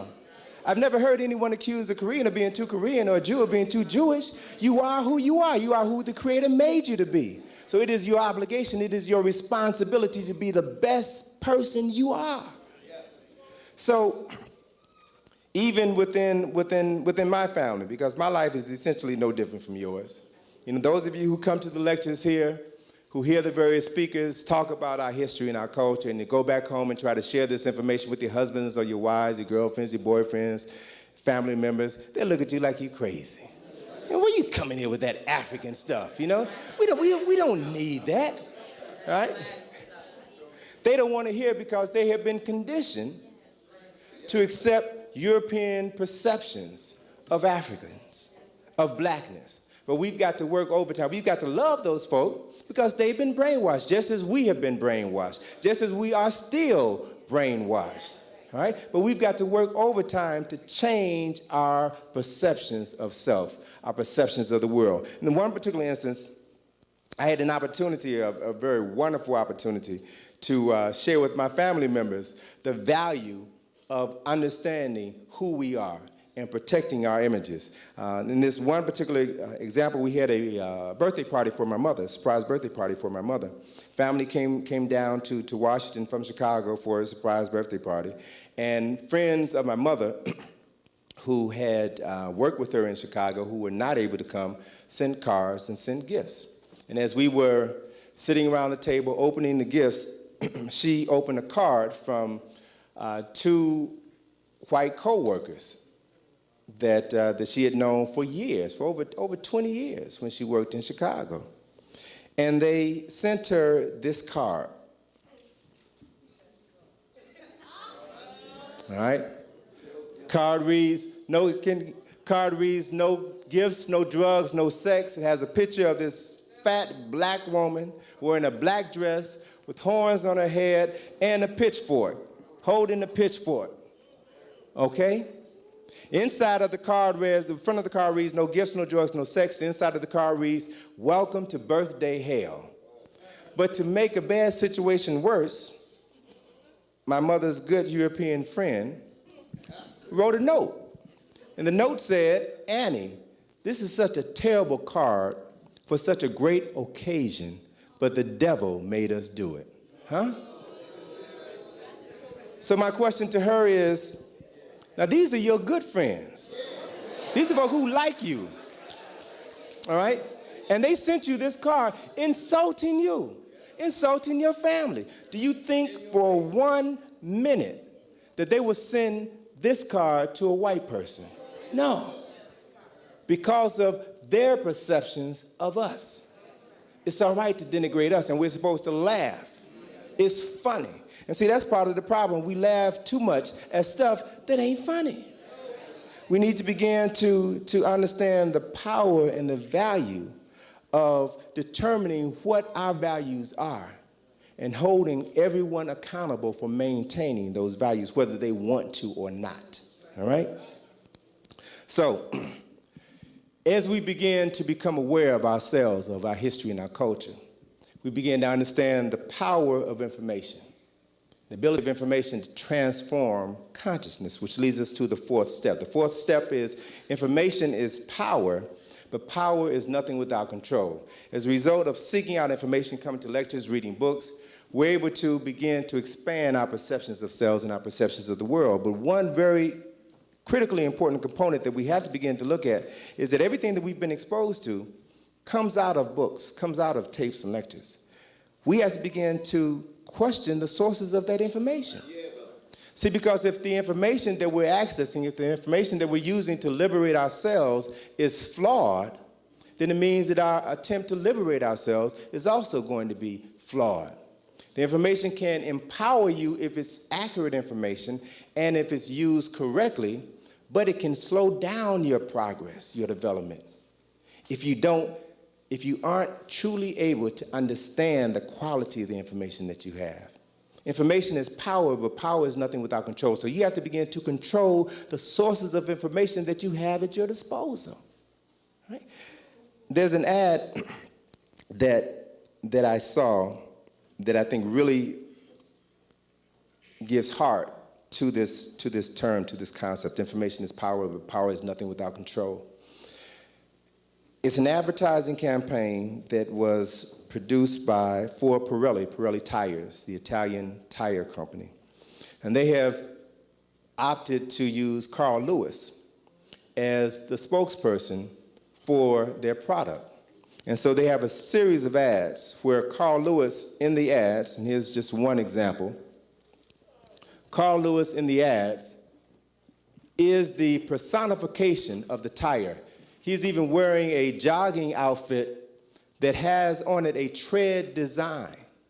So he is the tire, he is the Pirelli tire. And they show him performing impossible feats, which suggests that these tires will allow your car to do similar things. And again, the tagline is, power is nothing without control. The power of your vehicle means nothing if you can't control it, if you don't have the right tires when the rubber meets the road, all right? And in this particular instance, Carl Lewis is shown running on water.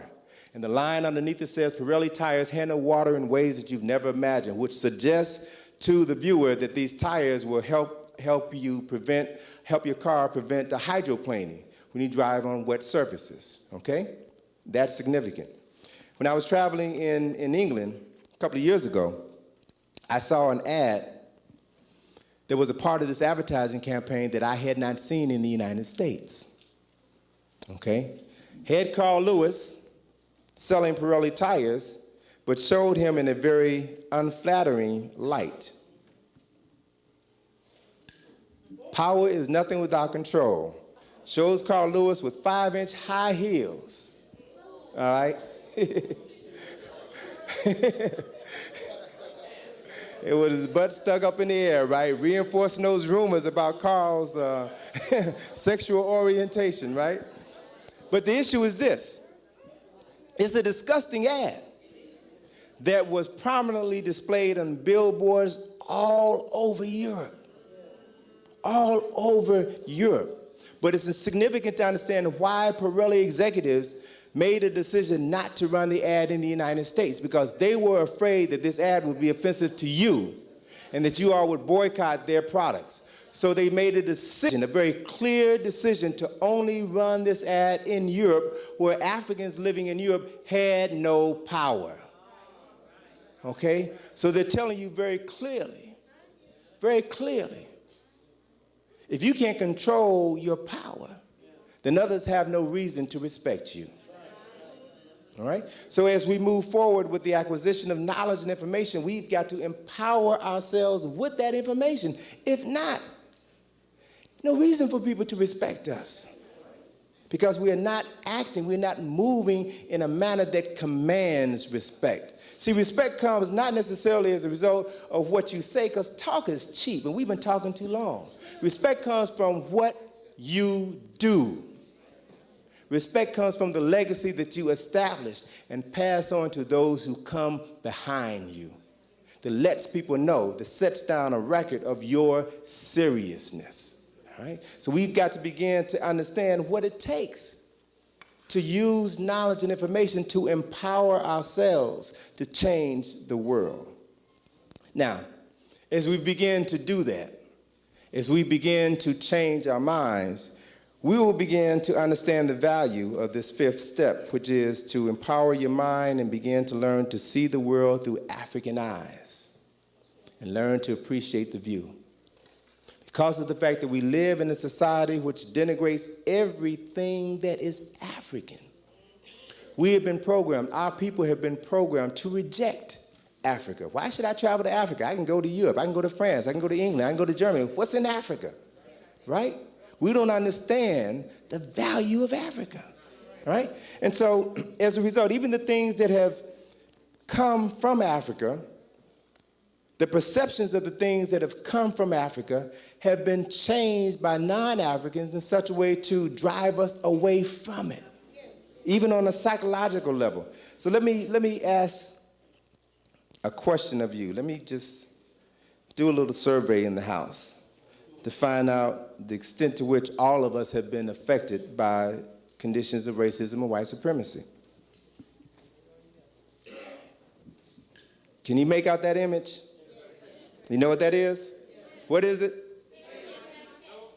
Wait a minute. I'm hearing different things. Some people saying it's a Sphinx, right?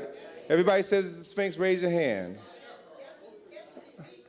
All right. Everybody who thinks it's something else, raise your hand. All right.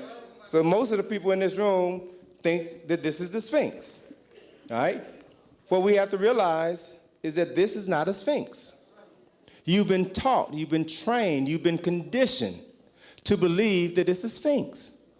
How can you call, Sphinx is a Greek word. How can you call something that was created by Africans over 3,000 years before Greece was established, how can you call it by a Greek name? And what is the significance of that name, and how does it affect your perception of this thing? All right? Let me show you. Brothers and sisters, that is the Sphinx. That's a Sphinx. Okay? Sphinx is a Greek word which means to strangle or to hold. All right? It's a Greek word that means to strangle or to hold. And even in many of the words that we used in the language today, many of the words are derived from Greek. Matter of fact, in the medical profession, there are muscles in the body which are called sphincter muscles, which do what this Greek sphinx did, to strangle or to restrict the flow of something. The pupil of your eye is a sphincter muscle. Every time the brother turns on this light, my pupil shrinks in order to restrict the amount of light coming into my eye so that I can see. All right? You all are sitting on a sphincter muscle right now. All right? When you get diarrhea, it doesn't work, right? You understand? You understand the value of certain things being able to control the flow of certain things, right? But the whole concept of the Sphinx comes from a story written by the Greek playwright Sophocles around 450 BCE. He wrote a play called Oedipus and the Sphinx. And in this play, in this story, and it's very important that we understand this story and its relationship to us as African people. In this story, which is a story of Oedipus Rex, became the prototype, the blueprint for all the Greek tragedies. It is the quintessential Greek tragedy. In this story, there was this Sphinx, this monster that had the head and breast of a woman, the body of a lion. The reason why it had the head and breast of a woman was because the Greeks didn't think very much of women. They believed that women were one level above scum. Greeks believed that women were inherently evil. All right? Women were a necessary evil used only to bring other male children in the world. All right? We have to begin to put this history and this culture in its correct context. The Greeks were the first so-called civilization to legitimize the concept of homosexuality. They believed that the greatest love that a man could ever experience is the love of another man. All right? And so they demoralized women at every given opportunity. And so they made the Sphinx a woman. And the Sphinx was a woman which was perched on a cliff alongside of a road which led to the city of Thebes in Greece. And the Sphinx asked the question of every person who wandered down that road. That question we now know today, it's been handed down from generation to generation, coming from the European tradition. The question we now know today is the riddle of the Sphinx. And in essence, that question is a test of one's higher order thinking, one's cognitive abilities. All right? The riddle of the Sphinx was what walks on 4 legs in the morning, 2 legs in the afternoon, and 3 legs in the evening.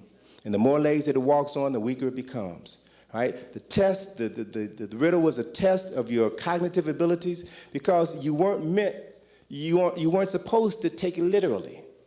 You have to learn to read between the lines to understand the hidden message, and then to determine your response based upon your own personal experiences. But everyone who tried to answer, well, it's a 3-headed monster for so-and-so, everyone who couldn't answer that riddle was strangled by the Sphinx. Hence the word Sphinx means today to strangle or to hold. That's the history behind this word. The only person who successfully answered the riddle was this man named Oedipus, who was leaving his homeland in the northern part of Greece because he accidentally discovered, when he talked to the oracles, he discovered his destiny was to murder his father. And he was raised in the household of the king. His father was the king and loved his father so that rather than fulfill his destiny, he decided to leave his homeland and go someplace else. And as he was traveling to Thebes, his destination, he came upon this monster, the Sphinx, which said to him in a booming voice, what walks on 4 legs in the morning, 2 legs in the afternoon, and 3 legs in the evening. The more legs that it walks on, the weaker it becomes. And Oedipus knew that if he didn't answer that riddle, he would be murdered. So he thought about it, gave it some serious thought, and then gave the only conceivable answer based upon examining his own personal life, and came up with the answer, man. Why? Because in the morning of his life, man as a child crawls on 4 legs. In the afternoon of his life as an adult stands erect on 2 legs. In the evening of his life as an elder walks with a cane of 3 legs. So after having given the Sphinx the correct answer, the Sphinx then committed suicide by jumping off of a cliff. Oedipus then was free to continue his journey to Thebes. He came to Thebes and told the people of his encounter with the Sphinx and how he answered the riddle and the Sphinx committed suicide. And the people of Thebes were so happy because the Sphinx had been terrorizing the countryside for years, and they decided to honor the bravery of Oedipus by allowing him to become the new king. Because their king, Laius, had left to go on a journey and never returned, and they assumed that he was killed by the Sphinx. So they allowed Oedipus to become the ruler of this land. They even allowed Oedipus to marry the widow of the former king, Jocasta. So Oedipus married Jocasta. They had a couple of kids. They were doing well. I mean, things were really rolling in Thebes for a number of years. And then things began to fall apart. Everything started going wrong. Oedipus called the oracles to come and let him know what the problem was, tell him what he could do to solve the problem. The oracles told Oedipus things will continue to go bad for you and your city until the murderer of King Laius is found and forced to atone for his sins. So he sent men out to scour the countryside to find out who killed King Laius. Right. A few weeks later, a guy came back in and said, King, I got some good news, got some bad news. Good news is I found the murderer of the king. The bad news is it's you. Okay? So remember, you said the oracle told you that you were going to kill your father, the king, in the other land? And so you left so that you wouldn't fulfill your destiny? And as you were traveling to Thebes, you encountered this man and got into an argument with this man and killed him? Well, that man was Laius. Laius was your true father. See, because when you were born to him in Thebes, he consulted the oracles, and the oracle said that his son would kill him. So he gave you to a man who was supposed to kill you, take you out into the countryside and kill you, but the man couldn't bear to kill you, this innocent baby, so he wound up taking you to this kingdom far away, and you were brought up in the household of this king, the man that you thought was your father, okay? So when Oedipus found out the truth, when his wife/mother found out the truth, she committed suicide. And Oedipus, upon discovering that his mother killed herself, took 2 pieces of glass and blinded himself, stabbed his eyes out because he could not bear to see the world that he created. Murdered his father, married his mother, and produced 3 children, Okay? So we have to begin to understand how certain concepts come into being and have been passed down from generation to generation. We have to begin to understand those concepts and how they affect us. We have to determine what is valuable to us and what needs to be flushed down the toilet. The story of Oedipus, Laius, and Jocasta is a story of European family values. All right? It represents European family values. Let me give you some historical data. I'm not just making this up. I looked to a very prominent Jewish psychiatrist named Sigmund Freud, father of modern psychoanalytical thought, who worked with nothing but European patients. And in having his patients lay down on his sofa and describe their problems to him, he saw a pattern. And the pattern that he saw, he referred to as the Oedipus complex, which was a desire on the part of his male patients to murder their daddy so they can have sex with their mama. I'm not making this up now. So we have to begin to look at that and put that issue in its correct historical context. And we have to be able to contrast that issue and that image with this one. So you should never, as long as you live, ever refer to this as a Sphinx. You do your ancestors a disservice. One of the names for this statue, one of the African names for this statue is Heremaket. H-E-R-E-M-A-K-H-E-T, Heremaket, which means Heru on the horizon. This statue is one of the oldest statues ever made by human beings, 240 feet long, 66 feet high. It is a statue that has the head of a man, specifically the head of Heru.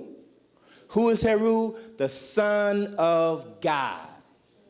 All right, so let's look at this African family for a second and then contrast it to the European family and determine whose view of the world, whose perception of reality, whose perception of family values should we follow, okay? Within the story that came out of Kemet, Heru's father was named Asar. His mother was named Aset. So we have Asar, Aset, and their son Heru, who we know better by their Greek names.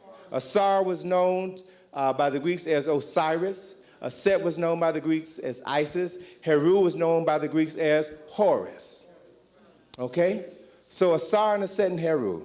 Asar was regarded in the myth of ancient Kemet, the country that we now know by its Greek name, Egypt. Okay? He was the first ruler of Kemet. He brought civilization, he brought writing, he brought agriculture to the people, and was loved by everyone except his brother, who had a problem, who was envious with his accomplishments. He was murdered by his brother, Set. Body was cut into 14 pieces and scattered throughout the land. Asar's wife, Aset, went out and found all of the pieces of her husband's body, wrapped them in a shroud, buried it. It took her 72 days to find all of the pieces and to adequately memorialize her husband, prepare his body for burial. That 72 days is the length of time that the ancient kings of Kemet used for the embalming process, 72 days, based upon this story, all right? And so Aset buried her husband and honored his memory and grieved over his loss, not only because of the fact that he was a great king, but also because of the fact that she was a virgin. They never consummated their marriage vows. And so Asar, the spirit of Asar, saw his wife grieving. And so one evening, his spirit came and impregnated his wife, Aset. And then 9 months later, she gave birth to a son, Heru, who was born on the same day as his father, same birth date as his father, December the 25th. Okay? He was born, this is a story which comes out of Africa over 6,000 years ago. Okay? Heru was born specifically to avenge the murder of his father and to reclaim his father's throne on earth. He did battle with Set, and if any of you have ever gone to Kemet at the temple of Edfu, you'll see on the side of the temple a panel, 12 panels of Heru doing battle with Set. And then in the 13th panel, then Set is chained, is confined, and then Heru is prepared to ascend to the throne of ancient Kemet. So Heru then becomes the model for the hero, the model of virtue, the model of one who preserves the family honor. And then he then becomes the legitimate heir to the throne of Kemet. He becomes the symbol for divine rulership in Kemet. And then after Asar had done these things, after Heru had done these things, Asar then, being vindicated in death, is resurrected from the grave. He is resurrected, and then he takes his place on the throne of judgment and determines whether or not the souls who come before him on judgment day will go to heaven or to hell. All right?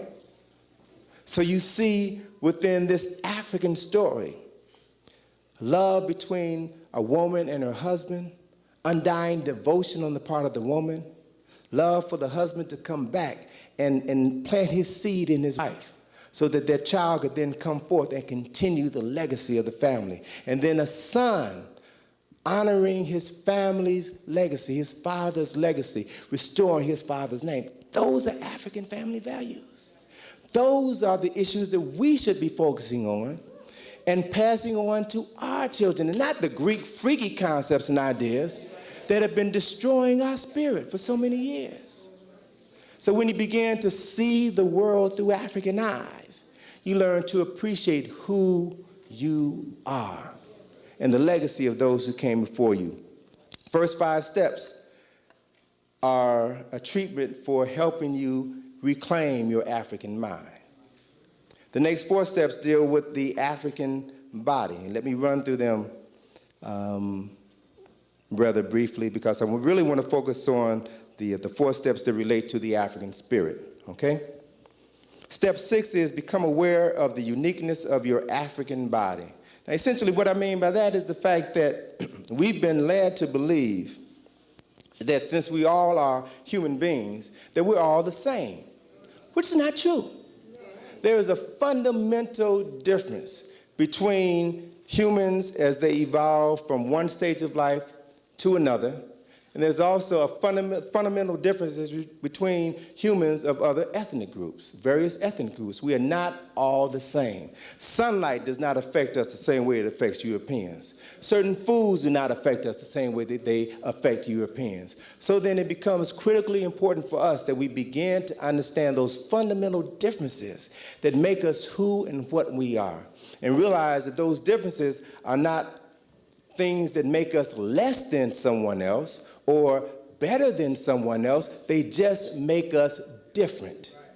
So when you begin to understand what those differences are and build on those differences, then you truly can be the best person possible. But you cannot expect those who've been responsible for miseducating you, for enslaving you, to tell you what those differences are and to show you how to accentuate your being. It's not in their best interest to do so, all right? It's our job, it's our responsibility. And once you begin to become aware of those differences, then step 7 tells us to develop cultural and holistic approaches to health. Because there are ways, specific ways that we must address specific problems that we have. There are specific things that we need to be aware of in order to maintain our health. Certain foods that we should not be eating. Certain things that we should not be drinking.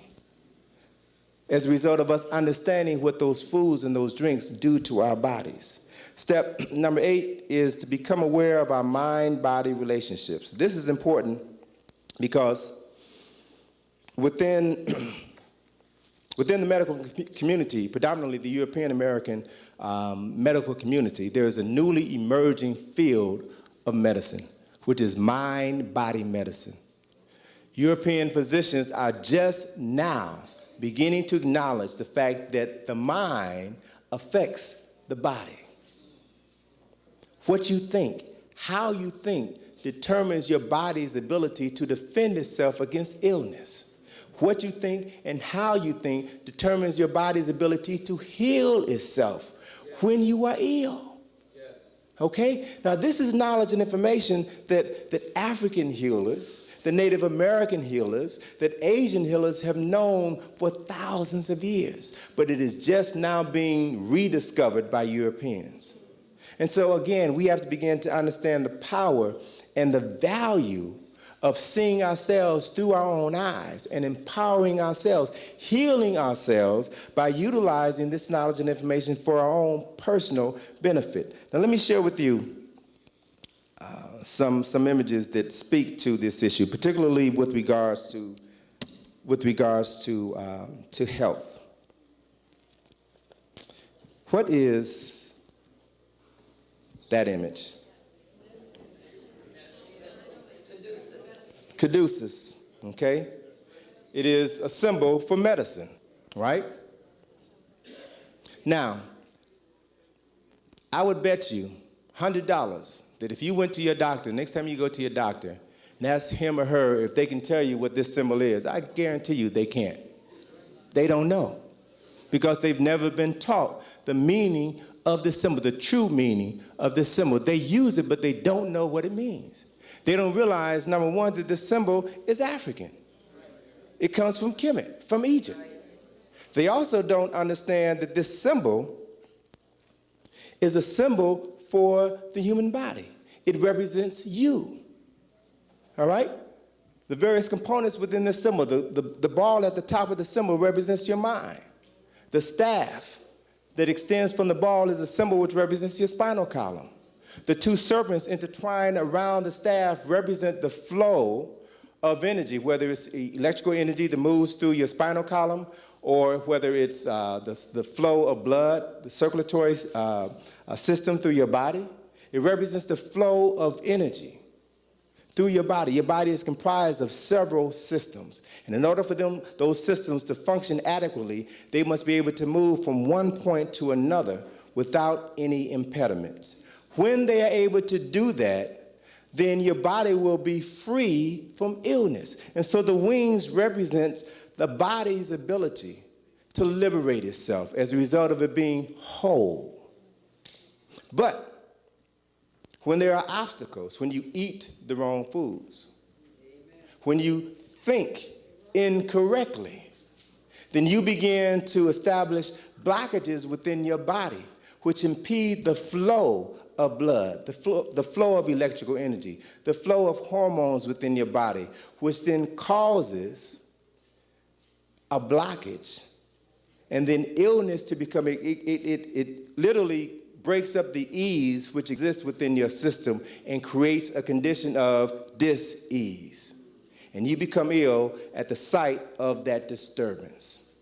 And then you go to somebody who doesn't understand the significance of this system, doesn't understand the significance of your body to heal you.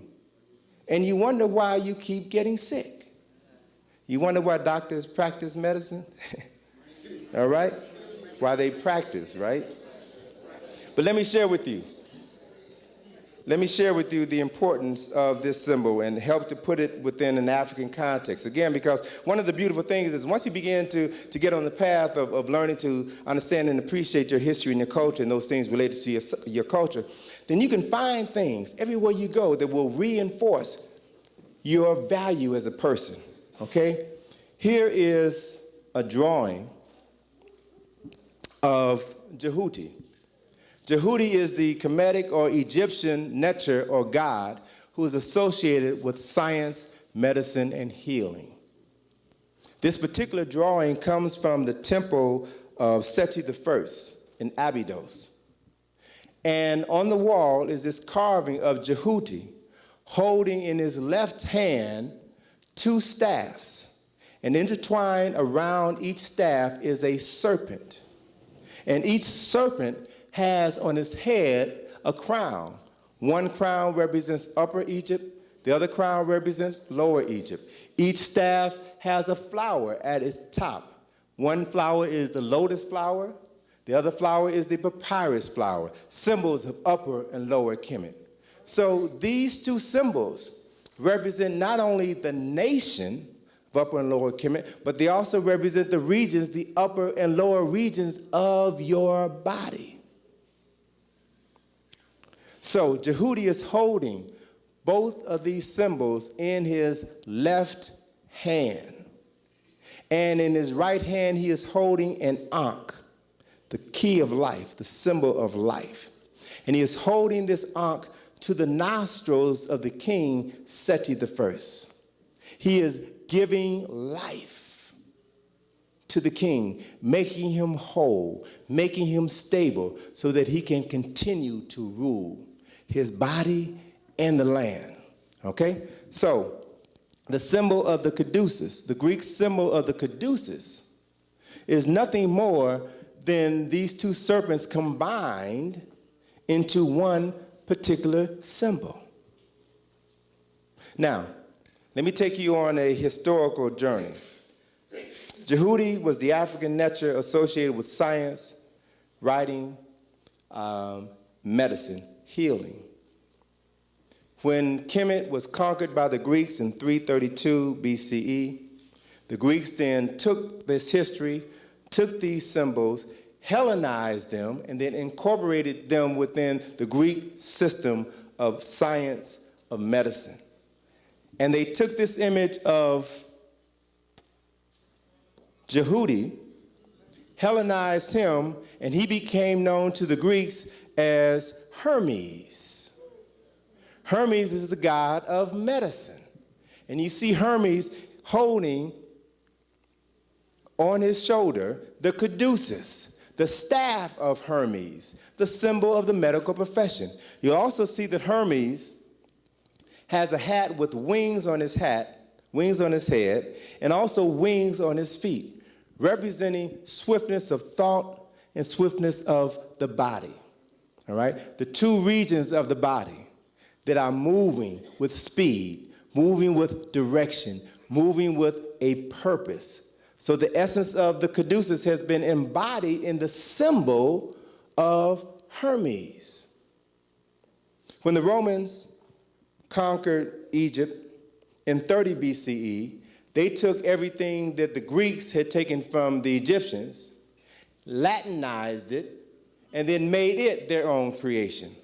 So then the Greeks took Hermes and made him Mercury. Okay? Same personality is going through two different transformations. Right? And you see Mercury. Mercury is the same as the little FTD man. Okay? Mercury is also the messenger of the gods. Right? He's carrying the same symbols. These symbols also speak to you, speak to processes which take place within your body. And if you begin to understand how to interpret these symbols correctly, then they can be your keys to a long and healthy life. Because they are telling you that there are certain ways that you have to begin to see your life as an African person in order to be whole, in order to be healthy. The 9th step is entitled Familiarize Yourself with the Mysteries of Melanin. All right?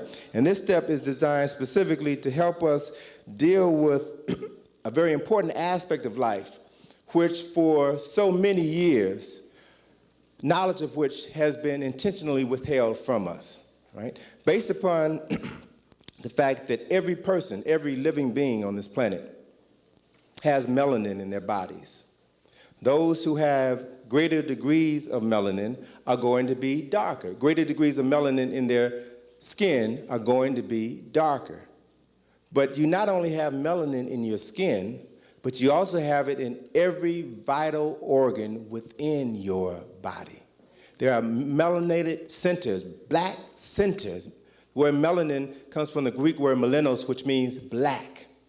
So there are black centers within your body which regulate the growth, development, and function of those organs. Your brain, your heart, your intestines, the reproduction centers, are all centers within your body that are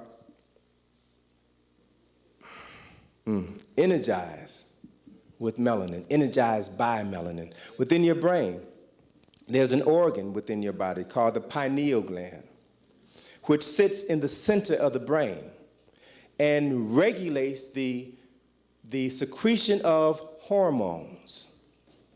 Hormones are those chemical messages which flow from your pineal gland and pituitary gland, which regulate practically every element within your body, every function within your body. Hormones are described as chemical messages from the brain. The word hormone is derived from the Greek word Hermes. Hermes was considered to be the messenger of the gods. All right? And what that allegory refers to is the fact that Hermes represented the flow of knowledge and information from God to the lesser gods and to men. Hermes then, hormones represents the flow of information, the flow of knowledge, chemical substances from your brain, God, to the lesser gods, the various organs within your body. All right? Now, the pineal gland was for decades considered by European physicians to be a gland within the body which served no function whatsoever. How did they reach that conclusion? They reached that conclusion because for years they were studying the pineal glands of white folk. Just like Sigmund Freud came to the conclusion of the Oedipus complex based upon studying white folk. And then they tried to impose that view on everybody else in the world. You can't accept that. Europeans, and 85% of the European population, the pineal gland is a small calcified organ. Calcified, it is turned into a bone because of the lack of the flow of blood and other substances into and out of this organ. It wasn't until the 1970s when an increasingly larger and larger numbers of African Americans were sent over to Vietnam, died in the war, and every person that died, an autopsy was performed on every person that died. And it was only when military physicians were performing autopsies on the brains of these brothers that they began to realize that the pineal gland wasn't calcified in these brothers. And they saw, wait a minute, something is happening. It's calcified within 85% of the Europeans that they performed autopsies on, but it's not calcified within 85% of the African Americans. So they began to do some research on the pineal gland, and they began to rewrite the functions of the pineal gland. So if you look at medical texts before the 1970s, they would tell you that the pineal gland is a calcified gland and serves no function within the human body.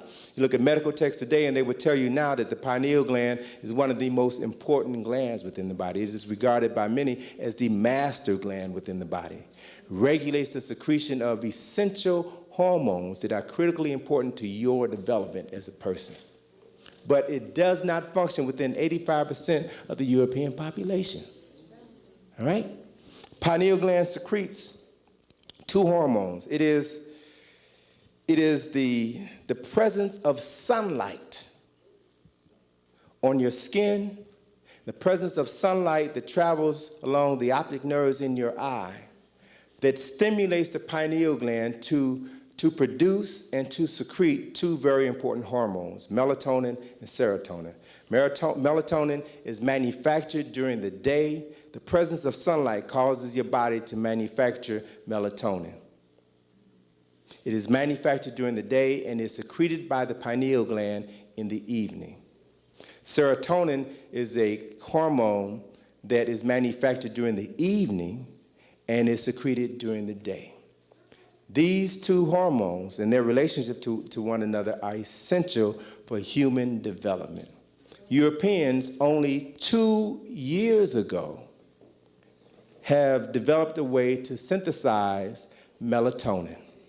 So you'll notice within the last 2 years, melatonin has been touted as this new wonder drug that can readjust your body clock, the circadian rhythms which affect your mood. The melatonin can increase your sex drive. It is an anti-aging hormone. It has all of these attributes which cause it to be heralded as one of the most significant substances that the human body needs in order to survive. It's something that 85% of the European population does not produce, but it's something that all of you all create every single day. Okay? So, the key is that you have to begin to realize that you don't need to buy melatonin. Number one, it is a synthetic drug. And you all don't need to put anything artificial in your body. All you need to understand is that there are certain things that you can eat. Greens, huh? All right? Certain vegetables, certain fruits that you can eat that enhance the production of melatonin within your body. It does it naturally. All right? And then you need to begin to understand something about what this secretion of melatonin does within your body. It allows you to experience a greater state of calm and ease. It allows you to literally reconnect with the level of spiritual consciousness. Melatonin accounts for this thing that we call soul, that makes us walk, talk, act, sing, and perform on the football court, football field, basketball court differently than folk who don't have it. This is a real functioning component of your body, right? And so in this particular step, in the 9th step, we talk specifically about what we need to know about this substance, how we can enhance it, how we can utilize it in order to help us improve the quality of our lives. And I mentioned before that melatonin accounts for this thing that we call soul, this thing that allows us to have this very special relationship, this intimate relationship with God.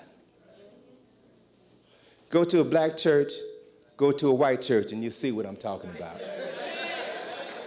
Okay? Look at our relationship with our ancestors. Something that we realize is real. They refer to as necromancy, voodoo, hoodoo, some superstitious stuff. But there is something that happens when this hormone is secreted in the evening hours, primarily between the hours of 3 and 6 a.m., that enhances the quality of your dreams and allows you to communicate with your ancestors, allows them to come to speak to you, to guide you, to direct you, to help you move through life. Now, people who don't have this ability are naturally going to tell you that it's evil, that you're engaging in something that is superstitious, something that is going to be detrimental to your well-being. But this is what I believe accounts for every one of you being in the room today and having your minds intact, because there are those who came before you, your ancestors, who speak to you at night, who guide you and help you make your decisions, who protect you in life, all right? And we cannot afford to turn our backs on them. If anything, we need to strengthen that bond, strengthen that relationship that we have with them, all right? And make it a more internal part of ourselves. Moving to the next component that deals with the African spirit. Step 10 employs us to begin to understand and to interpret religious imagery. Talked before about the power of the media to influence our thoughts and our behaviors.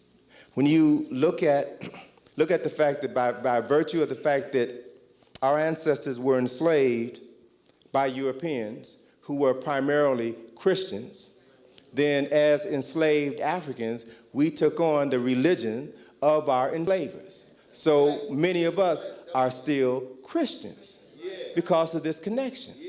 But when you begin to research the history of Christianity, you will find that the essence of this spiritual system came from Africa. As I was telling you all the story of Asar and Heru, as I was talking about the spirit of Asar coming back and impregnating his wife Aset, and then she giving birth to a son on December the 25th, the same day as his father, all right?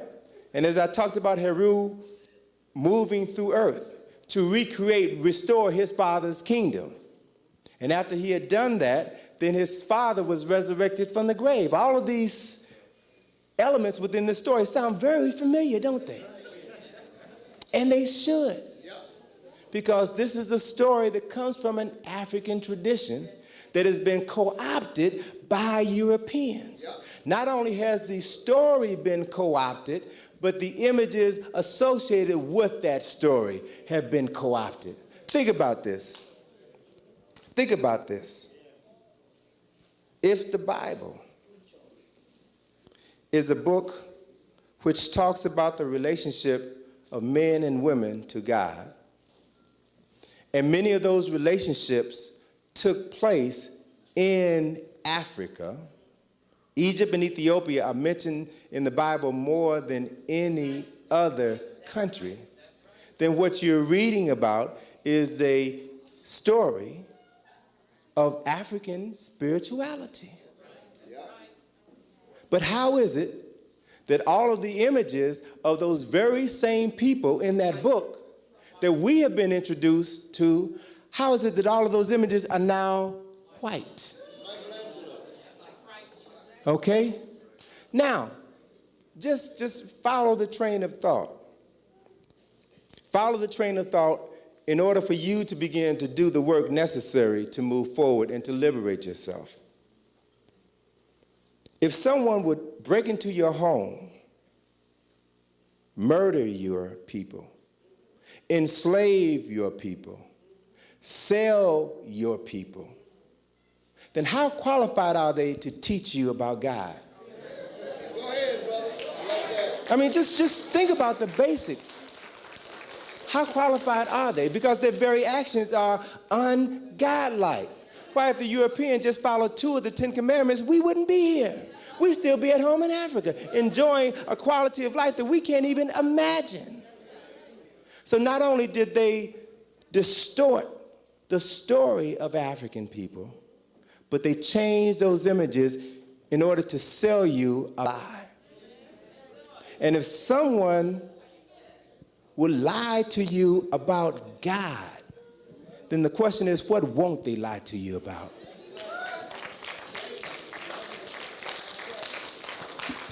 So we have to begin to learn to interpret religious imagery for our sake, for our spiritual sake. Okay? Step number 11 tells us to learn to honor the memory of our ancestors. Why is that important? It's important because when our ancestors were murdered, were enslaved, when we were brought over on the ships and forbidden to speak the language of our people, to practice the history and culture of our people, we were also forbidden from attempting to reconnect with the spiritual memory of our ancestors. And we were told that it was evil. Such practices were superstitious. Such practices were ungodlike. And so as a result of us internalizing these lies and distancing ourselves from our ancestral sources of power, we have been suffering like never before. Think about it from the standpoint that every people who have come to this shore, to America, everyone outside of the indigenous inhabitants, I don't even like to call them Native Americans because that name doesn't even relate, doesn't even do them justice. Everybody who came here basically came with their own free will, except us. They came with their history, their culture, their language, their philosophy, and their God concepts intact. And they understand the value and the power of honoring the memory of their ancestors. So they have holidays or holy days set aside to honor George Washington. The Irish have St. Patrick. The Italians have Christopher Columbus. All of these folk here, all of these Americans here understand the value of honoring their European ancestors. Why? Because that is their direct connection to a spiritual force which allows them to continue to exist on the physical level.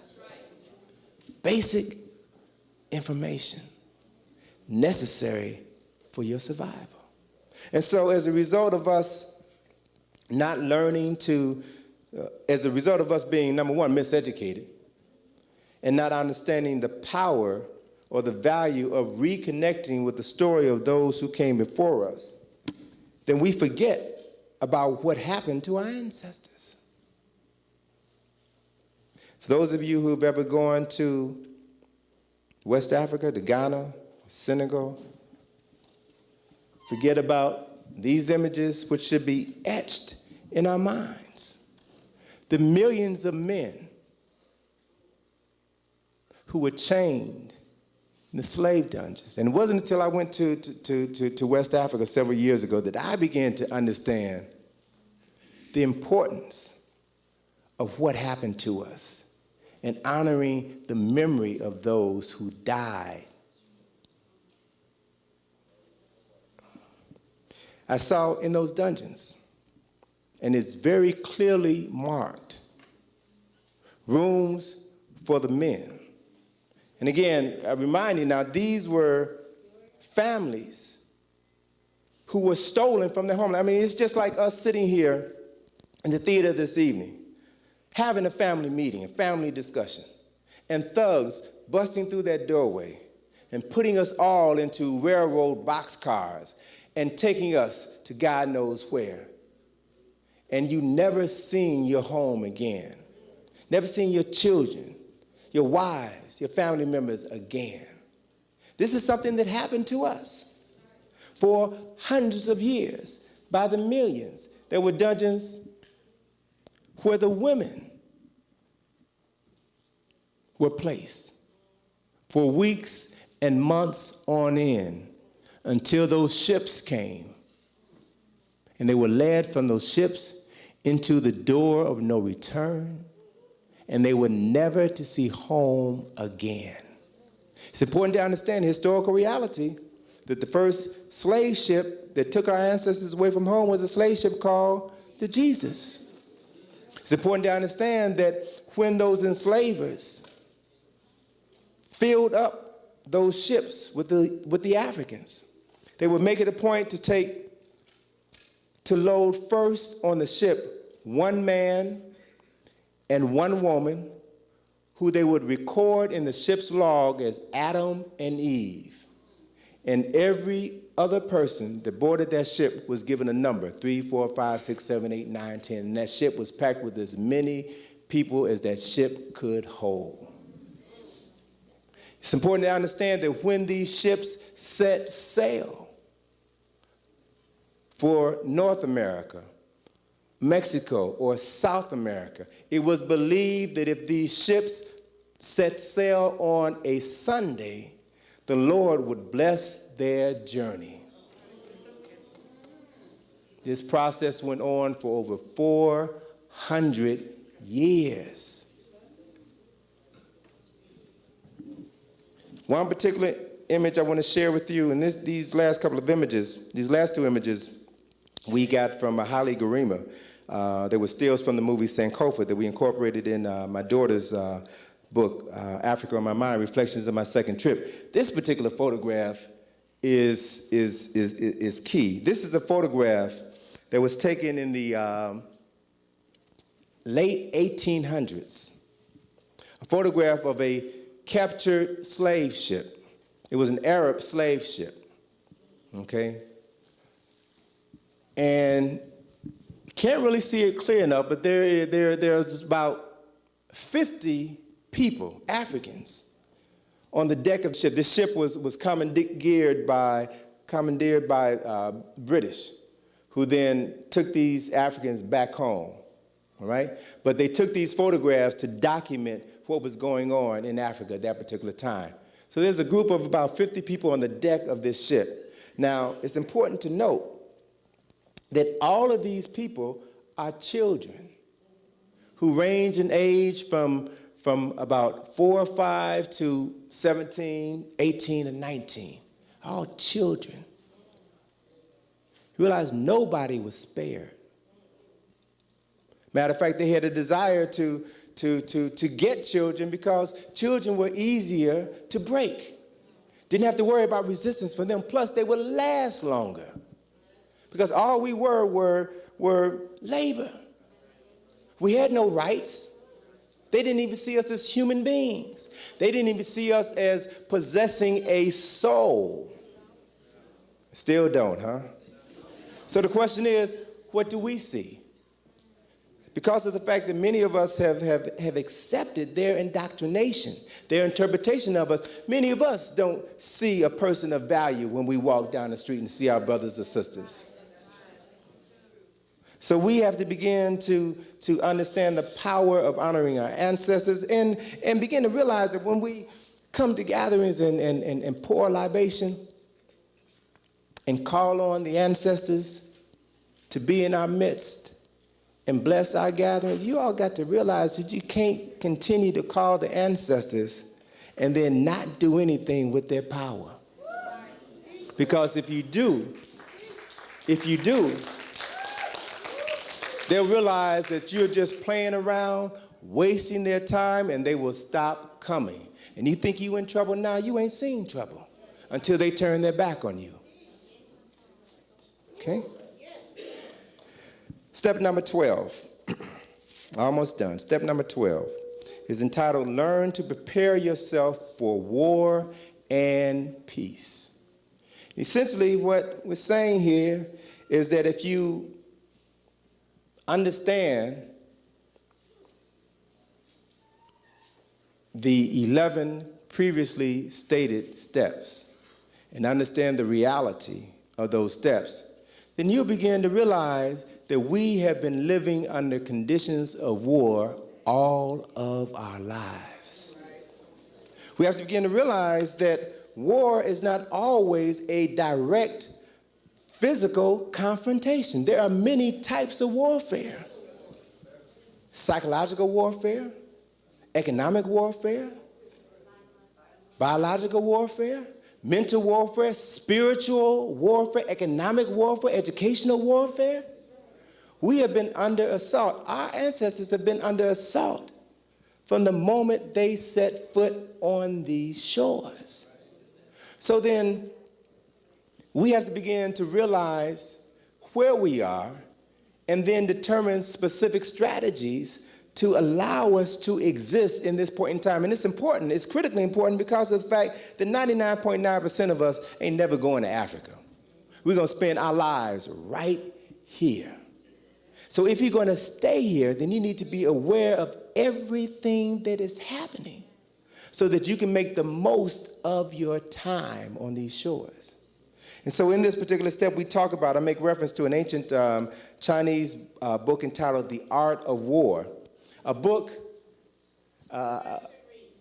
that, Sister is correct, that everybody should read, but it's important to note, I ran into a friend of mine at a presentation I did, a friend of mine from college, who now works for one of the military departments. And she shared with me after the presentation, she said, Tony, you know, at the War College, they still use the art of war. Right? They also use the battle strategies of Hannibal are still being taught in the War College. I want you to understand this now. They have a military university in Washington, D.C. called the War College, where they study warfare. Okay? And in the book, The Art of War, the writer talks about specific things that you need to know in order to fight a war and win. All right? And he references, let me just briefly highlight some of these steps so that you could begin to become aware of the essence of war and how it exists on several different levels. And I just referenced only 8 points, but there's a number that bear reading and studying. One is to know your objectives. You always must have a clear vision of your goal, or your life will have no purpose. 2, you have to develop a plan, and you have to be consistent with the strategies and methods inherent within that plan. 3, you must master deep knowledge of the universe, knowledge of your relationship with everything within the universe. 4, you have to begin to become invincible. The key to invincibility means that you must know and understand your enemy better than your enemy knows and understands you. 5, you must be invisible. By that he means you got to keep your mouth shut. Keep your plans secret until you are ready to execute them, and then move with all deliberate speed. Okay?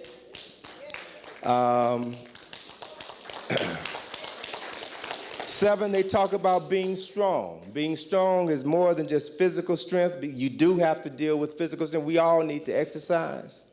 All need to be out walking or riding your bikes or jogging, getting some fresh air, getting some exercise. You also need to exercise your mind. Turn off the television. Turn off the radio. Pick up a book or engage someone in a meaningful dialogue, because your mind, just like any other muscle within your body, atrophies through non-use. All right? And it will not be able to serve you if and when you need it. The last point that I reference here is strive to win without fighting. And he states that it's always best to win a war by not fighting one. Huh? What's he saying? You know, you win a war by not fighting one. What that means is that you so totally prepare yourself to defend what you have that your enemy knows not to mess with you. Those folk are crazy. I won't have no parts of them. All right? Now, how do you begin to cultivate this ability to appreciate what you have so that you're willing to give your life to protect it? You do that by cultivating peace, harmony within yourself, finding peace within your soul. So you begin to truly love and appreciate who and what you are. Love yourself such that you understand that you aren't going, that you understand, first of all, that we are spiritual beings with a physical body, and that our bodies are temples. Temples are sacred structures which should not be violated by vile speech, thought, or substances. Okay? So when you begin to honor your body in that regard, then you will begin to find the center of peace that exists within you. And that peace then will guide and direct your thoughts and actions. And you will be able to tap into this unlimited reservoir of knowledge and power, which has always been available to you, always at your disposal. Once you begin to tap into that realm of consciousness, then literally you are able to remove yourself from illness, from mental and physical distress, from poverty. Because we live in a universe where there is no poverty. And when you understand the fact that all money is a tool, money is an instrument to transform your life. Money is not the end, it is a means to the end. And that when you are living in harmony with your Creator, and the Spirit of the Creator flows through you, then money is never a problem. You will always have the money that you need to do anything that you need to do, as long as it is the right thing. Huh? Along that same line, if you understand the nature of your relationship, the potential of your relationship with the Creator, then illnesses and diseases are practically non-existent. If the Creator dwells within you, then you have within this body everything you need to heal yourself and stay strong. Illnesses are a physical manifestation of your separation from the Creator. Huh? So it is by finding peace and allowing your true spirit to manifest itself in everything that you do, that you will then be able to cultivate the ability to create heaven here on earth.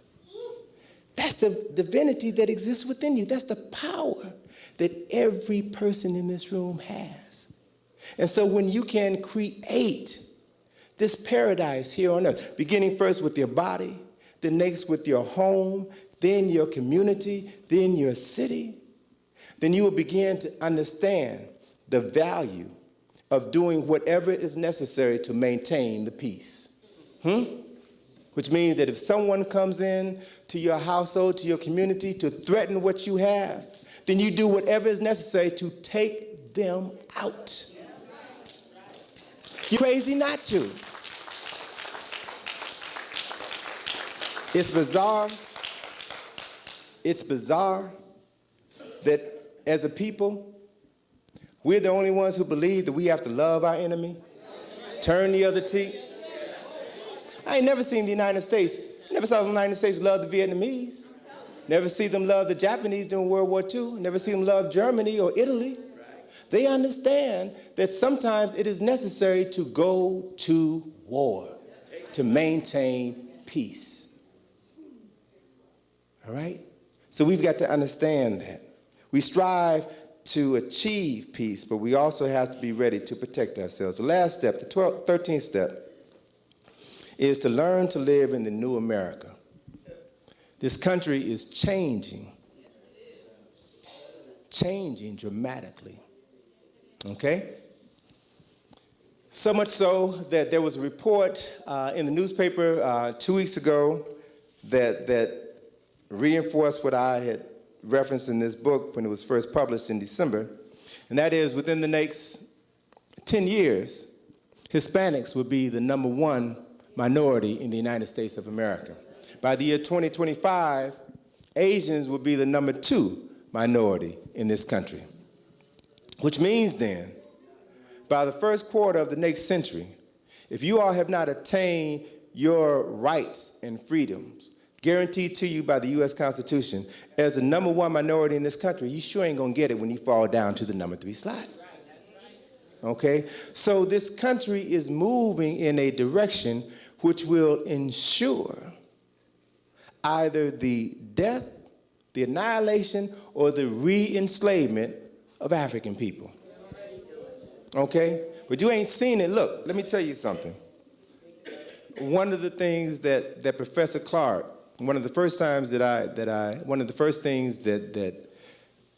that impressed me when I met Professor Clark years ago when he came to Washington, D.C. to lecture, was a comment that he made about history. History is a clock that people use to tell their political and cultural time of day. It's a map that they use to find themselves. It's a compass they use to find themselves on the map of human geography. It tells you who you were, who you are, and who you are to become. All right? History runs in cycles. And once you begin to realize that, the events which transpired 5,000 years ago, 500 years ago, 5 years ago, or 5 minutes ago have set in motion a chain reaction which will determine things that are going to happen 5 seconds from now, 5 years from now, 500 years from now, 5,000 years from now. All history is interrelated. So then by studying history, then you begin to study the record of the cycles of man in time. And you will see that history, the man's development follows specific cycles. So by studying this information, the person who studies history will know where they are at any given point in that cycle. They will know where they've gone to get to that point, and they will know what is going to happen at various points along the way in the future. And then they will use that knowledge to prepare themselves for what they know is going to happen. So all I'm submitting to you this evening is based upon where we have come from, specifically over the last 40 years. It's very easy to determine with 85% accuracy where we are going within the next 25 years. All right? We are about to see, brothers and sisters, a return to racism like you ain't never seen before. Like you have never seen before. All right? Not just the cops, but also legislation that is being passed, decisions that are being made. Just yesterday, I read in the paper yesterday that the Supreme Court moved on a decision that would allow for the further dissolvement of voting rights for African Americans. All right, so they have set the stage. What are they setting the stage for? They're setting the stage for 2007. What happens in 2007? 2007, the Civil Rights Bill comes up, the Voting Rights Act comes up for renewal. This time in 2007, 35 states have to approve the reinstatement of the Voting Rights Act. All right? So what's happening now, Proposition 209 in California, they're doing away with affirmative action. Denisha Souza and others are saying that racism is over. Racism is no longer a problem in America. The stage is being set to jettison all of the civil rights laws that were passed in 1964, the laws that have allowed many of us to get decent jobs, government jobs, to get a decent education, and to be able to have the quality of life that we will always do. Those things are about to be rescinded. And when they are, who are you going to have to fall back on? The reality of the situation will be then as it is now. And that is, you cannot expect the same people who were responsible for enslaving your ancestors to free you. Anytime your civil rights can be legislated into existence, they can also be legislated out of existence. Huh?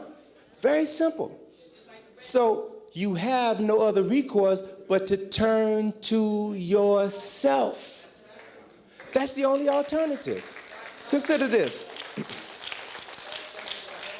Consider the value of reclaiming your history and your culture, your God concepts, your philosophies, your family values, and using that knowledge and information to save your souls. Consider the fact that, as I mentioned before, every ethnic group that came to this country came here with their language, culture, philosophy, and religious system intact. Everybody except us. We're the only group who came to this country with an invitation. All right? We came whether we wanted to or not. We're the only group who came to this country with the guarantee of full employment, whether we wanted to work or not. All right? But we were not allowed to bring our language, our history, our culture, our God concepts. We were not allowed to maintain our family linkages. And as a result, the rug was pulled out from under us. All right? Let me just give you a couple of examples. When the British, because of severe economic depression, could no longer afford to maintain their fellow countrymen in the prisons, in the debtor prisons and other prisons. They couldn't afford to feed them, to pay for the guards who were overseeing them. And they decided, let's get them the hell out of here. They put them in boats and they shipped them here. Okay? What was the first thing these displaced Englishmen do? They started to ensure that they would be able to survive. And they did what free people always do, and that is to use their language and their history and their culture to help them maintain their quality of life. They knew nothing else. And so they came here, and as they began to develop this land and move about this land, they kept having flashbacks of home. All right? They saw certain regions in this state where we are that reminded them of York in England. So they called this area New York. They saw an area down the road a piece that reminded them of Jersey in England. They called that area New Jersey. The hills of Hampshire. Hills in one part of the country reminded them of Hampshire, so they called that area New Hampshire. This whole eastern seaboard is called New England, huh? What did they do? They recreated their land, their history, their culture, their philosophy right here, transplanted it, and used it to empower themselves. Koreans, when they come, stay in the Korean part of town, except when they open up businesses and they know where they go to get their money, right? They know that because of our miseducation, we will freely give our money to anybody. Believe that the white man's ice is colder than our ice. White man's sugar is sweeter than our sugar, huh? So we freely give up those things that will help us hold on to our essence as a people. Look at what, and I'm submitting this to you as opportunities for us to begin to find ways to solve the problem. See, because every problem has an answer. Every problem has an answer. You just have to be able to look deep enough within the problem in order to find those things that will give you the solutions that have always been there, And so our challenge as we begin to move into the 21st century is to begin to realize that we must reclaim our African minds. We have to begin to look at Africa as a place for economic investment, a place for our future, and not just as a unstable country. You know, for example, I was just listening to the news yesterday. There was a report on the news about Zaire, and everybody is hearing about the instability in Zaire. But the twist in this story was that while some people are fleeing Zaire for their concern for their safety, there's another group of people who are now going into Zaire. Groups of American businessmen are going into Zaire, going into Kigali, because now Kigali is the economic stronghold of Zaire. That's where the diamonds come from. That's where the other mineral resources come from. They're going into Kigali to invest in those diamond mines. They interviewed this European from Texas who flew into Zaire with a charter plane of other businessmen. This particular individual has a company where he sells cellular phones because he knows because the communication system has been destroyed in Zaire, people are going to need, these other business people are going to need cellular phones in Zaire. And so he was saying there are wonderful business opportunities here. You can make millions in a matter of months if you are willing to invest the time and the energy. All right? So we've got to begin to look to Africa as our salvation and realize that there's opportunities that we will never get here that are available to us over there. Many of us have skills, have degrees. Many of us have been trained well by white folk and about to be fired from our jobs. So who are you going to work with? Isn't it time that you started working for yourself? Or working for people who had your own best interests at heart, building something for yourself. I know of too many instances, I know of too many people, brothers and sisters, who've gone to various parts of Africa with a little knowledge, a little money, and a lot of hard work.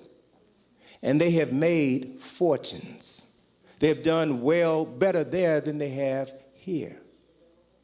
They have built a home for themselves. We're the only people who think that America is our only home. Africa is your home as well.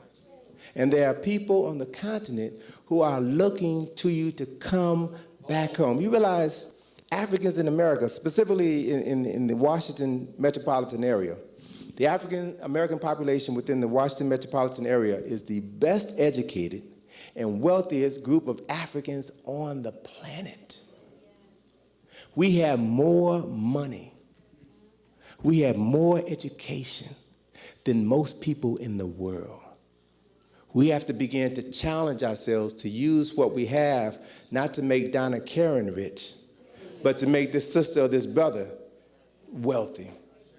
All right? Teach our children that they have to begin to develop business relationships with other brothers and sisters, that we must support one another. Why? Because our very future depends on it. And when I say our future, what I mean literally is the fact that everything that we do, everything that we think, we say, and we do, if we are truly aware of the circumstances that we're confronted with, we would do not just for ourselves, we would do for the generations to come. Specifically, any group that is going to survive will understand the necessity of preparing the next 7 generations. Why? You have the power by the things that you do, the things that you say, to influence the children under your care. And your children in your household will then pass on that knowledge, those values to their children. Their children will pass it on to their children. Their children will pass it on to their children. So then you, in effect, have the ability to determine the quality of life for the next 7 generations. We're talking about you exercising your right to influence the decision-making abilities of African people for the next 150 years. People who desire power, who are concerned about establishing a legacy for those who come behind them. Think 7 generations in the future is the only way that you can ensure your survival. So I want to challenge you all, brothers and sisters, to move beyond the limited range of just barely surviving in New York City, in the state, in this country, and begin to see yourselves as citizens of the world. Begin to realize that you have access, or you should begin to access knowledge and information which is available to you, which will allow you to transform the quality of your life and affect the minds and the consciousness of generations to come from you. If you begin to exercise those skills and those abilities, you will begin to see obstacles moving out of your way. And this work becoming easier and easier for you. As it becomes easier for you, it will become even easier for the generations who come after you. And we have to be willing to make the sacrifice. Not just for ourselves, again, but for those who come behind us. I want to leave you with the poem from the first issue of the Browder File, Survival, Transition 13, which talks about what I feel should be our mission for the 21st century. Transition 13 says, in the beginning we knew not. We studied. We learned all there was to know, and we taught others. Then we forgot what we had learned, and then forgot that we had forgotten. So now we are taught by those who were once taught by us knowledge that we already have. So we study. We learn all there is to know, and we teach others. And the question is, will we forget again? Thank you.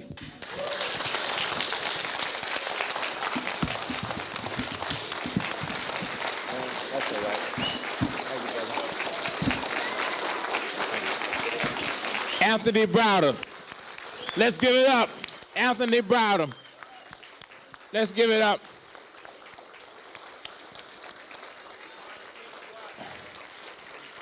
Anthony Browder.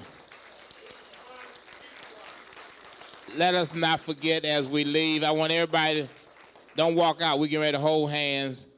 We're going out in fellowship. We're going to hold hands out in deference.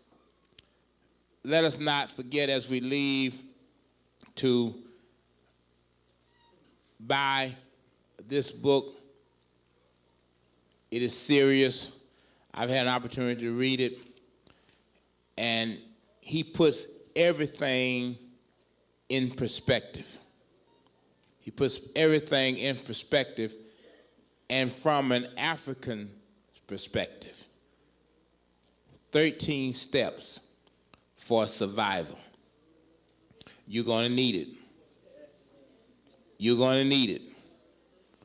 If you are caught out there by the beast and you can't get home, we will know that you were there without this book and Carol Taylor's little black book. All right? You cannot afford to leave home without those books. Y'all hear that? That's real. And so we want to thank Brother Browder very much for coming out and being with us tonight and sharing this information and certainly picking up on this. I also want to indicate that I know that everybody enjoyed this. And if I asked you to raise your hand, you will raise it, right? Even though I know you're locked in right now with your friend.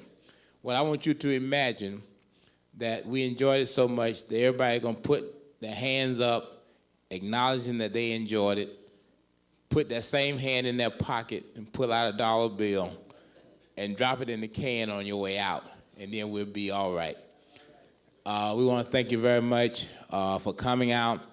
I want to acknowledge Sister Camille Yarborough, who I believe was here tonight. Dr. Leonard Jeffries and Brother Smalls had to leave a few moments ago. We want to acknowledge them. And we also want to acknowledge the Queen, Sister Rosalind, Dr. Rosalind Jeffries, who's also in the back. And want to thank all of you for coming out. I will call all of your names, but a little bit after. Y'all excuse me for not calling your names tonight. We'll do that next week when we get out a little bit earlier, or maybe the week after that. I forgot Steve Coakley's coming next week, right? We're an African people, robbed from our homeland, robbed of our names, our languages, our cultures, our religions,